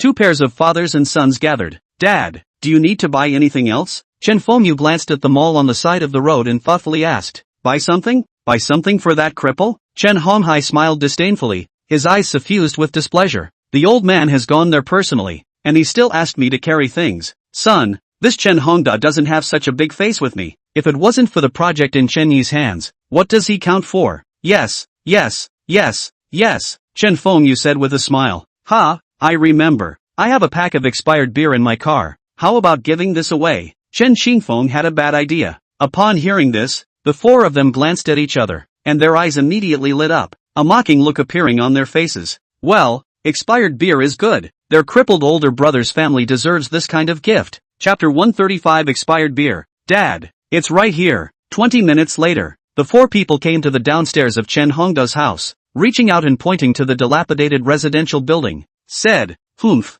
give as good as a pigsty. Chen Honghai reached out and waved his hand in front of his nose, deliberately displaying his aristocratic demeanor. Bang, bang, bang. The four of them went upstairs and Chen Fengyu went up to knock on the door. Who? Chen Yi opened the door and after seeing the four, her face instantly turned cold. What are you guys doing here? Chen Honghai stood with his hands in the air, as if he was a great man on high, as if he was able to come here. It was the honor of Chen Yi's family in general. He said, Chen Yi, originally, according to the rules, you should not be invited to go back to work, but I'll give you an opportunity to pack up and go to work at Chen's group tomorrow. The opportunity is only once. I hope you will cherish it. Cut. Chen Yi felt extremely disdainful, speaking in a dignified manner. In fact, they all understood the other party's intention, nothing more than wanting the project in her hands. Chen Yi didn't give any face at all. I'm sorry, this big temple of yours is too big for me. Please go back. What? Not giving face is it? Chen Qingfeng bellowed. What kind of thing are you? My father is here in person and you still have this kind of tone? Moreover, what qualifications do you have to give my father such a talk? Let your crippled father come out to see us. What did you say? Chen Yi's eyes glared as he angrily stared at the other party. Get the hell out of here immediately. Yeah, let them in. Chen Hongda's voice came from his ear. Although Chen Yi was upset, he still listened to his father's advice and let the four of them, father and son, in. Chen Hongda, this is the gift my dad brought you. I heard you like to drink beer. Here, a case of several hundred. Chen Fengyu threw a case of expired beer onto the coffee table without any respect to speak of. Okay, thanks. Chen Hongda nodded slightly and spoke. Then Chen Honghai explained his intention, which was to invite Chen Yi back to work. Anyone who isn't a fool knows they're here for the project. I'm not going yet, Chen Yi said with some impatience. Chen Hongda, on the other hand, lowered her head in contemplation, and in this matter, she did not force Chen Yi, especially the job part. He would not take the liberty of making decisions for his daughter. Chen Honghai didn't bother with Chen Yi, but looked at Chen Hongda and laughed. Chen Hongda, it was our mom's idea to let Chen Yi go to work. What? Now you don't even give face to your mom, do you? Chen Honghai took out his phone and dialed Wang Yanlan, talking about the situation over here. Hongda, let Chen Yi come back to work. Wang Yanlan said on the other end of the phone. Mom, this matter? I need to consult. Yeah, after all, she, not waiting for Chen Hongda to finish. Wang Yanlan said angrily on the other end of the phone. What? Your daughter you still can't control? I ask you, do you still recognize me as your mother or not? If you don't, then don't come. From today onwards, let's completely sever the mother and child relationship. The phone is amplified. Chen Yi listened clearly, and she could see that her father was incomparably torn. Although Chen Hongda had once been kicked out of the family, Wang Yanlan was his mother no matter what. No matter how much resentment is in your heart, as a son, you can't say something that disowns your mom, right, Dad? Forget it, I'll go. Chen Yi took a deep breath and opened his mouth. Chen Hongda nodded and said, Mom, Yi has agreed, but you must let Yi be in charge of this project for Mr. Zero, and no one can bully her, otherwise. Okay, I get it. Wang Yanlan didn't hear Chen Hongda finish his sentence and hung up the phone impatiently. Just as the two pairs of fathers and sons were about to leave, Jiang Knight appeared. He first greeted Chen Hongda as well as Zhou Ruoyun, then came to the side of the coffee table, looked at the beer on the table, and grimaced. What? Come to the door for an invitation to deliver a case of expired beer? Is it that you don't have any tickets in your pockets? Or are you guys shameless? Expired beer. Chen Hongda's three faces were surprised. They hadn't seen this pack of beer, so naturally they didn't know whether it had expired or not. Send a pack of expired beer. Obviously just don't give a damn about them. Dad, they look down on us so much. I'm not going, Chen Yi said with a cold face. Chen Honghai, Chen Hongtao and the two of them stared at Jiang Knight with a deadpan fury. Originally, things were finalized, but it turned out that a Jiang Knight came out halfway, completely destroying their plans. What do you want, brat? Chen Honghai's fists clenched and creaked.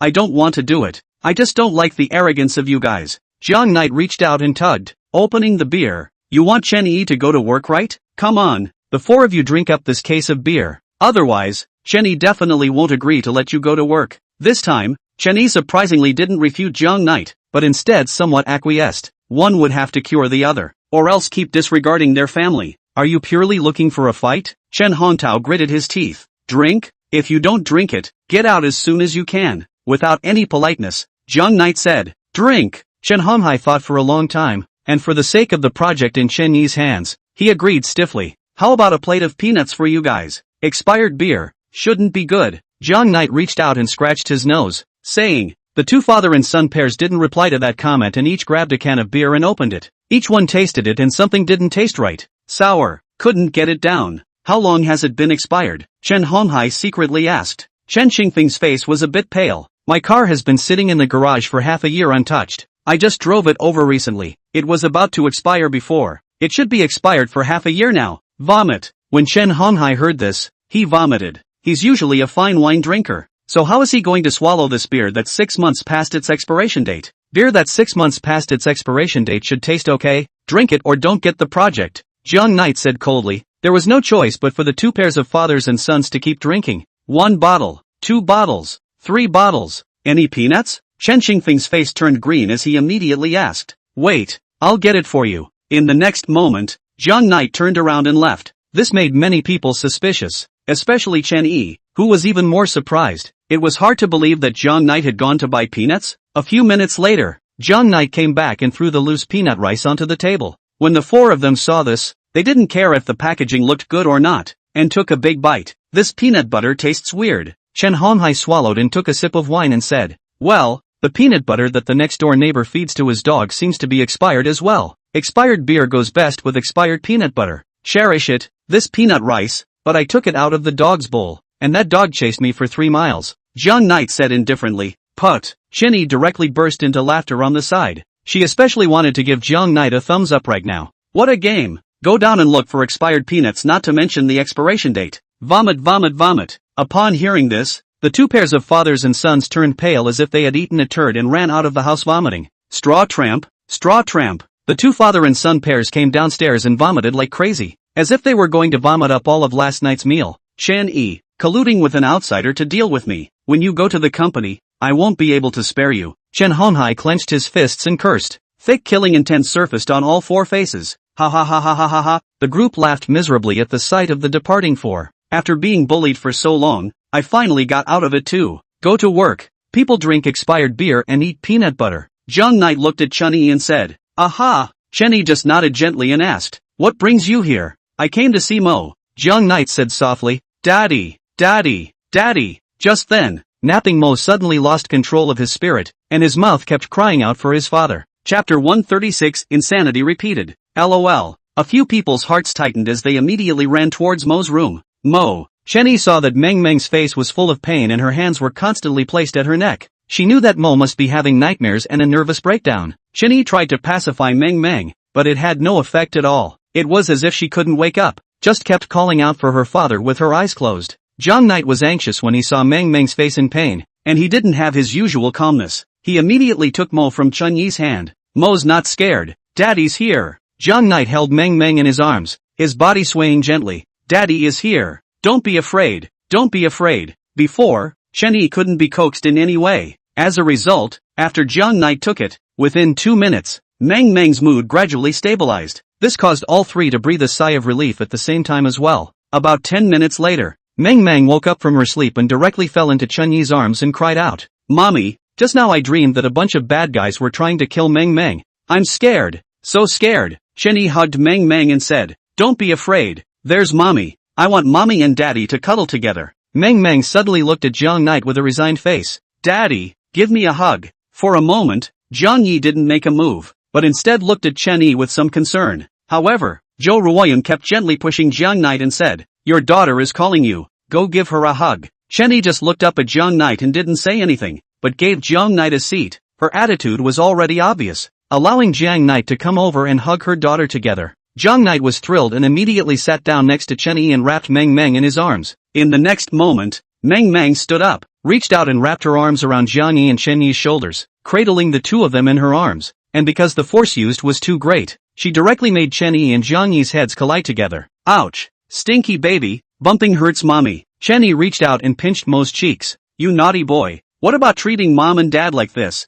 Hey, hey, hey, hey, hey. Mo couldn't stop smiling, and she looked especially adorable with a missing incisor. Mom and Dad, I still want to go to the amusement park. Can you take me? Upon hearing this, Jiang Knight and Chen Yi looked at each other and nodded with a very tacit understanding. It's time to get out and spend some time with the kids. And don't forget, come home for dinner tonight. Zhou Ruoyun hurriedly said to Jiang Knight and Chen Yi, keep the child company. Wait for the three to leave. Jo Royun sat beside Chen Hongda as she said, after experiencing so much during this period of time, I feel that this kid Jiang Knight is also quite good. Can you see? When facing Meng Meng, he is very attentive. That even if he hugs Meng Meng a little, he looks at Chen Yi's face. From this aspect, it can be seen that he is still somewhat afraid of Chen Yi. That is, he has a guilty conscience in his heart, but I can't figure out why. In the company, Jiang Knight seems like a different person. Chen Hongda lit a cigarette, full of depression. I don't know young people's feelings, really don't understand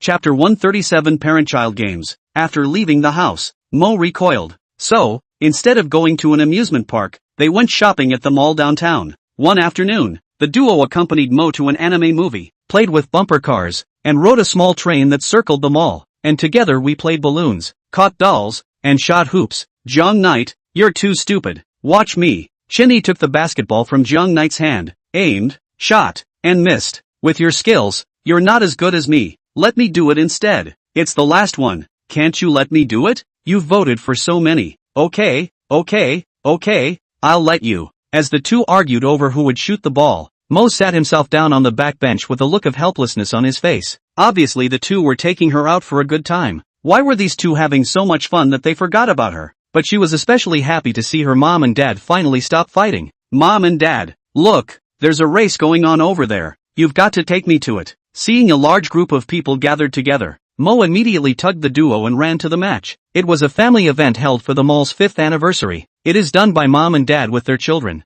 The first prize, divided into 2 gifts, a limited edition Barbie doll and Transformers. Not an expensive value though, but malls are primarily events held to foster family bonding. Mom and Dad, I want that Barbie doll. You guys can take me to the contest. Mo had a longing look on his face, his little fists on his chin, pitifully. Attend no? Jiang Knight asked Chen Yi. Come on, Mo wants to play. Let's play together. Chen Yi considered for a moment and readily agreed. Chen Yi would do anything to make Meng Meng happy. The game is simple. The name is Transportation Red Panda. The rules are also simple. Dad goes behind mom's back to grab the baby panda toys and give them to his own children, and whoever has the most in that family wins. There were 10 groups of families that participated. Jiang Knight carried Chen Yi on his back and laughed softly. I'll tell you the hand must be steady and accurate. There can't be any hesitation. Otherwise, it will be snatched by others. I'm a horse now. I can't touch anything. I can only rely on you. Let your heart go. Leave it to me. Just keep it steady and don't fall.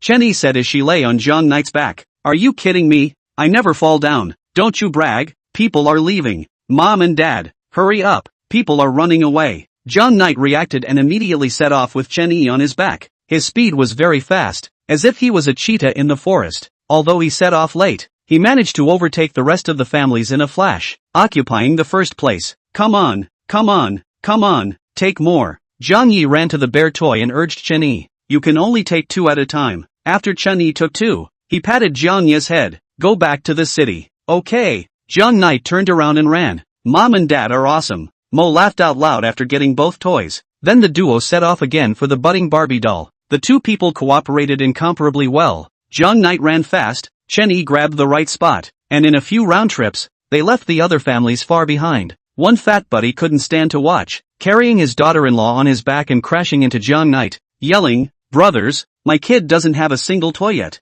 You guys are hitting too hard. Watch the move. Chapter 138. In your whole life, don't think you can escape from me. The opponent was very fat, almost 230 pounds. It was like a bear, very imposing. Hey, they hit us, duck. When Chen Yi saw the size of the other party, her face lost color in fear and she immediately said to Jiang Knight, although the other party was very strong and would definitely fall to the ground if he hit Jiang Knight, and Jiang Knight immediately retracted his strength. After all, this was just a cheerful show. And the other party was obviously just joking around for fun. The fat man carrying his daughter-in-law crashed directly behind Jiang Knight. Jiang Yi took 2 steps back and laughed, then rushed at the fat man with Chen Yi on his back and slammed into him. Daughter-in-law, there are still the last 2 bears. Grab them for her, the fat man said to his daughter-in-law on his back. Then the 2 groups of families bumped into each other and began to scramble for the bear in Chen Yi's hands, seemingly grabbing it, but actually pushing it around, having a particularly good time. And the other families,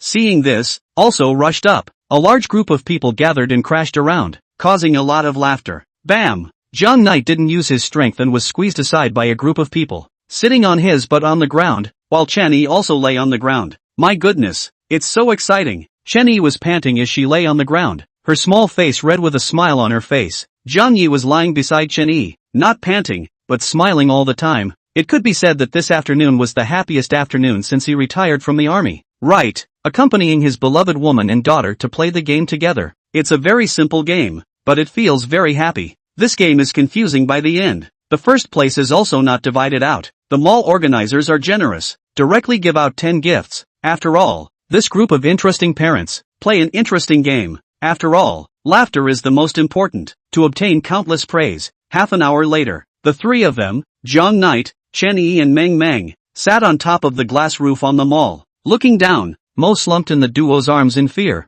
Ha ha ha ha. Zhang Knight and Chen Yi laughed out loud at the same time when they saw Mo's adorable appearance. Zhang Knight, I'm going to resign and go to the Chen group soon, so I'm sure the Chen group has already paid the liquidated damages for me, right? At this time, the smile on Chen Yi's face disappeared and he opened his mouth. I know you're going to Chan's. Well, that's good. Chen Yi hugged up Meng Meng and opened his mouth. I had a lot of fun today. I hope, in the future, we can see less of each other. After all, I finally escaped your clutches, and I no longer need to listen to you criticizing me. You're leaving? Zhang Knight looked at the other party and asked. Well, it's getting late, so Mo and I are going back. Bye. After Chen Yi and Zhang Knight said their goodbyes, they left with a bewildered Mo in their arms. When Meng Meng reacted and realized that she had already entered the elevator, she was in a hurry and immediately waved her hand to Zhang Knight. Daddy, bye. If there's time, we'll have to play together again. Okay, no problem. Zhang Knight said as he looked at Chen Yi and Meng Meng who entered the elevator. When the mother-daughter duo left, Zhang Knight laid down on top of the glass roof, a bitter smile appearing on his face. He could see that he was having a good time today though, but it didn't make Chen Yi drop his guard against himself. You think you can escape my clutches by leaving the North City group? Ha ha, a hint of a smile surfaced on Zhang Knight's face. In this life, you won't be able to escape from me. Chapter 139, The Highly Cold Superintendent. Sioux City, Underground Boxing Ring, Black Dragon. During this time, I investigated Zhang Knight. Wu Poison sat on the sofa in his office, holding a cigar, and said, there's nothing outstanding. He had been in prison before, and was released not long ago, and the one who made you lose miserably wasn't Zhang Knight, but Master Jean. The Black Dragon nodded gently, a trace of viciousness appearing on his face. I didn't expect it, Master Jean. This fellow is hiding quite deeply. Little Master Jean, not enough to be put in my eyes by my Wu Poison. Wu Poison patted Black Dragon's shoulder and spoke. Moreover, this Master Jean fellow isn't that scary. It's only because you underestimated the other party that you failed miserably.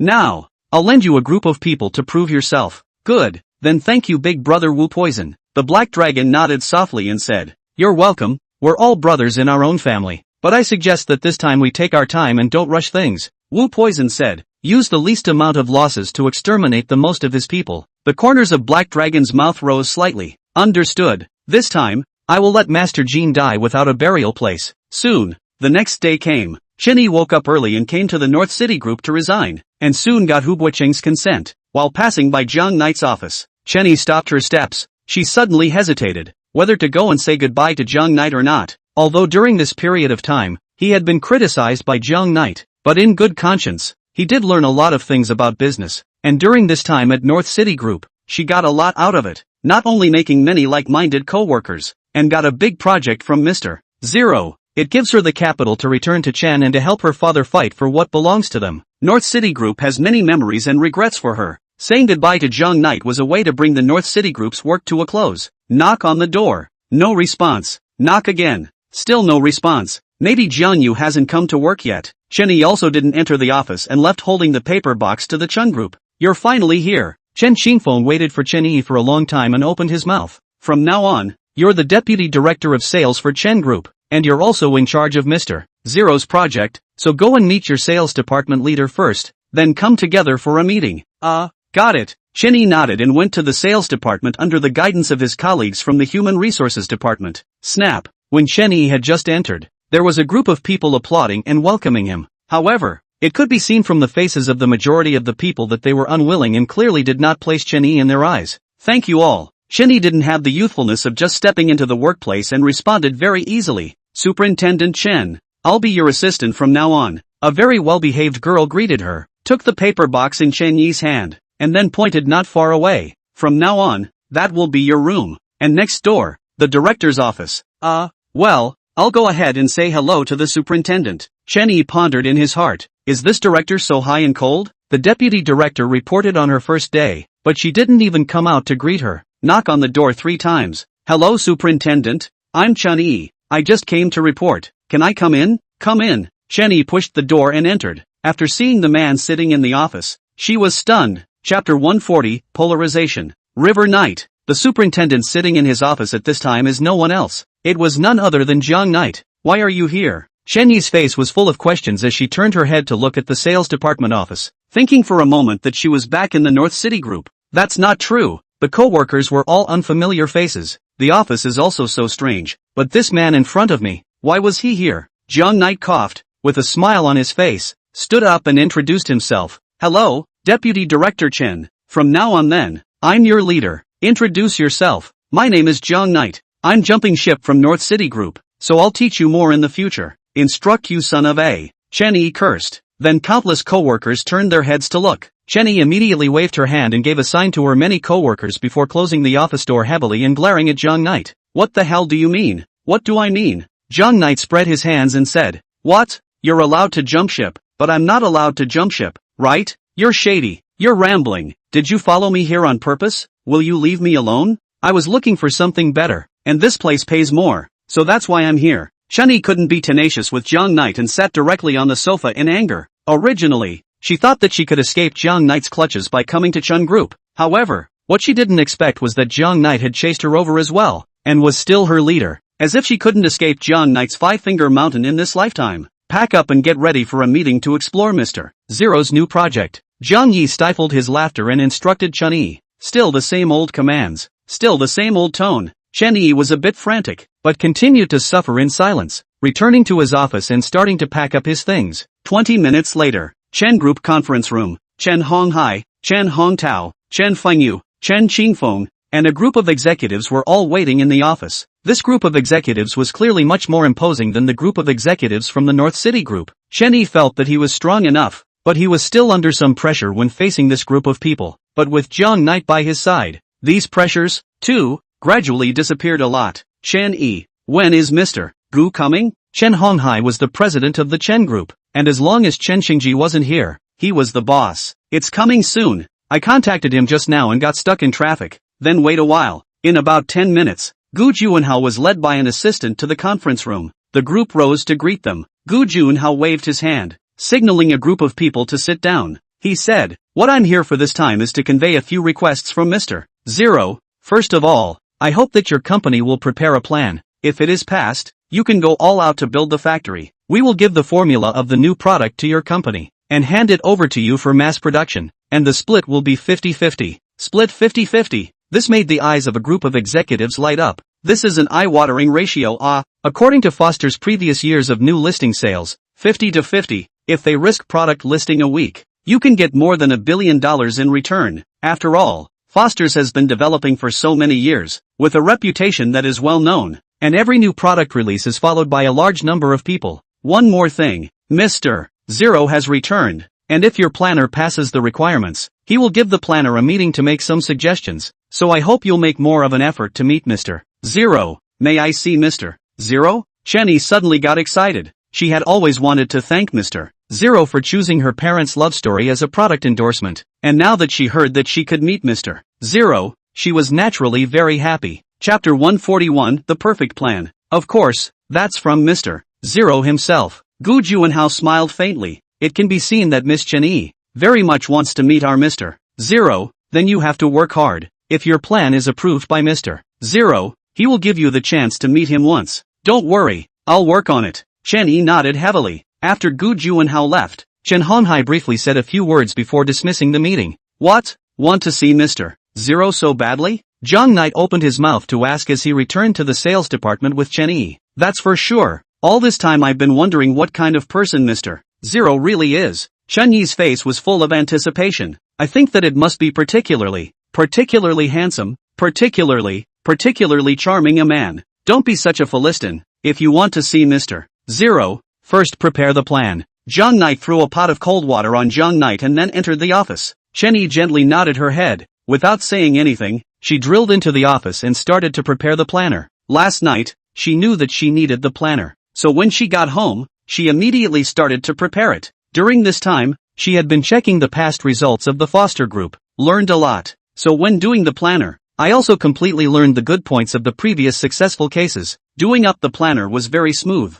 A day's time, finally finished the plan, and she ghostly took the plan to go to Jiang Knight, thinking to let Jiang Knight give her a mention of the opinion, and then modify it, because she knows, from Jiang Knight's mouth out of the certainly all the shortcomings. Although she and Jiang Knight didn't deal with each other very well, the two were still familiar with each other in this strange company. In another way, two people are kind of employees from the same mother's house, North City Group, their mother's family. Jiang Yi was surprised that Chen Yi was able to come to him, so he looked very serious as well. You can do it, Chen Yi. Quite well. After Jiang Yi finished reading the planner, he lifted his head to look at Chen Yi. Your ability to make a planner, I can only say it's very strong. You compliment me? Chen Yi froze. She came to Jiang Knight this time to find criticism, but she didn't expect Jiang Knight to praise her. Did the sun come out of the west? For some reason, Chen Yi was a little bit surprised. Alright, this plan completely draws on Foster's excellent success stories, plus your own ideas. It's very good. Surely it can get Mr.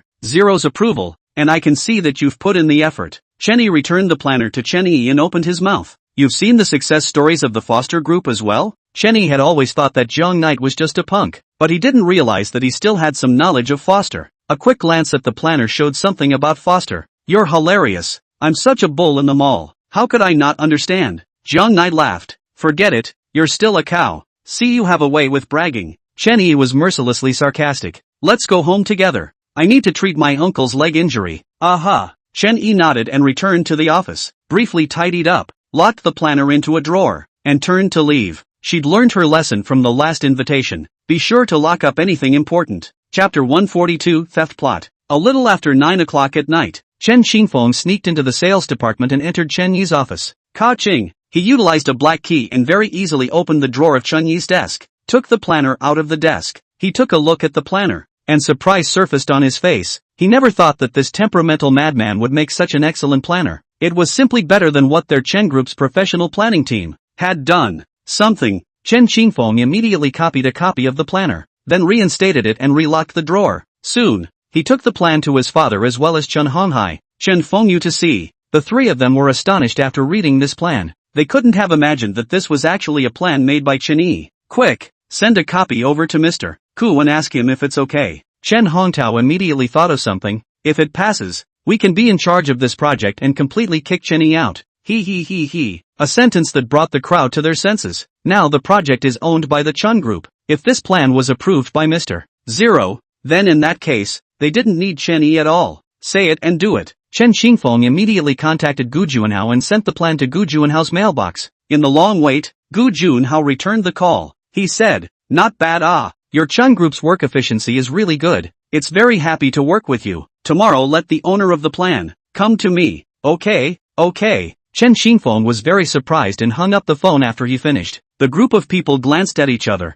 Excitement surfaced on everyone's face. From Gu Junhao's words, it could be heard that the other party liked the efficiency of Chen Group's work and was very optimistic about the plan. If we let Chen Xingfeng and Chen Fengyu take the plan to Gu Junhao at that time, it would be a direct replacement for Chen Yi. Early the next morning, Jiang Knight and Chen Yi were very fortunate to coincidentally meet at the entrance of the group. Jiang Knight, thank you. My father's leg injury is almost recovered. He can already stand up. After last night's treatment, Chen Hongda can now walk without assistance. Chen Yi naturally needed to thank Jiang Knight, and spoke a few points more gently. After all, being able to make her father stand up was something she wanted to do day and night, and now that she had finally done it, she was able to not be surprised. Under the surprise, the tone of voice given to Jiang Knight was much gentler. So are you going to buy me breakfast? A smile appeared on Jiang Knight's face as he asked. I should. Anything you want, feel free to order. It's on me. Chen Yi patted his chest and agreed with bravado. Let's go to the morning meeting first, and when we're done, we'll go to dinner. Jiang Knight joked. You're so stingy that you're finally treating me to dinner. I have to think about it. Upon hearing this, Chen Yi rolled her eyes and turned around to enter the group without continuing to ignore Jiang Knight. The duo packed up and came to the conference room, and found Chen Honghai, Chen Hongtao leading a group of executives sitting in the conference room.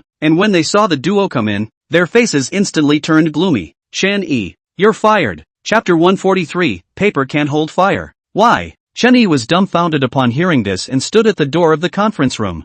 frozen in place. Even Jiang Knight was enraged by the other party's approach. What the hell does that mean? It was only the first day of work yesterday, only to be fired the next day just after stepping into the group? Now you haven't signed a labor contract yet. You don't need a reason to fire you, do you? Chen Honghai smiled grimly and said to Chen Yi, "It's fine for me to leave, but I'm taking the project with me." Chen Yi had no feelings for the Chun group, but before he left, he must take the project with him. "I'm sorry, this project already belongs to the Chen group." Chen Honghai laughed. "Yesterday you signed a contract to be in charge of this project, right? But there is a clause that you didn't see. If you leave your job or get fired, this project will belong to Chun group. Didn't you see that?" After saying that, he threw a contract onto the table. Upon hearing this, Jiang Knight and Chen Yi walked over together and picked up the contract to read it. In the very center, behind a normal-looking clause, there's another string of words, and that's what Chen Honghai just said. If Chen Yi was fired or left the company, the project would go to the Chen group. And although the contract did not mention Mr.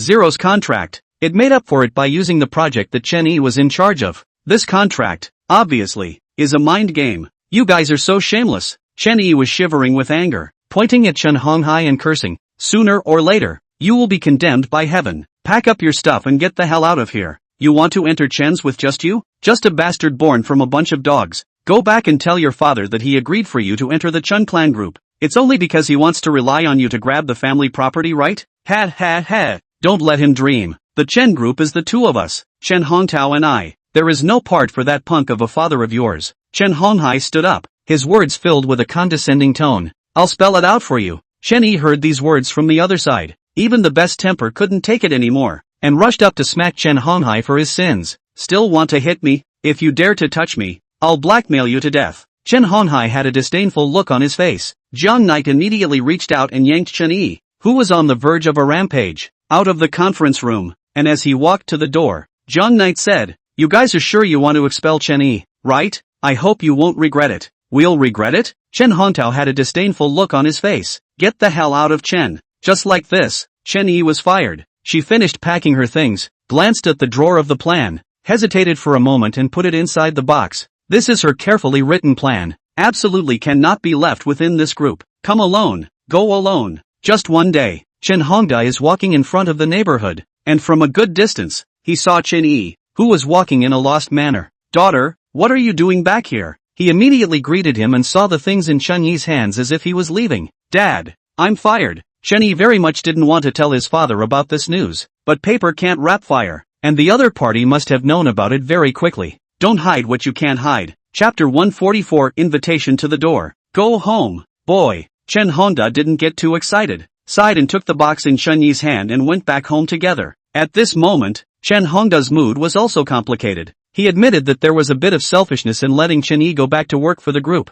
He wanted to rely on Chen Yi to fight out a piece of heaven and earth for him within the group, so that he could return to work for the group in the future. But Chen Yi was fired. It was also something he expected. After all, Chen Honghai and Chen Hongtao were too cunning in doing things, plus Wang Yanglan had been doting on these two sons, making them even more lawless in doing things without wanting consequences. If Chen was taken by the duo, it would surely collapse in less than 3 years. When Zhou Ruoyun heard about this, she exploded. "What do you mean? What do they mean by this? When my daughter had a project, they came to ask you to work, and now that they've taken away the project, they're turning their backs on her? Mom, don't get mad." Chen Yi lowered his head and soothed. Zhou Ruoyun still wanted to say something, but she obediently shut up after seeing Chen Hongda's eyes. Chen Yi was already unhappy, plus Zhou Ruoyun kept muttering. It would make it even harder for Chen Yi. Zhou Ruoyun sighed and sat on the sofa and started to pacify Chen Yi. "Daughter, it's fine. Since Chen doesn't keep you, let's look for a job again. Or else let's go back to work at the North City Group. Even though Jiang Yi has been criticizing you,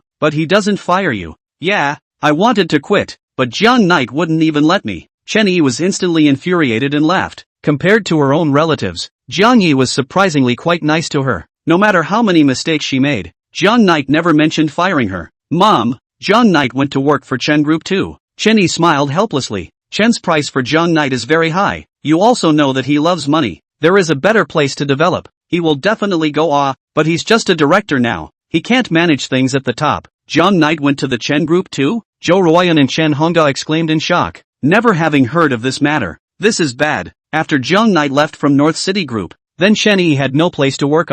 If it was before, they would still be able to find Jiang Knight to put in a good word and let Chen Yi continue to go back to work at the North City Group. But now that Jiang Knight couldn't get into the top echelons of the Chen clan, even if they went and begged Jiang Knight, they wouldn't be able to get Chen Yi to enter the Chen clan's group. Ah! Bang bang bang! At that moment there came a knock on the door. Zhou Ruoyan opened the door and exclaimed in shock when she saw Jiang Knight standing in the doorway holding the box. Jiang Knight, why are you here? Hearing Jiang Knight, Chen Yi and Chen Hongtao turned their heads to look at the same time. Jiang Knight smiled brightly, placed the box on the ground, sat dashingly on the bench, and said, I've resigned as well. Why did you quit? Chen Yi asked with a puzzled look on his face. You've been fired. What's the point of me staying in the Chen group? There's not even a bully left. It's meaningless. Jiang Knight waved his hand and spoke. Anyway, I'll be wherever you are. After all, I don't dare to bully anyone else. I can only bully you. And with you gone, there's no more tea and water for me. You finally admitted that you chased me to the Chen group just to bully me. Chen Yi was directly angry and laughed. Are you interesting? Chen group gives you such a good development platform. You still resign? What the hell? Still ready to go back to North City Group to be the president? Wait, later, they'll come and invite us to work. Jiang Knight lit a cigarette and said mysteriously. Chapter 145, Can't you stop your mouth from eating? It can't be. Chen Yi shook her head. Just now at the group. Didn't you see the attitude of Chen Honghai and Chen Hongtao? They invited me to the Chen group just to get this project, and now I have no use for it. Ugh, Chen Hongga sighed. I know their character, and as long as our family is no longer useful, they will certainly not come to us. Chen Yi glanced at Jiang Knight and asked, Jiang Knight, don't say these words. Can you accompany me out for a turn? For the first time in months, this was the first time Chen Yi had invited Jiang Yi to accompany her out for a spin. Now Chen Yi was in a particularly bad mood. Would love to find someone to go out alone for a while. That's fine. Jiang Knight laughed. You haven't bought me breakfast yet. 5 minutes later, the two walked down the noisy street in silence, neither one speaking. Eventually entered a breakfast place. The two sat opposite each other,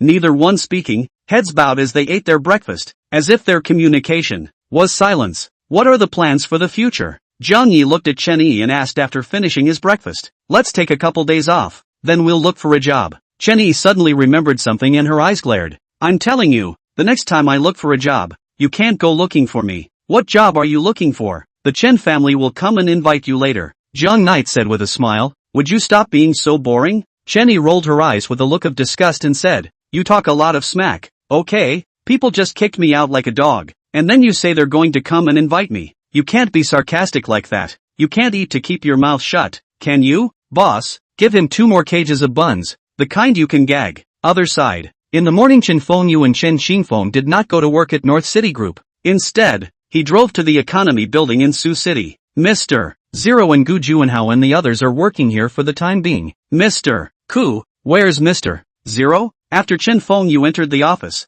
he immediately walked up to greet him. Gu Juanhao looked up at the duo, his forehead wrinkled as he asked, Why are you two here? Chen Fengyu immediately handed over the plan in his hand and opened his mouth. Mr. Gu, we're here to deliver the planner. This is the planner that my brother Chen Xingfeng made. Yesterday you said you did exceptionally well. When can we meet Mr. Zero? Gu Juanhao reached out and picked up the planner on his desk, and after briefly looking at it for a couple of moments, he spoke. This wasn't done by Chen Yi? No, my brother did it. How could she make such a good planner? Chen Xingfeng hemmed and hawed and said, Get thee out of here. Gu Juanhao suddenly shouted angrily and directly slammed the contract on Chen Fengyu's face, saying, If this is your planner, I don't care how well you do it. It's useless. We only recognize Chen Yi as a person. Only she can be in charge of this project. The rest of the idlers, get lost. Chapter 146, Programs that recognize only people. Clueless, Chen Fengyu was viciously smashed in the face by the contract and was instantly confused, his brain buzzing. Mr. Gu, this project is now owned by the Chun Group. Can't our group send us to take charge of it? No way. Gu Junhao didn't even think about it and cursed. After having so many banquets and screening all these companies, I finally chose Chen Yi. Only she can be in charge of this project. The rest of them, all of them, won't work. Your Chen family doesn't have such a big face. Get lost, both of you. Get lost immediately. No one is useful except Chen Eli. Just like that, the two people were directly scolded out of the office by Gu Juanhao. Bah, isn't it just one of Mr. Zero's assistants? What's the big deal? Chen Fengyu walked out of the Economy Building and spat on the ground. Still think you're somebody? You? Chen Xingfeng looked puzzled and said, Brother, what do we do next? Go back to the office first and report back. The brothers returned to the group in great distress. When Chen Honghai and Chen Hongtao heard about this matter, They instantly exploded. What? You guys repeat that back to me? Chen Fengyu took a deep breath and said again. Mr. Gu said that this project can only be put in charge of Chen Yi.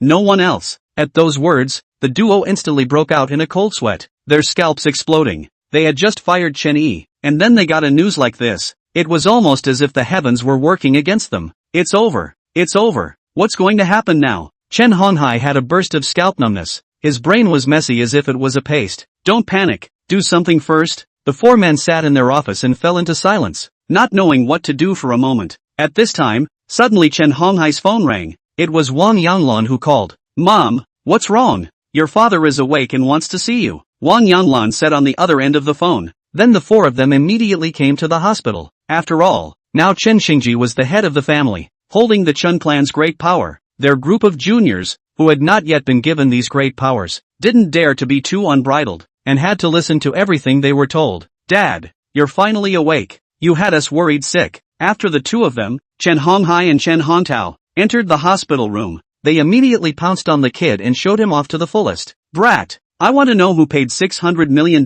for the land? Chen Xingji just woke up and that's what he asked. Tell me, who came up with this idea? Are you stupid? Are you brainless? Why would you spend so much money to buy a piece of land? You bunch of losers. Ah, Chen will be ruined in the hands of the two of you. A group of people watched Chen Xingji get angry. They didn't dare to speak, especially the two daughters-in-law, standing in the corner. Their heads didn't dare to raise. What they were most afraid of was Chen Xingji getting angry. In the whole family, no one dared to refute Chen Xingji. However, both Chen Honghai and Chen Hongtao's faces did not look good. Ever since they were young, the two of them had been scolded by Chen Xingji in all kinds of ways, and now that they were about to go into the ground, they were still scolding them. Has the project been taken down yet? Although Chen Xingji's body was about to die, he still had his heart set on the Chen group and immediately asked. Chapter 147, Vomiting Blood Again. Dad, we got the project yesterday and invited Chen Yi into Chen's, in order to take care of our Chen's face. So after getting the project, I fired her. It turned out that the other Mr.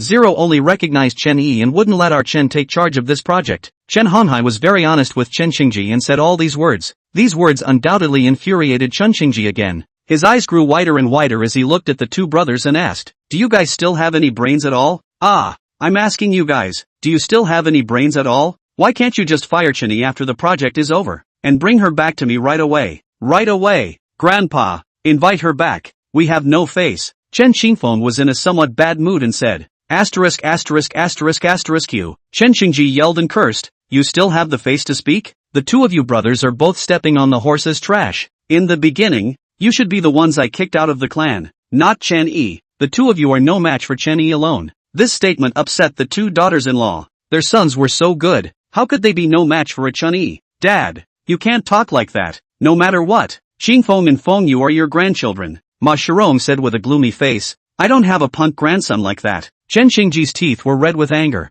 obviously about to spit out blood again. He said, two sons, two grandsons, can't compare to one Chen Yi. Why are the daughters born out of other Chen Hongda so good? All of you are wastes. A bunch of wastes. Chen's is in your hands. Sooner or later, you will be bankrupted. A bunch of wastes that only eat. Now Chen Xingji was really pissed off. The more I talk, the more excited I get. Put. Another mouthful of blood was spat out. Then his white eyes rolled back and he fainted on the bed. Can you guys talk properly and stop pissing off your dad? Wang Yanglan shouted angrily and immediately ran to the ward, yelling, Doctor, doctor, my old man is vomiting blood again. Come quickly. After a series of checks, Chen Xingji isn't seriously hurt, but he'll be in a coma for a few more days. Please, just stop gaslighting the patients. The attending doctor folded his hands and almost knelt down to a group of Chen family members. You guys are like this. You'll piss people off. I've been practicing medicine for many years. I've never seen family members who are so good at pissing people off. You guys don't want to come back to the hospital anymore. Okay. The group left the hospital with grim faces. This stinking old man, lying in bed. His temper is so foul. I really want to strangle him, Chen Hongtao said viciously after walking out of the hospital. Just as Chen Hongtao finished his sentence, a group of people instantly stopped in place and looked at Chen Hongtao in unison. I'm kidding. You guys don't take it seriously. Chen Hongtao glanced at the crowd and said in a very depressed manner, You're joking. But we're not joking. A group of people said at the same time. What do you mean? Chen Hongtao froze. What? You guys still really want to strangle that old man Chen Xingji? He deserves to die. Wang Qinghan said angrily. Now that he's kind of backtracking on not kicking us out of the family, If we wait for him to get better, plus Chenny gets better and better and earns money for the Chen family, will we still have a position in the future? Yeah, this old man is hell-bent on thinking about the family. If Chenny really gets better and better, we'll all have to play it out. It's better to let him wake up in bed for the rest of his life now. Mother is towards us. She will definitely give us the position of the family head. Or rather, when he does, we will immediately strike the Chun group, and after we get a share of the money, we'll go our separate ways. Wouldn't that be nice? Come on, let's go discuss this somewhere else. Chapter 148, Hard and Soft. In the past, they had lived a very stifling life at the hands of Chen Xingji. This time, Chen Xingji woke up and scolded them, causing a group of people to all move in for the kill. Suburbia, inside a villa. I suggest that we don't make a move and get someone to make a move to kill this old man. Chen Honghai considered for a moment, took a drag on his cigarette, and said, looking for who? Chen Hongtao asked. Black Dragon. Chen Honghai narrowed his eyes. Give him some money and tell him to send someone to the hospital to kill Chen Xingji. As the Black Dragon of the three giants, exterminating a hospitalized old man should be a very simple matter. The group nodded softly and decided. However, before we kill Chen Xingji, let's invite Chen Yi back first. Finalize the project first, and after we get this project, go public to raise funds, and after we get the money, we can take the money and leave the city. Chen Honghai is still staring at this project. In order for Mingyue Group to go public, it is necessary to get this project. The crowd nodded heavily and immediately went to invite Chen Yi. Other side, Chen Yi sitting next to the computer. Is the same city online browsing jobs? Now the family are relying on her to eat it. Cannot let the income have a gap period.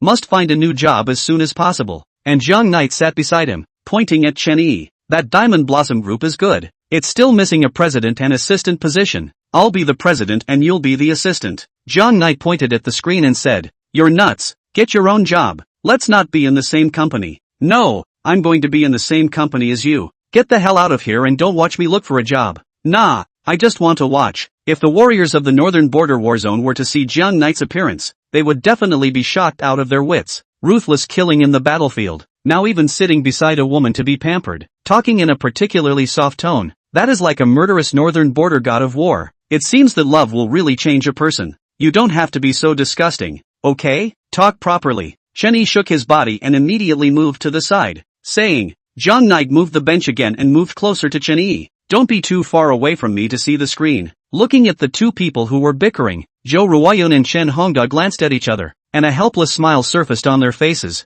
These two are quite the joyful couple. Suddenly, the two of them had a premonition that it looked like Chen Yi was still particularly annoyed with Jiang Knight right now, and with Jiang Knight's kind of softening, coupled with criticizing Chen Yi twice every now and then, it wouldn't take too long to subdue Chen Yi. If a man is all soft, he is sure to be disliked by women. If you stay hardcore, you will also be disgusted by women. The most afraid of is Jiang Knight this kind. A moment of hard, a moment of soft, make the woman simply cannot feel his mind. Let's say that Jiang Knight is good to Chen Yi, not good at work. You have to say that Jiang Knight is not good for Chen Yi. It does look good in life. Don't look at Chen Yi who especially disliked Jiang Knight now. If Jiang Knight really disappeared one day, the one who should have a hard time would be Chen Yi. If life gets used to a person's presence, the person suddenly disappears and both men and women are left with an empty heart. Hey, stop looking. These jobs aren't for you, and the Chun group will be here soon to hire you. Jiang Knight saw that these jobs on the same city online were particularly bad, and immediately opened his mouth. If you ever say anything like that again,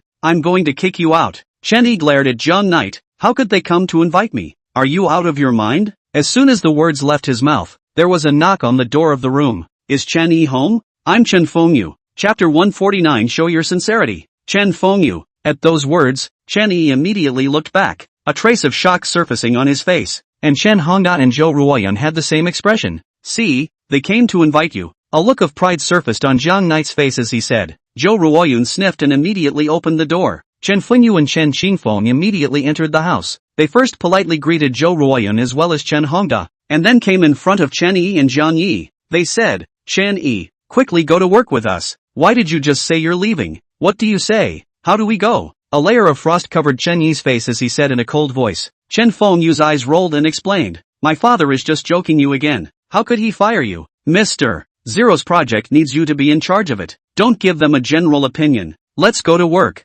Humph. You guys say you're joking? Jiang Knight snorted coldly. Who kicked Chen Yi out? Let him personally come and invite us. Otherwise, you really think we're something to be called as you please, don't you? Jiang Knight said what Chen Hongda and Zhou Ruoyun wanted to say. That would be for Chen Honghai as well as Chen Hongtao to come and personally invite them. But because of too many considerations, they didn't dare to say it. But Jiang Knight said those words, not to mention how happy the couple was in their hearts. Chen Yi was of the same mind. Previously, it was Chen Honghai as well as Chen Hongtao who kicked her out, so it was up to them to invite them. Chen Qingfeng smiled awkwardly and looked at Chen Hongda. Uncle, as you know, my father and second uncle are quite busy. We're pretty busy too. Jiang Knight walked to the duo, bam 2 kicks, directly kicked them out, and said in a cold voice, it's fine if you want Chen Yi to go back to work, but show your sincerity, or else, don't even think about letting Chen Yi go to work. The 2 kicks caused the brothers to jump around and flee the house in a hurry. They had seen Jiang Knight's force, and if he really did strike, he could completely beat the 2 of them to death. The duo immediately returned to the group and told Chen Honghai and Chen Hongtao about these things.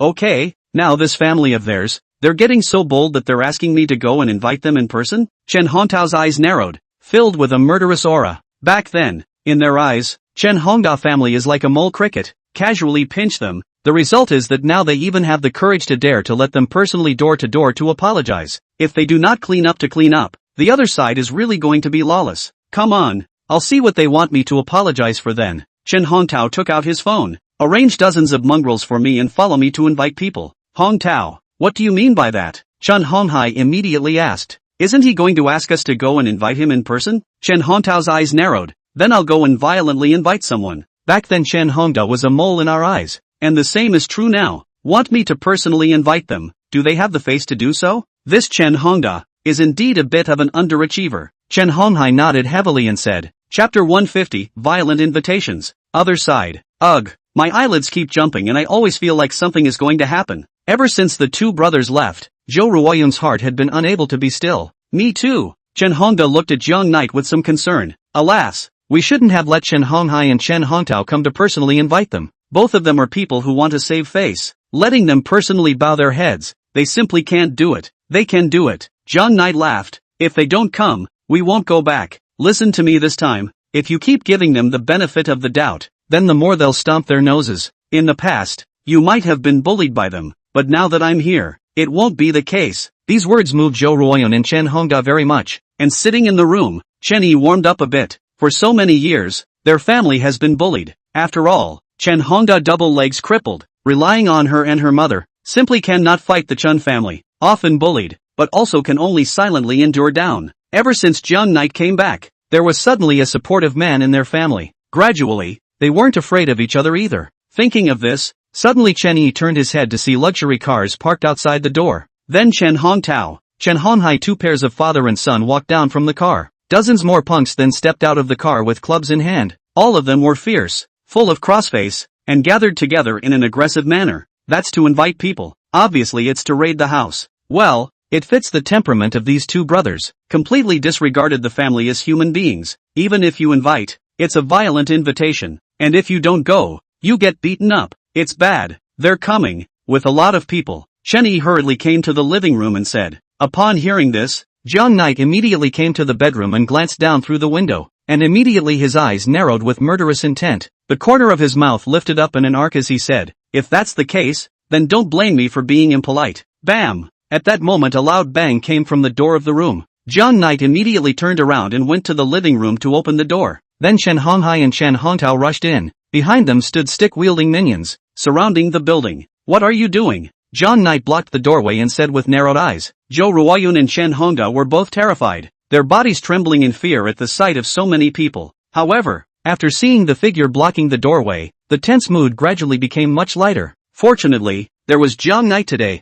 otherwise, they would definitely have to be brutally beaten up by the 2 brothers. What are we doing here? Chen Honghai laughed. Didn't you guys ask us to come and invite someone? We are naturally here to invite people. Chen Hongtao knew that Jiang Knight's background was Master Jin. He immediately said, Jiang Knight, I know you have Master Jin's cover, but I advise you not to mind your own business, or else the Black Dragon won't let you guys off the hook. We have the Black Dragon behind us. What? Chen Yi was shocked. The Black Dragon surprisingly covered the duo. You know, although Master Jin is very powerful in Sioux City, but Black Dragon is even more powerful than Master Jin. Jiang Knight, this matter, you stay out of it. Chen Yi tugged on Jiang Knight and said, I'll go back with them. Jiang Yi narrowed his eyes at Chen Hongtao and opened his mouth. I'm going to give you 3 seconds to get out of here right now, or none of you will leave today. Chapter 151, Scared Out of My Wits. Ha ha ha ha. Chen Honghai mockingly laughed out loud. It's really scary. You have Master Jean. We have Black Dragon. If you have to get a little bit, let's see who's afraid of who. Grass mud horse. Even meddling in our business. Fine. It's your choice. Then don't regret it. Jiang Knight took out his phone and dialed out. Master Jean, come here and waste a few people for me. Seeing Jiang Knight on the phone, Chen Honghai also immediately took out his phone and said, Brother Long, someone wants to pick a fight. Come over here. Both men started calling people behind them. Chen Yi nervously kept gulping. If Master Jean had known that the Black Dragon would come, he definitely wouldn't have shown up. Once there is no Master Kim, the family, then, must have been beaten to death alive. Ah, Jiang Knight, let's settle this properly. Don't use the underground world's connections. Chen Yi immediately said softly. Master Jean can't fight the Black Dragon. Although they are all the three giants, Master Jean doesn't seem to be as strong as the Black Dragon. Let's settle this properly. Don't harm Master Jean, okay? Don't worry, I'm here. After Jiang Yi finished speaking, he looked at the two brothers. The ground here is small. Let's go down. 5 minutes later, underneath the building, it was filled with punks armed with sticks. On the opposite side, there was Jiang Knight and the others. Chen Hongda Zhou Ruoyan as well as Chen Yi stood behind Jiang Knight. Although Jiang Knight was the only one at the moment, their family of three felt an unprecedented sense of security. Maybe it's because there was once no one to protect it. Suddenly someone is there to protect them, and they can feel safer than ever before. The Black Dragon is coming. There was a sudden growl and the crowd clamored to look back. Then he saw Black Dragon walking with dozens of minions. This group of minions are a group of minions left behind by a group of misery. They can only bring them to do some small things to earn some money. And Chen's bid is very high. He naturally wants to come. When he appeared, the three of them, Chen Yi, felt an enormous pressure. They were almost suffocating as the other side got closer and closer. Black Dragon came earlier than Master Kim. If that Black Dragon took the lead, wouldn't they be doomed? The Black Dragon was a good distance away when he saw Jiang Knight, and when he got closer and realized that it was none other than Jiang Knight, his heart thumped. Even though he already knew that the one who made him lose miserably was Master Jean, he still thought of the scene from a couple of nights ago after seeing Jiang Knight. Crap, isn't it an ordinary family? How's this guy? Master Jean is here too. Just then, a big black Mercedes whizzed by, slowly stopping behind the Black Dragon and the others. Ha ha, what a coincidence. Chen Honghai laughed. Since the people behind us are here, let's see if Black Dragon is powerful or Master Jean. Just as Chen Honghai had just finished speaking, suddenly Black Dragon yelled, Brothers, the gas tank in my house is leaking. Let's go home and turn off the gas first. With a roar from the Black Dragon, it disperses in a flurry. Dozens of people instantly rushed to escape in all directions of the neighborhood, and soon, disappeared without a trace. At that moment, Chen Honghai and the others were dumbfounded. The Black Dragon actually ran away. After seeing Master Jean, the Black Dragon was like a mouse after seeing a cat, instantly scared out of its wits. What the hell is going on here? Chapter 152 Don't listen to rumors. Master Jean walked down from the car with a group of elite minions. Looking at the Black Dragon and the others who dispersed in a flurry, a disdainful look appeared on his face. The Black Dragon was now like a fallen house dog.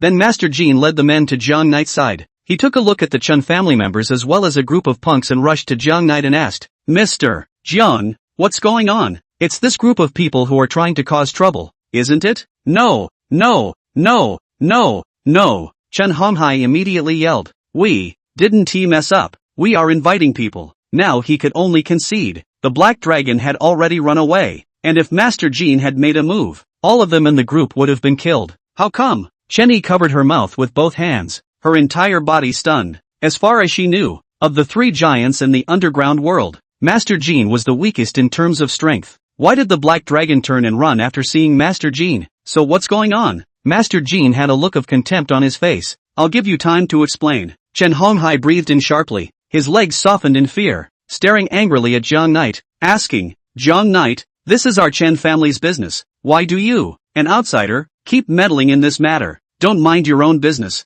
okay? These punks are wasted. Jiang Knight chortled coldly. Master Jean, there's trouble. It's no trouble. It's a small thing, and I owe your mother a favor. After Master Jean finished speaking, he coldly shouted, Scrap! Then a group of elite juniors instantly rushed up and directly grabbed a group of punks and beat them up. Aha! The screams resounded through the sky. In an instant, a group of juniors were all wasted, lying on the ground and screaming, Big brother, we're here to invite you. Don't be like this, okay? Chen Honghai immediately changed his face and begged bitterly, We are asking EE to go back to work. How can you let someone beat us? This group of juniors, we don't know them at all. Then, the three of them, Chen Hongtao, also started to say good things. You can change your face faster than you can change your Facebook. We're a family. You mustn't let Jiang Knight waste us, Chen Honghai bitterly begged. Although our relationship is not too good, but no matter what, we are all from the same mother's womb. Look at the bloodline flowing in our bodies. Let us off once. In itself, Chen Hongda was a person who valued his feelings. When he heard the other party's words, he couldn't bear it at once,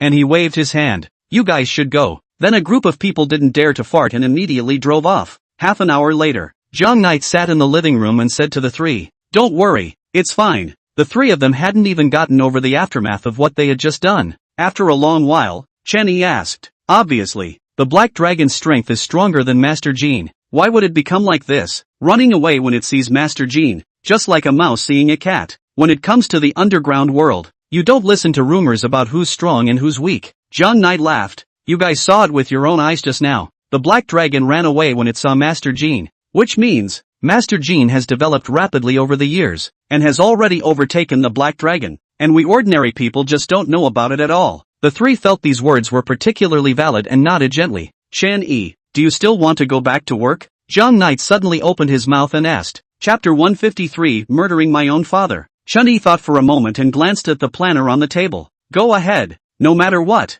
Finish the project, not halfway." Jiang Knight nodded. "No problem, I'll support you." Chen Hongda and Zhou Ruoyan looked at each other and also nodded heavily. "You can't do things halfway. We support you too." Half an hour later, Jiang Yi and Chen Yi once again arrived at the Chun group. When Chen Honghai and the others heard about it, they immediately came to greet them, even though they had just been defeated. However, Chen Yi came to do the project to earn money for their group, so naturally, he had to welcome them with a smile. If you offend the other side and then walk away, then the project is completely out of the question. We're going to stay in charge of this project. Chen Yi didn't give them a good face and said coldly, "No problem, no problem." Chen Honghai said, "This project is yours, so of course you will be responsible for it." As they watched Jiang Knight and Chen Yi return to the office, the faces of the group of them suddenly turned as gloomy as water. Just put you in charge of the program first. When Chen Xingji died, the Chun group would be completely theirs. When the time comes to dump it, they take the money and run. Who cares about program stuff? Damn Black Dragon. Obviously stronger than Master Jean, but as a result, he runs away when he sees people. Let's go find him and ask for an explanation," Chen Honghai said with great anger. The crowd found Black Dragon, who was drinking, inside an entertainment club. "Brother Black Dragon, at that juncture, why did you run?" Chen Honghai spread his hands and asked with a puzzled expression. The Black Dragon was also particularly embarrassed. Surely he couldn't explain to someone that he was scared off because he saw Master Jean, could he? He coughed and said, "Didn't you hear? The gas is exposed in my house, or there'd be a fire. That's a reason." "Hell no, Brother Lung, is the price not right? If it's not in place, you can say so. Besides, I have something to ask you for." Chen Hongtao was at the side, particularly helpless. "Humph, just give me $2 million and let me fight with Master Jean. Do you guys think this is the right price?" Black Dragon didn't give the duo a good face and said, "In the beginning, you were just ordinary people, that's why I took my brothers there. But in the end, you asked me to use $2 million to go and fish with Master Jean. Do you think I'm a fool?" In itself, it was the Black Dragon that did the wrong thing. As a result, this guy turned the tables and filled the two Chen brothers with embarrassment. Chen Honghai said, "Brother Long, don't be angry. This belongs to our mistake. But next, the two of us brothers have one more thing to trouble you with. I hope you can help us assassinate someone." "Who?" The Black Dragon's eyes narrowed as he immediately asked. "Chen Xingji," Chen Honghai said very seriously. Hiss. At the sound of the name, the Black Dragon sucked in a breath of cool air and looked at the duo with a much weirder face. "You're going to murder your own father? These two people look like decent people, but I didn't realize that their hearts were so black that they paid someone to murder their own father." "He made us do it," Chen Hongtao said from the sidelines. $10 million? Do it or not? Why not do it when it's money delivered to your door? Black Dragon was very short of money right now, and although he had the backing of the Hong family in the provincial city, he didn't want to use that relationship for the time being, so he said, "No problem, when the money arrives, he can help you kill Chen Xingji at any time." "Tomorrow night," Chen Honghai said, "lest the night be long." "Could be." The Black Dragon nodded. Chapter 154, Going to see Mr. Zero, Chan's group. After Chen Yi and Jiang Knight returned to the company, they immediately took the plan to the economy building and found Gu Junhao. Seeing that it was Chen Yi himself, without any nonsense, Gu Juanhao directly approved the plan and continued, Ms. Chen, right now the headquarters hasn't approved the money yet, so we need your Chen group to advance a sum of money first. When the factory is built, it will produce new products. We will give you the money when the first installment arrives. Chenny gently nodded his head and agreed to the program. Then she asked, Mr. Gu, I don't know if Mr. Zero is in Sioux City. I want to meet him, and you also said that you can have a chance to meet Mr. Zero once after the plan is passed. Mr. Zero is particularly mysterious. From start to finish, it never appeared in the crowd's view. Now Chun-Yi was very much looking forward to meeting Mr. Zero. Gu Juanhao first glanced at Jiang Knight, then laughed twice and said, Miss Chen, right now Mr. Zero doesn't have the time. During the evening, he'll come to the office, and at that time, I'll arrange for you to meet once. Yes, please Mr. Ku. Chen-Yi was unusually excited. Even though she had already left the economy building, Chen-Yi was still particularly excited, and it could be seen that she particularly wanted to meet Mr. Zero. Jiang Knight couldn't help but laugh and ask when he saw the other party's appearance, Are you that eager to meet Mr. Zero? Of course, Chen-Yi honestly replied. He gave me such a big project, and also used my parents' story as the theme endorsement of the product. I must thank him. I wonder what kind of person Mr. Zero is. I can see it in the evening. I'm so happy. Mr. Zero has been with you all this time and you didn't know it? Jiang Yi suddenly turned his head to Chen-Yi and said. These words caused the smile on Chen-Yi's face to disappear as she turned her head and blankly glanced at Jiang Knight before striding away. It could be seen that Chen-Yi didn't believe that Jiang Knight was Mr. Zero at all. She didn't bother with Jiang Knight. In anticipation, night fell. Chen-Yi arrived at the economy building alone and particularly nervous. Miss Chen, Mr. Zero has been waiting for you up there for a long time. Hurry up and go up. Seeing Chen-Yi's arrival, Gu Juanhao immediately greeted him and said, There's still half an hour left before Mr. Zero takes the plane back to Rice. Ha, leaving so soon? Chen-Yi was a bit surprised and asked, Well, Mr. Zero is particularly busy, and now that the project has been handed over to you, there's no need for him to stay in China. Gu Juanhao explained to Chen-Yi. Aha! Being able to represent the Foster Group on this project, it must be the top of the group. Busy with work, surely they won't stay in China too much. After bidding farewell to Gu Juanhao, Chen-Yi arrived at the office. Before entering,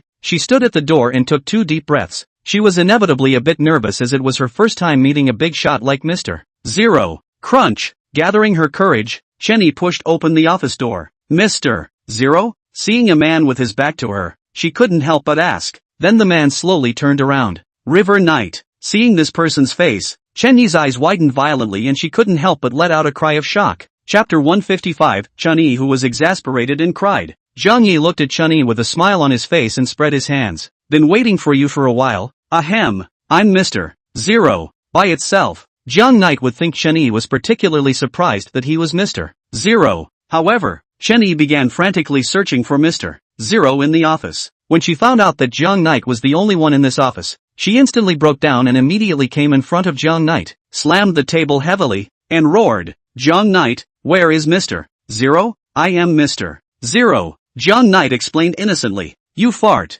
Chen-Yi shouted angrily and said angrily, Mr. Zero is a foreigner. I checked on the internet. Did you secretly go behind my back to meet Mr. Zero to discuss the plan? You robbed me of the opportunity to meet Mr. Zero. These words confused Jiang Knight. A strong look of surprise surfaced in his eyes. He swore that it had never occurred to him that Chen-Yi's brain circuits were so strange. He's all sitting inside Mr. Zero's office, and explained that he is Mr. Zero. As a result, she mistakenly thought that Jiang Knight had robbed the opportunity to meet Mr. Zero. This woman's brain, did she grow up on some kind of formula? Why are her thoughts so peculiar? I'm not. I'm really Mr. Zero. Jiang Knight was still explaining bitterly. Jiang Knight, I really didn't expect you. You're so mean and shameless and nasty and shameless. Do you know how happy I am today? I can finally meet Mr. Zero, and it turns out that you went behind my back and secretly came to see Mr. Zero. Chen-Yi directly gave a gasp and cried with tears in her eyes. She said, Mr. Kual told me just now that Mr.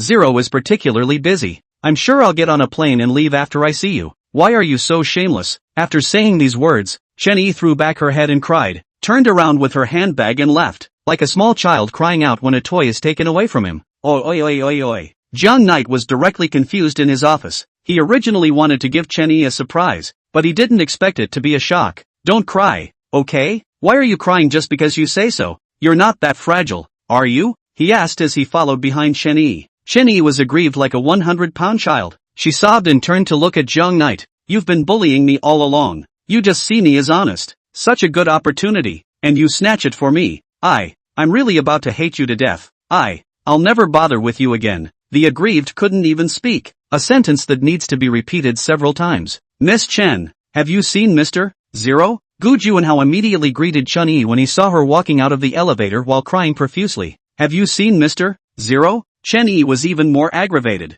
She stopped crying and said, Mr. Ku, I didn't see Mr. Zero, but I saw an asshole, then took the handbag and ran off. Hey, Mr. Jiang is Mr. Zero. Gu Juanhao opened his mouth. Chapter 156 This wine toast, Old Death. Chen-yi ran very fast. It was soon out of the building. Didn't even hear Gu Juanhao's words. Mr. Jiang, what's going on? Do you need me to go explain to Miss Chen? Gu Juanhao's face was filled with bewilderment, not knowing what was happening at all, and immediately asked, No, I'll talk to myself. Jiang Yi patted Gu Juanhao's shoulder. It's been a long time. It's been hard. You guys can go back. Leaving the economy building, Chen-yi walked down the street as if he had lost his soul. She had been dreaming of meeting Mr. Zero for a while, but what she never expected was that Jiang Knight had rushed to meet Mr. Zero before her, successfully snatching her chance to meet Mr. Zero this time. Chen-yi, let me explain. Jiang Knight caught up and opened his mouth. Explain what?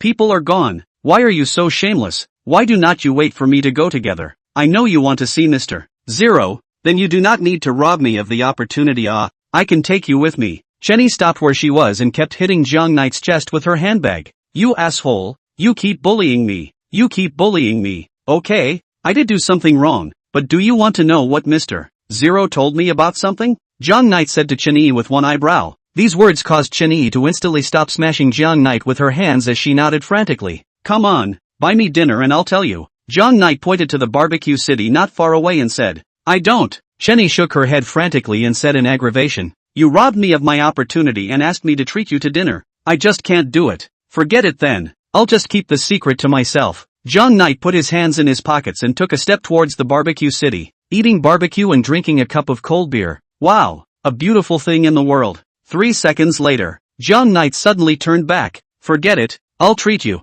Come over here. Gollum. Chen-yi's stomach began to growl. She had been so excited about getting to meet Mr. Zero that she had forgotten to eat. After a moment's consideration, he immediately went after them. Sitting in the barbecue city, Chen-yi began to eat with a vengeance. Grilled meat with his left hand, grilled chicken wings with his right hand, a mouthful of a piece of meat, after choking, then a mouthful of beer, continue to eat, from beginning to end, did not give Jiang Knight a word. Mr. Zero didn't really say much, just pointed out the planner, and then tell me to work hard. Speaking of this, Jiang Knight shut up, and, Chen-yi suddenly stopped eating and looked at Jiang Knight and asked, Nope, yeah, that's all there is to say. Jiang Knight replied seriously. Hearing these words, Chen-yi began to eat again. Her eyes began to flood with tears, and she began to cry again. Big sister, will you stop crying? Jiang Knight was truly helpless. After meeting Chen-yi for such a long time, I've never seen her cry. It turned out to be like a water baby today, crying all the time, all the time. Chen-yi said while eating, I'm not crying because I can't see Mr. Zero, I'm crying because I'm being bullied by you so much. Why? When I'm in front of you, it's like I don't have a brain. Every time I let you trick me, I'm so sad. Forget it, let's not see each other in the future. I'm worried, you'll trick me into being a fool. Here's to, well, dying of old age. After this drink, we'll never have anything to do with each other again. You go your way, I'll go my way. Saying that, Chen-yi raised his head and gulped down the wine. Then with particular panache, he gave the cup on the table and turned to walk away. Chapter 157, Calling the Police to Catch Hooligans. Will you stop following me? Chen-yi turned around and glared at Jiang Knight. If you're following me, I'll call the police right away. Jiang Yi followed behind Chen-yi and didn't speak. Instead, he looked his head towards the sky as if he was treating Chen-yi like air. Then Chen-yi had no choice but to continue forward. Jiang Knight continued to follow behind. Chen-yi seized the opportunity, stopped a cab, and walked straight away. Master,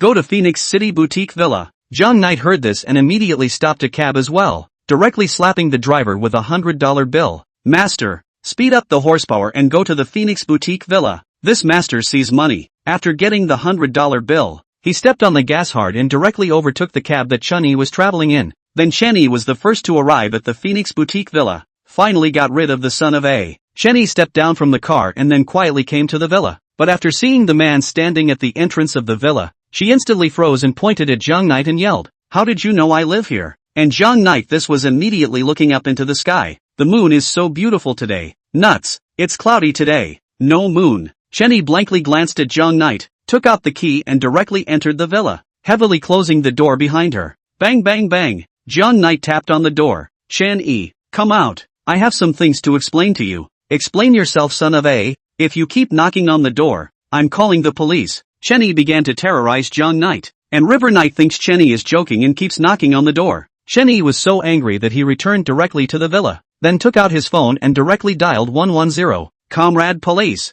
come quickly. Someone is playing a hooligan." Jiang Knight stood at the door for a full 20 minutes, not waiting for Chenny to come out, but waiting for a police car. "Are you the one who's being a jerk?" A police comrade got out of the car and asked Jiang Knight. "Injustice. Injustice? How long have you been standing on someone's girl's doorstep? This is my house." Jiang Knight immediately took out his cell phone and took out the villa's real estate certificate and put it in front of the police and opened his mouth. "Look, the name of the head of the household on the villa is called Jiang Knight, and take a look at my ID card." The two policemen looked at each other and then began to cross-reference them. The head of the household is Jiang Knight, the ID is also River Knight, and the River Knight grows to be a River Knight. What the hell is going on? The comrade policeman, sensing that he had been tricked, immediately asked, "Family conflict, family conflict." Jiang Knight reached out and pointed to the villa. "Comrade police, you should criticize this girl, quarrel a couple of words and even call the police. This is not affecting the time of all the police comrades. Trouble you to help me teach it. Must be seriously criticized." The comrade policeman nodded and immediately began knocking on the door. "Did you call the police?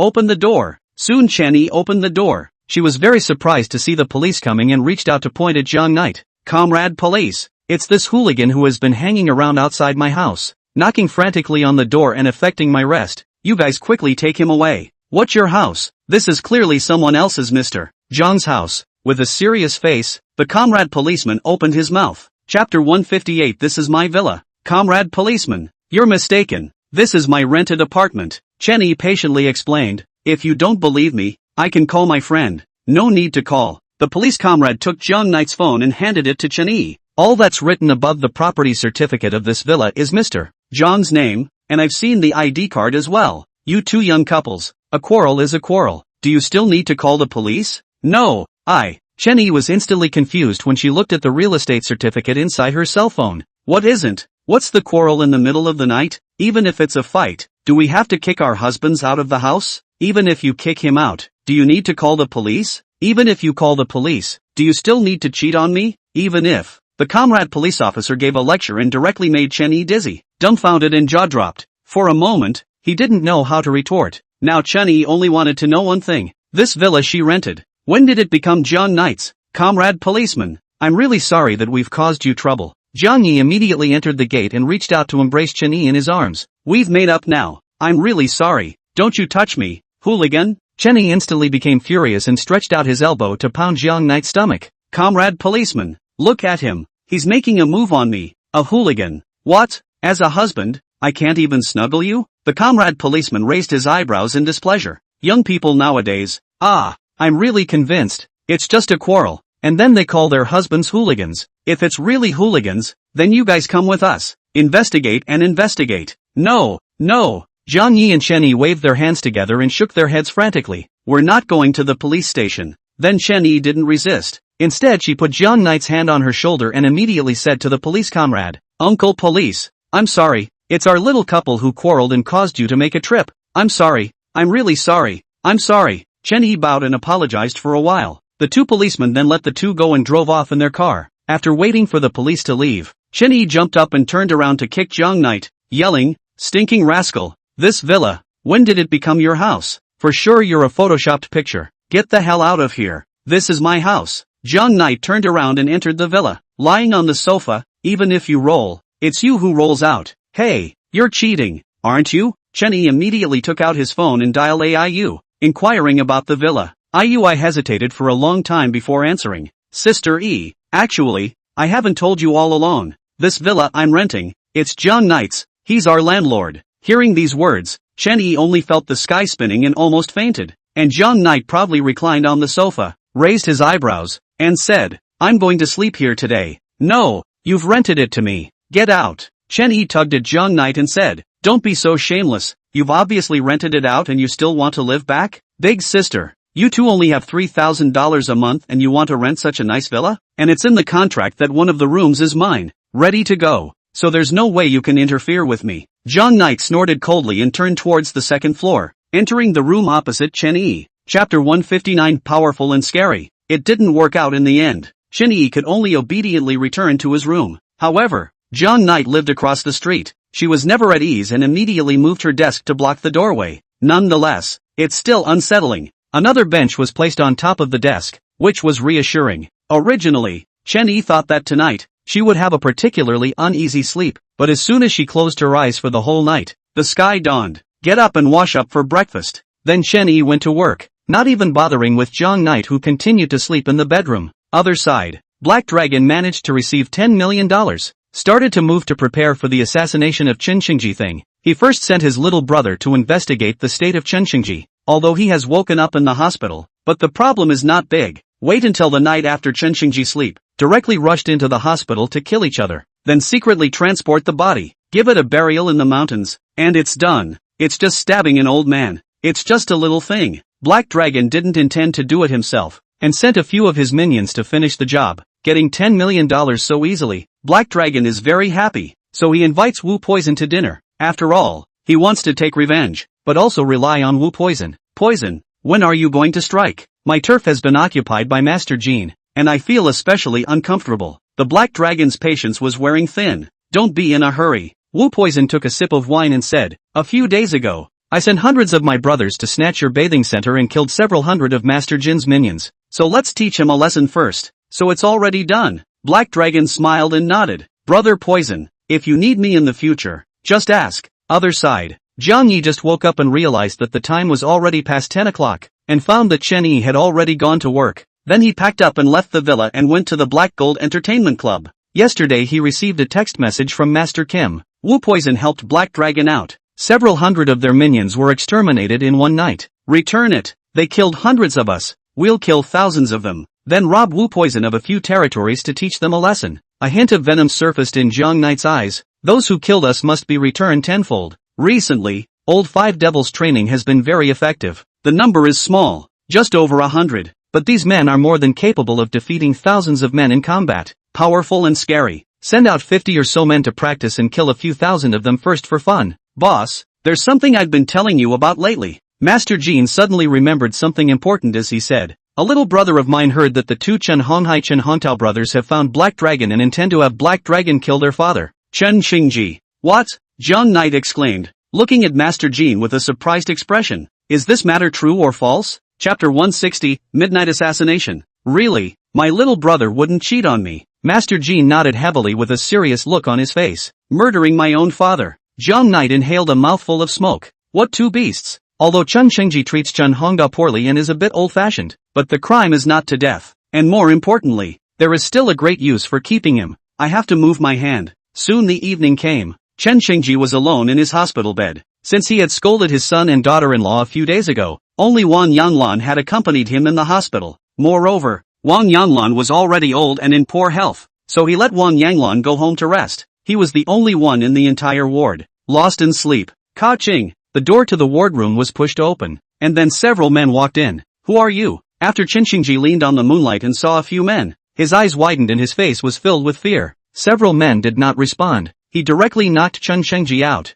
threw him into a sack, and quickly left. It's exceptionally fast. It was also only a few minutes from start to finish and very experienced. 20 minutes later, a hill in Sioux City. The man picked up a mineral water bottle and threw it in Chen Xingji's face. "Who are you guys?" Chen Xingji woke up and immediately asked after seeing the scene around him. "Oh, you're about to be a dying man, so there's no harm in telling you." The man laughed coldly. "We are the Black Dragon's people. We were hired by you two duo to kill you. Seeing that you are quite pitiful, let's get down to business decisively, so that you can die easier. In your next life, don't give birth to a son." Rumble. Chen Xingji was struck by 5 thunderbolts and froze in place. Beat him to death. He didn't expect it. The ones who wanted to kill him turned out to be his own 2 sons. Unimaginable. Unbelievable. Chen Xingji was as if he was very sick. He was directly paralyzed on the ground. He never dreamed that his 2 sons, whom he had worked so hard to cultivate, would want to kill him? Would they want to kill him to silence him just because they had been scolded by him for a few words? Wolf heart, white-eyed wolves,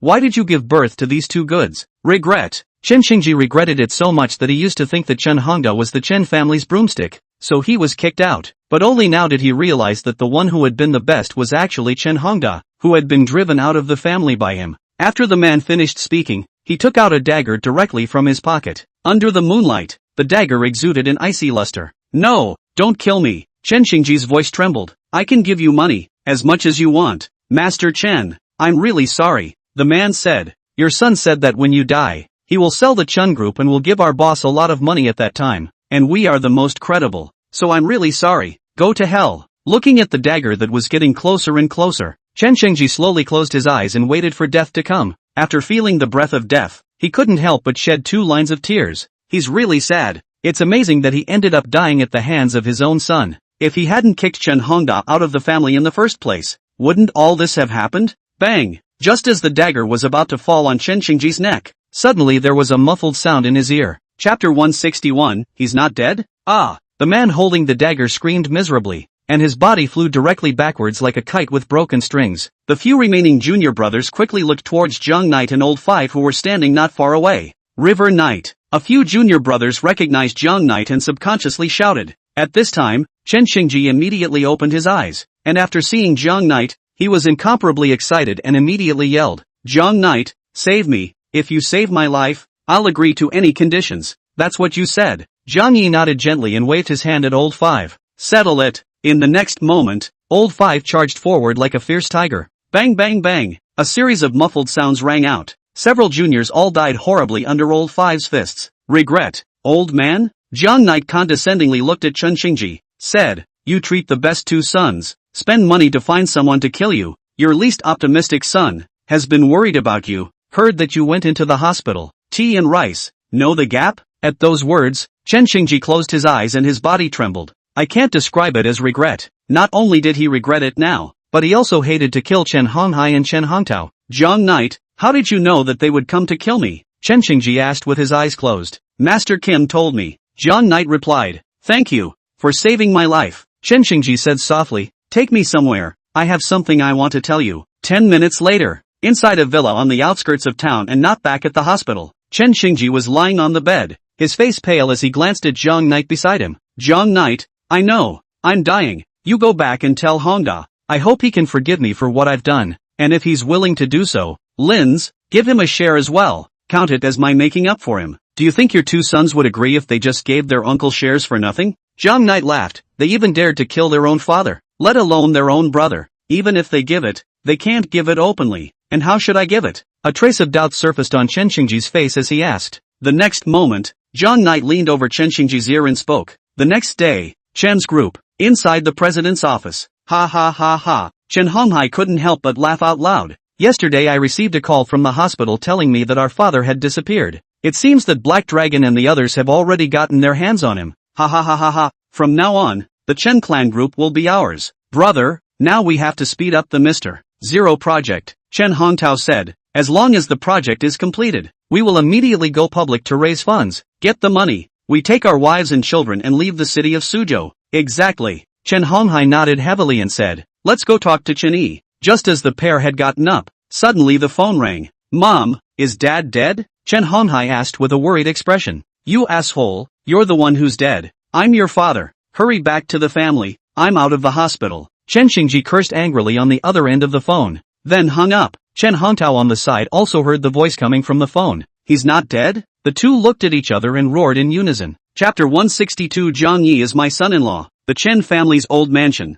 Chen Xingji was sitting in the hall room with a gloomy face, but his face was much better. After he was saved by Jiang Knight yesterday, he was casually treated by Jiang Knight and his body recovered a lot. Dad, where were you last night? I got a call from the hospital that you were missing. After Chen Honghai returned, he saw that Chen Xingji was safe and sound and immediately asked with concern. An old friend called me out to dinner. Chen Xingji made up a random reason and replied, Dad, you're not well. How can you go out to dinner at night? Chen Hongtao had a concerned face and acted exceptionally well, and Chen Xingji just smiled slightly, scanned the crowd, and said, what about calling you all here today is to give you a meeting. As you all know, my body is failing and I don't know when I'll die. so I'm taking this opportunity to prepare for the aftermath. Dad, isn't there an arrangement for the head of the family? Chen Honghai asked softly. Yes, exactly. Chen Shengji nodded his head gently. In the future, the Chen family will rely on you. Hearing that Chen Shengji was going to pass the family headship to them, the two brothers' faces showed excitement, but after waiting for a long time,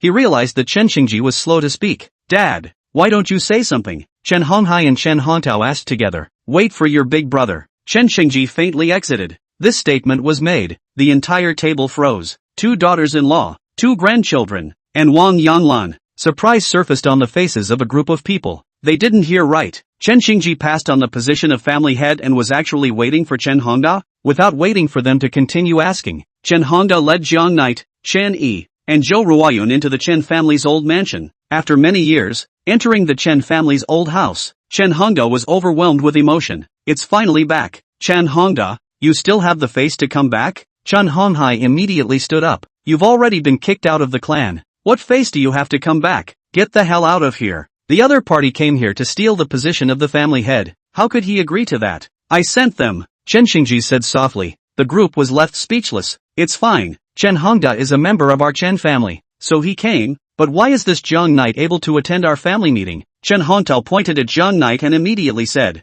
right now. They weren't afraid of Chen Hongda's family, but they were afraid of this Jiang Knight fellow. Jiang Knight had to be driven away or it would not be in their favor. I should have known the other side would say that. Chen Hongda had thought about it long ago, and he said without hesitation, Jiang Knight is my son-in-law. Jiang Yi is my son-in-law. The group froze. Even Chen Yi, Zhou Ruoyun, and Jiang Knight, the 3 of them froze. However, Chen Yi knew that there had to be a man in their family. Otherwise, it would be very unfavorable when it came to seizing the family. And Jiang Yi was the most suitable candidate, and was also Meng Meng's father. It must be that only Jiang Knight was willing to help them. I wonder, is my son-in-law qualified to enter our Chen family? Chen Hongda looked at the 2 brothers and asked in a cold voice. Yes. The 3 of them lowered their heads and were suddenly speechless. Although there was quite a bit of dissatisfaction in the hearts of the people, but after all, Chen Shengji was still the head of the family, so they didn't dare to say anything. Sit down, Chen Shengji said indifferently. Jiang Knight first signaled Chen Yi and the others not to sit down and came in front of Chen Honghai in full view of everyone.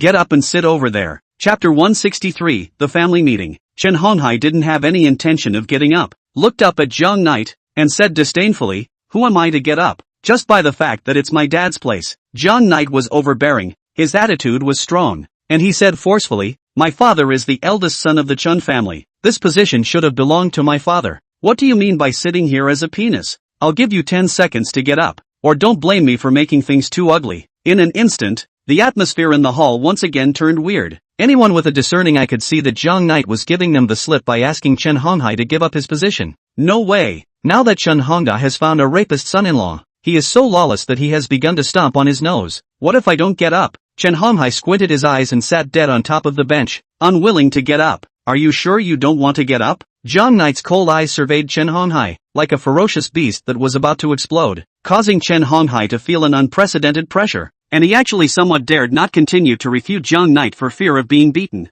Brat, what are you pretending to me? When Chen Fengyu saw his father being treated like this by Jiang Knight, his blood boiled within his body and he stood up and walked towards Jiang Knight. In the next moment, Jiang Knight turned around and directly pinched Chen Fengyu's neck, and with a lift of his arm, he lifted him into the air, strangling Chen Fengyu's feet kicking about, his face instantly filling with blood. He roared with difficulty, cursed horse, quickly let go of me. Wow! At this moment, everyone stood up in a sword-fighting stance. Let go of my son. All be quiet. Chen Hongda immediately looked at Jiang Knight and softly said, Jiang Knight, let go of him. Jiang Knight nodded and directly threw Chen Fengyu on the ground, then said forcefully, in a word, from today, Chen Hongda returns to the Chen family. In the future, this position belongs to Chen Hongda, the eldest son of the Chen family. Whoever dares to be impolite to my father will bear the consequences. Jiang Knight took the wheelchair from Chen Yi and pushed Chen Hongda to the position belonging to the eldest son of the family, then pushed Chen Honghai away with a hand. Can't you see your big brother coming over?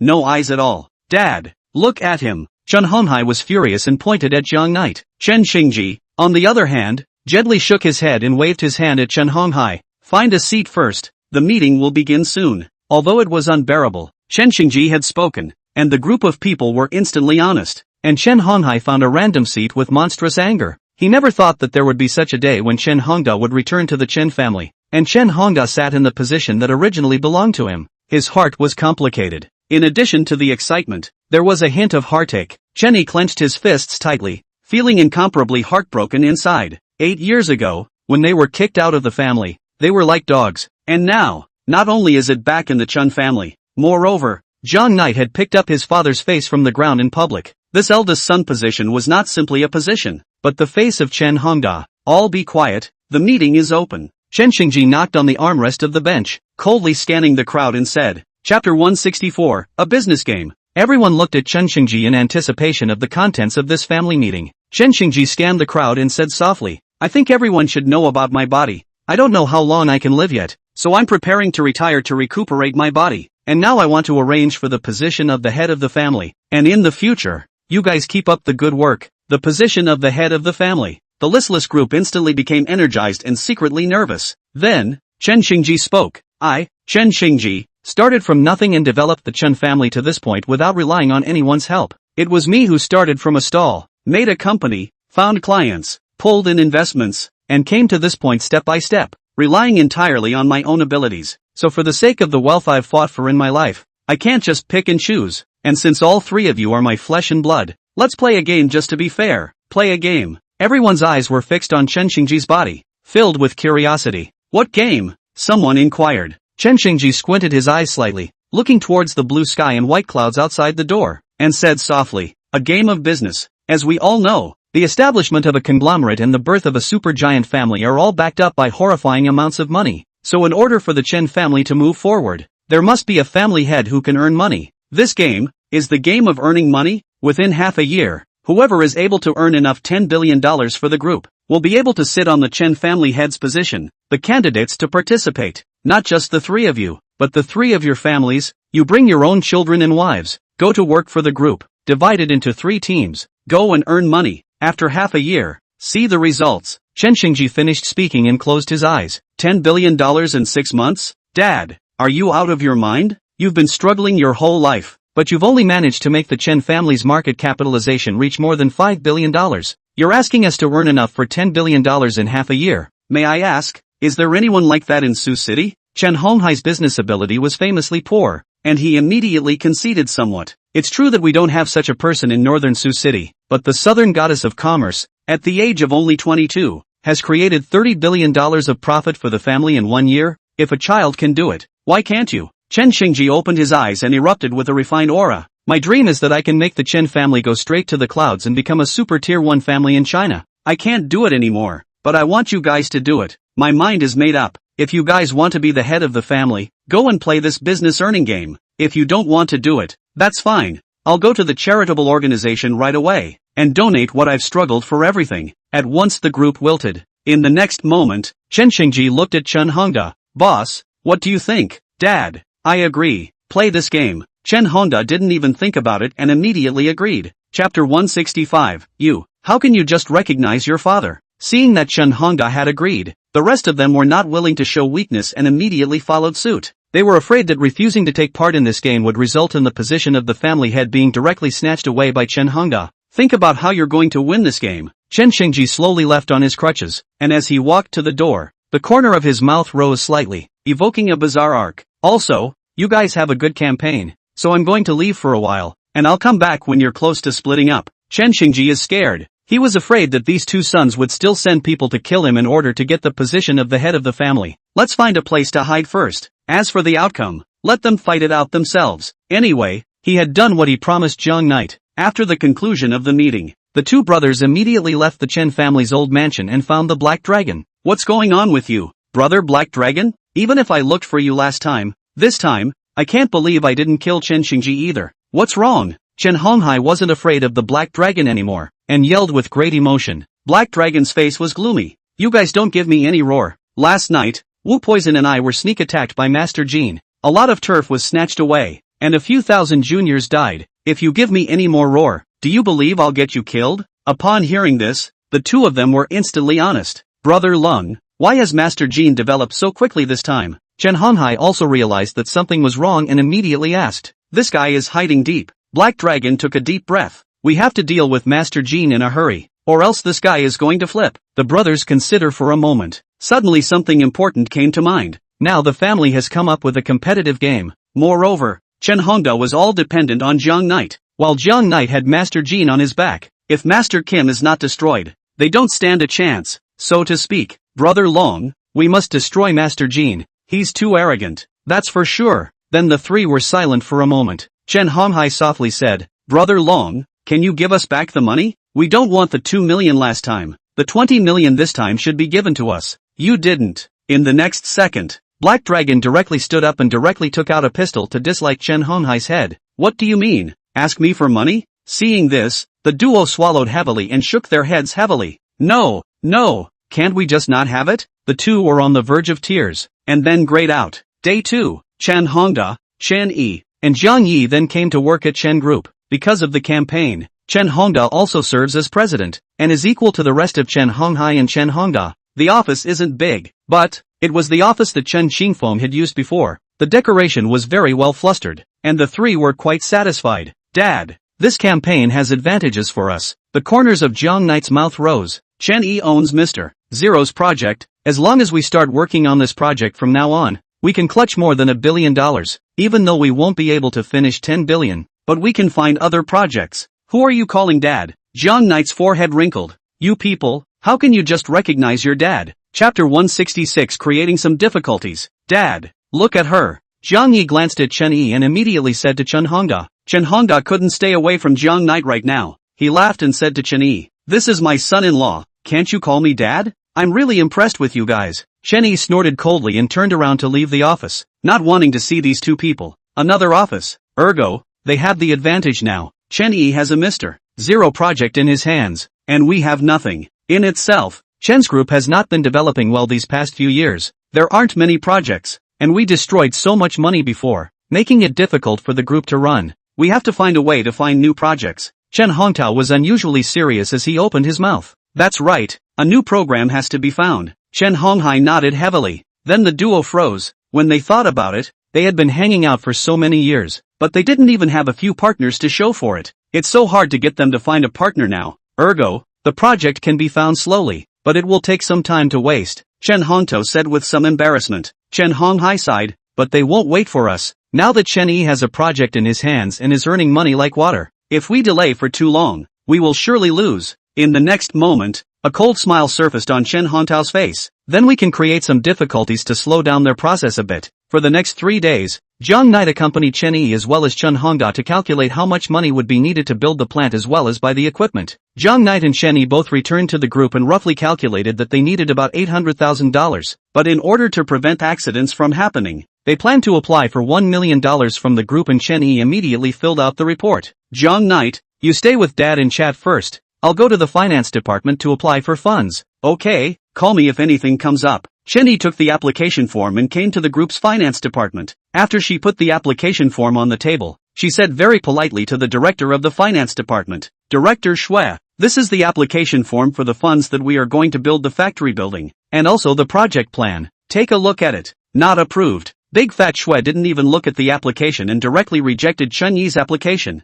Why? Chen Yi's face changed and he immediately asked, I don't recognize who your number is. Big Fatty Xue was Chen Hongtao's beloved. His boss's orders were taken away. How could he just casually grant funds to Chen Yi? You're not a member of our Chen group. Why would I grant funds to you? How come I'm not from the Chen group? Chen Yi could see that the other party was deliberately making things difficult for herself. She narrowed her eyes and said, sternly, are you going to approve it or not? I don't approve at all. Xue de Fat is also a person with a temper. Seeing that the other party even spoke out of turn to rebuke himself, he fiercely slapped the table and stood up, pointing at Chen Yi and shouting angrily, you're stepping on a horse to ask me for money, and your attitude is still so bad. Who stepped on a horse to allow you to speak to me like this? Chapter 167, Storming the Chief Financial Officer. This voice instantly startled many of the accountants in the finance department, who turned their heads to look at Chen Yi, their faces full of bewilderment. Being stared at by so many people, Chen Yi took a deep breath, adjusted his emotions, and opened his mouth. Director Xue,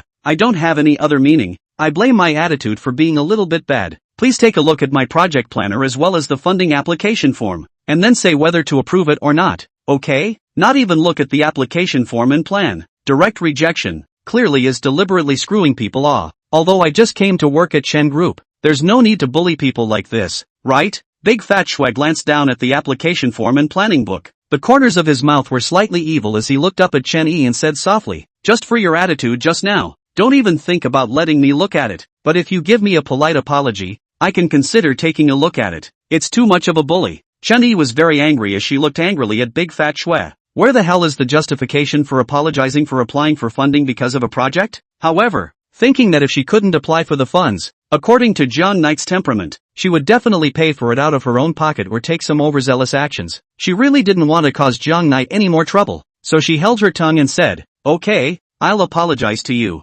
Looking at Chen Yi, who was slowly bending down, a disdainful color emerged on Big Fat Shwe's face. This time, he just wanted to humiliate this foul smelly woman, being QJ by a lunatic to give birth to a wild seed, and as a result, after the other party was released from prison, she even brought the lunatic to the group to show off her strength, and continuously made two presidents suffer. What a great power. Even so, don't you have to honestly bend over and apologize to me? As long as you bend over and apologize this time, let's see if you still dare to be arrogant in the group in the future. Chen Yi, I dare you to apologize to him? John Knight put his hands in his pockets and walked into the office, his cold voice resounding in the office. John Knight, I'm fine, don't mind me. A trace of nervousness surfaced on Chen Yi's face when she saw John Knight appear, especially when he saw the other party's cold face. He had an ominous feeling in his heart. John Knight ignored Chen Yi and came directly to Shwedafat, straightening his waist and going toe-to-toe with the other party, and said with an indifferent expression, "Did you just ask her to apologize to you? Aang,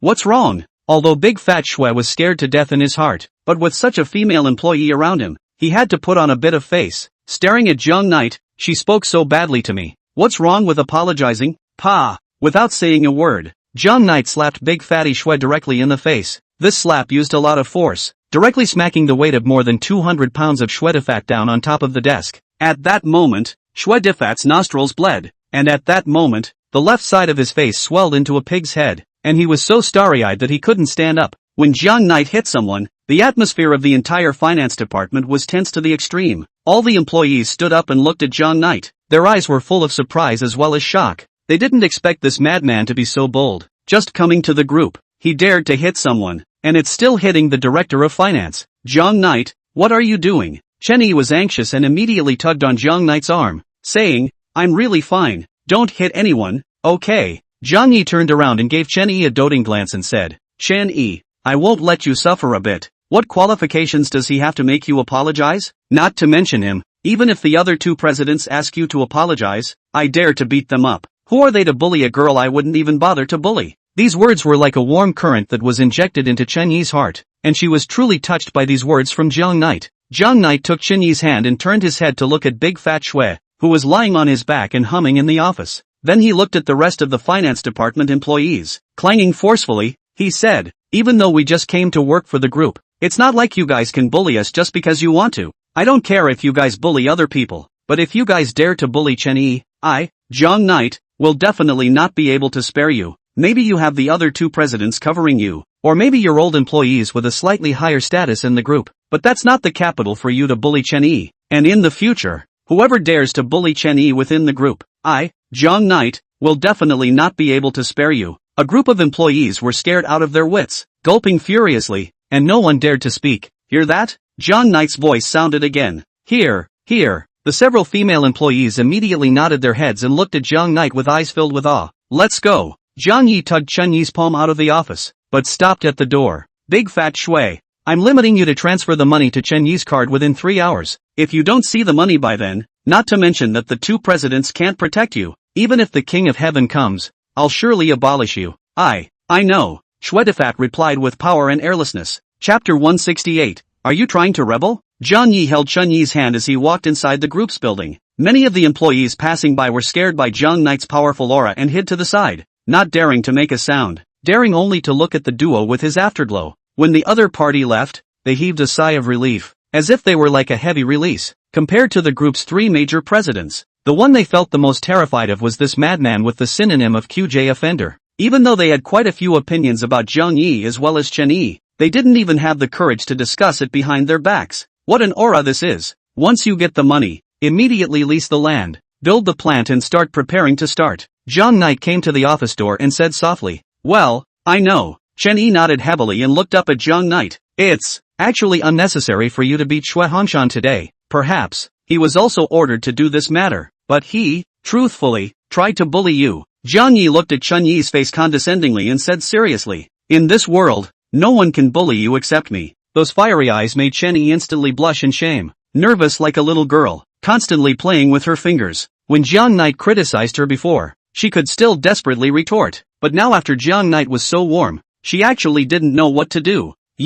You can't bully me either. Ha ha. Jiang Yi reached out and rubbed Chen Yi's head, laughing as he entered the office. Looking at the departing Jiang Knight, Chen Yi's exquisite cheeks felt as if they were about to bleed, especially when she thought of the action of having her head rubbed by Jiang Yi just now. She was even more ashamed. Being rubbed by the other party's head, she surprisingly didn't have any resistance at all. Instead she kind of liked the feeling. Phew! Chen Yi immediately took a deep breath to adjust her state of mind, immediately resuming her previous high spirits and hiding her shy side. An hour later, Chen Yi received a remittance notice of $1 million, and the money had arrived. This kid is pretty snappy. Get to work. Jiang Yi snapped his fingers and immediately accompanied Chen Yi to go and busy himself with the construction of the plant. I'll go too. Chen Hongda immediately called out to the two of them and said. The various processes as well as procedures went very smoothly. Then Chen Yi immediately contacted a construction team, and it costs more than the market price to require the plant to be completed in 10 days. The boss is also a money-minded master. Did not hesitate to agree to Chen Yi's request, immediately led the team to start work,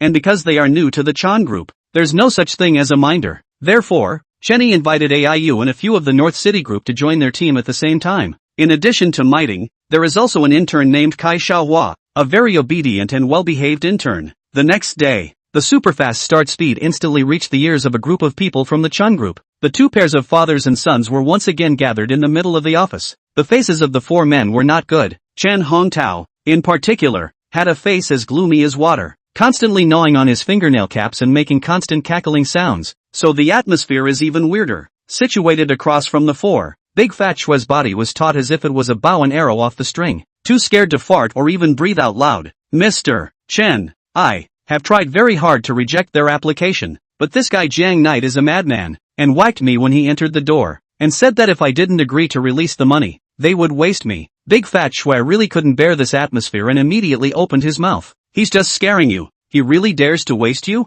Chen Xingfeng kicked over the bench and pointed at Shuetafat and shouted angrily. You step on the horse as our people, and not Jiang Knight Chen Yi's people, to give them $1 million of lending. You are going to revolt. I grass mud horse. Chapter 169, The Strange Fire. Xingfeng, spare him. Chen Honghai spoke up. That Jiang Knight guy is just crazy, doing whatever he wants based on having Master Jin. Chen Xingfeng directly threw Fatty Shui to the ground. Get out of here and don't let me see you. After Fatty Shui left, Chen Feng you spoke. Dad, uncle, just let them build the factory. And when it's built, give it to them to destroy, not only wasting the money, but also delaying their work schedule. A sentence that made the three men's eyes light up and they nodded heavily, agreeing to come down. A wink. 8 days passed. During this period, the city of Sioux City appeared to be calm and quiet, but in fact, the dark winds and clouds rose. Master Jin fought with Wu Poison and Black Dragon. All kinds of land grabs, all kinds of backstabbing. 8 days of mutual victories and defeats, but Wu Poison's sort of still great. A lot of turf was taken and a lot of minions died. Originally, Wu Poison hadn't put Master Jin in his eyes, but after this period of competition,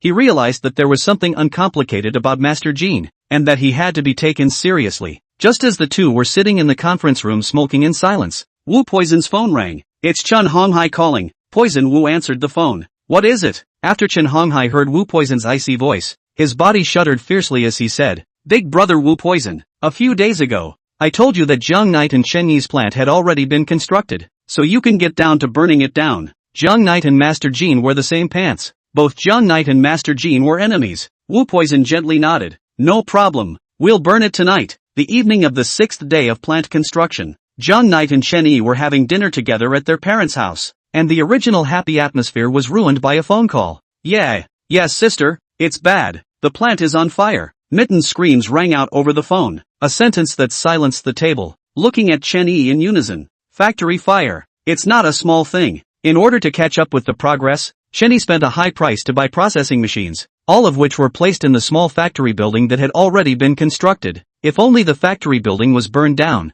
the loss would not be great, but if these machines were burned down as well, the loss would be incalculable. Entering the workplace for some time now, Chenny is no longer the little girl who panicked when things went wrong. Jong Knight, let's go take a look. Chenny retrieved his cell phone and brought Jong Knight with him as he prepared to leave. I'll check it out too. After such a thing happened, Chen Hongda simply couldn't sit still at home. Dad, rest at home. It's just a fire. It's easily manageable. Don't worry, it's fine. Chenny pacified Chen Hongda for a bit before decisively leaving with Jong Knight. Chen Hongda did not continue to insist on following the front. He knew that his legs were inconvenient. Not only can not help much, but also will become a burden. 20 minutes later, Jong Knight drove Chenny to Huangying town, looking at the two fire engines that were frantically putting out the fire. Her forehead wrinkled slightly and her face turned incomparably pale. Whether it was the factory buildings that had been constructed or the ones that had already been constructed, all of them had been engulfed by the fire. The scene was very chaotic with flames, smoke and disorientation,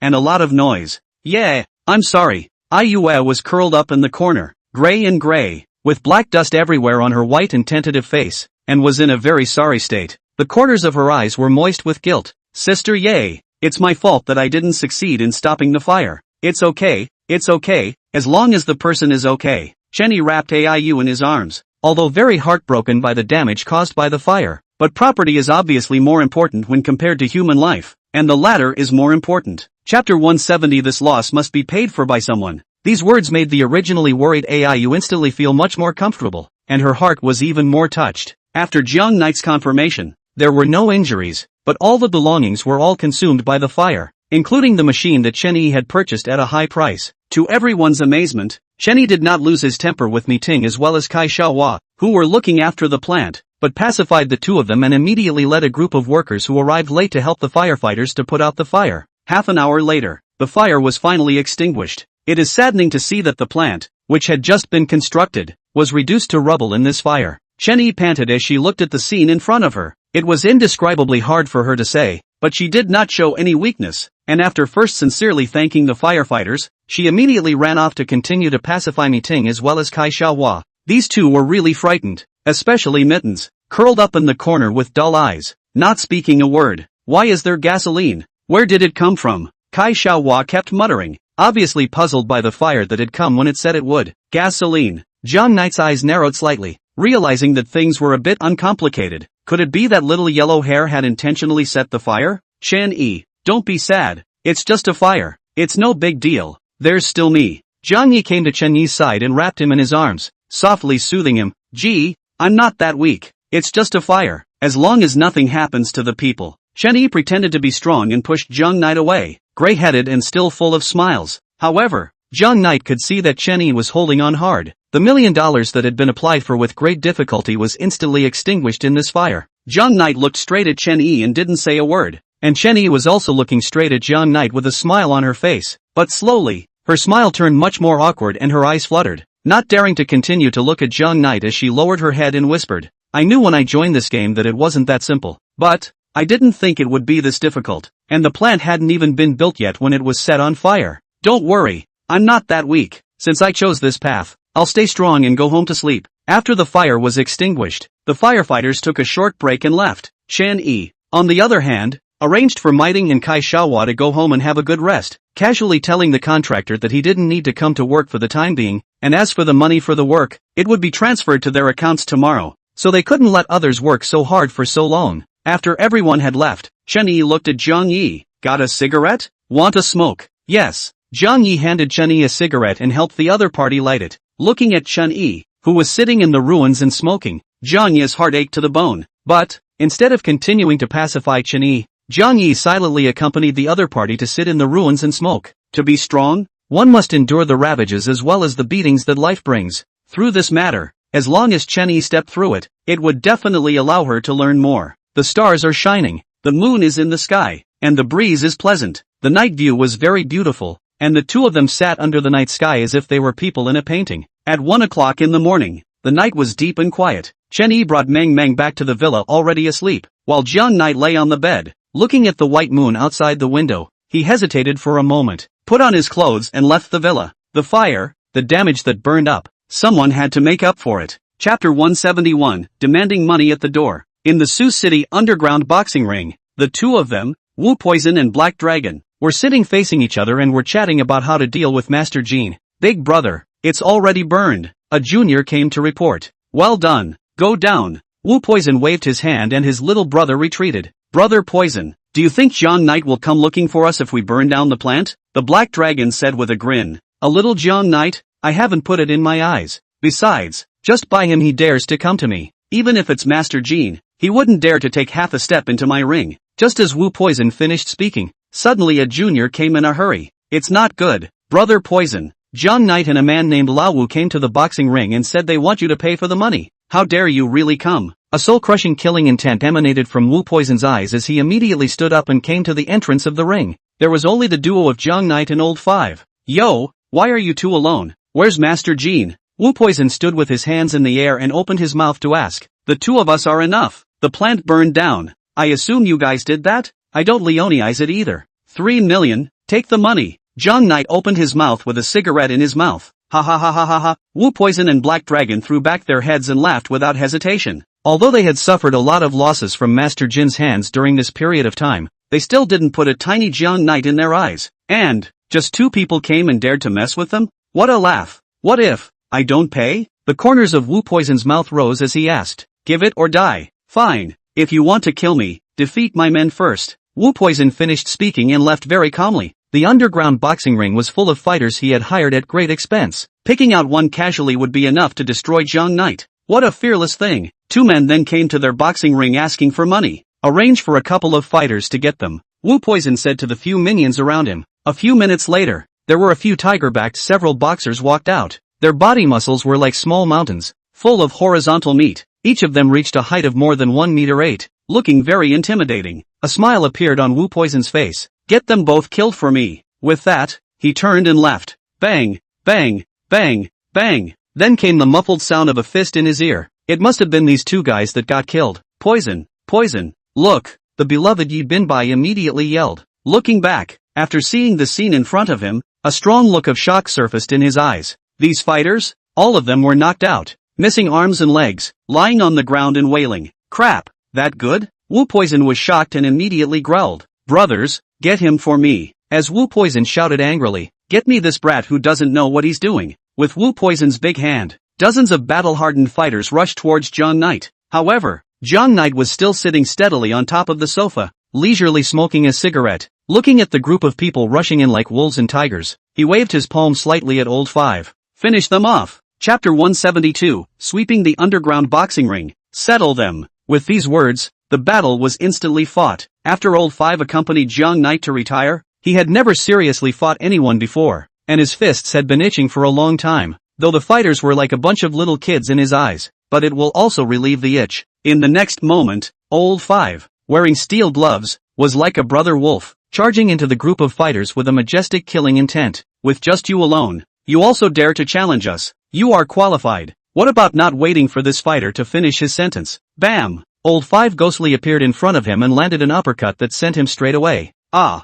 The boxer screamed miserably. Two of his teeth instantly fell out, collapsing to the ground and directly falling into a coma. Addressing one of the fighters, a flash of disappointment appeared in Old Five's eyes. These so-called fighters look physically strong, but they are as fragile as paper and can't resist a punch. He shrugged it off and turned around and threw another punch, blowing the boxer who tried to sneak up from behind right out of the air, only to see the boxer rolling wildly on the ground like a leather ball. It was only after hitting the wall that the body slowed to a stop. However, it still smashed the wall with spiderweb-like cracks. Hiss! Seeing this scene, the bigwigs present all sucked in a breath of cool air. Even Wu Poison and Black Dragon couldn't help but glance at each other, and from their eyes, they could see shock that couldn't be concealed. These fighters are trained by Wu Poison at a high price. As a result, in the hands of Old Five, there was no power to fight back. The current Old Five was like a tiger, the king of the forest, surrounded by a group of lambs in the middle. He stood in the center, indifferently surveying the group of fighters who were constantly circling around him,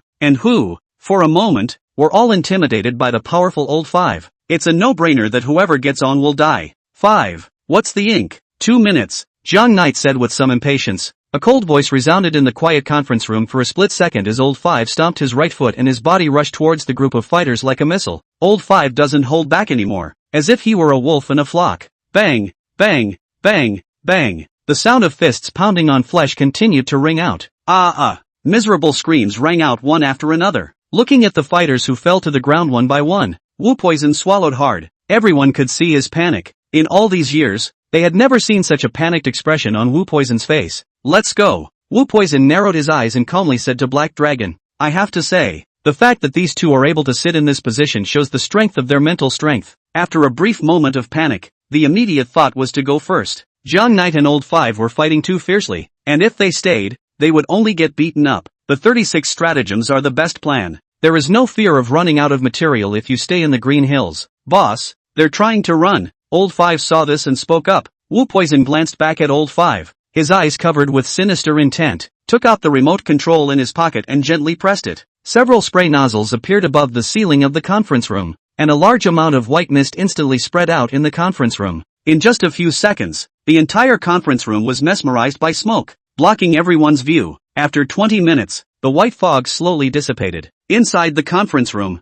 there were only fallen fighters and a group of small power bosses huddled in the corner. As for Wu Poison and Black Dragon, the two of them had long since fled. After all, this was Wu Poison's territory, so if they wanted to escape, it would still be easy. Besides, John Knight didn't even think about chasing after it. If we cut off the roots, how do we draw the snake out of the hole? Run? No one can run without paying for the plant, and it's not 3 million anymore. If I don't let you lose a fortune, I'm not called John Knight. John Knight waved his hand and left the conference room with Old Five. After Wu Poison and Black Dragon escaped the underground boxing ring, they arrived at one of Black Dragon's villas. The two of them sat looking at each other. A few of their beloveds stood on the side. No one said anything, and the atmosphere was weird to the extreme. Boss, why don't we contact the people who contacted the provincial city? There's something weird about this kid John Knight, especially his men. It's like a fighting machine. So many fighters can't beat him alone. Yi Bin Bai, Wu Poison's beloved, said with a face full of sorrow. Chapter 173, Secret Projects. Where's the fart?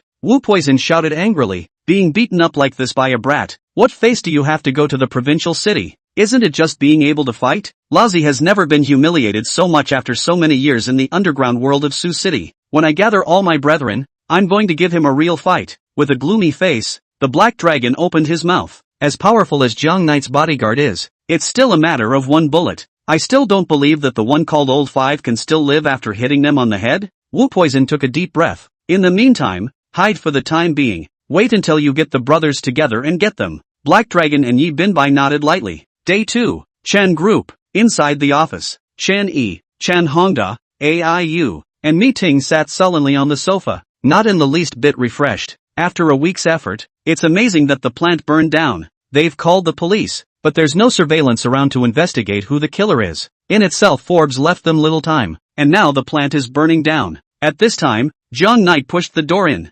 attracting the attention of a group of people. John Knight, any news? Who exactly set the fire? Chen Yi opened his mouth and asked. John Knight didn't tell Chen Yi the truth, but said, let's go, take you to meet someone. After hesitating for a moment, Chen Yi followed John Knight and left. To whom? Chen Yi sat in the co-pilot and looked at John Knight and asked. The owner of Golden Seat Mall, White Shadow. Looking for her for what? Chen Yi asked curiously. She has a factory building that she's not using. She can lend it to us. I contacted Mr. Ku in the morning. Mr. Zero knows what's happening over here. He can let us find a factory building to use first, but later on, we'll have to move the factory over there. John Knight thought for a moment and explained. Great, then that makes it just in time. Chen Yi nodded heavily and said. A trace of surprise surfaced on her face as she glanced at John Knight. I didn't expect that coming to the Chun Group, giving a change like a person. The ability can still be so fast to come up with a response. If it depends on you, then projects like this shouldn't be done.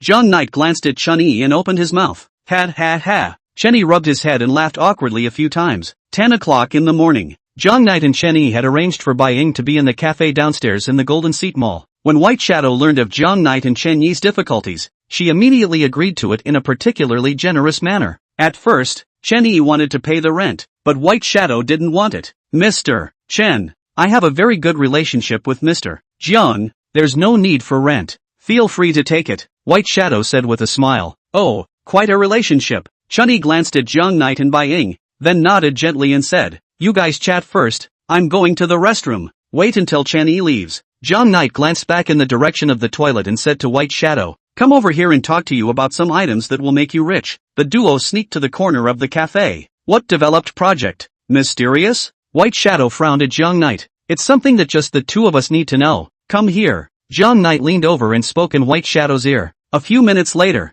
A shocked expression appeared on the White Shadow's face. Are you serious? Do you really do that? Well, will you? Of course I do. The corners of White Shadow's mouth rose. I'm worried about not having much of a career, and this project of yours helps me a lot. Chapter 174. Chan's Group. Ha ha ha ha ha ha ha. Loud laughter kept coming from the office. Chen Hongtao laughed out loud and said, last night, Wu poison burned the plant. Did you see the faces of those people? Gave 8 poop like. Today Chen Hongda even asked me if we did it. Laughed me to death. Chen Honghai was actually happy, but more still, he was concerned. He said, third brother, don't be too happy. Although we delayed their progress, but they always have projects to earn money. We don't even have a project. These words caused the smile on Chen Hongtao's face to instantly disappear. Yeah, although the other side of the plant was burned, this matter can be easily solved. And their side, there isn't even a program to earn money. How can we win the competition? Mr. Chen, Mr. Chun. Just then, a secretary hurried into the office. What's up? Can't knock, can you? Chen Hongtao's face sank as he asked unhappily. I'm sorry. The secretary immediately bowed her head and apologized as she said, the owner of Golden Seat Mall, White Shadow, is waiting for you downstairs. She asked me to tell you that there's a big project for you to work on, and if it's convenient, she'd like to have come to talk to you about it. Come on in. Chen Hongtao immediately nodded in agreement. Now he'll be short of projects to earn money. Now that the project has come to our door, how can we not see it? 5 minutes later, White Shadow came to Chen Hongtao's office under the guidance of his secretary. After the group greeted each other in a friendly manner, they sat down with each other and cut straight to the chase. Mr. Bai, I heard that you have a project for me to work on? Chen Hongtao asked as his eyes kept glancing at the White Shadow. White Shadow was wearing a white suit, kept her back hair and dished her legs. In terms of aura she surprisingly outshone Chen Hongtao in front of her. She nodded her head gently. Mr. Chen is also a fastidious person, so I'll make it short. I have a high-end clothing brand project here. Is there any interest in it? Oh, Chen Hongtao was a bit puzzled when he heard about this project. Mr. Bai, our North City group has never been involved in the clothing type of industry and lacks relevant experience. Why are you looking for us? It is because the North City group has not done anything related to the industry that I came to you. White Shadow was very direct. I'm a person who likes to take initiative, so I want to be completely in charge of this project, but with other experienced companies, I don't have any initiative. That's why I've come to you. It seemed that White Shadow was so confident that even after saying such words, she wasn't afraid that the other party would refuse. Chen Hongtao showed some unhappiness. Then you mean to say that I am vulnerable? Not really. I just feel that this project is good. I just want to bring a few Chen to earn some money. Chen's group is also considered a famous big group in our Sioux City. Both financial strength and resources are very rich. If you are not willing, I can go to find others. When White Shadow finished speaking, several people directly stopped talking. A minute later, White Shadow stood up. Our negotiations are over. Goodbye. That confident aura and thunderous character made Chen Hongtao stand up at once. Mr. Bai, please stay. How much investment is needed? Here's the project plan. Please take a look. The corners of White Shadow's mouth rose slightly, a look of eating each other up. Taking out a file within his handbag and throwing it in front of the crowd, he resumed his seat on the sofa. This clothing brand is entirely mine, and has already begun to publicize it in the city of Sioux. And if you guys join in, I can give you 30% of the shares, but you'll need to invest $30 million. 30 million. Not too much for a high-end brand of clothing. However, Chen Hongtao is still skeptical. The product is indeed good, but I would like to ask a question that should not be asked. Mr. Bai got us to invest this money. Used to do what? Even if it is financing, but also to give us a peace of mind, right? With the Sunshine Group, White Shadow spoke. You guys should know that the Sunshine Group is now doing well in the internet industry, signing up a lot of famous netizens, looking for them to collaborate on publicizing the clothing. I believe it will definitely work. Okay, let's think about it. After all, investment is risky. We must be cautious. No problem. White Shadow nodded in understanding and excused himself. When the White Shadow left, Chen Honghai and Chen Hongtao immediately called their sons over. The four sat down for a brief chat and found the program very appealing. And it says very clearly that last quarter in Sioux City alone, it reached over $8 million. It's genuinely scary how much money you could make in a quarter if you put this product on the national market. This program is votable. Chen Fengyu finished reading the project planner and said seriously, this is simply a falling pie. Chapter 175, 30 million investment. Soon after, Chen Fengyu thought about it and continued, don't be in a hurry. Don't you feel it's especially weird to take the initiative to come to the door with such a good project? Let's first see what White Shadow's next move is. If she takes the initiative to contact us, then this project is not doable. If she doesn't take the initiative to contact us, we can consider it. Yes. The remaining 3 nodded heavily. This program is genuinely no problem, but I don't know if there's anything wrong with White Shadow as a person, so I'll have to examine him. On the other side, Jiang Knight and Chen Yi arrived at the factory building that hadn't been used by Golden Seat Mall for a long time. A dozen or so cleaning crews were hired to do the sweeping. Chen Yi was a person who couldn't stay idle, holding a big broom to accompany the cleaning staff to clean the plant without any stance. Very grounded. While Jiang Yi was sitting outside the plant basking in the warmth. Leisurely. That's when the phone rang. It's Master Kim calling. Boss, you're too cool. The two of you and Old Five swept away Wu Poison's underground boxing ring yesterday? Master Jin's voice was very excited. It's just a small thing. Jiang Yi smiled faintly. Catch Wu Poison for me as soon as possible. I've sent someone to do that. Great. After cleaning the plant, the group returned to the group. Originally, Chen Yi was still worried about how to get funds to buy equipment. After all, some time ago has already applied to the group. Cannot continue to apply for? Now the problem of the plant although solved, but the purchase of equipment funding things have problems. Use mine. Jiang Knight threw over a bank card. This is a loan. Give it to me after you earn money. Chen Yi and Chen Hongda looked at Jiang Knight together. They knew that the last time Jiang Knight had sold land, he had made a lot of money. Thanks. Earned it. Surely you can have it. Chen Yi accepted Jiang Knight's bank card and opened his mouth to thank him. With this money, then immediately took Iueg to buy the equipment. Since I had purchased it once, this time it was particularly efficient and was completed in half a day. Later that night, the Forbes group then sends over the new product formula. The next day's time, straight into production. The efficiency of the fast, so that the two pairs of Chen's father and son have pressed. Now Chen Yi's project has completely started to start. Wait until the production of the new product is completed. It can be a large number of market sales. For the first shipment, you can make at least a couple $100 million. Dad, no, we're dragging this out. It's not going to work. Otherwise, let's hurry up and contact White Shadow. Chen Fengyu felt that the time was somewhat delayed and immediately said, yes, contact White Shadow. Chen Honghai nodded his head and immediately took out his phone to dial White Shadow. But after a long wait, there was a delay in seeing White Shadow's call. This not only made Chen Hongtao a little anxious. The first time I called, the person on the other end didn't get through. The second time I called, the person still didn't get through. No answer, Chen Hongtao said with his forehead furrowed. This gave the four of them some unsettling premonitions. Could it be that in these few days, White Shadow had already found a new investor? The next moment, the cell phone rang. Chen Hongda immediately answered the phone and smiled. Mr. Bye.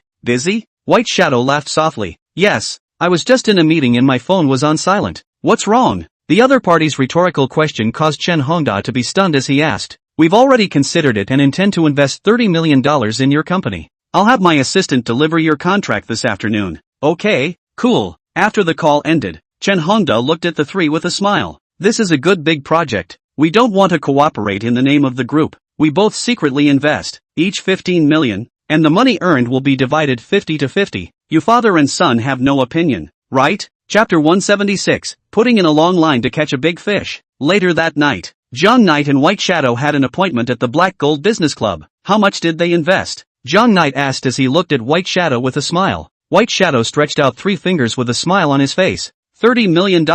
I didn't realize these two goods were quite rich. The corners of Jiang Knight's mouth rose slightly. These past few years, there hasn't been much money swallowed at Chen's. Next, are we going to swallow the money? White Shadow asked with immense excitement. Put in a long line, catch a big fish. Where is this? Jiang Knight patted by Ying's shoulder. Since Chen Honghai and Chen Hongtao invested $30 million, we must give them some sweetness. Give them $10 million each. Win trust first, and it will be more fun later. I know. White Shadow nodded heavily. In the next moment, Jiang Knight suddenly remembered something as he said, earlier, you told me that Qin Liangjun of the Rui Group was going to invest in a vacation resort, right? But the land could never be purchased. Yes, what's the matter? Mr. Jiang is interested? White Shadow looked curiously at Jiang Knight and asked, well, make an appointment for me with Mr. Qin. I want to give him a talk. Okay, no problem. After talking to White Shadow, the two of them went their separate ways. Jiang Knight returned to Phoenix Sun City. Chen Yi was sitting in her room reading a book,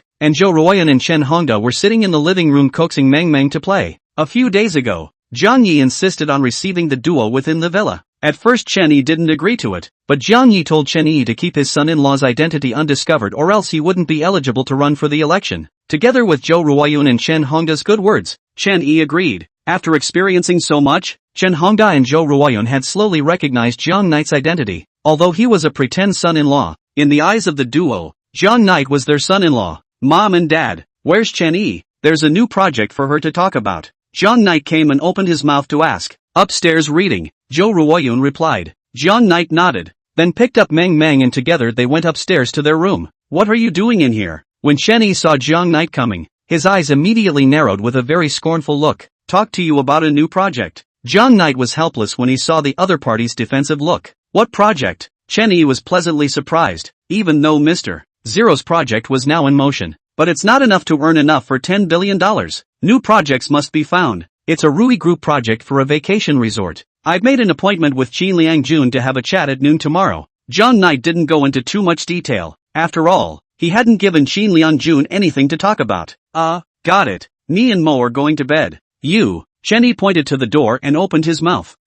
Yeah. John Knight nodded and turned to leave after saying goodnight to Mo. Just then, suddenly the door to the room was yanked shut, clicked, and unlocked. Mom, what are you doing? Chen-yi saw Jo Ruoyun and immediately yelled. You guys get some sleep. It's late and you have to work tomorrow. Jo Ruoyun yelled at the house and then gestured an OK sign to Chen Hongda who was standing at the building. The two snickered and left. John Knight hasn't gone out yet. Chen-yi ran to the door, yanked hard, and found that the door of the room was locked with a clanking sound. She turned back to John Knight with a cautious face and narrowed her eyes. Are you planning something with my parents? No. John Knight looked innocent. I don't know anything about anything. I believe the hell out of you. Chen-yi didn't believe John Knight's words at all. It always felt like this guy and his parents were up to something. In fact, John Knight understood what Jo Ruoyun meant, but he pretended not to know, ran to the door and continuously shouted a few times. The other party did not give any response. He shrugged his shoulders and pointed to the Simmons king-size bed. Seemingly, the bed is quite big.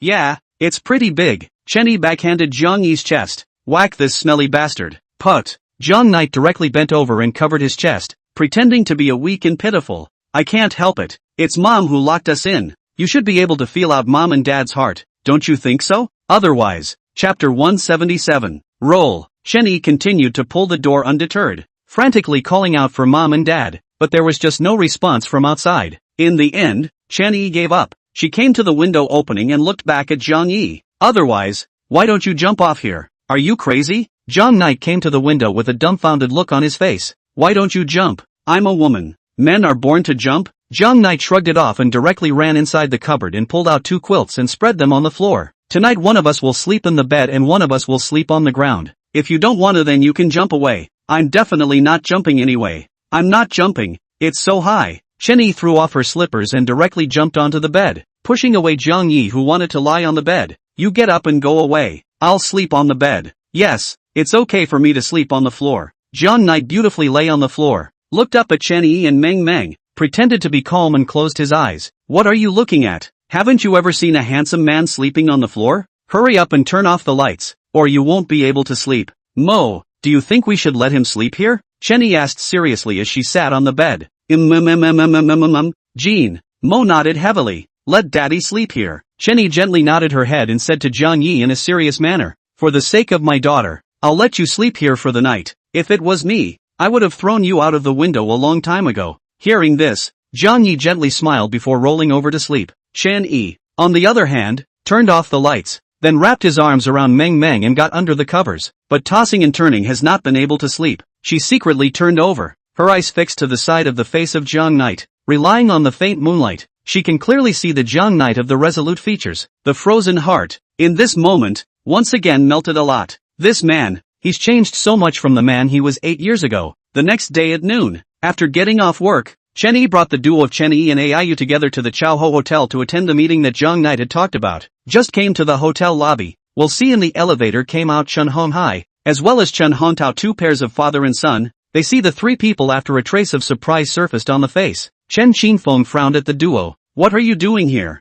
Zhang Knight replied. Attend the meeting. The 4 of them looked at each other and laughed. Chen Qinfeng arrogantly looked at Chen-yi and opened his mouth. You guys are already late. This meeting ended 10 minutes ago. And it seems that the 2 of you are not qualified to participate in this kind of meeting between the presidents of major groups. The Chao Ho Hotel is indeed hosting a meeting between Sioux City businessmen today. It was organized by the Sioux City officials, and it was mainly a conference for the presidents of major groups with the theme of urban development. It's really just a time-wasting meeting that serves no purpose. We're here to discuss the project with Mr. Sheen. Not attending that meeting you guys are talking about. After all, For a time-wasting meeting like this, it's enough for the Chen group to have you guys. Zhang Yi laughed and led the duo into the elevator. Chapter 178 Vacation Villa Project. Mr. Chen and the others. Those 4 words filled both pairs of fathers and sons with bewilderment. What's this group getting together to talk about? What kind of meeting are you people having? Chen Qingfeng was a bit groundless. Originally he was thinking of using this to satirize Chen Yi a few times. It turned out that people weren't even here for this meeting.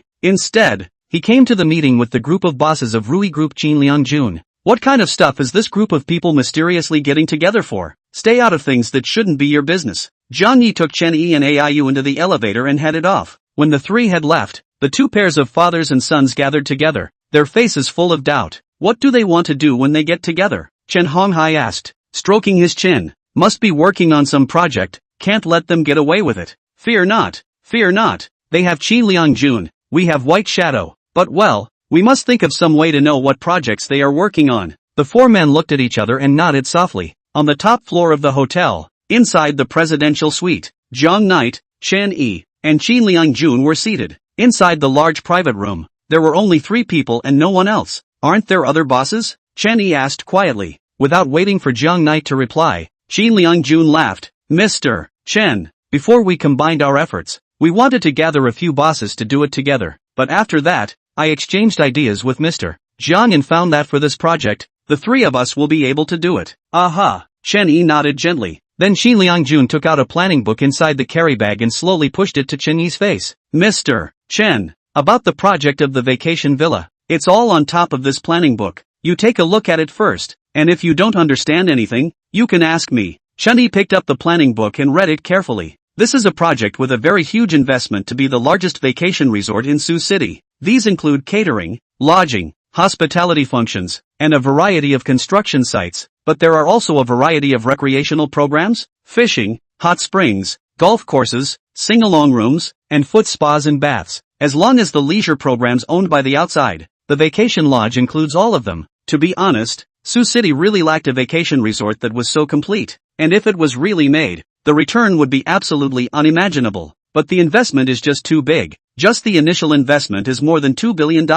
Site selection alone is a particularly difficult problem. Building a vacation resort requires a mountainous environment. And where do you find that in Sioux City? It's a great program, but it's difficult to choose a site and it's too big of an investment, isn't it? Chen Yi put down the planning book and looked at the 2 of them and said. Qin Liangjun nodded his head gently. That's why I gathered many bosses in the first place. But, Mr. Zhang promised me that he could invest in a land plot for the vacation lodge. If that's the case, I'll take all of the remaining investment. Where do you go to get such a big plot of land? Chen Yi looked at Zhang Knight in surprise and asked. Zhang Knight smiled faintly. A large piece of land with beautiful mountains and fresh air is indeed hard to find in Sioux City, but I have already made the best choice in my heart. Chen Yi, do you want to be the big boss of the vacation resort? How much money needs to be invested? Chen Yi didn't dare to be sloppy in this matter. This project is just too big. Qin Liangjun said. After removing the investment in the land, it will probably take about $700 or $800 million. If Mr. Zhang can really get a piece of land, I can give you 60% of the shares, and I'll take 40% myself. Each do pleasantly, and in 3 days the land will be found for you. Happy cooperation. Qin Liangjun smiled faintly and stood up to shake hands in a friendly manner with Zhang Knight, Chen Yi and Aiyu. Chapter 179 Mount Yuntang. After leaving the hotel, the 3 of them went their separate ways, heading home from work. However, Zhang Knight instead brought Old Five and Master Jean to the foot of a mountain in the suburbs. This mountain was called Yuntang Mountain, one of the few mountains in Sioux City. The scenery is beautiful, the air is clean, and the area is very large, making it particularly suitable for a vacation lodge. Master Jean, this is a nice mountain, suitable for building a vacation resort. Who owns it? Zhang Knight asked with a cigarette in his mouth, looking at the large mountain in front of him. Wu Poisons. Master Jean uttered a piece of news that surprised Zhang Knight greatly. Have you found Wu Poison yet? Zhang Knight asked. Not yet. I don't know where to hide. Master Jean spread his hands and said. Zhang Knight wasn't talking, but instead squinted his eyes and thought. A private business club at 11 o'clock at night. White Shadow changed into black stockings that had never been worn before, and also put on a big wavy wig, dressed up especially sexy and alluring. White tentative skin, exquisite features, especially that hot body, walking in the clubhouse, attracted the eyes of countless men. The employees of the company would have been shocked if they had seen it. They had never seen White Shadow dressed like this before. Carrying a handbag, she entered a box in the eyes of countless horny men. Even after the two pairs of father and son, Chen Honghai and Chen Hongtao, saw the current white shadow, their eyes went straight, and they couldn't help but gulp a mouthful of saliva. Chen Qingfeng, in particular, had bad thoughts about Bai Ying. The white shadow with short hair looks average, but after a little dressing, it's beautiful. This woman would be absolutely awesome to sleep with all night. Ms. Bai is so beautiful today. Chen Qingfeng immediately stood up and greeted her, saying, while White Shadow smiled slightly, gently pushed Chen Qingfeng away and laughed. Today, Mr. Chen is also very handsome. Oh, go back and sit down first. As your partner, I'll bring you a good news today. What's the good news? The four asked at the same time. White Shadow directly took out a check from within her handbag and casually threw it onto the coffee table. $50 million. The group was confused when they saw the check. It's only been a few days. So much? Chen Honghai is a money-minded master. Picked up the check to identify the authenticity. Happy bad. My god. This is less than a month's time. Ben not only came back, but also let each of us earn 10 million? The remaining three were equally full of surprise, and were similarly surprised by the high returns. How's that for investing in me? Didn't let you guys down, did it? No, the four said in unison. Less than a month, $20 million return. Let them extremely excited. Have to say that this woman can become the golden seat boss, or some ability, at least investment vision genuinely good. Drink. Chen Honghai collected the check and said to the group of people, this event is indeed a cause for celebration. The group of people drank like crazy. Originally Chen Qingfeng wanted to get White Shadow drunk and try to get a little bit of a bargain, but the white shadow of this girl is really too able to drink. A bottle of red wine down. Do not see anything. On the contrary, they're four big men. The head has begun to blur a little, especially Chen Fengyu. Speech are stuttering. Four of you. This project is considered to be on its way to being formalized. Now I have another project. I wonder if you guys would be willing to invest in it. White Shadow's brain was very clear as she asked with a slight smile. And the project? The four of them were instantly energized and gathered in front of White Shadow, asking what the project was. Chapter 180. No need to be mean when dealing with you. This time it's high-end cosmetics. A little more investment than clothing. And the payback cycle is a little longer. So you guys think about it. How much does it cost? It'll take about $100 million, with a payback cycle of about 2 months. And this time, it'll make you at least $50 million. With the success of the last cooperation, the four people didn't have any consideration and agreed directly without hesitation, followed by White Shadow quickly taking out a stack of contracts and smiling. If you don't have any comments, sign the contract. Fine. Sign the contract. The desire for money combined with the paralysis of alcohol, the four men chose to sign the contract. Without thinking much of anything, White Shadow was a partner they could trust. Watching Chen Honghai and Chen Hongtao finish signing the contract, the corner of White Shadow's mouth sketched an arc, and his eyes became much more somber. Guys, you go ahead and drink. I'm going back to rest. What's the point of leaving so early? You haven't had enough to drink. Chen Qingfeng was still attempting to have something happen with Bai Ying, so how could he let Bai Ying leave? Next time. This time I got your $150 million investment. I have to go back to study the project. Tomorrow's time. Don't forget to pay me the money. Oh. White Shadow had no intention of staying. Don't worry. We'll transfer the money to you tomorrow. Seeing that the White Shadow was bound to leave, Chen Qingfeng did not continue to force himself to stay. Anyway, time was still early. There was no rush. When the White Shadow left, the four of them looked at the check on the coffee table and laughed in unison. Not to mention, they got really lucky. Surprisingly, he came across a woman who could earn money like White Shadow at this juncture. It's easy to keep following White Shadow's investment and earn enough for $10 billion. This woman, I love. The corner of Chen Qingfeng's mouth rose. Sooner or later, I'm going to get her. The next afternoon, Zhang Knight made arrangements for Qin Yi to pick up Meng Meng from school in the evening. He had some things he needed to do. After leaving the group, Zhang Knight carefully selected and bought some fruits at the fruit store, then bought a race car as well as a doll, drove into a county township below Sioux City. He looked at the address in his cell phone and eventually stopped in front of a family's house in a Huangzhuang village. Through the gap, he saw the boy and girl running and playing in the yard, about the same age as Mo, and a faint smile appeared on his face. He was a father with children, and was very fond of every child. Uncle, are you looking for my mom? A little girl stood inside the door and asked while Zhang Knight was fuming. Yes, I'm looking for your parents. Zhang Knight replied. Who is it? Zhu Xin, who was wearing an apron, came out in the house and looked at Zhang Knight through the gap and asked, my husband isn't home. Sister-in-law, I've come to see the child. Zhang Knight was full of smiles, looking at the other party's smile, as well as the gift in her hand. Zhu Xian's wariness was much lessened. She opened the door and said to Zhang Knight, please come in. After Zhang Knight entered the home, He handed the doll in his hand to the little girl, the race car to the little boy, and then the fruit to the young woman as he smiled. Come to check on the kids. Isn't Binbai home right now? What do you want with him? The young woman asked cautiously. There's something for him to talk about. Jiang Knight sat on a small horse and teased the child while saying. The two children especially liked Jiang Knight, and they felt a sense of affection from Jiang Knight. The first time they met, the two children even sat on top of Jiang Knight's legs and chatted to Jiang Knight about the stories that happened at school. The picture looked especially warm. Zhu Xian nodded and immediately went back to the house to call her husband. Learning that a stranger had come to his home with gifts, Yi Binbai didn't hesitate and immediately drove in the city with the fastest speed possible. He finally returned home and instantly froze when he saw Jiang Knight sitting in the yard. Gulp! Yi Binbai swallowed a mouthful of saliva heavily and couldn't help but be a little flustered. What's this guy doing here? Why does he know about this place?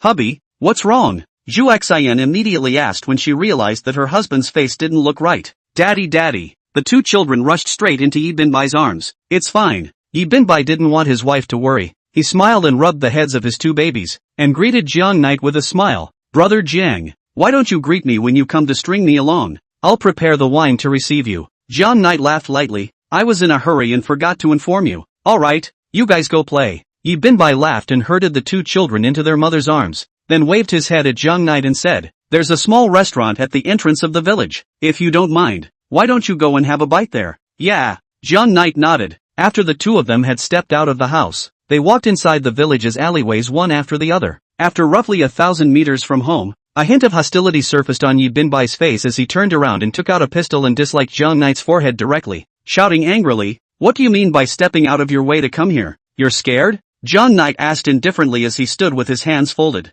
I'm afraid of you paralyzed.